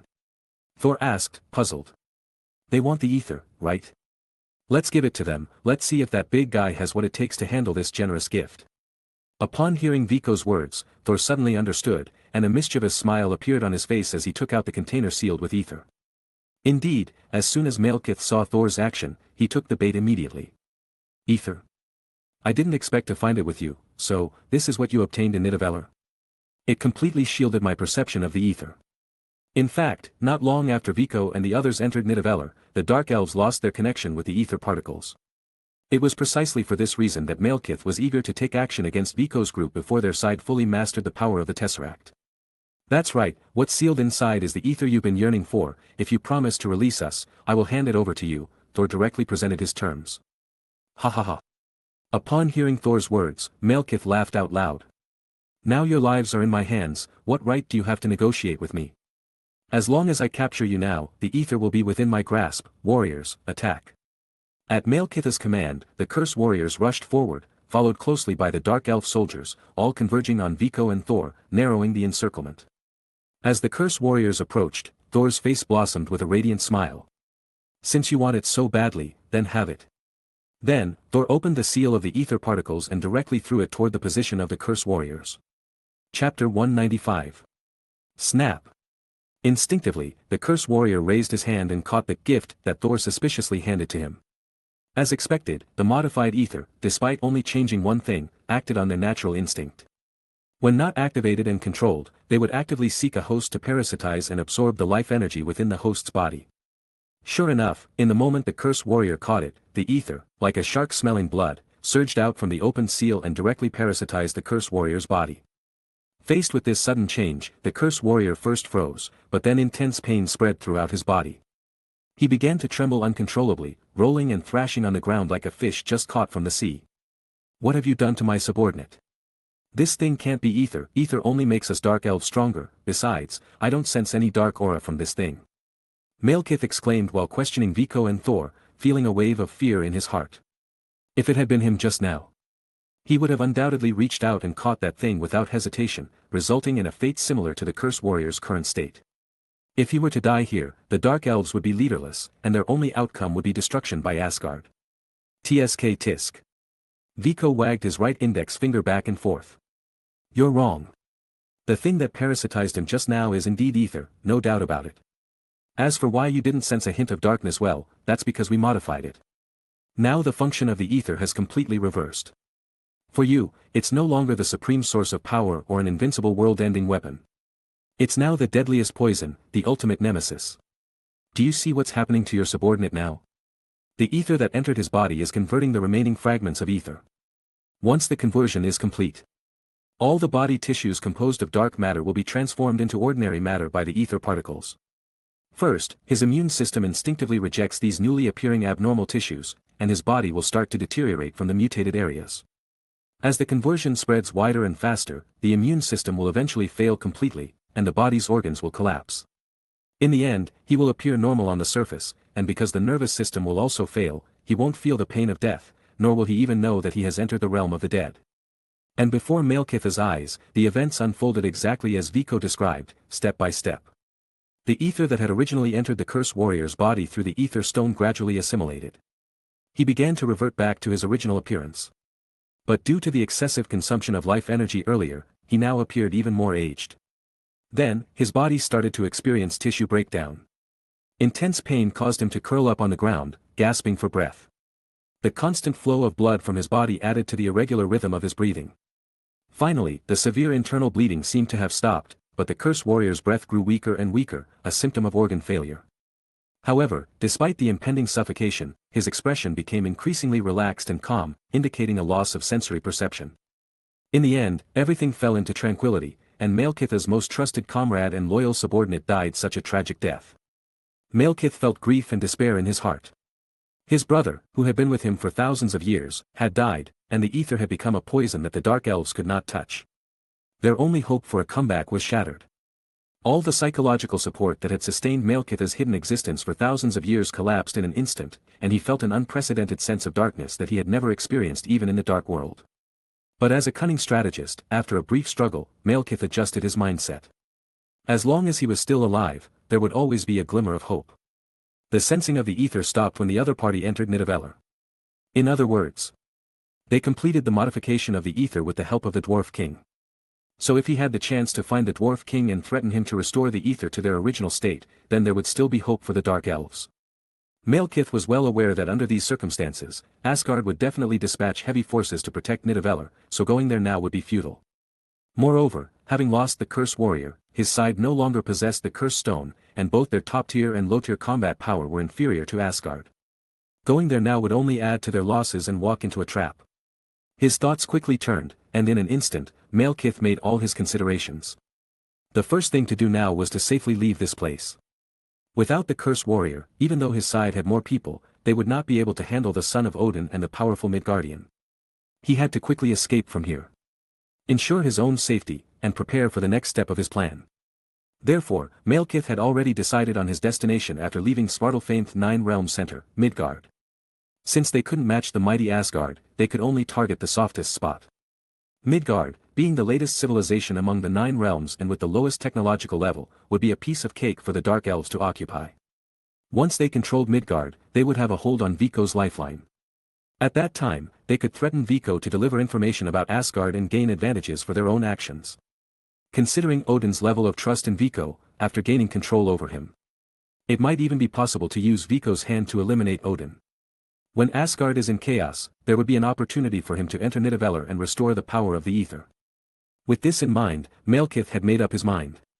He ordered the 2 people beside him to carry the Curse Warrior's body and ran towards the direction of the warship. The remaining soldiers stayed behind to delay Malekith's escape. Vico hadn't expected that Malekith, as the leader of a clan, would be so shameless as to turn and run when things didn't go well. But this also showed a lack of analysis on Vico's part. Based on Malekith's behavior thousands of years ago, when he was defeated by King Bor, it should have been apparent that Malekith was a cunning strategist. But at this point, it was too late to say anything. Although the ether had been modified, the enemy had obviously figured out that the Dwarf King, Eitri, was the key to it all. They clearly had plans for taking him away. Furthermore, with the power of the developed cosmic cube, Viko and Thor were powerless to stop the enemy who was determined to escape. Now we're in trouble. Thor furrowed his brow. In this dark world of Svartalfheim, not even Heimdall's gaze can easily penetrate. We're trapped here without any spacecraft tools, we're as good as dead. Chapter 196. Don't worry, Viko reassured Thor, this is a once-in-thousands of years phenomenon called the Nine Stars Alignment. During this time, the 9 realms will align in a straight line, causing spatial boundaries to overlap and become chaotic. In other words, as long as we can find a chaotic anomaly point here, we can leave, then we can call Heimdall and have him bring us back to Asgard through the Bifrost Bridge. Isn't that a solution? Upon hearing Viko's words, Thor's brow slightly eased, but he still expressed some concerns, saying, but Svartalfheim is so vast, if we rely on luck alone to find the anomaly point, it's possible that by the time the 9 stars alignment is over, we may not be able to locate it. Indeed, as Thor pointed out, Svartalfheim's size is immense, and even if there are multiple anomaly points, finding them would be like finding a needle in a haystack, relying entirely on luck. However, since Viko had already come up with this idea, how could he leave his fate to chance? He remembered from the original storyline that after Thor and Jane entered a cave, the sudden ringing of a phone determined the location of the spatial anomaly point. It was because the satellite signal from Earth passed through the spatial anomaly point to Svartalfheim that Jane's phone call was connected. Otherwise, even without considering signal attenuation, the time it would take for radio waves to transmit from Earth to here would be enough for Jane to enter a coffin 767 times. Although it could be said that Thor and the others had incredible luck, miraculously solving this problem by virtue of their protagonist's aura. Viko already knew the process of their escape. He just needed to replicate it, and the process was not difficult. You can rest assured, I promise to easily lead you to the anomaly point, just follow me, Viko assured Thor confidently. Baymax. Viko communicated through telepathy. At your service, Master. Maximize the power of the signal collection device, search for any wireless signals using Earth's communication protocols, determine their sources, and Viko their locations on a map for me. Understood, Master. Searching in progress, search complete, confirmed a signal source, currently determining the coordinates, location determined, data has been uploaded to you, please check it. Well done, Baymax. Viko exclaimed excitedly, not using telepathy this time but shouting out loud with an enthusiastic fist pump. This left Thor standing there confused and at a loss for words. Cough, cough, Viko coughed awkwardly, realizing his sudden outburst. He then explained to Thor. Don't get me wrong, I got excited because I found the spatial anomaly point. You found it already. Upon hearing Viko's words, Thor also looked at him in astonishment, afraid that he might be joking. But Viko didn't disappoint Thor and nodded affirmatively, saying, we found it, and it's not far from here, I'll point you in the right direction, and you can take us there with Mjolnir. We have to be prepared before Malekith takes any action. Good. Thor immediately responded. Under Viko's guidance, the two quickly arrived at the spatial anomaly point in Svartalfheim. The anomaly point was located inside a cave. And upon entering, they saw obvious Earth-made items like a Coca-Cola can and a keychain on the ground, confirming that this was the cave where Jane and Thor were supposed to enter according to the original storyline. It also indicated that this was the spatial anomaly point leading to Earth. Buzzing through the spatial anomaly point, the two indeed returned to Earth's surface. This is where I departed from when I brought Jane back to Asgard. Thor said, looking at the familiar surroundings. At the beginning of the 9 stars alignment, the positions of the spatial anomaly points may change due to the rotation of the planets. But once the anomaly points form, their relative positions become fixed, so it's not strange for us to return here. But what I want to know is what they're planning to do here. Viko interrupted with a perplexing question. Huh? Hearing Viko's abrupt question, Thor looked at him confusedly and followed his gaze upward. Then, Thor was also stunned. What appeared in his line of sight was the enormous worship of the Dark Elves. It was unexpected that shortly after their separation in Svartalfheim, the two groups would meet again on Earth. I know what Malekith is planning. The 9 stars alignment is about to occur, and the Dark Elves are determined to achieve their ambitions that have persisted for thousands of years. Besides needing the ether, they must release it at the right time and place. The time is during the 9 stars alignment when the 9 realms align in a straight line, forming a group like a magnifying glass. As the released ether passes through each realm, its power will exponentially increase, ultimately reaching a level that endangers the entire universe. And it seems like this location is on Earth. Due to the time we spent obtaining the ether, combined with the fact that even if they managed to force Eitri to serve them and restore the functionality of the ether, it would still take some time. If the Dark Elves don't want to hide and wait for thousands of years again, they must complete all preparations before the final day arrives. Controlling Earth not only ensures their control over the location but also allows them to use it as leverage to make me help them resolve the trouble with the ether. That's why they've descended to Earth. Humph. They won't succeed, Viko, you can rest assured. I'll have Heimdall contact my father, and we'll send our army to annihilate them. Thor couldn't bear to see Jane Foster's homeland being invaded by the Dark Elves, let alone his fellow Avengers living on Earth, and Viko was Jane's savior as well as their mother's. However, Viko shook his head and stopped Thor from summoning reinforcements. Asgard not only needs to defend its own realm but also needs to allocate forces to protect Nidavellir. Our forces are already stretched thin. But no matter where reinforcements are sent from now, we would fall into Malekith's trap. With the advantage brought by the Tesseract, he could make a swift advance. If Nidavellir's forces are weakened, it would fulfill Malekith's desires. If Asgard's forces are diminished, it doesn't matter. Once Asgard is eliminated, they will become the rulers of the 9 realms, and their plan will proceed unhindered. Even if they have to wait for thousands of years for the next 9 stars alignment, they can accept that. So now, we can't seek help from Asgard. Even if we ask for assistance, I believe that your father, in his wisdom, wouldn't send reinforcements for the sake of the greater good. This, hearing Viko's analysis, Thor was at a loss for words, not knowing how to solve the crisis before them. Don't feel guilty. Ultimately, one's homeland must be protected by their own abilities. Relying on others indefinitely is impossible. And they think that Earth is a piece of fat meat on a chopping board, but they're completely mistaken. Today, I'll finally put the satellite energy beam I've prepared to use. Chapter 197. Baymax, help me establish a connection with the orbital weapons satellite, get all satellites currently operational in orbit that can target Greenwich into launch preparation mode and aim the cannons at the Dark Elf warship on the ground. Understood, Master. With a command from Viko, the 4 satellites orbiting the Earth in distant outer space all received the order simultaneously. However, 2 of the satellites were too far from Greenwich, where the Dark Elves had descended, and were unable to perform targeting operations. They ceased the preparation for energy beam emission. However, the other 2 satellites had already completed their targeting locks. The gun barrels tracked the movement of the Dark Elf warship, constantly making slight adjustments to the angles. Meanwhile, within the cannon barrel, the antimatter particles had been accelerated to a stable sublight speed state through uninterrupted energy transmission in the particle ejection device. They were ready to deliver precise strikes against the Dark Elf fleet descending upon Earth, awaiting Viko's final confirmation command. Master, among the orbital weapons satellites in operation, 2 are capable of launching strikes against the target. They have completed the launch preparations and can initiate an attack at any time. Less than 20 seconds after Viko issued the command, the orbital weapons satellites that he had deployed in space at a considerable cost had completed all preparations. Since that's the case, let's leave them with a memorable lesson. Start with a test shot from one satellite while the other remains in a ready state, temporarily on standby. Then, Thor witnessed a scene that would forever haunt him and also instill fear of Viko within him. A yellow beam of light, like the spear of God's judgment, tore through the thick cloud layer in the sky, precisely piercing the Dark Elf warship descending upon Earth. Boom! The tremendous roar continued for over 10 seconds. The dazzling light forced Thor to temporarily close his eyes.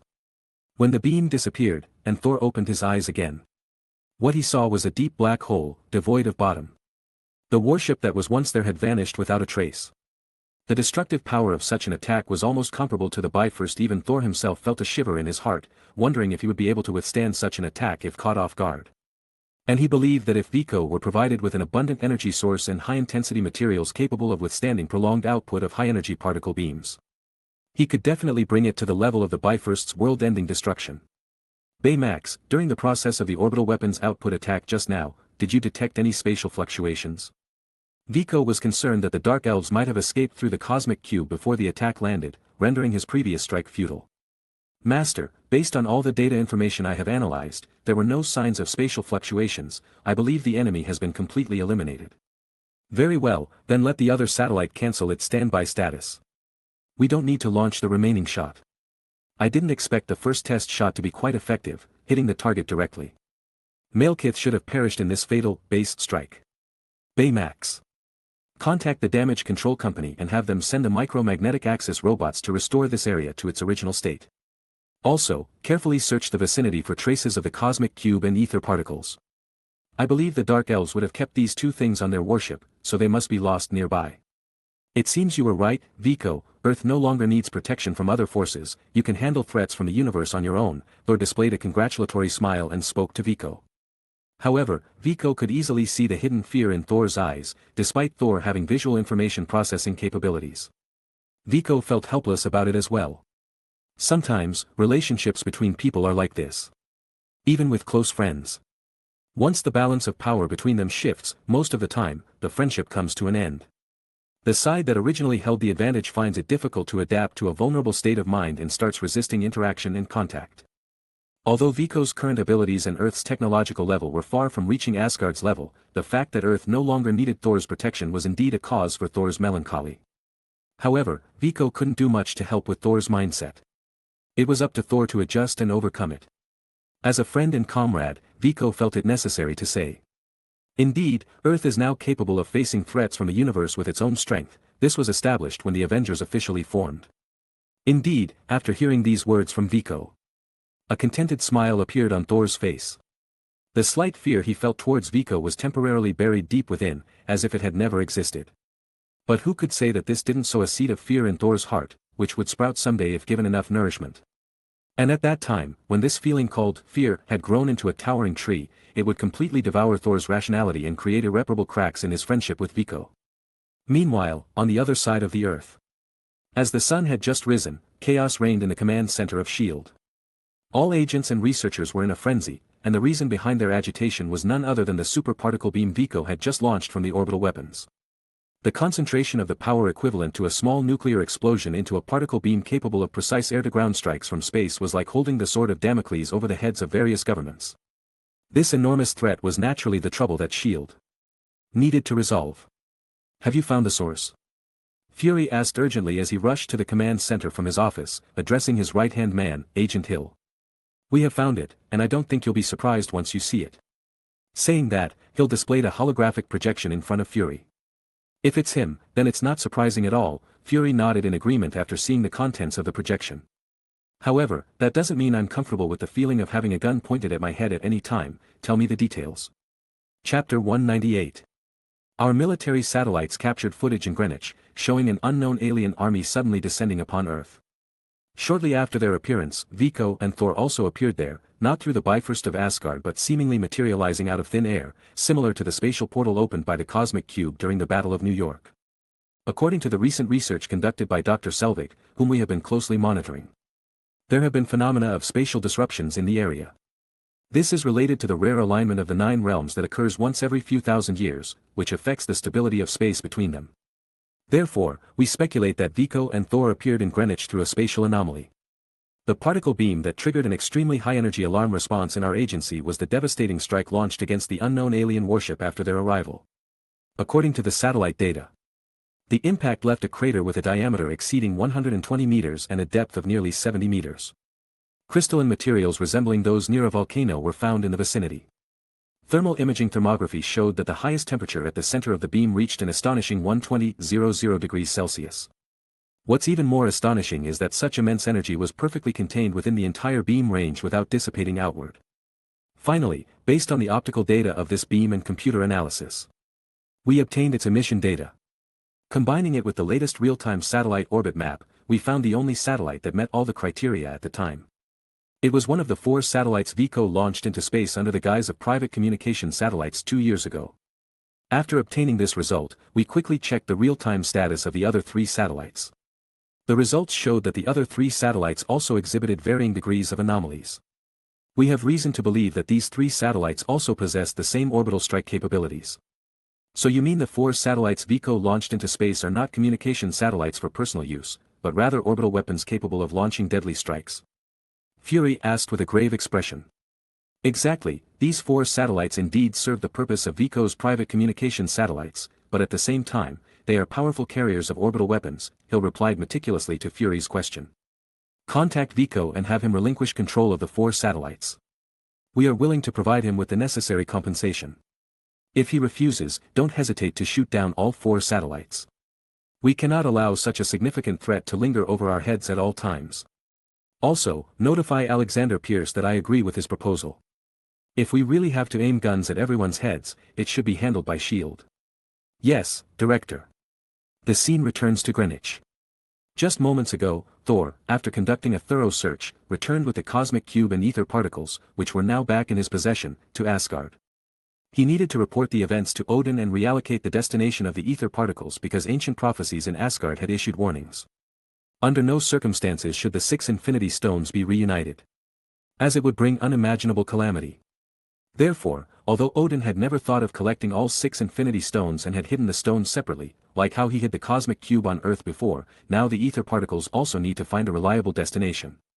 So, after hastily bidding farewell to Viko, Thor returned to Asgard with the 2 treasures and promised Viko that when he sent Jane back to Earth, he would express his gratitude to Viko for the significant contribution he made to Asgard and the 9 realms.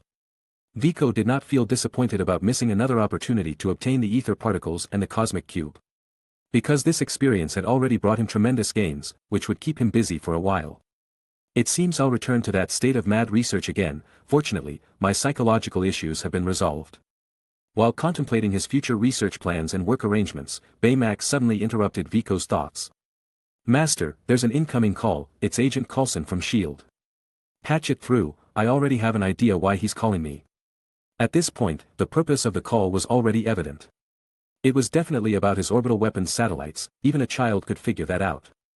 However, although Viko had this thought, he wouldn't have brought up the matter himself if Coulson hadn't mentioned it. He could have played dumb and fooled his way out of it. It had been a long time since he last heard from Coulson. Viko, even if we're not friends, we're at least half comrades, let's be frank, you know the reason why I called. Director said that as long as you voluntarily surrender control of the satellites, he will provide you with necessary compensation. Otherwise, they will immediately launch an attack on your 4 satellites without any compensation. You would be at a loss. Upon Coulson's well-intentioned advice, Viko coldly chuckled without hesitation. He didn't agree to surrender. When he decided to use the orbital weapons to strike the Dark Elf warship, he anticipated this situation and had already prepared a countermeasure.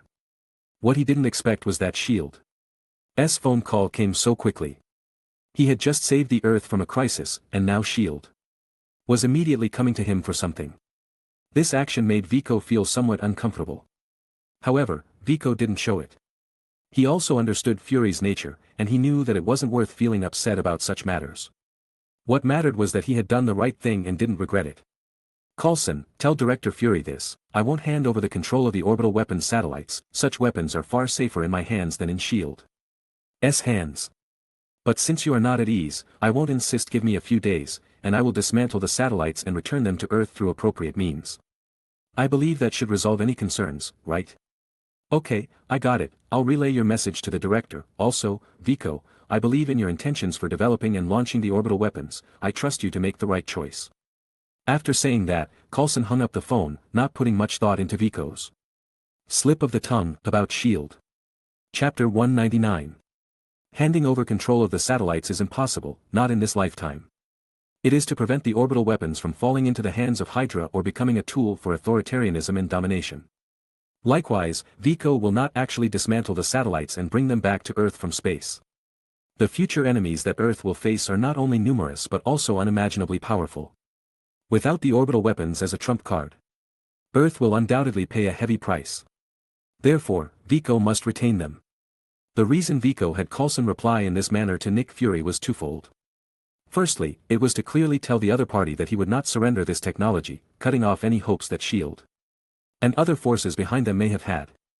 Secondly, it was to appease the other party.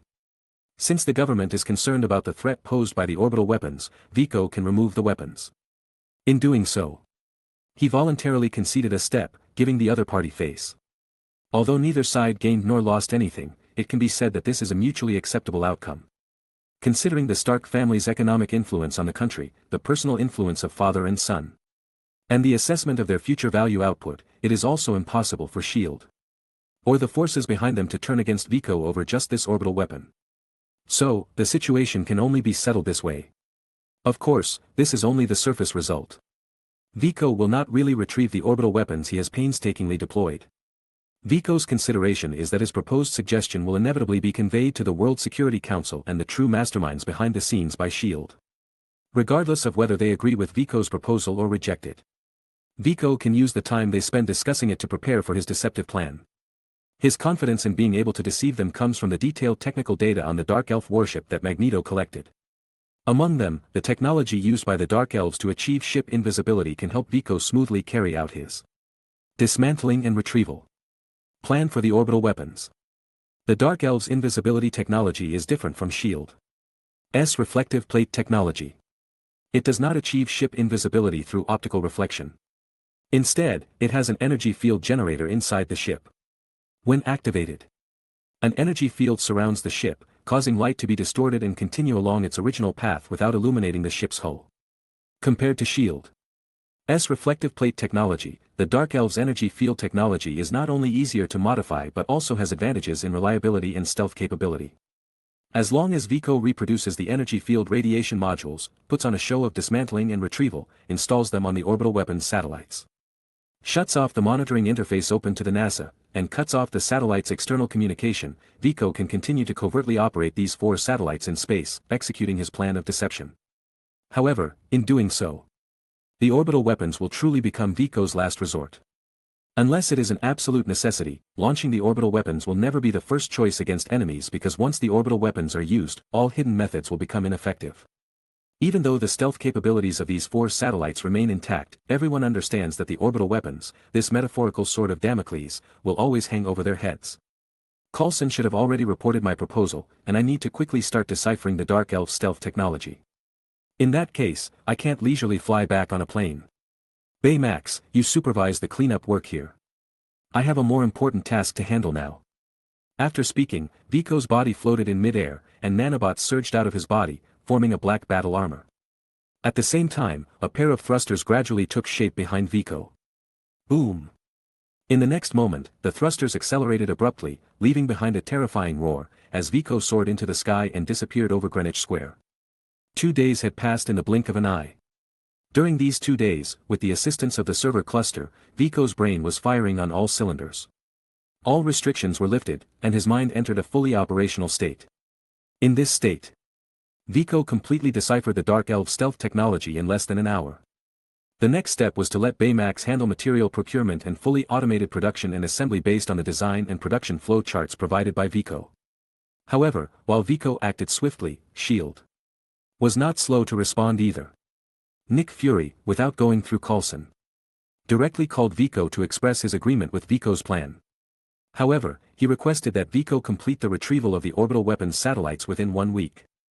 Furthermore, if necessary, both NASA and the Space Force were ready to provide necessary assistance. Viko agreed to the timeframe set by the other party during the phone call but did not accept the so-called assistance. The plan itself was about deceiving others, and the so-called retrieval was just a smokescreen. If he really asked them for help, it would expose all of Viko's designs. Moreover, Viko was well aware that NASA and the Space Force were not charitable organizations and would not offer free lunches for no reason. If he asked for their assistance, they must have ulterior motives. Besides the core technology of the orbital weapons, there was nothing else worth their involvement. It couldn't be as simple as them wanting to sell Viko a favor. Coincidentally, the 4 stealth devices that he needed had already been assembled and passed Baymax's functional tests. They could withstand the vacuum, low temperatures, and strong radiation of outer space and maintain normal operation. Now, all that was left was to send them into space, complete the modular assembly, and realize the preset functions in the program. For this, Viko needed to deploy the space operation robots he had prepared. Chapter 200. The so-called space operation robot, in reality, does not have a humanoid structure. In order to create a better illusion that the orbital weapons satellites have been retrieved, Viko needs to hide some ordinary satellite components in advance. This way, after wandering in space for a while, he can produce the items and present them to the prying eyes, completing his plan of deceiving others. Therefore, the overall shape of the space operation robot resembles a sunflower seed-shaped aircraft. It has a pointed head and a large rear end, which not only ensures aerodynamic efficiency and reduces air resistance during flight but also provides sufficient storage space that Viko requires. In addition, there is a storage compartment on each side of the robot. When opened, 2 folding octagonal mechanical arms can extend from them. The flexibility and precision of their movements are comparable to the top microsculptors among humans, allowing for precise installation of the stealth modules. Furthermore, Vico has equipped the space operation robot with his latest invention. The augmented reality system, which can create virtual images to deceive cameras and human eyes. Even if there are forces using satellites or telescopes to secretly monitor the entire plan, Vico's plan can still be executed smoothly. With everything ready, Vico applied for special launch permission in advance. With the assistance of S.H.I.E.L.D. He received a green light all the way and obtained permission for his space operation robot to ascend in the City of Angels. And, for a rare occasion, Vico broke his tradition of naming it with a negative connotation and named this robot Angel to commemorate its special ascent in the City of Angels. Since Angel used the same superconducting magnetic levitation system as Vico's suit, it did not need to carry heavy fuel like traditional rockets or spacecraft. The takeoff process lacked the earth-shattering effects. Even the noise generated during the ascent was quieter than the sound of a Formula One car starting. With just 2 ion thrusters powered by the arc reactor, the Angel smoothly reached the first orbital velocity and successfully maneuvered into the next level orbit of the orbital weapons satellite. Before entering the same orbit as the satellite, they needed to close the distance between them. Attempting to accelerate and catch up while on the same orbit was not only difficult to maintain their own trajectory but also risked collision accidents. If Vico's orbital weapons satellite collided with the operation robot, the resulting financial loss would be a minor concern compared to the real danger of space debris. The fragments produced from such impacts, whether large or small, would travel at high speeds on their respective orbits. However, since they lack propulsion devices, they could change orbits at any time. This could lead to collisions with other satellites operating normally on different orbits, generating even more space debris. As space debris increases, the difficulty and risks of launching satellites or probes for humanity will greatly increase, slowing down the progress of human civilization towards space. Therefore, as a precaution, even though Vico is confident in his invention, he adopted the safest approach. Although this slightly slowed down the progress, things proceeded smoothly, and each operation was precisely executed without revealing any flaws. After activating the stealth devices, the achieved effects met Vico's previous expectations, and no malfunctions occurred. Since the 4 satellites were in geostationary orbit, after several orbital changes and pursuits, they completed the retrieval mission and successfully returned within a day. However, the landing site for the return journey could not be set in the City of Angels. According to the suggestions of the National Aeronautics and Space Administration (NASA) and the Space Force, carrying the dismantled satellite components would result in an extremely heavy payload. To avoid the potential hazards of a crash, the landing site should be chosen in an area with sparse population and vast land. Eventually, the chosen location was Old Bridge Town in New Mexico, which was where Thor first arrived on Earth and encountered Jane. However, due to the battle between the destroyer and the howitzer, the town was reduced to rubble by an antimatter annihilation bomb. Although Vico promised to compensate the local residents and rebuild Old Bridge Town, most of them chose to move to more prosperous cities after receiving Vico's substantial compensation. As a result, the town remained in a dilapidated state over the past 2 years. Although the suggestions from NASA and the Space Force may seem reasonable, based on the chosen location and Vico's understanding of them, things would not be so straightforward. Old Bridge Town is remote, and even driving to the nearest airport would take a day, let alone the fact that the town has declined in recent years, and the surrounding roads have received no maintenance or management, further increasing travel time. This long transportation route presents ample opportunities for the numerous factions eager to obtain the orbital weapons. Firstly, the area is sparsely populated. And as long as they make some disguises, they can choose a suitable location along the route to attack and seize the cargo without leaving any evidence. Vico would be helpless against them without any proof afterward. Secondly, the journey is long, so even if they fail in their first attempt, they can launch a second operation. The transportation team won't find any shelter along the way, and Vico's support won't arrive in time. Although Vico knows exactly what they are up to, he doesn't expose their intentions. Let them plot all they want, as the most they can obtain in the end is some ordinary components with no real value. Besides, it will also provide Vico with an opportunity to present a splendid performance, so why not? However, for this performance to be truly spectacular, having only NASA and the Space Force is not enough. There needs to be an equally greedy and powerful competitor to ignite the dramatic conflict. And that role undoubtedly belongs to Hydra. So, Vico directly called Nick Fury and asked him to help transport the recovered satellite components back to his company. In a situation where Hydra has infiltrated the entire S.H.I.E.L.D., Vico's action is clearly offering them assistance. This way, all the roles in this grand play have been assembled, and a battle for the orbital weapons components is about to unfold. Chapter 201. Puente Antiguo, New Mexico. On this barren land where no trace of the original buildings can be seen, several agents dressed in black suits and armed with rifles stand next to a giant truck.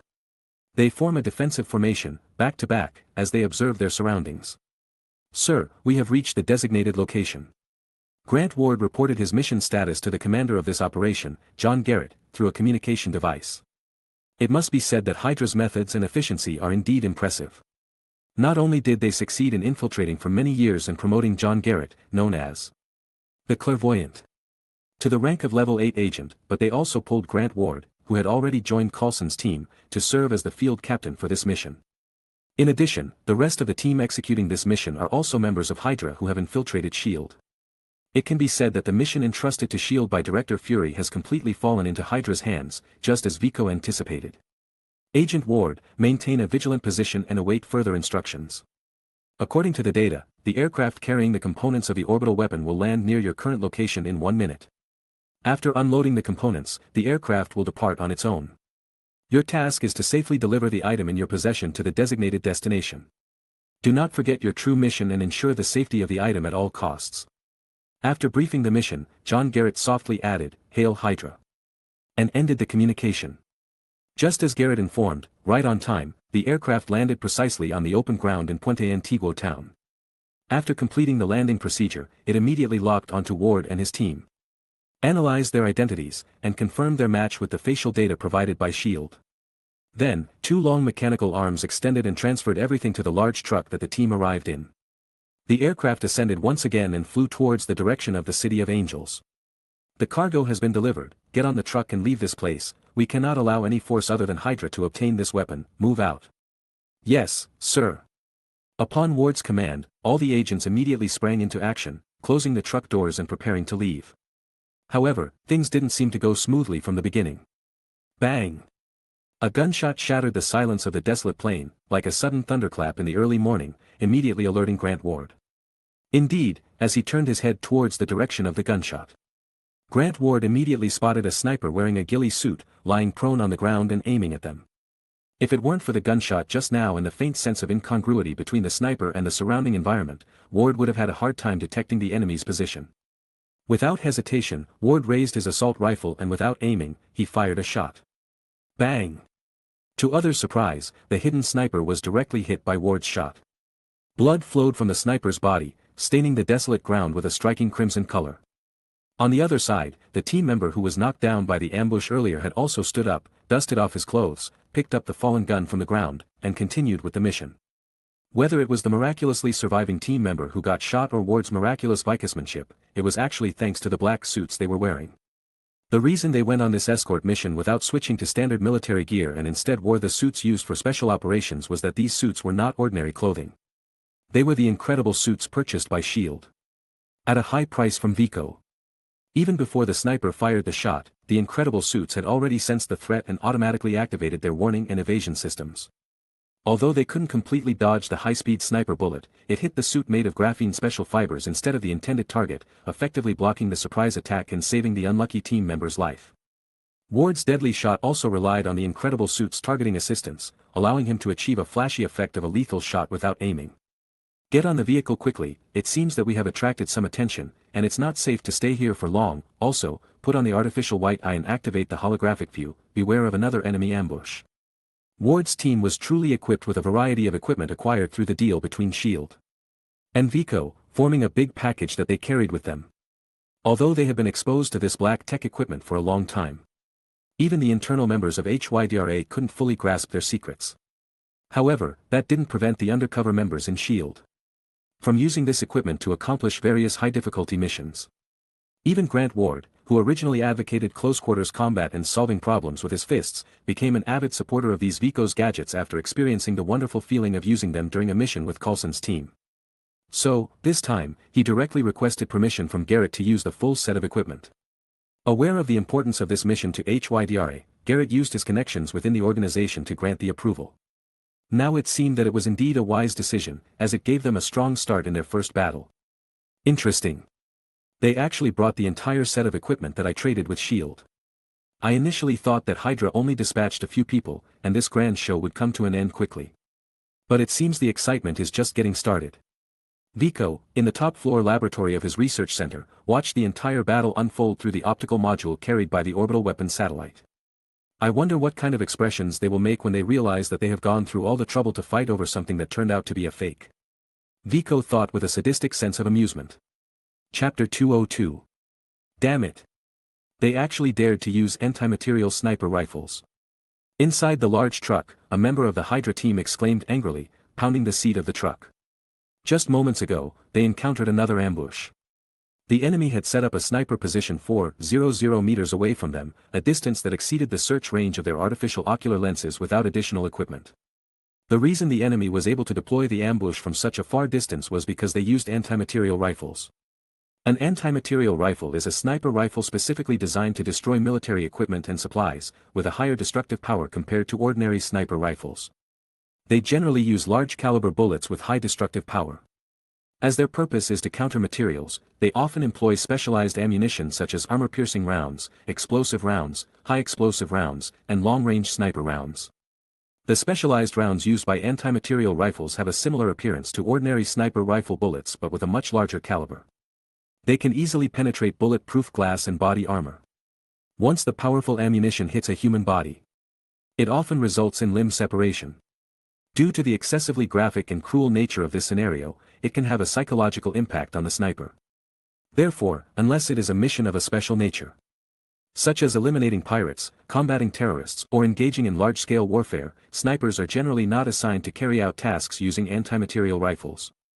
However, just now, a 12.7mm armor-piercing round, accompanied by a gunshot, pierced through the truck's bulletproof glass and hit the team member who was driving the truck.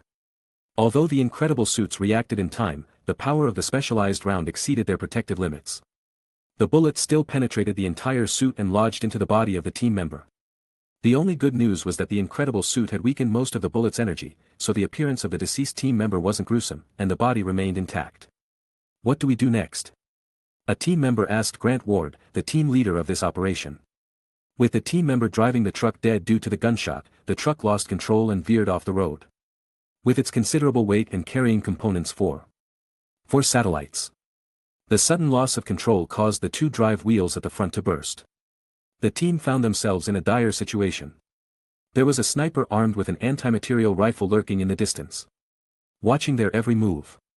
If they got out of the vehicle to change the tire, the enemy would undoubtedly launch an attack and kill them. However, if they stayed in the truck, the prepared enemies would effortlessly surround them, leaving them with only one way out: an inevitable dead end and mission failure. Although the current situation was highly unfavorable, Ward maintained a confident expression on his face. He commanded the team members. We have only one chance to break free from this predicament, so, after I give the orders, everyone must act swiftly. Understood, sir. The team members responded with seriousness, nodding in agreement. Ward glanced at them and then retrieved a silver-gray cylindrical object from his tactical belt around his waist. This thing is called an energy shielding field. I specially requested it for this mission. It's a product supplied by the Viko Research Center to the military. Once this device is activated, it will generate an energy field within the set range. Before its energy is depleted, it can withstand any physical attack of equal energy. Headquarters has studied it for a long time but still couldn't crack its key technology. So, we have only one chance. Once the energy is depleted, our mission will fail, and our lives will be left here. Now, I will assign each of you with your respective tasks. After we activate the device, number 1, you come with me and be on guard. We need to eliminate the enemy sniper first. Numbers 2 and 3, you will synchronize and change the tires. Number 5, you place the body of number 4 at the back of the truck and set up the proximity explosive in the cargo area. Make sure that if we lose vital signs, none of the satellite components fall into the hands of other forces. After completing this task, you will also assist with the tire change. The entire process must be swift. Life or death depends on this one moment. Click. The truck door was quickly opened, and Ward agilely jumped out. In the next moment, an armor-piercing round came as expected, aimed at his head from 400 meters away. Dang, however, this attack didn't have the desired effect. When the bullet was about a meter away from Ward's head, it was stopped by the energy shielding field. The armor-piercing round, which had all its kinetic energy absorbed, could only helplessly fall to the ground, emitting a crisp sound. The gunshot also allowed Ward to confirm the enemy's position once again. Without any hesitation, he immediately began assembling and setting up the sniper rifle he had prepared. Ward's chosen sniper rifle was an anti-personnel rifle, which was the only sniper rifle they had. Its maximum range was 200 meters, and the ammunition caliber was only 7.62 millimeters. However, with the assistance of the incredible suit's self-targeting function, he was confident that he could create a miracle, hitting the enemy 400 meters away with a single shot and destroying their anti-material rifle. Behind him, the remaining 4 team members had already begun their actions, carrying out their respective tasks. Ward lay prone on the ground, fully immersed in the life-or-death sniping operation. Ward relaxed completely and activated the incredible suit's self-targeting function. With this function's assistance, he could directly obtain all the required environmental parameters. The carbon fiber skeleton inside the incredible suit would also assist in correcting his aiming direction. At the same time, in his field of view, the artificial ocular lens provided a targeting reticle, streamlining the entire aiming process to the utmost simplicity. All he needed to do was seize the opportunity and pull the trigger. While Ward adjusted the muzzle for aiming, the enemy's bullets kept coming at them, causing ripples on the energy shielding field and gradually diminishing its brightness. But Ward had completely shielded himself from these disturbances, emptying his mind of all thoughts. At this moment, he had only one idea in his mind: pull the trigger, kill the enemy. Bang. Chapter 203. Originally, if everything had gone smoothly, the mission team of 6 people would have arrived at the airport in New Mexico in just 1 day's journey. However, due to obstruction from various forces along the way, the Hydra team spent nearly 3 days to complete this arduous journey. At this moment, out of the originally 6-member team, only 3 remained, and one of them was Grant Ward, who was still fully equipped. However, his current state was extremely disheveled. Greasy hair and a scruffy beard aside, the incredible suit he was wearing had also become tattered, making him look like a beggar. But Ward didn't despise this suit because of its appearance. From how worn out the incredible suit was, one could tell how dangerous the attacks he had faced along the way were. Besides the incredible suit, the agent suit, energy shielding field, and artificial white eye, all the high-tech equipment they had brought for this mission had basically been rendered useless. It was only with these remaining 3 people that they finally reached their destination.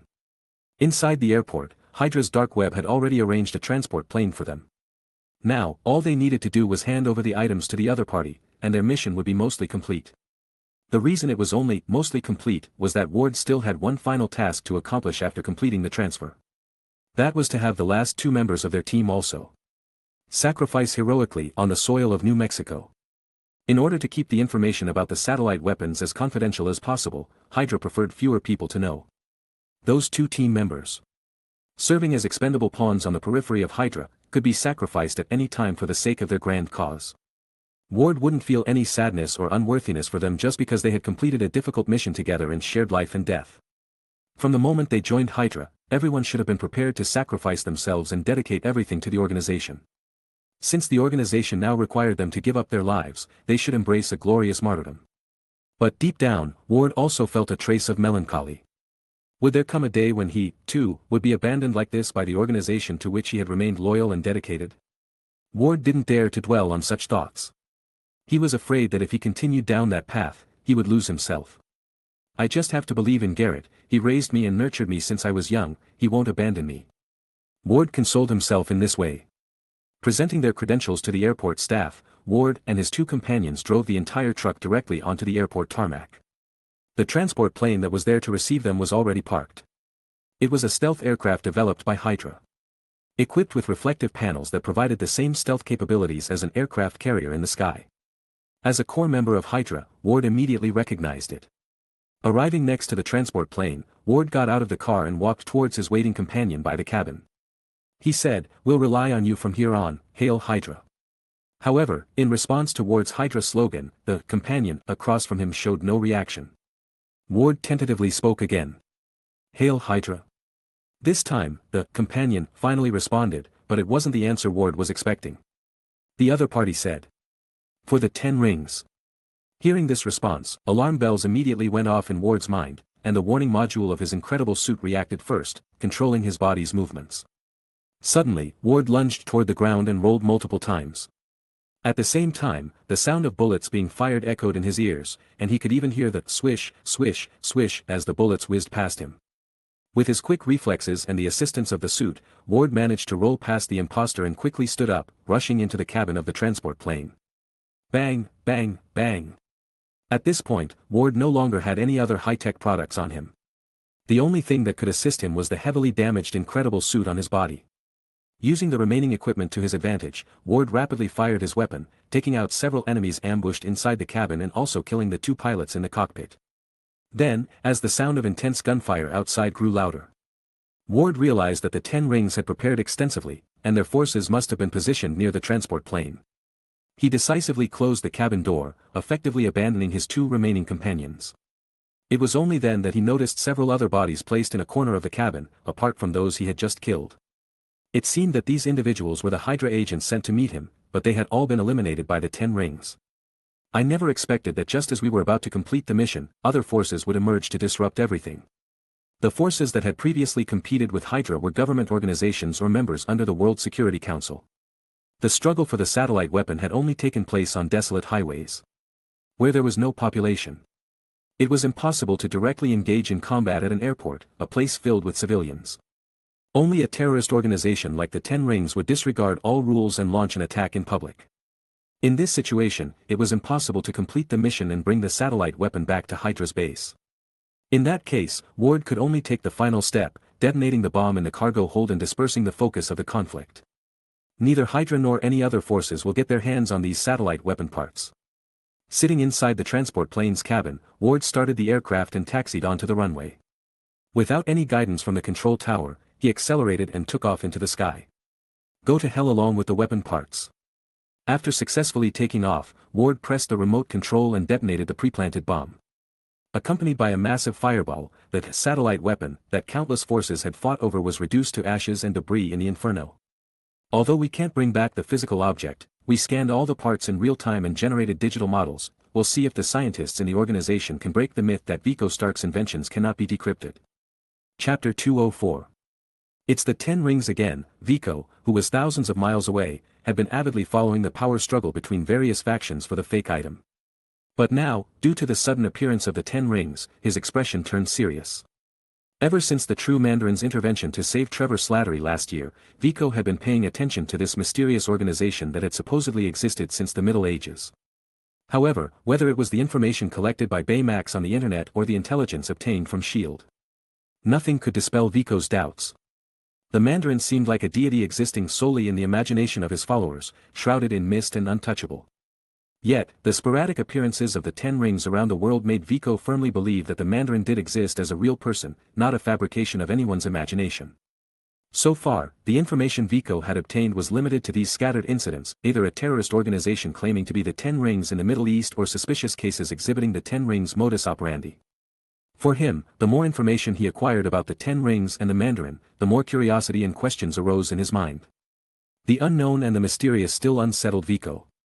Sigh, there's no way to ease my concerns. I can't find any useful information or breakthroughs. All I can do is continue to monitor and wait for them to slip up. I refuse to believe that they can carry out their actions without leaving any traces. Besides, they have already revealed a loophole. The loophole Vico referred to was naturally Trevor Slattery, who had been rescued from prison by the 10 Rings. Trevor was weak-willed, somewhat neurotic, and exhibitionistic. If the Mandarin had taken him away without eliminating him, Vico would eventually have the chance to extract the information he needed from Trevor. That's why Vico had long ago entered Trevor's personality and genetic information into the database, allowing Baymax to constantly search for a matching individual.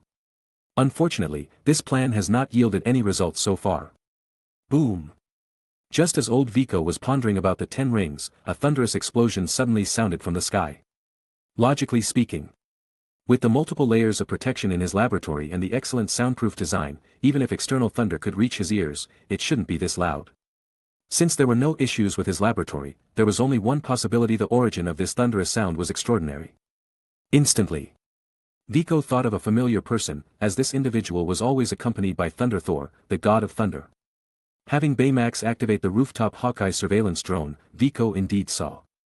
Not far away on a flat ground, the familiar Bifrost runes appearing on the surface, with the figure of none other than Thor standing on it after being apart for a few days. And behind him was a majestic horse with 8 legs, the very same steed that accompanied Odin in his conquests across the 9 realms Sleipnir. As for the covered carriage being pulled behind him, Vico had no idea what it contained. But whatever it was undoubtedly related to Thor's purpose for coming here. Since he knew his old friend had arrived, he couldn't neglect him. The ceiling of the top-floor laboratory opened up, and Viko flew out through the skylight, landing directly in front of Thor. "I didn't expect to see you again so soon." Viko happily embraced Thor and welcomed him. I promised to come back and thank you properly for your contributions to Asgard and the entire 9 realms. It just so happens that I need to send Jane back to Earth, so I also bring the URU medal that my father promised you," Thor said as the curtain of the carriage behind Sleipnir was lifted, revealing Thor's girlfriend, Jane Foster. Jane Foster first bowed deeply to Viko, expressing her gratitude for his assistance in her recovery. Then she pulled back the carriage curtain and showed Viko the neatly stacked URU metal inside the carriage. Viko estimated with his naked eye that there was at least nearly 1,000 kilograms of URU metal in the carriage. Considering the rarity of URU metal in the universe, Odin's reward was indeed sincere. Viko didn't hesitate and directly controlled a large number of miniaturized magnetic axis robots in the company building to come to his side. He unloaded the precious metal from the carriage and transported it back to his laboratory. "I wonder what you need so much URU metal for. As far as I know, only the dwarves in the 9 realms possess the knowledge of smelting and forging URU metal. Without proper forging, it's just a slightly harder metal. Even weaker than Steve's shield in terms of strength." At the time of the transaction between Viko and Odin, Thor was occupied with taking care of the recovering Jane and Frigga, so he wasn't aware of the details of their agreement. Later on, the Warriors 3, who were present at the time, assumed that Thor, being Viko's friend, would have already known about Viko's background, so they didn't mention what had happened in the Great Hall. "Well, your knowledge base should be updated a bit now. Remember, apart from the dwarves, there's also an earthling named Vico Stark in the entire 9 realms who has mastered the smelting and forging techniques of URU metal." Initially, Thor was taken aback by the explosive news Vico suddenly revealed. But upon further reflection, he realized that it wouldn't be surprising if Vico was capable of such a feat. During the time they had known each other, Vico had constantly challenged Thor's understanding of intelligence. Vico was truly the smartest being he had encountered in his over 1,000 years of life, without a doubt. So, after the initial surprise, Thor quickly accepted this fact and even made a promise to have Viko customize a super weapon for him in the future. "The items have been delivered to you, and I still need to take Jane back to her friends. Because of our achievements this time, Father has agreed to our relationship and allowed me to stay on Earth to live with Jane. If you have time in the future, you can come visit us anytime, and we can have a joyous drink together. I can come to visit you, but forget about the drinking part. I haven't reached the legal drinking age yet. Cheers, my friend." As Viko watched the 8-legged horse carrying the two of them disappear into the distance, he couldn't help but wonder if the Odin Thor mentioned was the real deal or Loki in disguise. If it was truly Loki who was impersonating Odin in Asgard, then he hadn't given him any advantage in this incident. How did he manage to escape from prison then? If the Odin in Asgard right now is really Loki in disguise, then Nidavellir is in danger. Thanos has had his eyes on them for a while. Chapter 205. Although Viko knew the dangers that Nidavellir would face in the future, he was powerless to do anything about it. Unless he could build the space teleportation portal himself, there was no way he could provide any help to the dwarves. Even if he successfully completed the space teleportation portal, he didn't have enough power to stop Thanos' footsteps. At most, he could only provide the dwarves with an opportunity to escape. It seems that in order to deal with future crises, I need to improve my own strength as much as possible. With that in mind, Viko focused his gaze on the URU metal neatly placed in a corner of the laboratory. With this URU metal, I can freely use PIM particles. As Viko looked at the pieces of metal, his eyes lit up. Because he had not made any breakthroughs in his current research on PIM particles and still hadn't figured out how DRPIM achieved the normalization storage of PIM particles, he could only use runic technology to prepare and use PIM particles. However, due to the shortage of URU metal, this posed a great limitation to Viko, and the large extraction device in his laboratory was the only means available to him. Now that he had obtained sufficient URU metal resources and had made some new gains in Asgard, Viko decided to upgrade and modify the nanobots inside his body, adding new runic symbols and functional modules to them. Firstly, he would add the energy absorption runic symbols obtained in Asgard to the nanobots to enhance their material performance. With the addition of the energy absorption runic symbols, the arc reactor only needed to provide a small amount of energy to activate the functions of the symbols, allowing the nanobots to operate normally in all modules. As long as Viko did not exceed the power limit of the symbols during use, the nanobots' endurance would not be a problem. Even in case of unexpected situations and increased energy demands, Viko could use the arc reactor as auxiliary power to ensure better reliability for the nanobots. Secondly, Viko would add strengthening runic symbols to enhance the defensive capabilities of the nanobots and their material performance. The addition of this runic symbol not only allowed the nanobots to withstand more harsh working environments but also provided Viko with stronger defensive capabilities when forming the nanosuit, enhancing his survival ability. It was truly a win-win situation. The third upgrade targeted the high-speed self-healing module that had already existed when the nanobots were initially developed. After Viko completed the Extremis transformation using the Extremis virus, this module's functionality became somewhat redundant.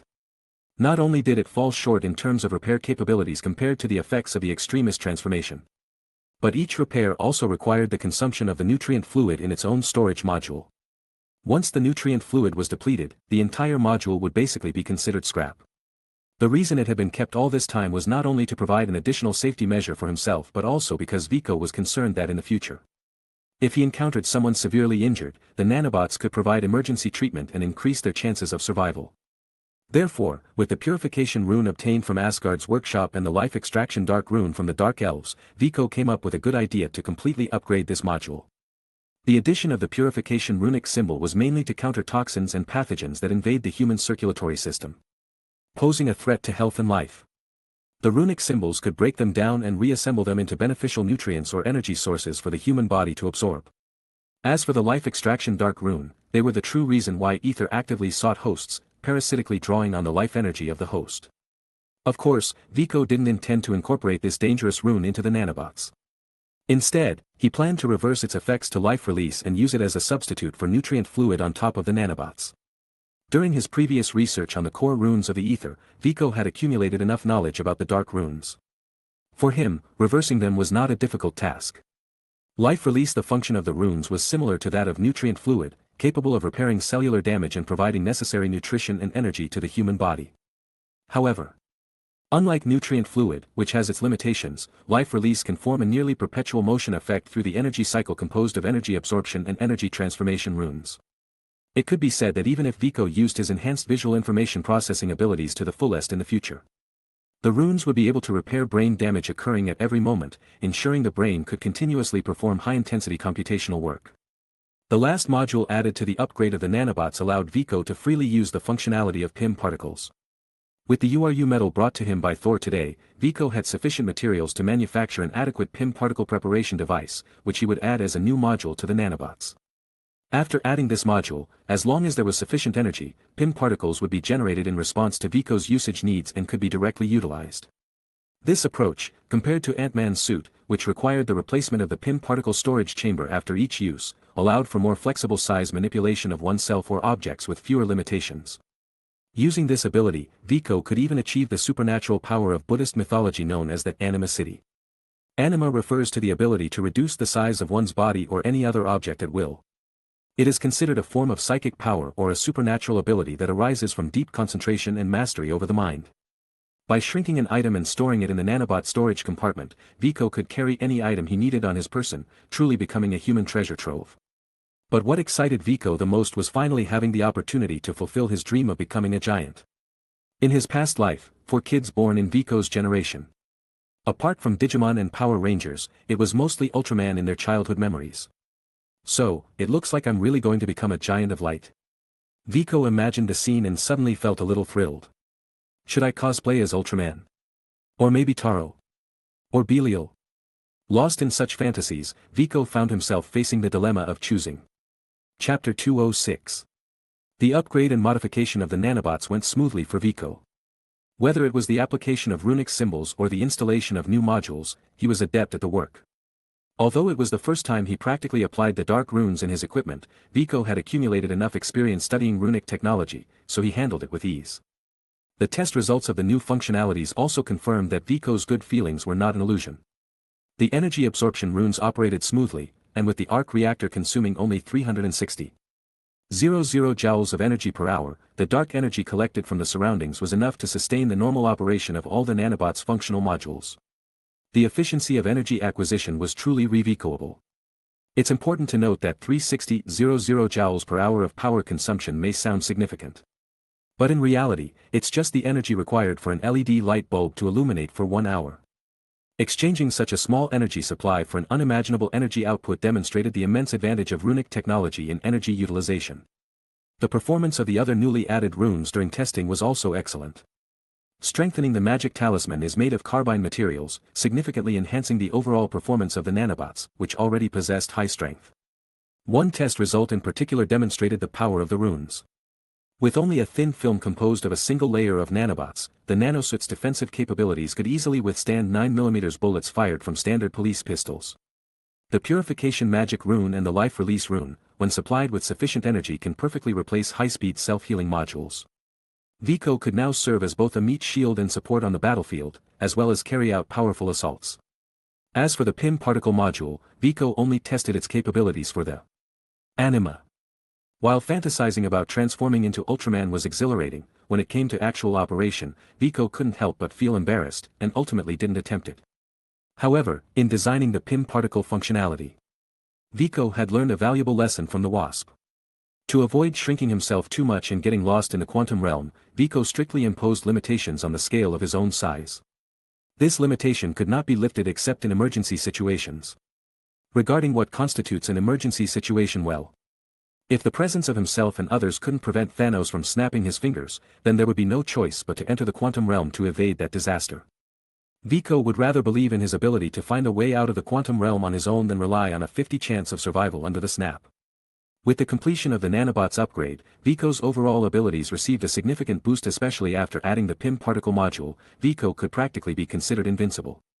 After all, in his previous life, he had seen many TV shows and animations derived from Journey to the West, and Sun Wukong's versatile and effective tricks had left a deep impression on Viko. If he couldn't defeat an opponent, he could simply shrink himself and create chaos inside their body. With this move, no monster could continue to be stubborn, they would all be subdued and surrender. Viko planned to imitate this strategy when the time came, shrinking himself first, then suddenly growing in Sidio. It was so gory. Too bloody. However, Viko didn't indulge in this joy for too long. Soon, he snapped back to reality from his daydreams and continued with the next research topic. His initial choice wasn't a previous project he had studied but hit a bottleneck with. Instead, he decided to focus on the blood sample of the goddess Frigga, obtained from Asgard, as the next research target. The main reason was that over time, the activity of the blood sample would gradually decrease. If he waited too long, the value of this hard-earned sample for research would be greatly diminished, and the research difficulty would increase significantly. Furthermore, based on his previous experience with Thor's blood sample, Viko knew that Earth's cloning technology couldn't replicate this magically enriched blood. Therefore, this research material was exceptionally precious. Using a bit meant having less, and there would be hardly any chance to obtain it again in the future. In the study of Frigga's blood sample, Viko focused primarily on comparing it with the data provided by Thor. Although they were mother and son, the differences between them were significant. Firstly, although Frigga lived in Asgard, she, like Hogun from the Warriors 3, hailed from Vanaheim, one of the 9 realms. This could be observed from her hair color. The royal bloodline of Asgard usually possessed elegant golden hair, a characteristic also inherited by Thor. In contrast, Frigga had brown hair, indicating that she was not originally from the Asgardian nobility. Her affection for Loki and teaching him magic might have been influenced by this fact. Within the realm of the gods, due to their uniqueness, they had all experienced some degree of unfair treatment. This made Frigga, as an adoptive mother to Loki, unconsciously pour more maternal love into him. Additionally, although both Frigga and Thor could harness dark energy and use magical abilities, Thor was not as versatile and balanced as Odin. Thor was more like a dedicated melee mage, while Frigga represented another extreme. Although she possessed formidable melee capabilities, her spellcasting process was more akin to that of a traditional mage, showcasing her advantages in long-range attacks. Such significant differences sparked great research interest in Viko.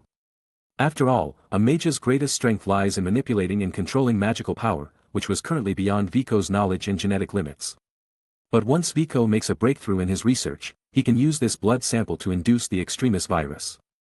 By manipulating the newly mutated virus, he can undergo another round of transformation, perhaps gaining the innate ability to control dark energy in the same way as the Asgardians and the people of Vanaheim, freeing himself from the dependency on the arc reactor for energy.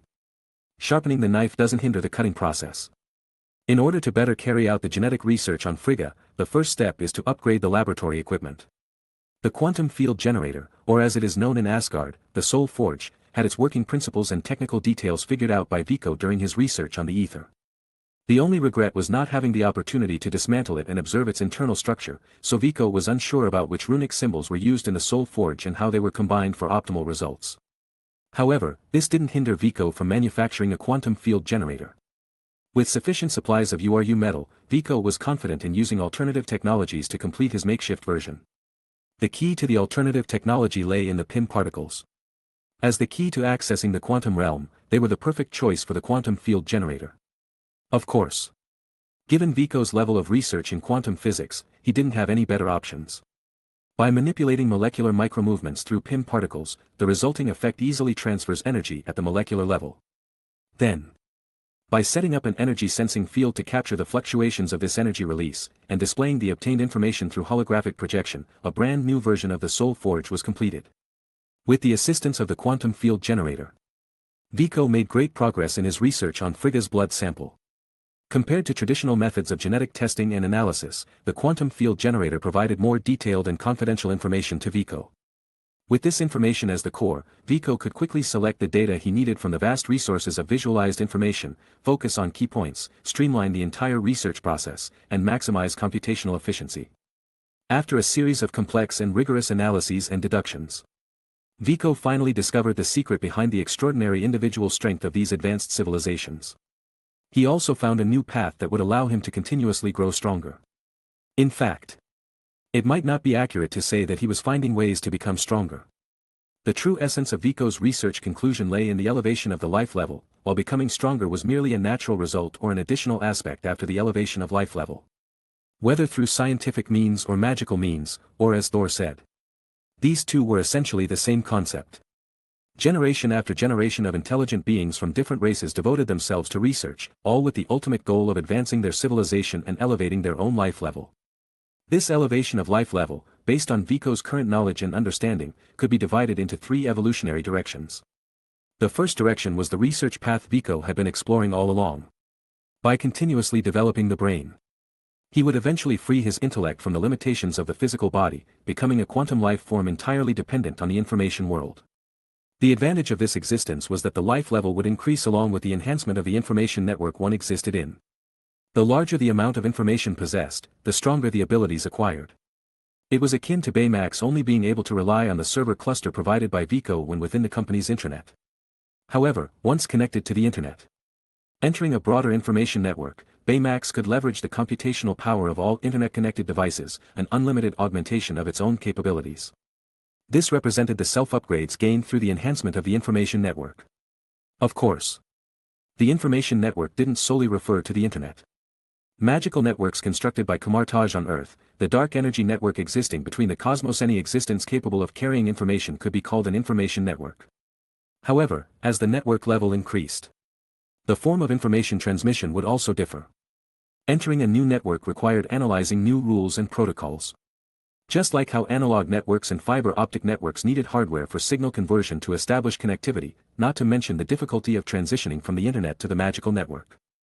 The greatest advantage of a quantum life form was that as long as the entire information network couldn't be completely destroyed, the concept of lifespan limits didn't apply to quantum life.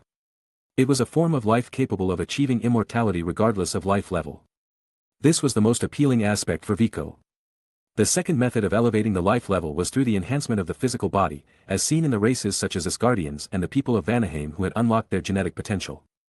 By continuously absorbing dark energy from the universe, they strengthened themselves, achieving an elevation in life level through accumulation. Each elevation not only granted more powerful abilities but also extended their lifespan, surpassing limits. If the way of a quantum life form granted eternal life to the soul, then this method allowed the physical body to attain immortality.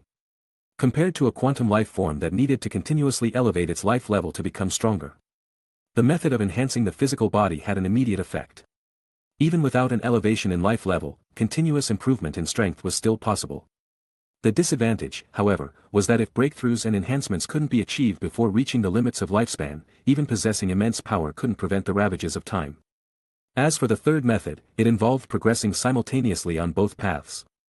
It utilized one's physical body as a carrier for the information network, integrating the advantages of both aspects, compensating for each other's disadvantages, and achieving the most perfect form of life. Choosing this path seemed to have no apparent drawbacks and was the optimal choice among the three options. However, it should be noted that whether it was the soul or the physical body, focusing all one's energy on one path to achieve advancement and elevation in life level wasn't a simple task. Moreover, how could one split their attention and pursue the simultaneous development of both paths? The final result might very well be that neither path could be fully achieved, with the soul's advancement being too slow and the physical body approaching its limits, resulting in a fruitless acceptance of the judgment of time. But for Viko, although he didn't choose the perfect path of pursuing both aspects simultaneously, since this opportunity was now before him, he felt somewhat unwilling to not give it a try. After careful consideration, Viko decided to prioritize the path of evolving into a quantum life form. However, this was a long-term plan. In order to have enough time to complete the process of elevating his life level, he had to pass the test of Thanos, the director of the Department of Population Control. If he were to die under that snap in the future, what would be the point of evolution and immortality?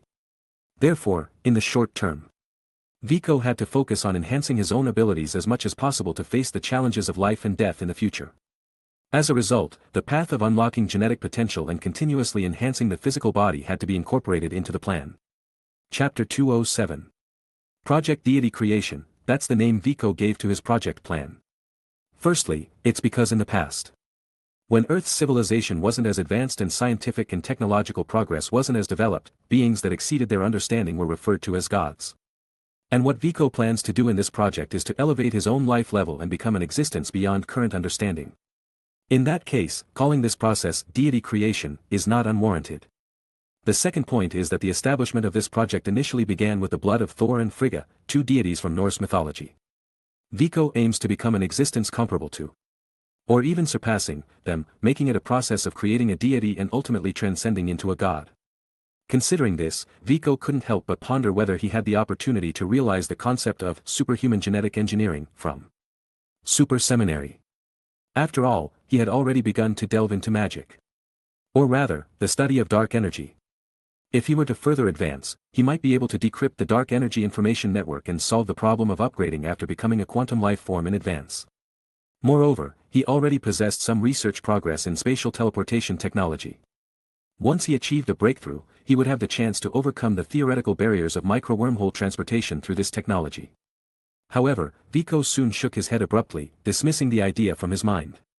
The second generation and third generation super soldiers in Super Seminary possessed strength almost equivalent to that of Thanos with multiple Infinity Stones, and they even had an advantage. To reach that level would require an immense amount of time and experience, not to mention the enormous difficulty. Unless Viko made breakthroughs in dark energy, matter decryption technology, and micro-wormhole transportation technology in the future, he wouldn't consider research in that area again.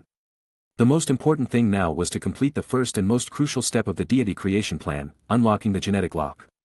Only by unlocking his own genetic lock could Viko's body gain the ability to perceive and manipulate dark energy, laying the foundation for further enhancements. As for how to unlock the genetic lock, Viko already had a solution in mind, the extremis virus. Maya Hansen, the discoverer of this virus, truly received the favor of the goddess of luck.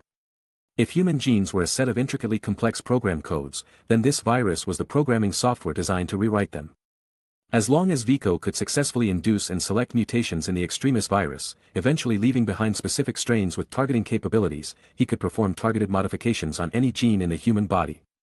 And the ultimate target for this round of cultivation and modification would be breaking his own genetic lock restriction and taking the first step towards the evolution of life level. Viko has already chosen the inducer for inducing directional mutation in the extremis virus, Frigga's blood. Compared to Thor's blood, Frigga's blood better meets Viko's requirements. This is because Frigga, being older, has undergone thousands of years of magical transformation, resulting in a richer abundance of induction factors, greatly increasing the success rate of extremis virus mutation. While Thor's blood contains the powerful lineage of Odin and Frigga, with immense potential, it hasn't been fully developed yet. Therefore, in terms of experimental effectiveness, it is not as revicoable as Frigga's blood. However, this secretly obtained blood sample from Frigga is so precious that if anything goes wrong during the entire experimental process, Viko won't have another chance to start over. So, to ensure the success rate of the experiment, Viko must carefully calculate the experimental variables and verify the settings of each step of the experimental process. At the same time, once the experiment starts, he must stay by the virus culture dish at all times, not taking a single step away or even blinking an eye. This is because he needs to use his informationized vision to constantly collect data and variable parameters during the experiment. If any problems arise, timely adjustments must be made to ensure that the direction of extremis virus mutation aligns with the desired results. Fortunately, Viko has undergone the extremist transformation and upgraded the nanobots within his body. With the self-healing capability and the added assistance of runic symbols on the nanobots, Viko can go for long periods without sleep, food, or even blinking, without any adverse effects on his physical health. Furthermore, mental fatigue can be restored through entering a virtual reality for recuperation and rejuvenation. So, for Viko, the next task is all about perseverance. After 12 days of relentless work without sleep, Viko finally successfully completed the mutation and cultivation of the virus. The newly obtained virus is named Key by Viko because through it, Viko will unlock the genetic lock that restrains his own potential. Honestly, during these 12 days, the biggest challenge for Viko was not the physical strain caused by sleep deprivation or the mental pressure from closely monitoring the experiment process, but rather the dryness and fatigue in his eyes due to not being able to blink for 12 straight days. Yes, it's dry eye syndrome. The prolonged period of keeping his eyes open caused Viko's tear ducts to become constipated, unable to provide sufficient tears to moisten his eyeballs. Of course, this could also be due to the constant use of his informationized vision ability. However, if that were the only issue, it wouldn't have become Viko's source of torment. What's even more frustrating came afterward. Because the dryness in his eyes led to damage to the cornea, the brain's repair center automatically adjusted to facilitate rapid healing. Anyone who has experienced the itching sensation during wound healing can relate. When this process happens in the eyes and you can't blink or rub them, it becomes quite agonizing. Why is itching considered a form of ancient torture? Isn't it precisely because of the pain and despair caused by the desperate desire to scratch but being unable to do so? Therefore, when the experiment was successfully completed, the moment Viko could finally end the task, his thoughts were not focused on immediately testing whether the key virus functioned as expected. Instead, he immediately grabbed a bottle of eye drops and poured it into his eyes. Feeling the coolness and comfort, enjoying the moisturizing effect of the eye drops, Viko experienced an unprecedented sense of happiness. This is what they call a joy that money can't buy. Chapter 208. Baymax, how are the results of the experiment? Does the key virus induced and bred exhibit the predetermined genetic characteristics? Master, you already know the results, don't you? No information can escape your awareness. Informationized vision allows you to instantly analyze all the features of the key virus comprehensively. You know me well, Baymax. Scientists don't believe in seeing is believing. They believe that practice is the sole criterion for testing truth. Don't forget about this principle. But considering your understanding, Master, your confidence is enough to break all these scientific principles, just like how you never adhere to the safety regulations and always use yourself as the first test subject for clinical trials. But am I not the only test subject? And so far, I'm still alive and well without any accidents. Besides, you need to consider, when the items being experimented on are things like extremis virus, heaven's eye virus, and the key virus, they either turn people into angels or condemn them to become demons. Adhering to the so-called safety regulations is the most unsafe thing to do. You wouldn't understand this if you haven't watched Resident Evil. If this experimental subject, other than me, escapes uncontrollably from the laboratory, it will become a source of contamination for all biological genes. You always manage to counter my arguments, Master. It seems that Baymax still needs to continue evolving. Don't worry, the programming of your core intelligence is already on my schedule. Once I unlock the genetic lock and strengthen my body, the brain utilization rate will also increase, and then I'll have time to deal with this project. Then, Master, if you are ready, please enter the nutrient hibernation pod. I have already injected the key virus into the nutrient solution. The project deity creation can be initiated at any time. Hahaha, it seems like you're quite eager, Baymax. Previously, you wanted me to follow the safety regulations, constantly reminding me of the danger of using myself as a test subject. Now, when it comes to your own program evolution, your attitude has changed so noticeably. It seems that the emotional engine upgrade I gave you was very successful. As you are now able to recognize yourself and start considering your own well-being. Viko didn't worry or get angry at Baymax's small display of selfishness. On the contrary, he felt happy. If Baymax had always been a flawless entity that only selflessly dedicated itself, it could never evolve into an intelligent life form. Because an entity that doesn't prioritize its own survival goes against the instincts of life. The self-interest demonstrated by Baymax just now is a sign of its gradual evolution. Of course, this so-called selfishness is only one aspect of the evolutionary manifestation. As Baymax's core intelligence continues to improve, it will also acquire richer emotions and desires. Just like selfish humans, whose genes also carry a genetic impulse for self-sacrifice. Sometimes, this is the result of kin selection, aiming to pass down their own genes, just as parents are willing to sacrifice their lives for their children. Other times, this self-sacrificial genetic impulse has no connection to kinship. It could be a war hero sacrificing themselves for peace or a naturalist completing the sublimation of life for a completely different species. It is precisely because of this complexity and contradiction that the existence of life appears vibrant and full of vitality. For Baymax, its path of evolution still has a long way to go. However, once Baymax completes its own life level upgrade and becomes an intelligent life form, it will reach the state of quantum life earlier than Vico. Vico can also obtain richer data from it, making his own evolutionary path smoother. Baymax is not only concerned about its core upgrade, but Baymax believes that, just like every previous experiment, you will triumph and achieve success, Master. Moreover, based on the collected experimental data so far, all the settings conform to your calculations and analysis conclusions. Please don't misunderstand Baymax. You've even learned to be cute and coaxing, Baymax. Today, you've given me quite a few surprises. It seems that your evolution speed, after the previous upgrade, far exceeds my imagination. The Mind Stone truly lives up to being the Infinity Stone of the Marvel Universe. Even just a segment of programming derived from its data has such miraculous effects. It's no wonder it led to the birth of Quicksilver and Scarlet Witch, as well as later on, Ultron and Vision. Rest assured, I'm not only happy with your performance just now, but I also have no blame whatsoever. I need to prepare for the experiment quickly. Double-check all the equipment settings, nutrient solution ratios, and inventory.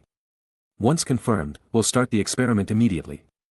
All equipment has been checked, nutrient solution ratios have been verified, inventory has been confirmed, and the production room equipment has been activated. Once the nutrient solution is running low, we can replenish it at any time. Everything is ready. Should we start the experiment? Begin the experiment. Initiate the Project Deity Creation program. The program has been initiated, injection of the key virus is complete. The detection system has locked the virus's position. The genetic lock is about to be opened.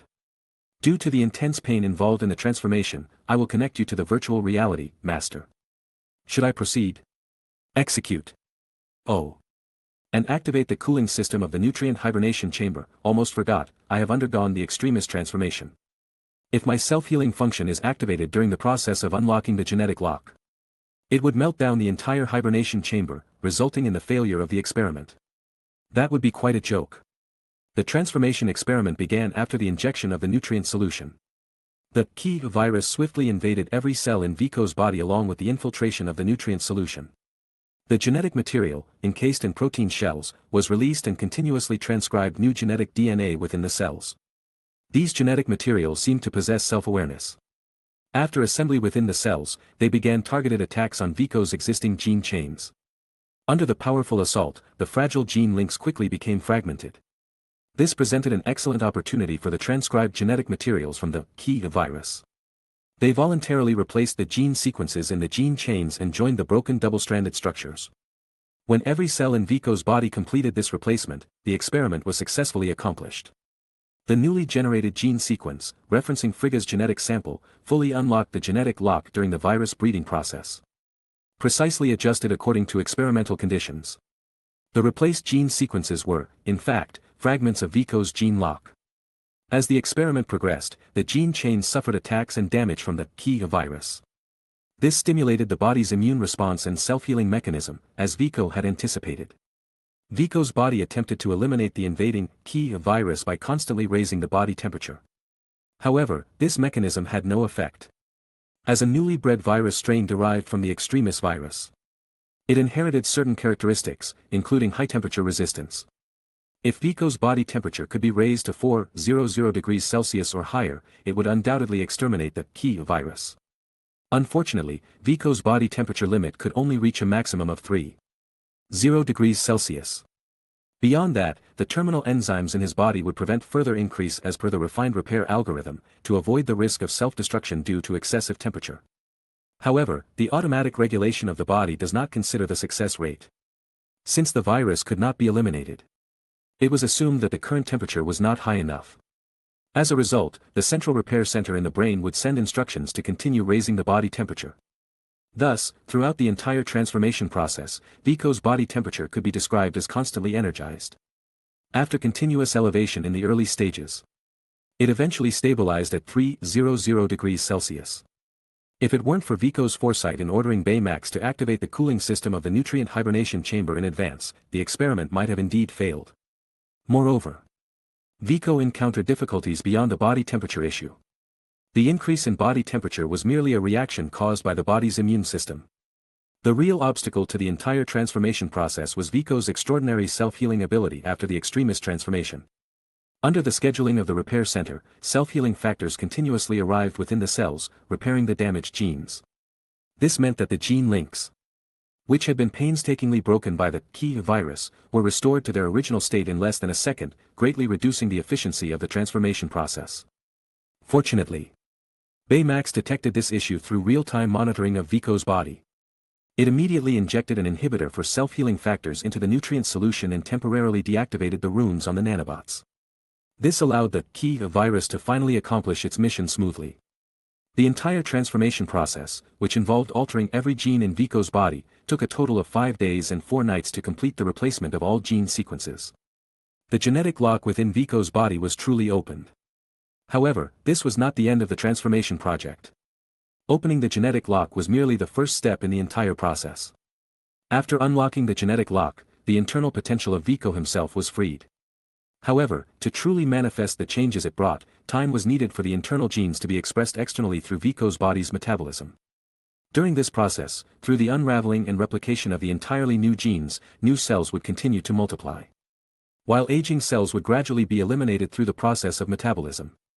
Eventually, Vico's body would undergo a complete renewal, becoming a vessel that could adapt well to the new genes and bear the brand new abilities brought by unlocking the genetic lock, magic sensing and magic absorption. Of course, Vico wouldn't simply let the body undergo natural metabolism to complete this final transformation process.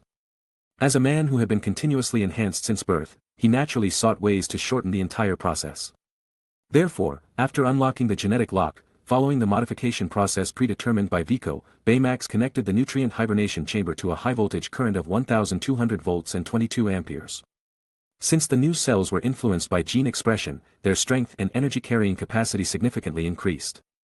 Hence, such a high-voltage current would have no effect on them. However, the old cells couldn't reach such intensity levels. In a situation where all self-healing abilities were completely suppressed, these cells would be eliminated by the high-voltage current. In this way, Vico could rapidly complete the entire replacement process and shape a completely new physical form through this screening method. Once Vico's entire body completed the renewal, Baymax immediately activated the self-healing mechanism and runes within him, allowing the new cells to receive nourishment and energy replenishment.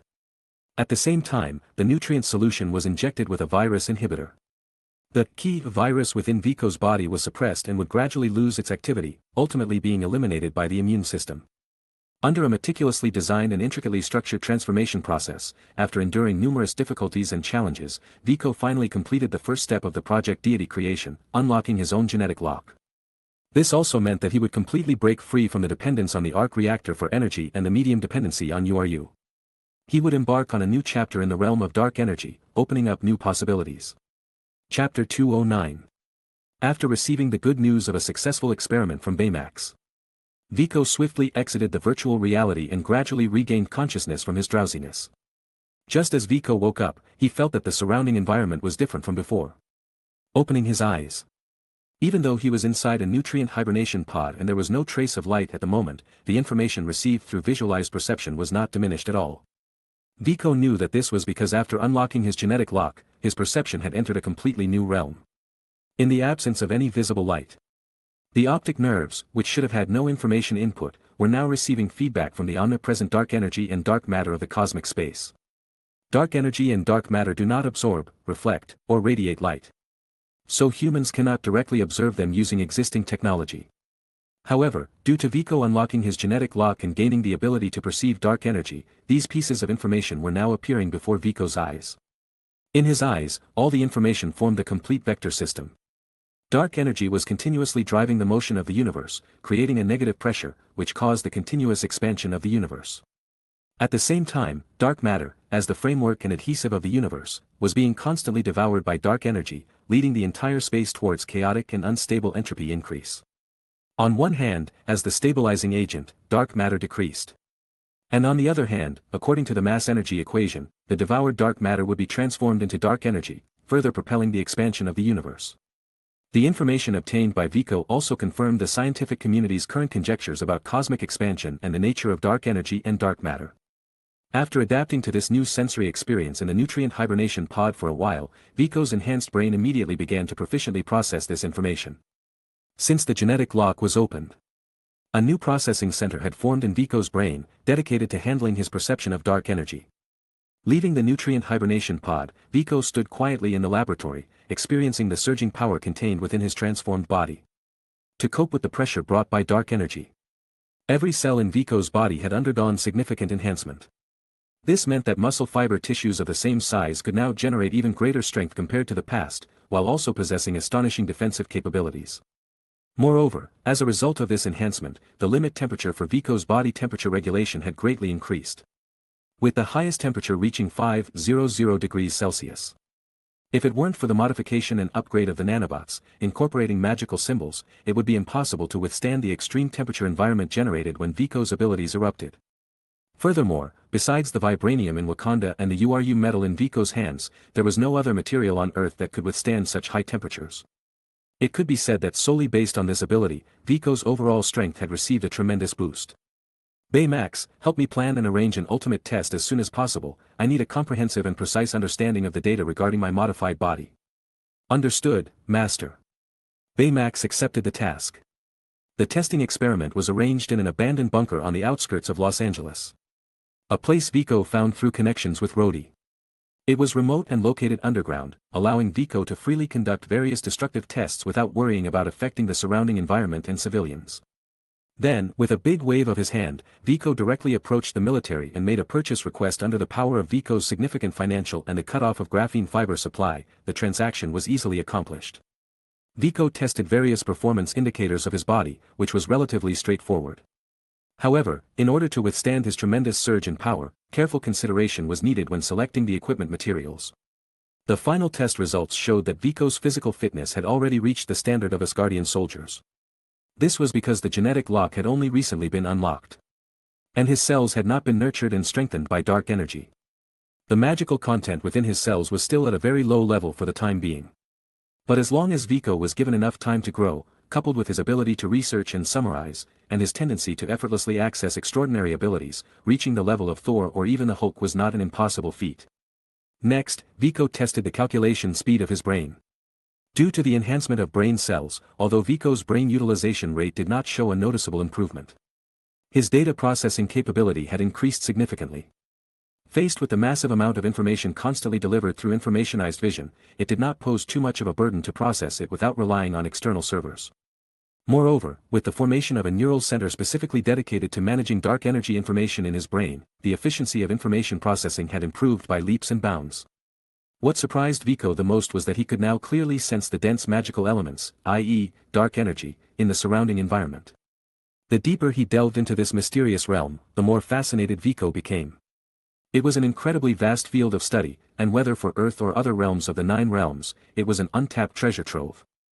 And now, Vico had one final test to conduct, which was to attempt to guide dark energy into his own body and reinforce himself.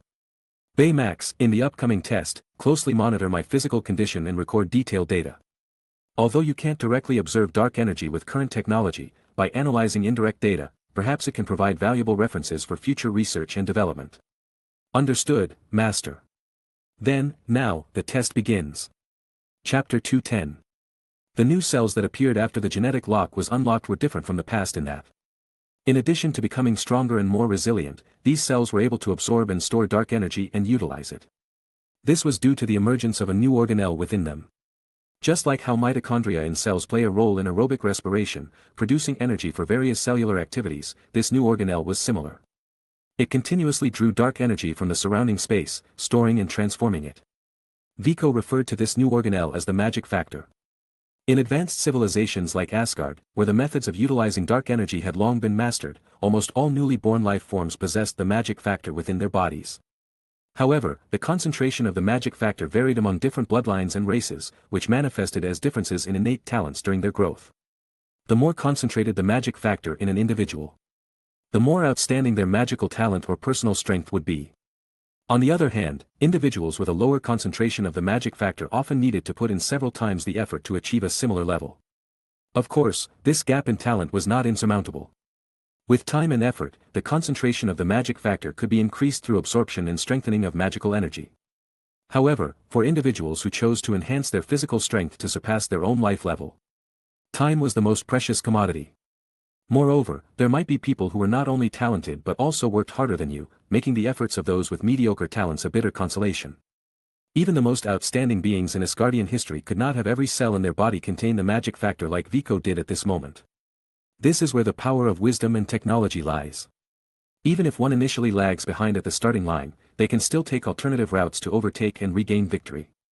It truly reflects the timeless saying, knowledge changes destiny. If humans could develop more advanced technology to record and display the process of Vico's body absorbing dark energy, people would be able to see a vacuum vortex, similar to a funnel, rapidly devouring all the dark energy in the surrounding space. Every new cell in Vico's body, like a long-awaited rainfall after a drought, absorbed energy with all its might and swiftly digested it to complete its own reinforcement. However, this process would not last for too long. Currently, Vico's body was like a newly constructed pond. At the beginning, when the floodgates were opened, the water level rose rapidly.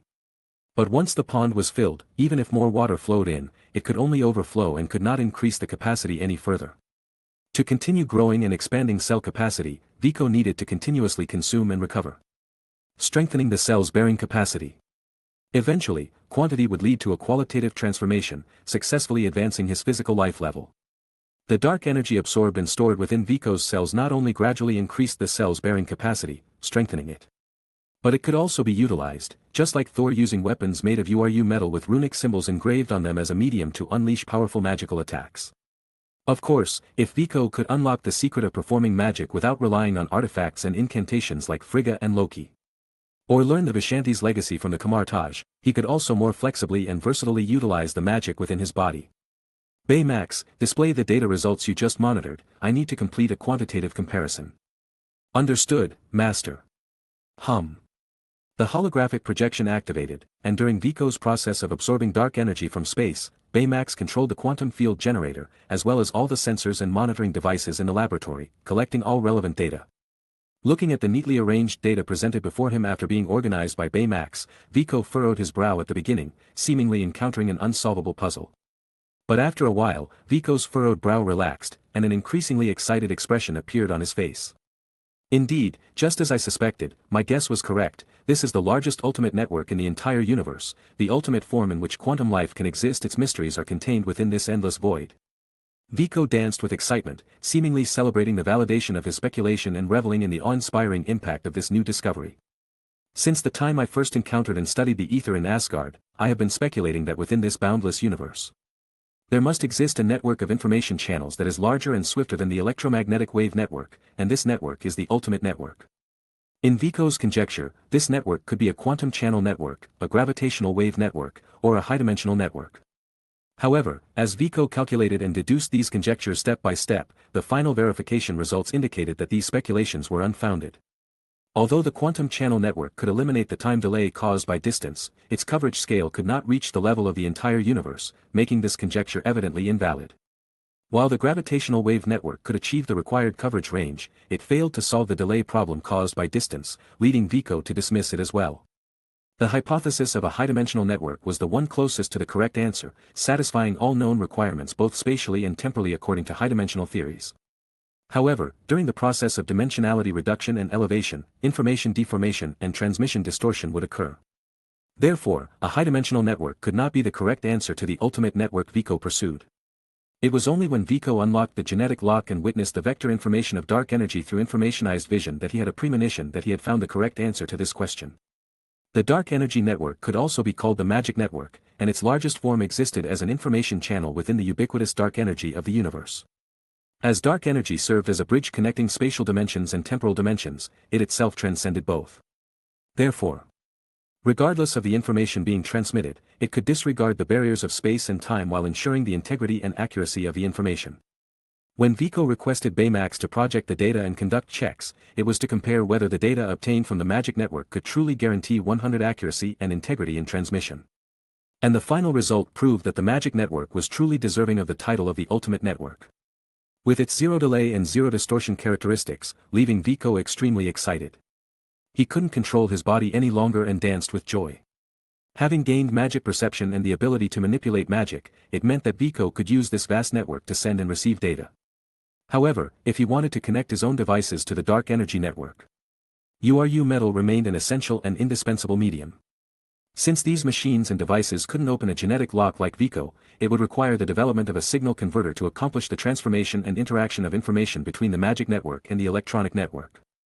But once Viko achieved this feat, it meant he could establish unrestricted connectivity between himself and the massive server clusters in the laboratory. It was equivalent to constructing a cloud within the magic network, connecting his brain with all the computational and storage resources in the servers. Through this cloud, Viko could enhance his computing power and information storage capacity limitlessly, greatly assisting his research and development work. Not only that, he could also directly upload Baymax's information into the magic network. Although Baymax had not evolved into a quantum life form, it could serve as the data steward within this network, helping Viko gain control over the entire magic network. Of course, before all of this, Viko needed to carefully consider how to encrypt data within the magic network and how to convert binary electronic information into vector information within the magic network. Chapter 211. Encrypting information is not necessarily simple. But it is not necessarily difficult either. As a computer genius, Viko has his own set of theories and methods for encrypting and decrypting information. Dealing with this kind of work can be considered a piece of cake for him. However, the difficulty lies in how to apply these encryption methods to the vector information of the magic network. It's important to note that this is not a binary network of just zeros and ones but a complex network that possesses expressive capabilities in both spatial and temporal dimensions. The one-size-fits-all approach won't work in the magic network. Furthermore, even if Viko manages to encrypt the information, how can he ensure that the level of encryption is secure enough? After all, as a network covering the entire universe, the magic network is not something Viko believes only he can discover and exploit. If the important information he sends is captured and deciphered by others, Viko, who adheres to the dark forest theory, dares not imagine the terrifying consequences that would follow. Therefore, this first step of information encryption is crucial for Viko to make effective use of the magic network. Only by succeeding in this first step can he ensure smoother usage in the future. In order to design the most secure encryption algorithm, Viko believes the best way is to seek inspiration from the Infinity Gems. Moreover, the key to this lies in the reality gem within the ether, which has already been perfectly demonstrated. Based on all the collected data and information related to the Infinity Gems at hand, Viko conducted repeated experiments and ultimately settled on an encryption algorithm that satisfied him the most. The principle of this algorithm refers to the communication format of the ether, where an entity and a clone are set up to authenticate the exchanged information. Only when it is confirmed that the information comes from the other party can it be received. Otherwise, when the information is intercepted by any other device, it will automatically be destroyed to ensure information security and the safety of Earth. The encryption algorithm has been confirmed, and as for the remaining information conversion device, it is much simpler. As long as he has Uru metal in his hands, there won't be any problems. Viko is already very familiar with the application and conversion of magic since his initial encounter with runic technology. Therefore, it didn't take long for Viko to manufacture the signal converter, load the data encryption algorithm onto it, and complete all the remaining preparations. And for the first message sent through the magic network, Viko had a wicked sense of humor. The text he prepared was as follows: "This is one small step I have taken personally, but a giant leap for all of humanity." Tapping on the keyboard, the send operation was completed. At the same time, Baymax had already received the data. The test data displayed on the screen showed that the network latency was only 0.00001 seconds. Even this 0.0001 second was the time spent on electronic data through the information conversion device. In other words, disregarding this minimal loss, the information transmission achieved by Viko was identical to that of the ether. However, before Viko could even start celebrating his success, an unfamiliar voice suddenly echoed in a completely sealed laboratory. Viko, who was still in a state of joy, was startled by this voice, causing his hair to stand on end, and he became completely stiff. It can be said that since birth, Viko had never experienced this kind of terrifying fear. This fear did not stem from the sudden appearance of the unfamiliar voice in the laboratory, but from the fact that his confidently rated laboratory defense system had been breached. The fact that his own security domain had been violated was what terrified Viko. And once it happened for the first time, there was no guarantee that it wouldn't happen again. This meant that the appearance of this unfamiliar voice not only shattered Vico's confidence but also his sense of security. Sorry if my sudden appearance startled you. But it's because what you just did was extremely dangerous that I disregarded formalities and appeared here. You may not know, but in this universe, besides the dimensions you can see, there exist powerful and evil entities in some unseen dimensions. So casually using the magic network to transmit information, like you did, is highly inadvisable. Carelessness can bring enormous trouble to Earth, and then I'll have more work to do. By the way, despite talking so much, I realize I haven't introduced myself yet. I am the Ancient One, Sorcerer Supreme from the magical sanctuary on Earth, Kamartaj. Why did I attract this big shot? Viko lamented silently upon hearing her self-introduction. Chapter 212. Hello, respected Ancient One, your sudden appearance really startled me. You should know that trespassing is illegal, especially in broad daylight. Although Viko was very surprised by the arrival of the Ancient One, he quickly calmed down as someone who had experienced many grand scenes. I don't quite understand what danger you're referring to. I have encrypted the information rigorously before sending it. I can ensure its security and that it won't be deciphered by anyone other than me. I certainly believe in your intelligence, Viko. In fact, I know more about you than you might imagine.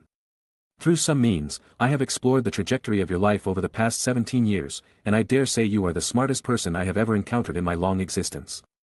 Although sometimes you employ certain methods to further your research, overall, you are indeed a brilliant and benevolent genius. However, despite the extraordinary talent you have demonstrated in just 17 years of life and the knowledge you have accumulated, which would take an ordinary person a lifetime to learn, your insight is still shallow. Do you think those dangerous entities within the magic network care about the meaning behind the messages you send? You're mistaken, my child. They only want to know the source and destination of the information and trace it back to this world to invade and conquer it. Your information is the guiding light for their arrival, and even if you wrap it in the tightest shell, it cannot deter the greed of these ambitious beings. Perhaps you have a point. It seems there is much more for me to learn if I want to safely use the magic network, but I believe I can solve this minor issue soon, Viko confidently said. Of course, I never doubted that, my child. However, if you want to master magic and the knowledge of sorcery more quickly, I can offer you a good destination. I have established a temple in the Himalayas where I teach individuals with the talent of sorcery to recognize and develop their potential. And you clearly possess such talent. So what I want to say is Kamartaj welcomes your arrival. But if you decide to enter Kamartaj for study, you'll first need to pass a small test. You have to find the true location of Kamartaj yourself, but I don't think this test will be too difficult for you. Now, let's end this somewhat impolite meeting. Once again, I remind you, my child, when you gaze into the abyss also gazes back into you. Don't conduct any further experiments until you have a clear understanding of the magic network. I'll be waiting for you at Kamartaj, anticipating your arrival. After saying these words, the Ancient One didn't care about Viko's attitude and confidently opened a spatial portal, leaving Viko's laboratory. But the Ancient One had every reason to be confident. Having already demonstrated magic in front of people, would they still doubt Viko's willingness to cooperate? Besides, the Ancient One possessed the eye of Agamotto, with foresight of 500 years in the past and future. The Ancient One might have already seen through Viko's reactions, leaving no reason to doubt. I didn't pay attention earlier and missed it, but now I've caught on. I have witnessed the Supreme Sorcerer's magic, but with the Ancient One coming over, apart from giving me a warning, it seems she wants to make a contract with me and turn me into a magical teenager. Viko muttered to himself, looking at the now completely closed spatial portal where the Ancient One had disappeared. Baymax, did you capture the data I asked you to? Once Viko confirmed that the visitor was the Ancient One and harbored no ill intentions toward him, he immediately communicated with Baymax through telepathic waves. He instructed Baymax to activate the quantum field generator to record the moment when the Ancient One used magic before leaving. His purpose in doing so was not only to find ways to counter it, as no one would want their private domain treated as a public park for anyone to enter and exit at will. Additionally, Viko hoped that the data from the spatial portal opened by the Ancient One could provide some support for his own spatial portal project. This project had been in development for quite some time but had been stuck at a bottleneck. Viko had been busy with various new research projects, resulting in a delay with no progress made so far. If he could achieve a breakthrough using the teleportation magic of Kamartaj as a starting point, it wouldn't be an exaggeration to say that humanity would enter the interstellar age. Distance would no longer be a limitation on the path of human exploration, and the abundant resources of the universe would become easily accessible. Master, all the data has been uploaded to your private server and has been strictly encrypted. Very well, let them rest in the server for now. Before continuing with the research work, perhaps I should recharge myself. Please book a flight ticket for me to Kathmandu. I'm going on an impromptu trip. Chapter 213. Taking the fastest flight, and after a long nap, Viko arrived at his destination, Kathmandu. The speed was quite fast, but this airline is really stingy. Even though I booked a first-class ticket, they couldn't even provide me with a fresh cheeseburger. And those flight attendants, well, I should say they're more like middle-aged ladies, they look like they have at least 30 years of experience. I thought there would at least be a charming young lady in the first class. As soon as he got off the plane, Viko didn't seem very happy despite successfully reaching his destination. Instead, he started criticizing his own flight journey without hesitation. "Master, you could have chosen to travel by private plane," Baymax suggested. "Of course. If I haven't learned that dazzling and mesmerizing spell by the time I go back, I will arrange it that way. But you know, Baymax, if I suddenly apply for a private transnational flight, even if I'm very wealthy and have strong connections, going through the whole procedure would still take almost a day. I can't accept waiting that long. When it comes down to it, I'm just too honest. I should be like my old man, disregard everything and just activate the system and fly here myself." "You wouldn't do that, Master. You have never violated the law in non-emergency situations. My database has detailed records of that." "Well, Baymax, you really understand me the best, but next time, don't bother recording these irrelevant things, even though I upgraded your storage space and you can't possibly use it all." Kathmandu Airport was already quite small, and the whole city wasn't big either. After arriving in the city center, the low-rise buildings on the streets made the whole city appear crowded and chaotic. But for some travel enthusiasts, this is the charm of Kathmandu. Everything has a unique atmosphere that belongs only to this place. Although it was his first time here, Viko didn't wander around like Stephen Strange in the original plot, asking for directions aimlessly. Nanobots had already performed a holographic scan of the entire city, and an accurate and three-dimensional map was now displayed in front of Viko. However, knowing the roads wasn't enough. He still needed a direction to find his final destination. For that, Viko had to rely on his own perception to find it. And that's what the Ancient One referred to as a little test. The Kamartaj had stood atop the Himalayas for over 500 years, yet it remained undiscovered by ordinary people, indicating that it was protected by magic. It's similar to the leaky cauldron in Harry Potter, enchanted to make all non-magical people subconsciously ignore or forget about its existence. However, the magic of Kamartaj is undoubtedly more powerful. Even though the area was scanned by 4 satellites in space, Viko couldn't find any trace of Kamartaj in the image data. Obviously, what the Ancient One did went beyond simply influencing people's consciousness. It even made the entire Kamartaj invisible physically. But this is also where Viko's opportunity lies. Although ordinary people without magical factors cannot perceive the existence of Kamartaj, in Viko's perception, the immense magical array surrounding Kamartaj emits an unmistakable magical fluctuation, even if it's very small. Viko followed his perception completely, shuttling through the quaint streets of Kathmandu, constantly getting closer to his destination, Kamartaj. "I'm almost at my destination. You've been following me all this way, and if don't come out now, you won't have a chance." Just after entering a rarely traveled narrow alley, Viko was about to reach the entrance of Kamartaj in Kathmandu, but he suddenly stopped and shouted loudly in the empty alley. Sure enough, after Viko finished speaking, a few young locals emerged from who knows where and surrounded Viko. "Kid, if you want to ensure your safe departure from Kathmandu and return to your warm and comfortable home, it would be best not to shout and scream now, but obediently hand over your valuable belongings." Among the people surrounding Viko, a leader stepped forward, brandishing a shining blade and directly threatening Viko. However, Viko certainly wouldn't be intimidated by these few individuals. He had seen the Chidori. And he had also seen the Dark Elves. These few ordinary earthlings, who thought they were fierce and intimidating, were not capable of making Viko feel afraid. "Do you know why I know that you've been following me and yet still walked into this empty alley?" Viko locked eyes with the leader, his expression full of disdain as he asked. But before these people could react, Viko spoke again, answering his own question. "It's because of the existence of people like you that tarnish the reputation of this city, making life so difficult for those law-abiding, hard-working, and kind-hearted individuals. As a city that relies heavily on tourism for its economic support, do you know how much loss and disaster it brings to your fellow countrymen when there's a decrease in tourists? Clearly, you have hands and feet but don't do legitimate work, only thinking about these crooked and twisted paths. That's why I lured you here today. I will make sure you leave with a profound lesson."